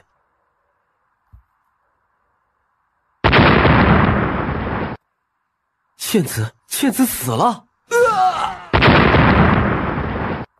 虽然这些人该死，但是杀了总归会有一些麻烦的。小子，你给本皇住手！竟然是这个家伙！你与虚空剑宗有关系？虚空剑宗什么垃圾势力？本皇从未听说过。那你刚刚为何阻拦我呀？小子，若是刚刚本皇所料不错，你是想毁尸灭迹吧？是又如何？既然是这样，不用你动手，这活啊，本皇帮你做了。莫要浪费，莫要浪费啊！这家伙果然能够吸收武者体内的本源呢。这世上竟然真的有能够炼化武者本源的邪异功法。不错不错，玄武7重武者的本源果然大补啊！本皇感觉这修为又精进了不少啊。不过就是可惜呀，距离本皇恢复到巅峰期依旧是遥遥无期呀。这样囫囵吞枣的将诸多不同本源吞噬，以后不怕出大问题吗？小子，你那是什么眼神啊？本皇能够吞噬其他武者本源，可不是修炼了什么邪功，而是本皇这一族天生血脉便具有如此逆天的神通。在本皇眼里，这一方世界的武者都是弱小如蝼蚁一般的存在。若不是本皇遇难，沦落到这里，你以为本皇看得上这些弱小的本源之力啊？他说的也不算错，如果本天女没有看错，这只黑虎应该是属于上古吞天虎一脉，而这一种族天生就能够吞噬其他修士本源。而且从他自称为皇，我猜测这家伙巅峰时期应该是一位黄境强者。若真是如此，他本不该出现在天武大陆之上的。黄境？天女前辈，你说在这只黑虎身上察觉到了一丝熟悉之感，莫非是曾经见过这个家伙？我真的想不起来了。不过如今这家伙就在眼前，你直接问他好了。哎，既然你把自己说的那么厉害，那当初在皓月宗的时候，你为什么那么怕我呀？见我跑得那么快？本皇会怕你小子？本皇祸害了皓月宗的祖墓，若不是怕惊动皓月宗的高层，你以为本皇会惧怕你这个乳臭未干的小子？别说是你，若是本皇修为能恢复到巅峰时期的1/1000，皓月宗在我眼里也根本不值一提。倒是你小子有些古怪，若是本皇感应不错，你应该与我一样，都不属于这个世界。所以上次之后，本皇对你心生好奇，这才一路跟踪你，走出了皓月宗。这家伙竟然在一路跟踪我，如此看来，这家伙应该是掌握着隐匿气息的特殊功法，怪不得当初皓月宗启动搜灵大阵都没有探查到他的存在。不过他能感应到我不属于这个世界，莫非是能够探查到天女的气息？小子，你莫非也同本皇一样遭遇了什么劫难，因此才流落到了这天武大陆这等下位世界之中啊？可是不对呀，看你的年龄，应该不是什么修炼数百年以上的老妖怪，该不会你是某个老妖怪的转世重修吧？我当然不是什么老妖怪的转世，我是从小被人带到了这个世界之中，能有如今的成就，也是我自己辛苦修炼来的。怪不得。怪不得什么？怪不得你都已经这个年龄，还只是玄武低阶境界。若是某个老妖怪转世重修，境界还能如此之慢，那也不用修了，干脆一头撞死算了。靠！不用听他的，你之前是凭借丹田之法修炼，心境自然慢。但自从你开始修行气海之法，仅仅1年时间，便从聚气境跨越到了玄武之境。这个速度，即便是放在上位世界，也绝对不算弱了。先不要考虑这些，你快问他为何会出现在天武大陆。好，喂，你既然来自上位世界，如今又为何沦落到天武大陆之上啊？本皇沦落到如此境地，是因为一个女人。女人？难道这黑虎还是一个痴情种子？哎呀，当年本皇还是巅峰之际，能够凭借黄境修为任意穿梭星际。10几年前，我想要拜访另一片星域之中的一位老友，谁知正在星际旅途中碰到了一个女子。当时我看那女人怀中抱着一个小孩，又神色匆忙，我就忍不住对她口花了一句。谁知道那女人转头瞪了我一眼，我一看，哟，小妞长得挺漂亮啊，于是就身影一纵，拦住了她的去路，便准备上前调戏2句。可谁知这女子性格竟然无比暴躁，她见我横在身前，眉头一皱，然后根本就没有给我开口的机会，一掌就是对我拍了过来。本皇当时岂能示弱呀，便准备出手招架。然而当我迎上那一掌之后，才知道这女子到底有多么恐怖。以我当时黄境巅峰的修为，面对那一道掌力的时候，竟然仿佛在面对浩瀚星海，根本没有任何抗衡的余地呀。结果就是那一掌横扫1里，将我直接打入了天武大陆之上，并且将本皇的绝大部分修为生生斩去。本皇我就从一位黄境巅峰的大佬沦落到这个地步，我他妈惨呐！我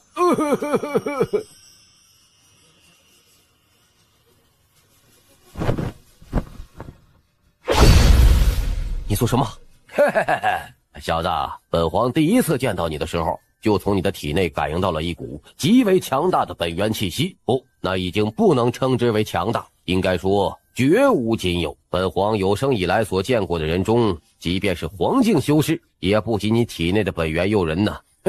我当初沦落到这等下位世界，以为自己是倒了8辈子血霉，但却怎么也没想到会在这贫瘠的世界之中，竟然能够寻找到这样美味的本源呐！只要本皇将你的本源成功吞噬，莫说可以恢复到巅峰时期，甚至以后能够借此突破黄境巅峰的桎梏，这简直就是本皇的造化呀！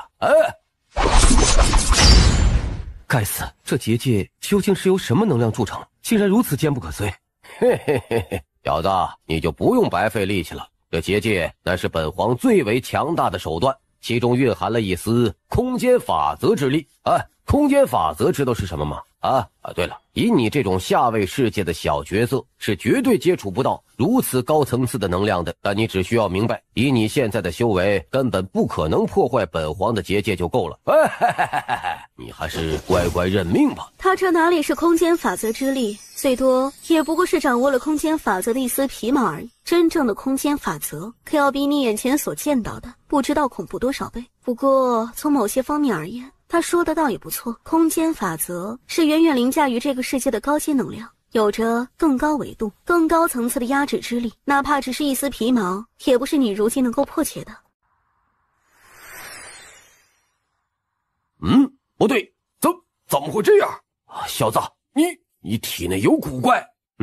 你这孽畜虽然是太古吞天虎一脉不假，所以凌驾于诸多上古兽族之上，不过你却低估了眼前这小子的血脉。虽然现在的他还不知道自己的亲生父母是谁，但可以肯定的是，他父母所达到的成就，你绝对连仰望的资格都没有。这等恐怖存在的后代子嗣，岂是你一只小小的上古奇兽能够炼化其血脉及本源的？你应该庆幸现在的他还未掌握主动吞噬本源的方法，若不然刚刚就凭你的举动必遭反噬，体内的血脉也应该已经被他所炼化，而你也必将从上古奇兽血脉直接沦落为一只凡兽。什么？这小子的血脉竟然如此强大？等，是谁在说话呀？你究竟是谁呀？给本皇出来！不要在暗中装神弄鬼。我是谁？既然你这么好奇，那我就让你看看我究竟是谁。哇！大王饶命！大神饶命啊！大神饶命！饶命啊！你刚刚不是说以后等你恢复到巅峰时期还要找我算账的吗？不敢，我那是开玩笑的。即便我恢复到黄境巅峰，在大神面前也不过是一只蝼蚁而已啊！大神，你就当我刚刚是在放屁，千万不要跟我计较啊！是吗？不要动。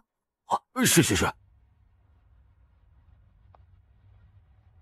你如今已经被我打入了主仆契约，从此以后认我为主。若是敢心生半点异心，只要我心神一动，就足以让你魂飞魄散，明白吗？什么主仆契约？怎么，你不服？不敢。能够追随大神这等超级宇宙无敌强者，乃是本皇乃是小兽的造化。那就好。大神，当初你一掌把我修为削去大半，如今我既然已归顺于你，你能否开恩将我的修为给恢复了呀？不能。大神放心，即便我恢复了修为，但是在大神面前依旧只是一只蝼蚁，绝不敢生出异心呐。这10几年来，我为了恢复修为，尝尽了苦头啊！大神，你当初能够一掌将我的修为废掉，也必然只需要一个念头就能帮我恢复。大神，你就可怜我吧。别想了，不是我不想帮你恢复，而是真的不能，因为我与你一样，都是修为受损的状态。如今我受困于这小子体内的一片空间之内，想要出来都困难，根本不可能帮你。这怎么可能啊？这样说来，刚刚大神给我种下主仆契约之时，也是不错。以我现在的状况，比你还要差上许多，能够支撑我从神域空间之内现身，就几乎耗费了我大半精力。刚刚我为你种下主仆契约，若是你反抗，我是根本奈何不了你的。我他妈！你现在是不是很后悔？是不是啊？能够跟随大神，乃是本兽的荣幸。相信以大神你曾经所处的高度，早晚能重回巅峰，本兽又怎么可能后悔呢？真是麻烦，刚刚出来这么一会儿，神域空间就有崩塌的趋势，也不知道本天女什么时候才能真正重获自由。喂，既然你现在已经成了天女前辈的契约兽，咱们就是自己人了啊！本皇想起来了，你小子不会就是当初大神怀中抱着的那个婴儿吧？就是我。小兄弟，刚刚本皇是跟你开个玩笑，并不是真的要掠夺你的本源。现在误会解除了，你心里可千万不要记恨本皇啊！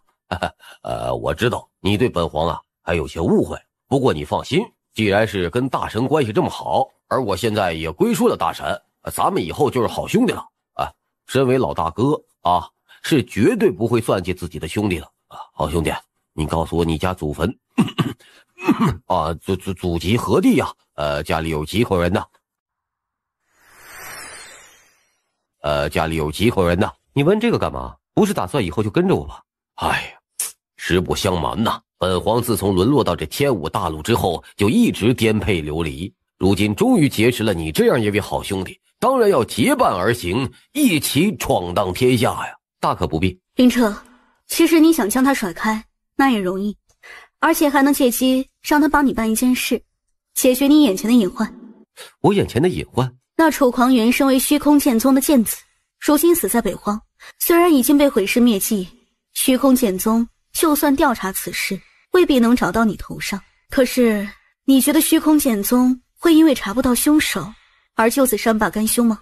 不错，虚空剑宗作为东荒最强势力，其宗内堂堂一位剑子被杀，而且不明不白地死在了北荒，想必虚空剑宗也绝不会忍下这口恶气啊。一番调查之后，虚空剑宗未必能查到我头上，但必定能够查到楚狂云在皓月宗之内所发生的矛盾，然后将这笔账算到皓月宗的头上。到时候我就相当于害了皓月宗啊！难道天女前辈是说这个隐患可以解决？以你现在的能力，当然不能解决，但却不妨借势压人。借势压人？你想想，虚空剑宗虽然是东荒域霸主势力，在四大荒域很少有势力敢于招惹，但是虚空剑宗难道就没有怕的势力了吗？而本天女所说的借势压人，其实就是利用你如今手上一切可以利用的资源，来迫使对方不敢深究此事。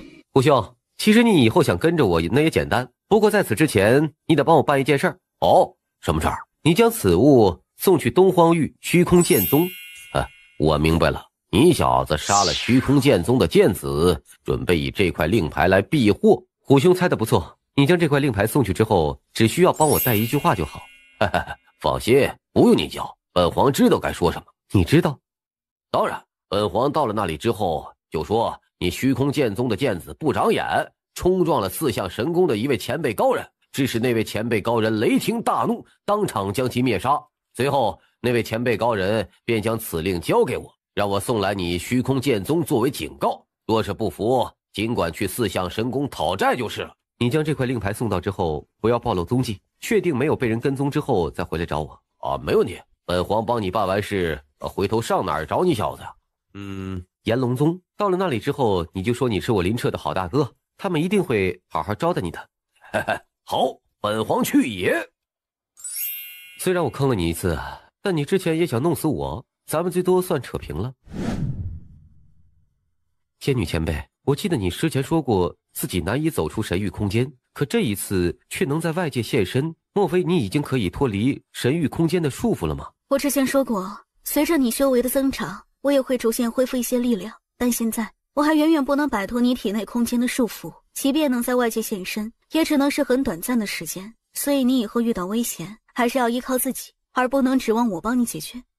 原来如此啊！不过还好天女前辈你之前能够出现，给那只大黑虎种下了主仆契约，说不然想要震慑住他，恐怕还要费一番功夫啊。我那是骗他的，我之前能够走出神域空间，就已经耗费了大半心力，根本没有余力再给他种下什么契约。不会吧？所以说，女人是很会骗人的，越强势越漂亮的女人越是如此。你以后与这种女人打交道的时候，可一定要注意了。我看出来了。我听说这次率众覆灭道苍院的，正是咱们国内最年轻的国士林彻大人。妈，不可能吧？林国士今年似乎还不足20岁啊，即便天纵之资，但恐怕也不具有覆灭道苍院的实力吧？这你就有所不知了。以林国士的威望，灭掉一个道苍院，又何须亲自动手啊？这次林彻大人只是振臂一呼，群雄纷纷响应，一夕之间便以雷霆之势将道苍院这一古老势力尽数扫灭，其无双风采简直让人钦佩不已啊！天哪，原来如此啊！早听闻林彻大人当年曾受到过道苍院的压迫，双方仇怨极深，这一次林彻大人可真算是报了当年的一箭之仇了。陛下，我老婆成女皇了，那我以后岂不是一人之下万人之上？不对，应该是一人之上万人之上。靠，这也不对。其实都行。你们先下去吧。是。你怎么了？好像在生我气的样子。皓月宗众弟子一定很美吧？若不然，你也不至于去了这么久，到现在才舍得回来。原来是吃醋了。你做什么？我能做什么？当然是吼你啊！你放肆！这乃玄武之尊，我不需要你哄，快将我放下来！你这家伙实在太可恶了！你是一夜没睡吗？我刚刚接手国家大事不久，自然有许多事情需要处理的。那怎么行呢？你这样要是把身体累垮了怎么办？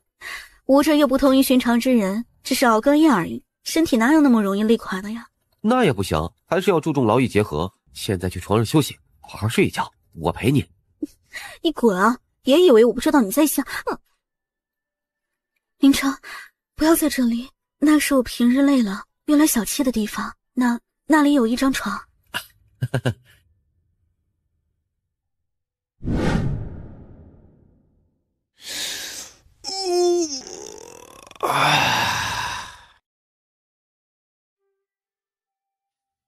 听说这东西能够修复天气级别以下的任何宝物，也不知是真是假。现在不妨就来试试吧。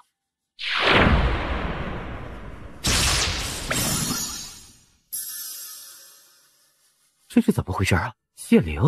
这柄龙渊本就是道器，后来因为剑灵受损，才跌落到了上品玄器级别。如今它应该是剑灵彻底恢复了，因此才会显现出本来的风采。由此来看，那位被你所击杀的倒霉的虚空剑子，还真的没有骗你。这虚灵神柱叶还真的具备能够修复器灵的功能，竟然真的恢复到了道器级别。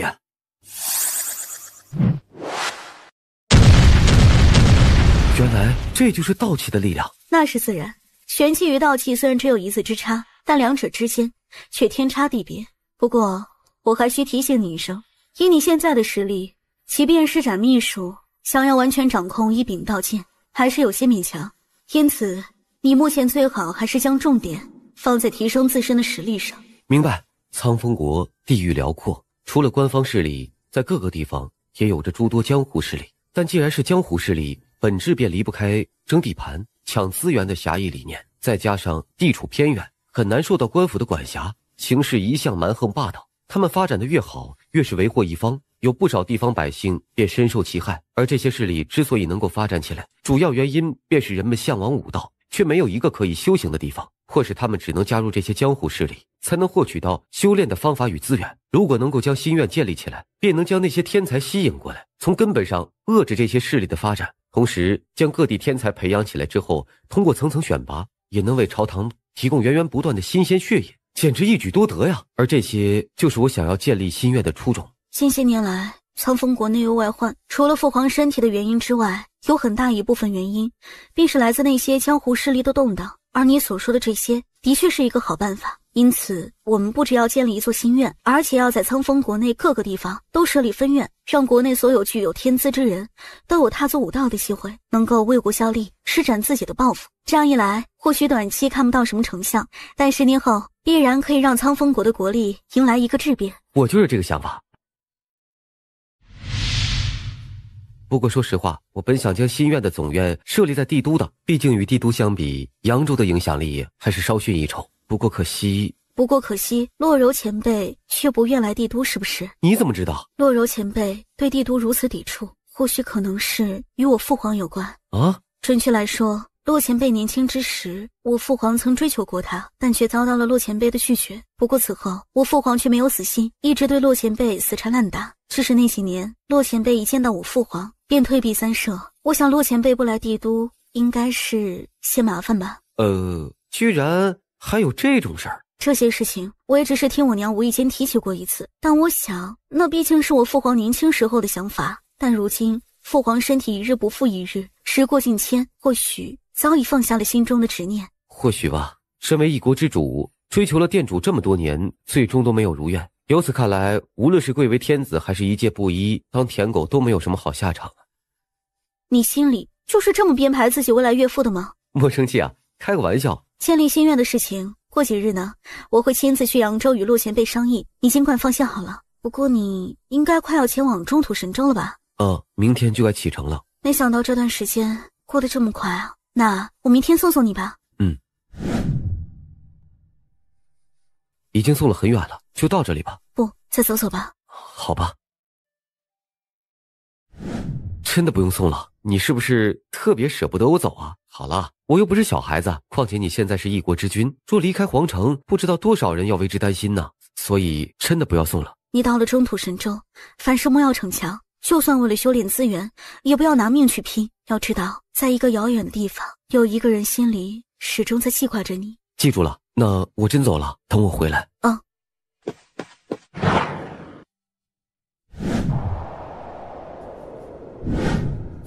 虎兄，你怎么在这儿？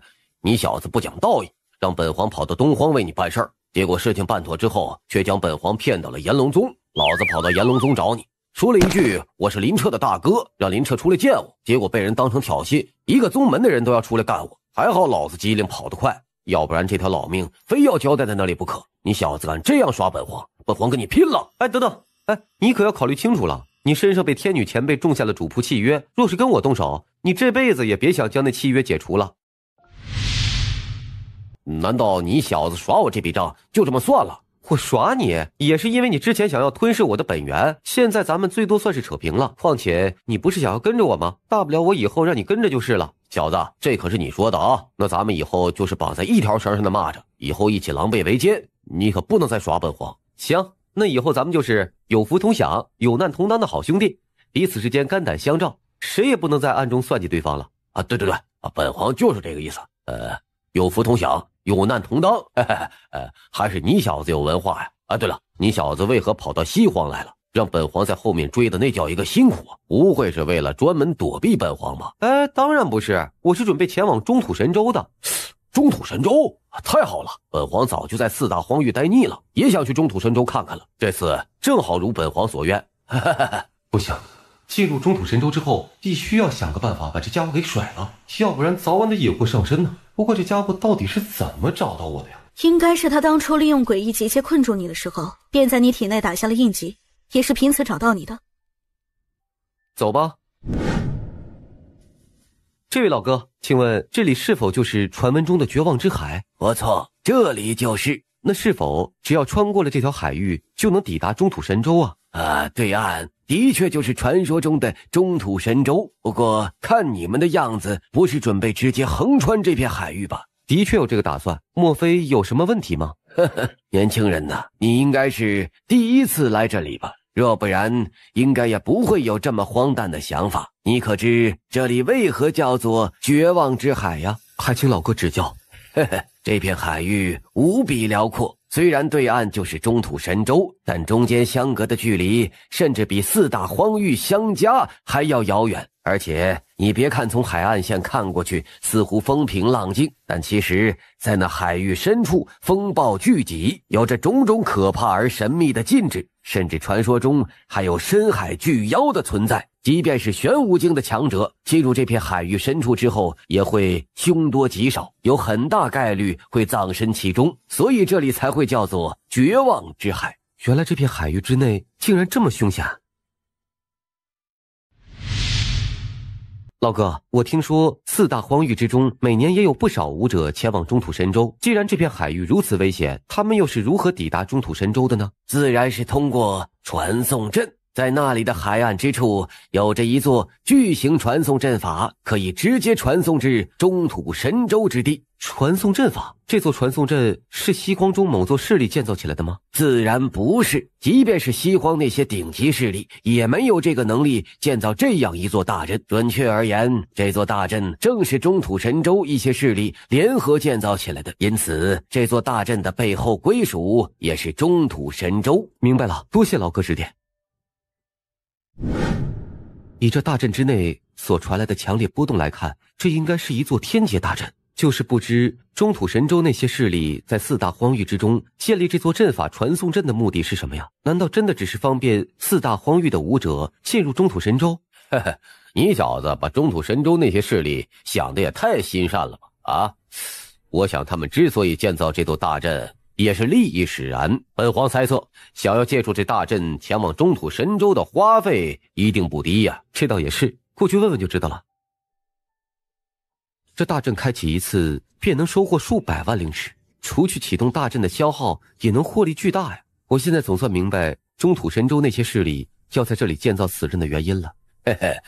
你小子现在懂了吧？在本皇当年所处的位面，传送阵这种东西一般都是极为强横的势力才能把持，因为太赚钱了。两位兄弟，你们也是第一次前往中土神州吗？那是当然，早听闻中土神州寸土寸金，对比四大荒域有着数不尽的资源与机遇，这次便是想要前去闯荡一番。不错呀，不过我却听闻中土神州的竞争远比四大荒域更为激烈，想要在那里立足可不是那么容易的。两位四海之内皆兄弟，既然咱们背井离乡，同样在异域打拼，不妨就结拜为兄弟，联手在中土神州闯出一番天地，两位意下如何呀？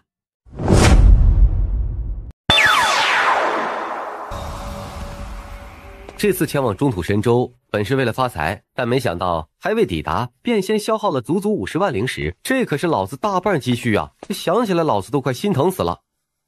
是啊，也不知何时才能将这笔灵石赚回来。两位想回血吗？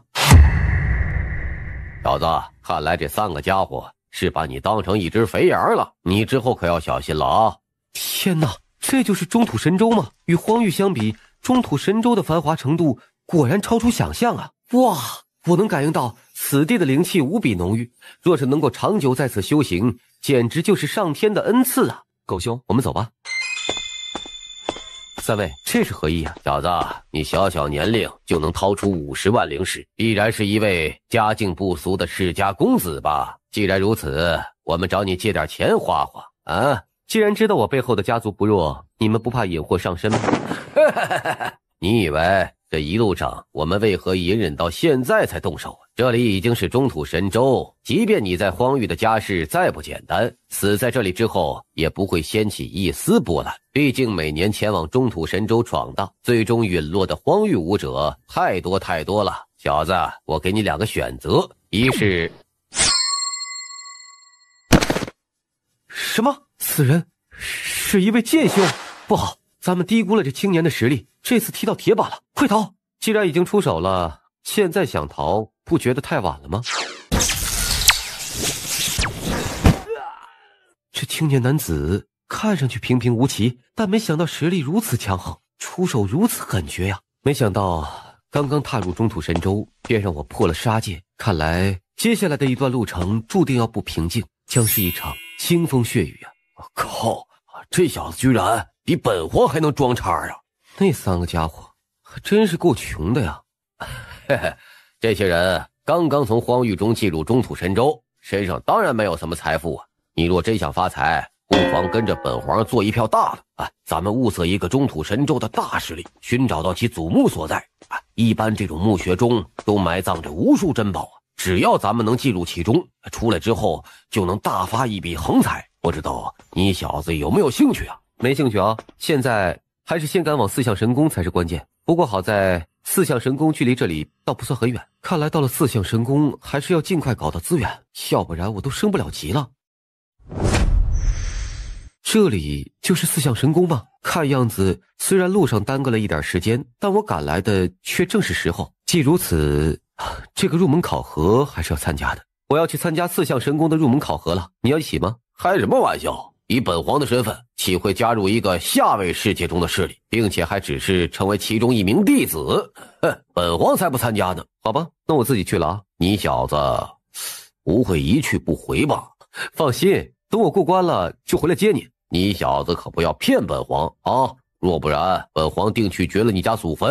放心吧，其实心里一点都不在乎，还心想我家祖坟我自己都不知道在哪儿，你若真能找到，我算你厉害。哎，我听闻4象神宫每年的考核极为严苛，通常数千人参加，最后只有数十人能通过，也不知道是真的假的。当然是真的，不瞒你说呀，我往年已经3次参加考核，但3次皆被淘汰。哎，如果今年再不行，那就过了年龄限制，恐怕再也没有机会了啊！另外，你有一点说错了，即便通过了考核，也不意味着你能成为4象神宫弟子，而是4象院的弟子。4象院？闻言，众人都疑惑地看向那名开口之人。只听那人解释道：“4象宫指的是青龙、白虎、朱雀、玄武4大神宫，而4象院则是这4大神宫麾下的一座学院。以青龙宫为例，传闻宫内弟子只有10人，每一位都是天资绝顶之辈，堪称人中之龙。寻常人想进入其中修行，哪有这么简单呢？”听到此话，众人心中无不一惊。那其他3大神宫想必也无外乎是啊。也正因此，通过入门考核之后，只能进入4象院，成为一名4象院弟子。只有在4象院修行一段时间，依旧表现出类拔萃者，才有受到4大神宫青睐的可能啊。当然，也只是可能而已。据传闻4大神宫也已经2年没有从4象院中提拔神宫弟子了。咱们这些人还是不要痴心妄想了。是啊，若是能够通过四象院的考核，我就已经知足了。成为那神宫弟子，那简直就是遥不可及的幻想啊！林彻对于四象神宫这座势力有了一个初步的了解。当初那名叫楚夭夭的女子，便是朱雀宫当代大师姐。如果事实真是如此的话，在四象神宫内的地位可真不是一般的高啊！嘘，别议论了，似乎负责考核之事的导师来了。凡是想参加今年四象院考核之人，现在到我面前排队进行报名。林彻所在方位由于距离那导师很近，因此排在了队伍的前列，这让林彻暗自庆幸。看来能早点结束报名，倒是免去了等候的辛苦啊！天哪！哎，你们快看，那人不是上官清小姐吗？哇，竟然真的是上官清！莫非她也是要参加今年的考核？上官清是谁啊？这你都不知道？上官清小姐可是一位真正的天才。传闻上一年参加考核之时，便以前3的骄人成绩通过了四象院的考核，天赋惊艳众人。啥？既如此，那他为何还要参加今年的考核呀？这你就不懂了吧？上官清小姐并不满足于上年的前3的成绩，今年参加是为了冲击一个更好的排名。毕竟四象院天才太多了，也只有拿到考核第1，才有进入4大神宫视野的机会。原来如此啊！上官小姐，以你的身份，怎么能在队伍后方呢？还请上前先行报名。对此，上官清也是毫不客气，似乎早就习惯了被人奉承一般，连一声道谢都没有，径直前行。上官清虽然最晚到，但却一路畅通无阻，很快来到了队伍的前列，却发生了一个意外。你不认识我？我一定要认识你吗？我靠，这小子疯了，竟然敢这样对上官小姐说话！是准备越过林彻，继续插到他前面。林彻一条手臂伸出，直接将他拦了下来。你什么意思？你想插队，经过我的同意了吗？后面排队去。我去，这家伙真是在找死啊，一点都不考虑后果。别说他如今没有进入四象院，就算侥幸通过考核，敢如此得罪上官小姐，以后在四象院只怕也没有好果子吃啊！哼，倒是很久没有遇到如此愚蠢的家伙了。由此看来，你也是真的不认识本小姐。无妨，那今日便让你明白，这世上不是什么人都是你能轻易得罪的。自他周身蓦然爆发出一股强横气势。不过面对如此可怕的气势，林彻表情自始至终平静如常，似乎没有受到半点影响。这假的吧？铁锈，找死！住手！你们若是精力旺盛，一会儿自然有你们发挥的时候，但此时任何人禁止私自械斗。算你所欲，不过你最好还是祈祷考核的时候不要遇见我。其实似眼前女子这般，他见过不少，无不是凭借自身的家境与优越，从小被人奉承惯了。与这种人讲理，显然是浪费口舌，径直上前报名去了。姓名、年龄、籍贯。林彻，18岁，来自北荒域。哼，原来是从荒域来的乡巴佬，怪不得敢对本小姐不敬。你是从荒域而来？是啊，莫非有什么问题吗？哈哈，没什么，只是荒域武者进入中土神州之后，大多对自己的出身来历有所避讳，似你这般坦诚的倒是不多见呢。我虽来自荒域，但从不觉得自己出身有何低微之处，自然没有遮掩的必要。小小年纪有如此心境，倒是难得呀。那位叫上官清的女子，身份没有你想的那么简单，若是之后考核遇到，劝你还是莫要轻易招惹于他。多谢导师提醒。好了，下一位。此后那导师没有再多说什么，继续进行报名事宜。不知过了多久，终于全部结束。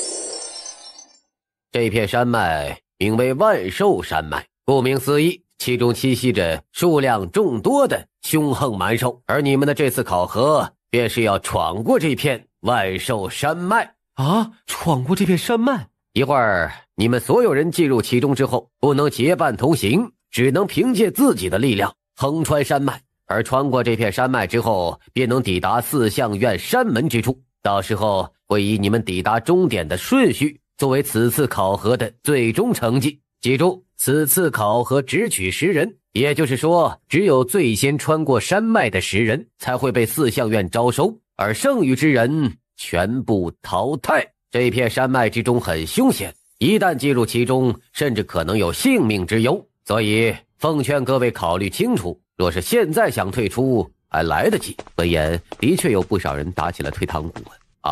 既然你们已经决定，那我便宣布考核开始。随着一阵剧烈的空间波动，在场之人全部都被传送到了山脉之中。因为这次考核只能凭借自体的力量，所以传送之后，众人都被分散开。而此时，林彻的身影便出现在了这一片完全陌生的领地之内。如此看来，想要取巧是不可能了。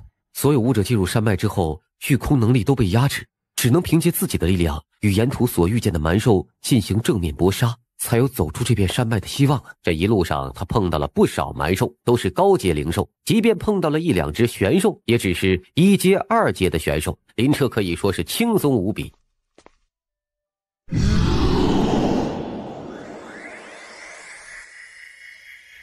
没想到在这山脉之中还能碰到这个女人，这女人的运气真是够差的啊！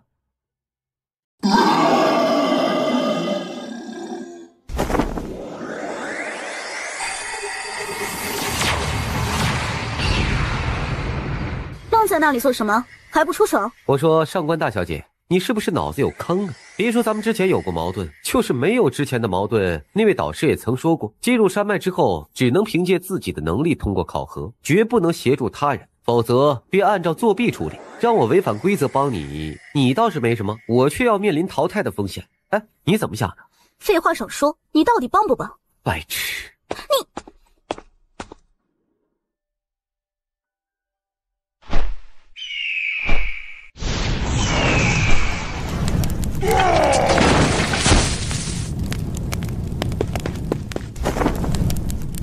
你应该想不到我会这么快摆脱那3只玄兽的纠缠吧？不过借助了一些保命之物而已，你是来跟我炫耀的吗？该死！刚刚如果你帮我拦下1只玄兽，另外2只玄兽凭借本小姐的实力就能轻松对付，也不至于让我浪费1张玄阶上品战符。你可知1张玄阶上品战符价值多少灵石吗？如此珍贵之物，就算你这条命也不够赔的。你该死！你真该死！你敢打我？打你？别太把自己当回事儿。这世上也没有人欠你什么，再敢跟我胡搅蛮缠，小爷就一剑宰了你，明白？你不是体修，而是一位剑修。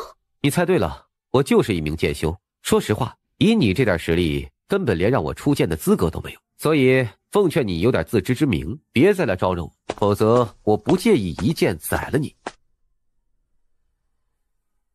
可恶！从小到大，还从来没有人敢打过我，也从来没有人敢如此羞辱本小姐。混蛋！你以为自己是一位剑修，实力在我之上，本小姐就会怕了你？不，我一定要让你付出惨痛的代价，让你知道得罪本小姐的下场。鬼王魁。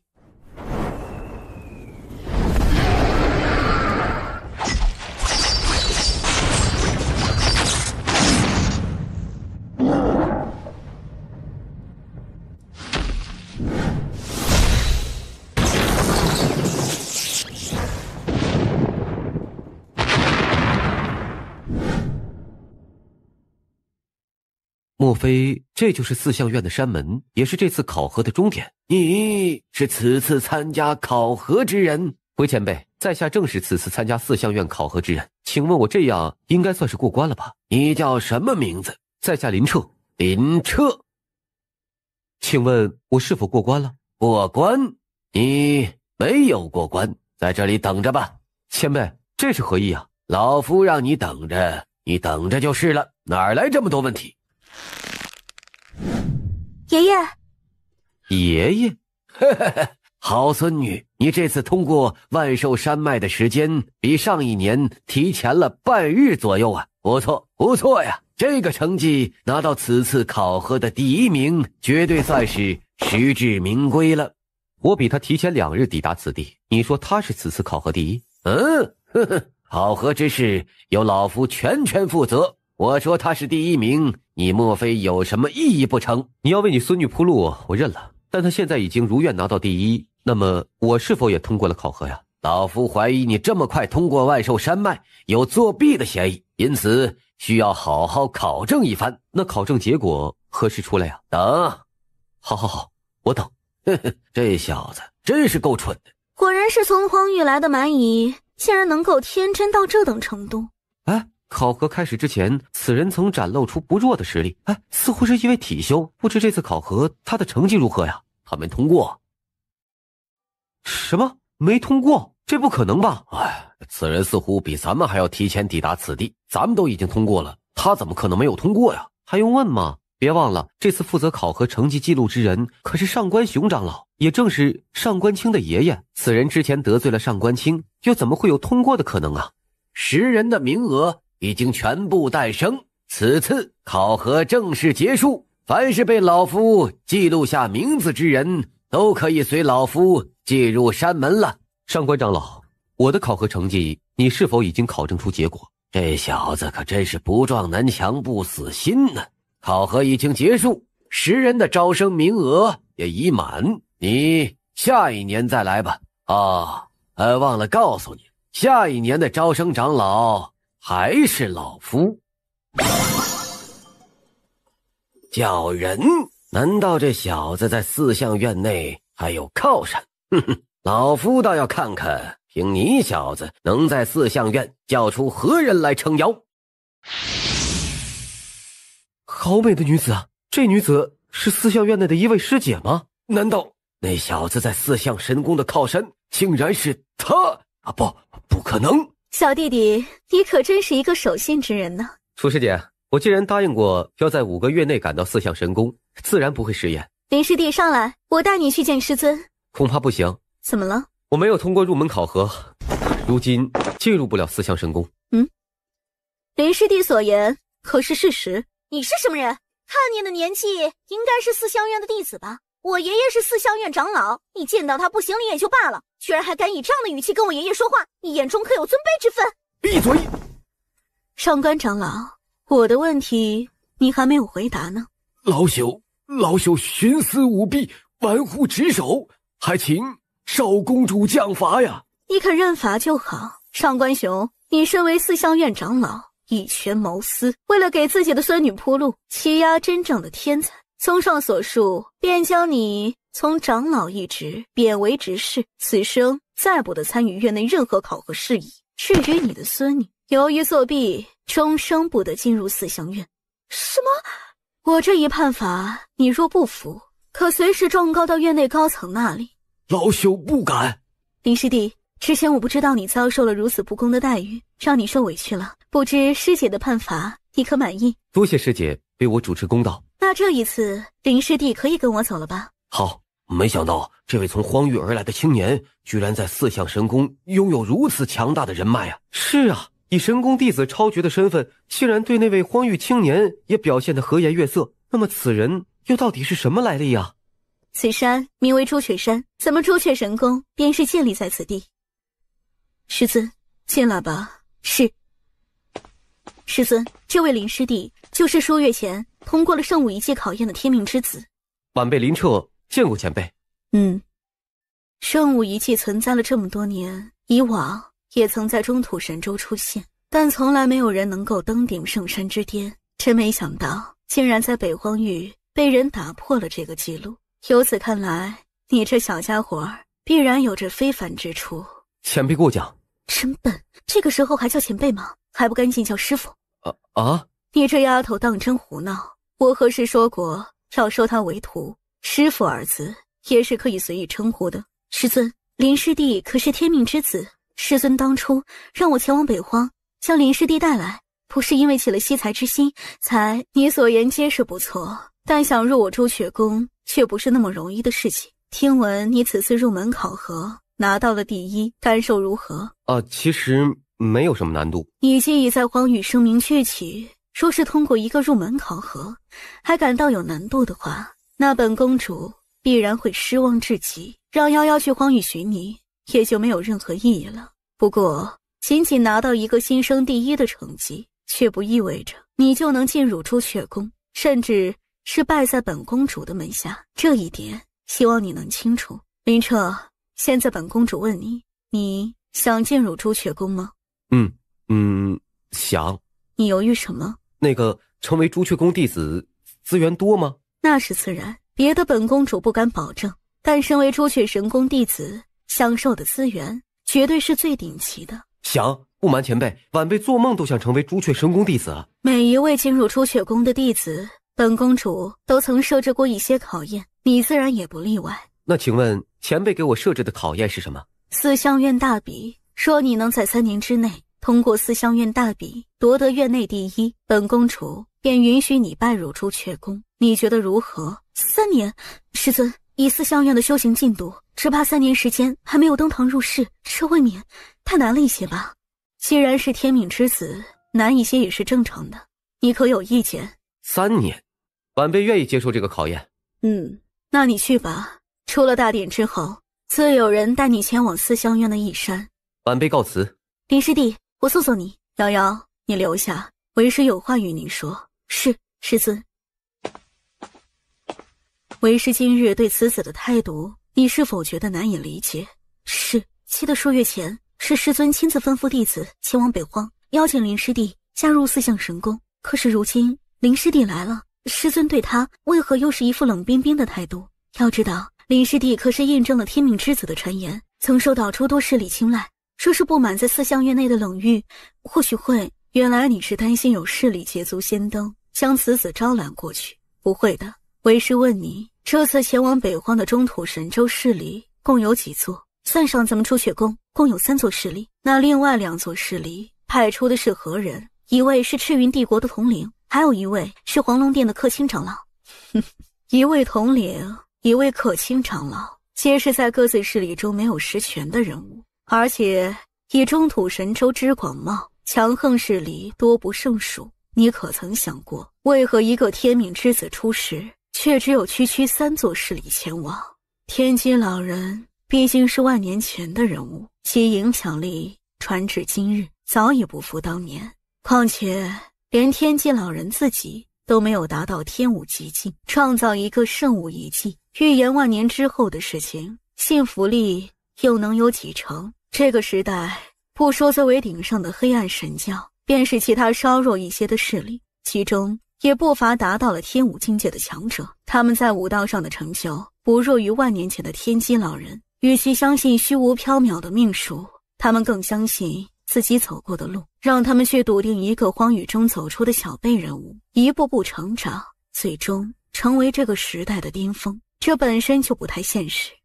那师尊为何信这则传言呢？为师也只是宁信其有，不信其无罢了。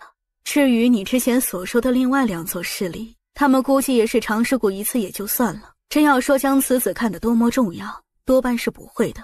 另外，为师没有直接将此子招入朱雀宫，也是有着自己的一些考虑的。此子刚从荒域来，便进入朱雀宫，成长未免太过顺利，而对一位天才而言，太过顺利的成长过程难免会适得其反。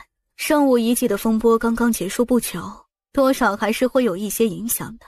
我让他在四象院内沉淀1-2年，也可以看作是对他的一种保护。原来师尊所做决定蕴含了如此之多的深意。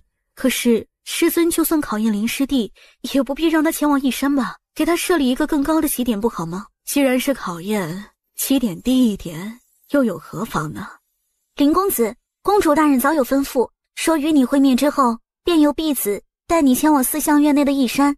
好，那林公子请随我来吧。敢问姑娘，这一山是什么一处地方啊？回林公子，一山是四象院内的一片山脉，凡是院内通过了入门考核的新生，都要暂居此地。哦，林公子到了。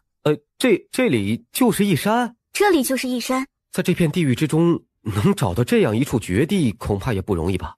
那些四象院之内的高层到底是怎么想的？原来是朱雀宫的仙子大驾光临，老朽有失远迎，失礼了。齐长老太客气了，我身旁这位林公子也是此次新进弟子之一，公主大人特地吩咐让我将他送来一山，接下来一段时间就劳烦齐长老费心了。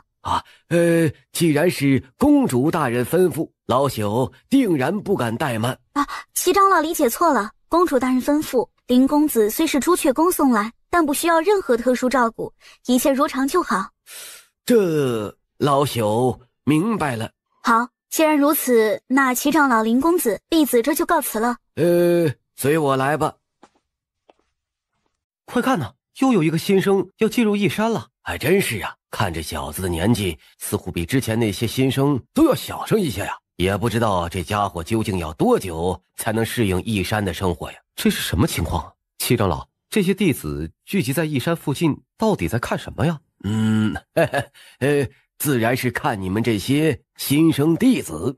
我知道，可是我们这些新进弟子又有什么好看的呀？过不了几日，或许你就清楚了。在场诸位，首先恭喜你们通过考核，成为四象院弟子。他按照四象院的规矩，每一位新进弟子第1年都要在异山中进行锻炼。我们好不容易通过考核，结果却要在这鸟不拉屎的地方住上1年之久，这是什么规矩啊？所有新进弟子暂居异山，这是四象院一直以来的规矩。别说是你们，就是院内那些顶尖天才，当初也是这样过来的。如果有谁觉得不能接受，现在就可以退出。不过若是退出，那便失去四象院弟子身份。那么现在有人想要退出吗？这1年你们在老夫手下做事，老夫便对你们有监督之责。若是有谁不服管教，那么老夫也绝对有权利将你们驱逐出院。这一点希望你们能谨记。你们过来吧，他们都是上1年的新进弟子，无不在异山待满了1年时间。异山之内，每一名新进弟子都有本职任务，接下来便由他们带你们熟悉你们在异山生活这段时间所要完成的工作事宜。你们交接完了任务，这1年的异山生活便算是彻底结束，可以前往院内休息了。哇，这是真的吗？哈哈，太好了！老子在异山已经煎熬了1年了，现在终于要解脱了。本师兄是上1年入门考核第1名赵涵，你们谁是这一届考核的第1名啊？在下林彻，此届考核第1，师兄有礼了。随我来吧。此届考核第2名是谁啊？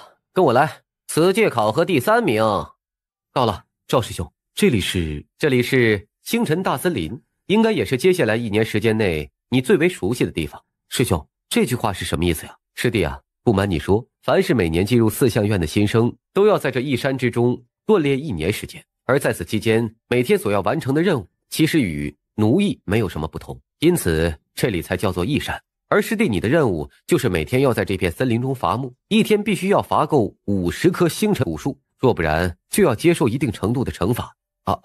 伐木？师弟，这可不是师兄故意坑你啊。事实上，师兄我已经在这里砍了1年的树了，而这个规矩完全是院内高层所定的，目的是为了磨练新进弟子的心性。不过你也可以放心，等到下年的新生到来之后，你这1年的磨练也就算完成了，到时候就可以真正的进入院内修行了。靠，这算什么磨练心性啊？那刚才那些新生弟子每一个人的任务都是在这里砍树吗？当然不是，像师弟你我2人作为2届入门考核第1名，才有资格在这里伐木。至于其他新生弟子，根据入门考核的成绩排名，则分别有不同的工作。不是师兄我吹嘘啊，这伐木的任务，除了咱们这种成绩优异之人，其余之人又怎么可能胜任呢？不过好在一天砍伐50棵树木而已，倒也不算太难。林师弟，你可千万不要低估了这个任务的难度啊！事实上，这里之所以叫星辰大森林，是因为在此地所生长的树木名为星辰木，其坚韧程度堪比金石，而四象院内所有重要建筑都是以此木建造而成，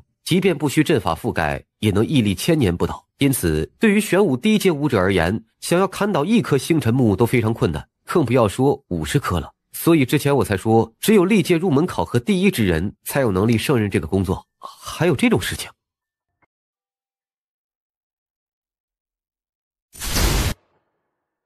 林师弟，你什么境界呀？玄武3重之境？什么？玄武3重？这不可能啊！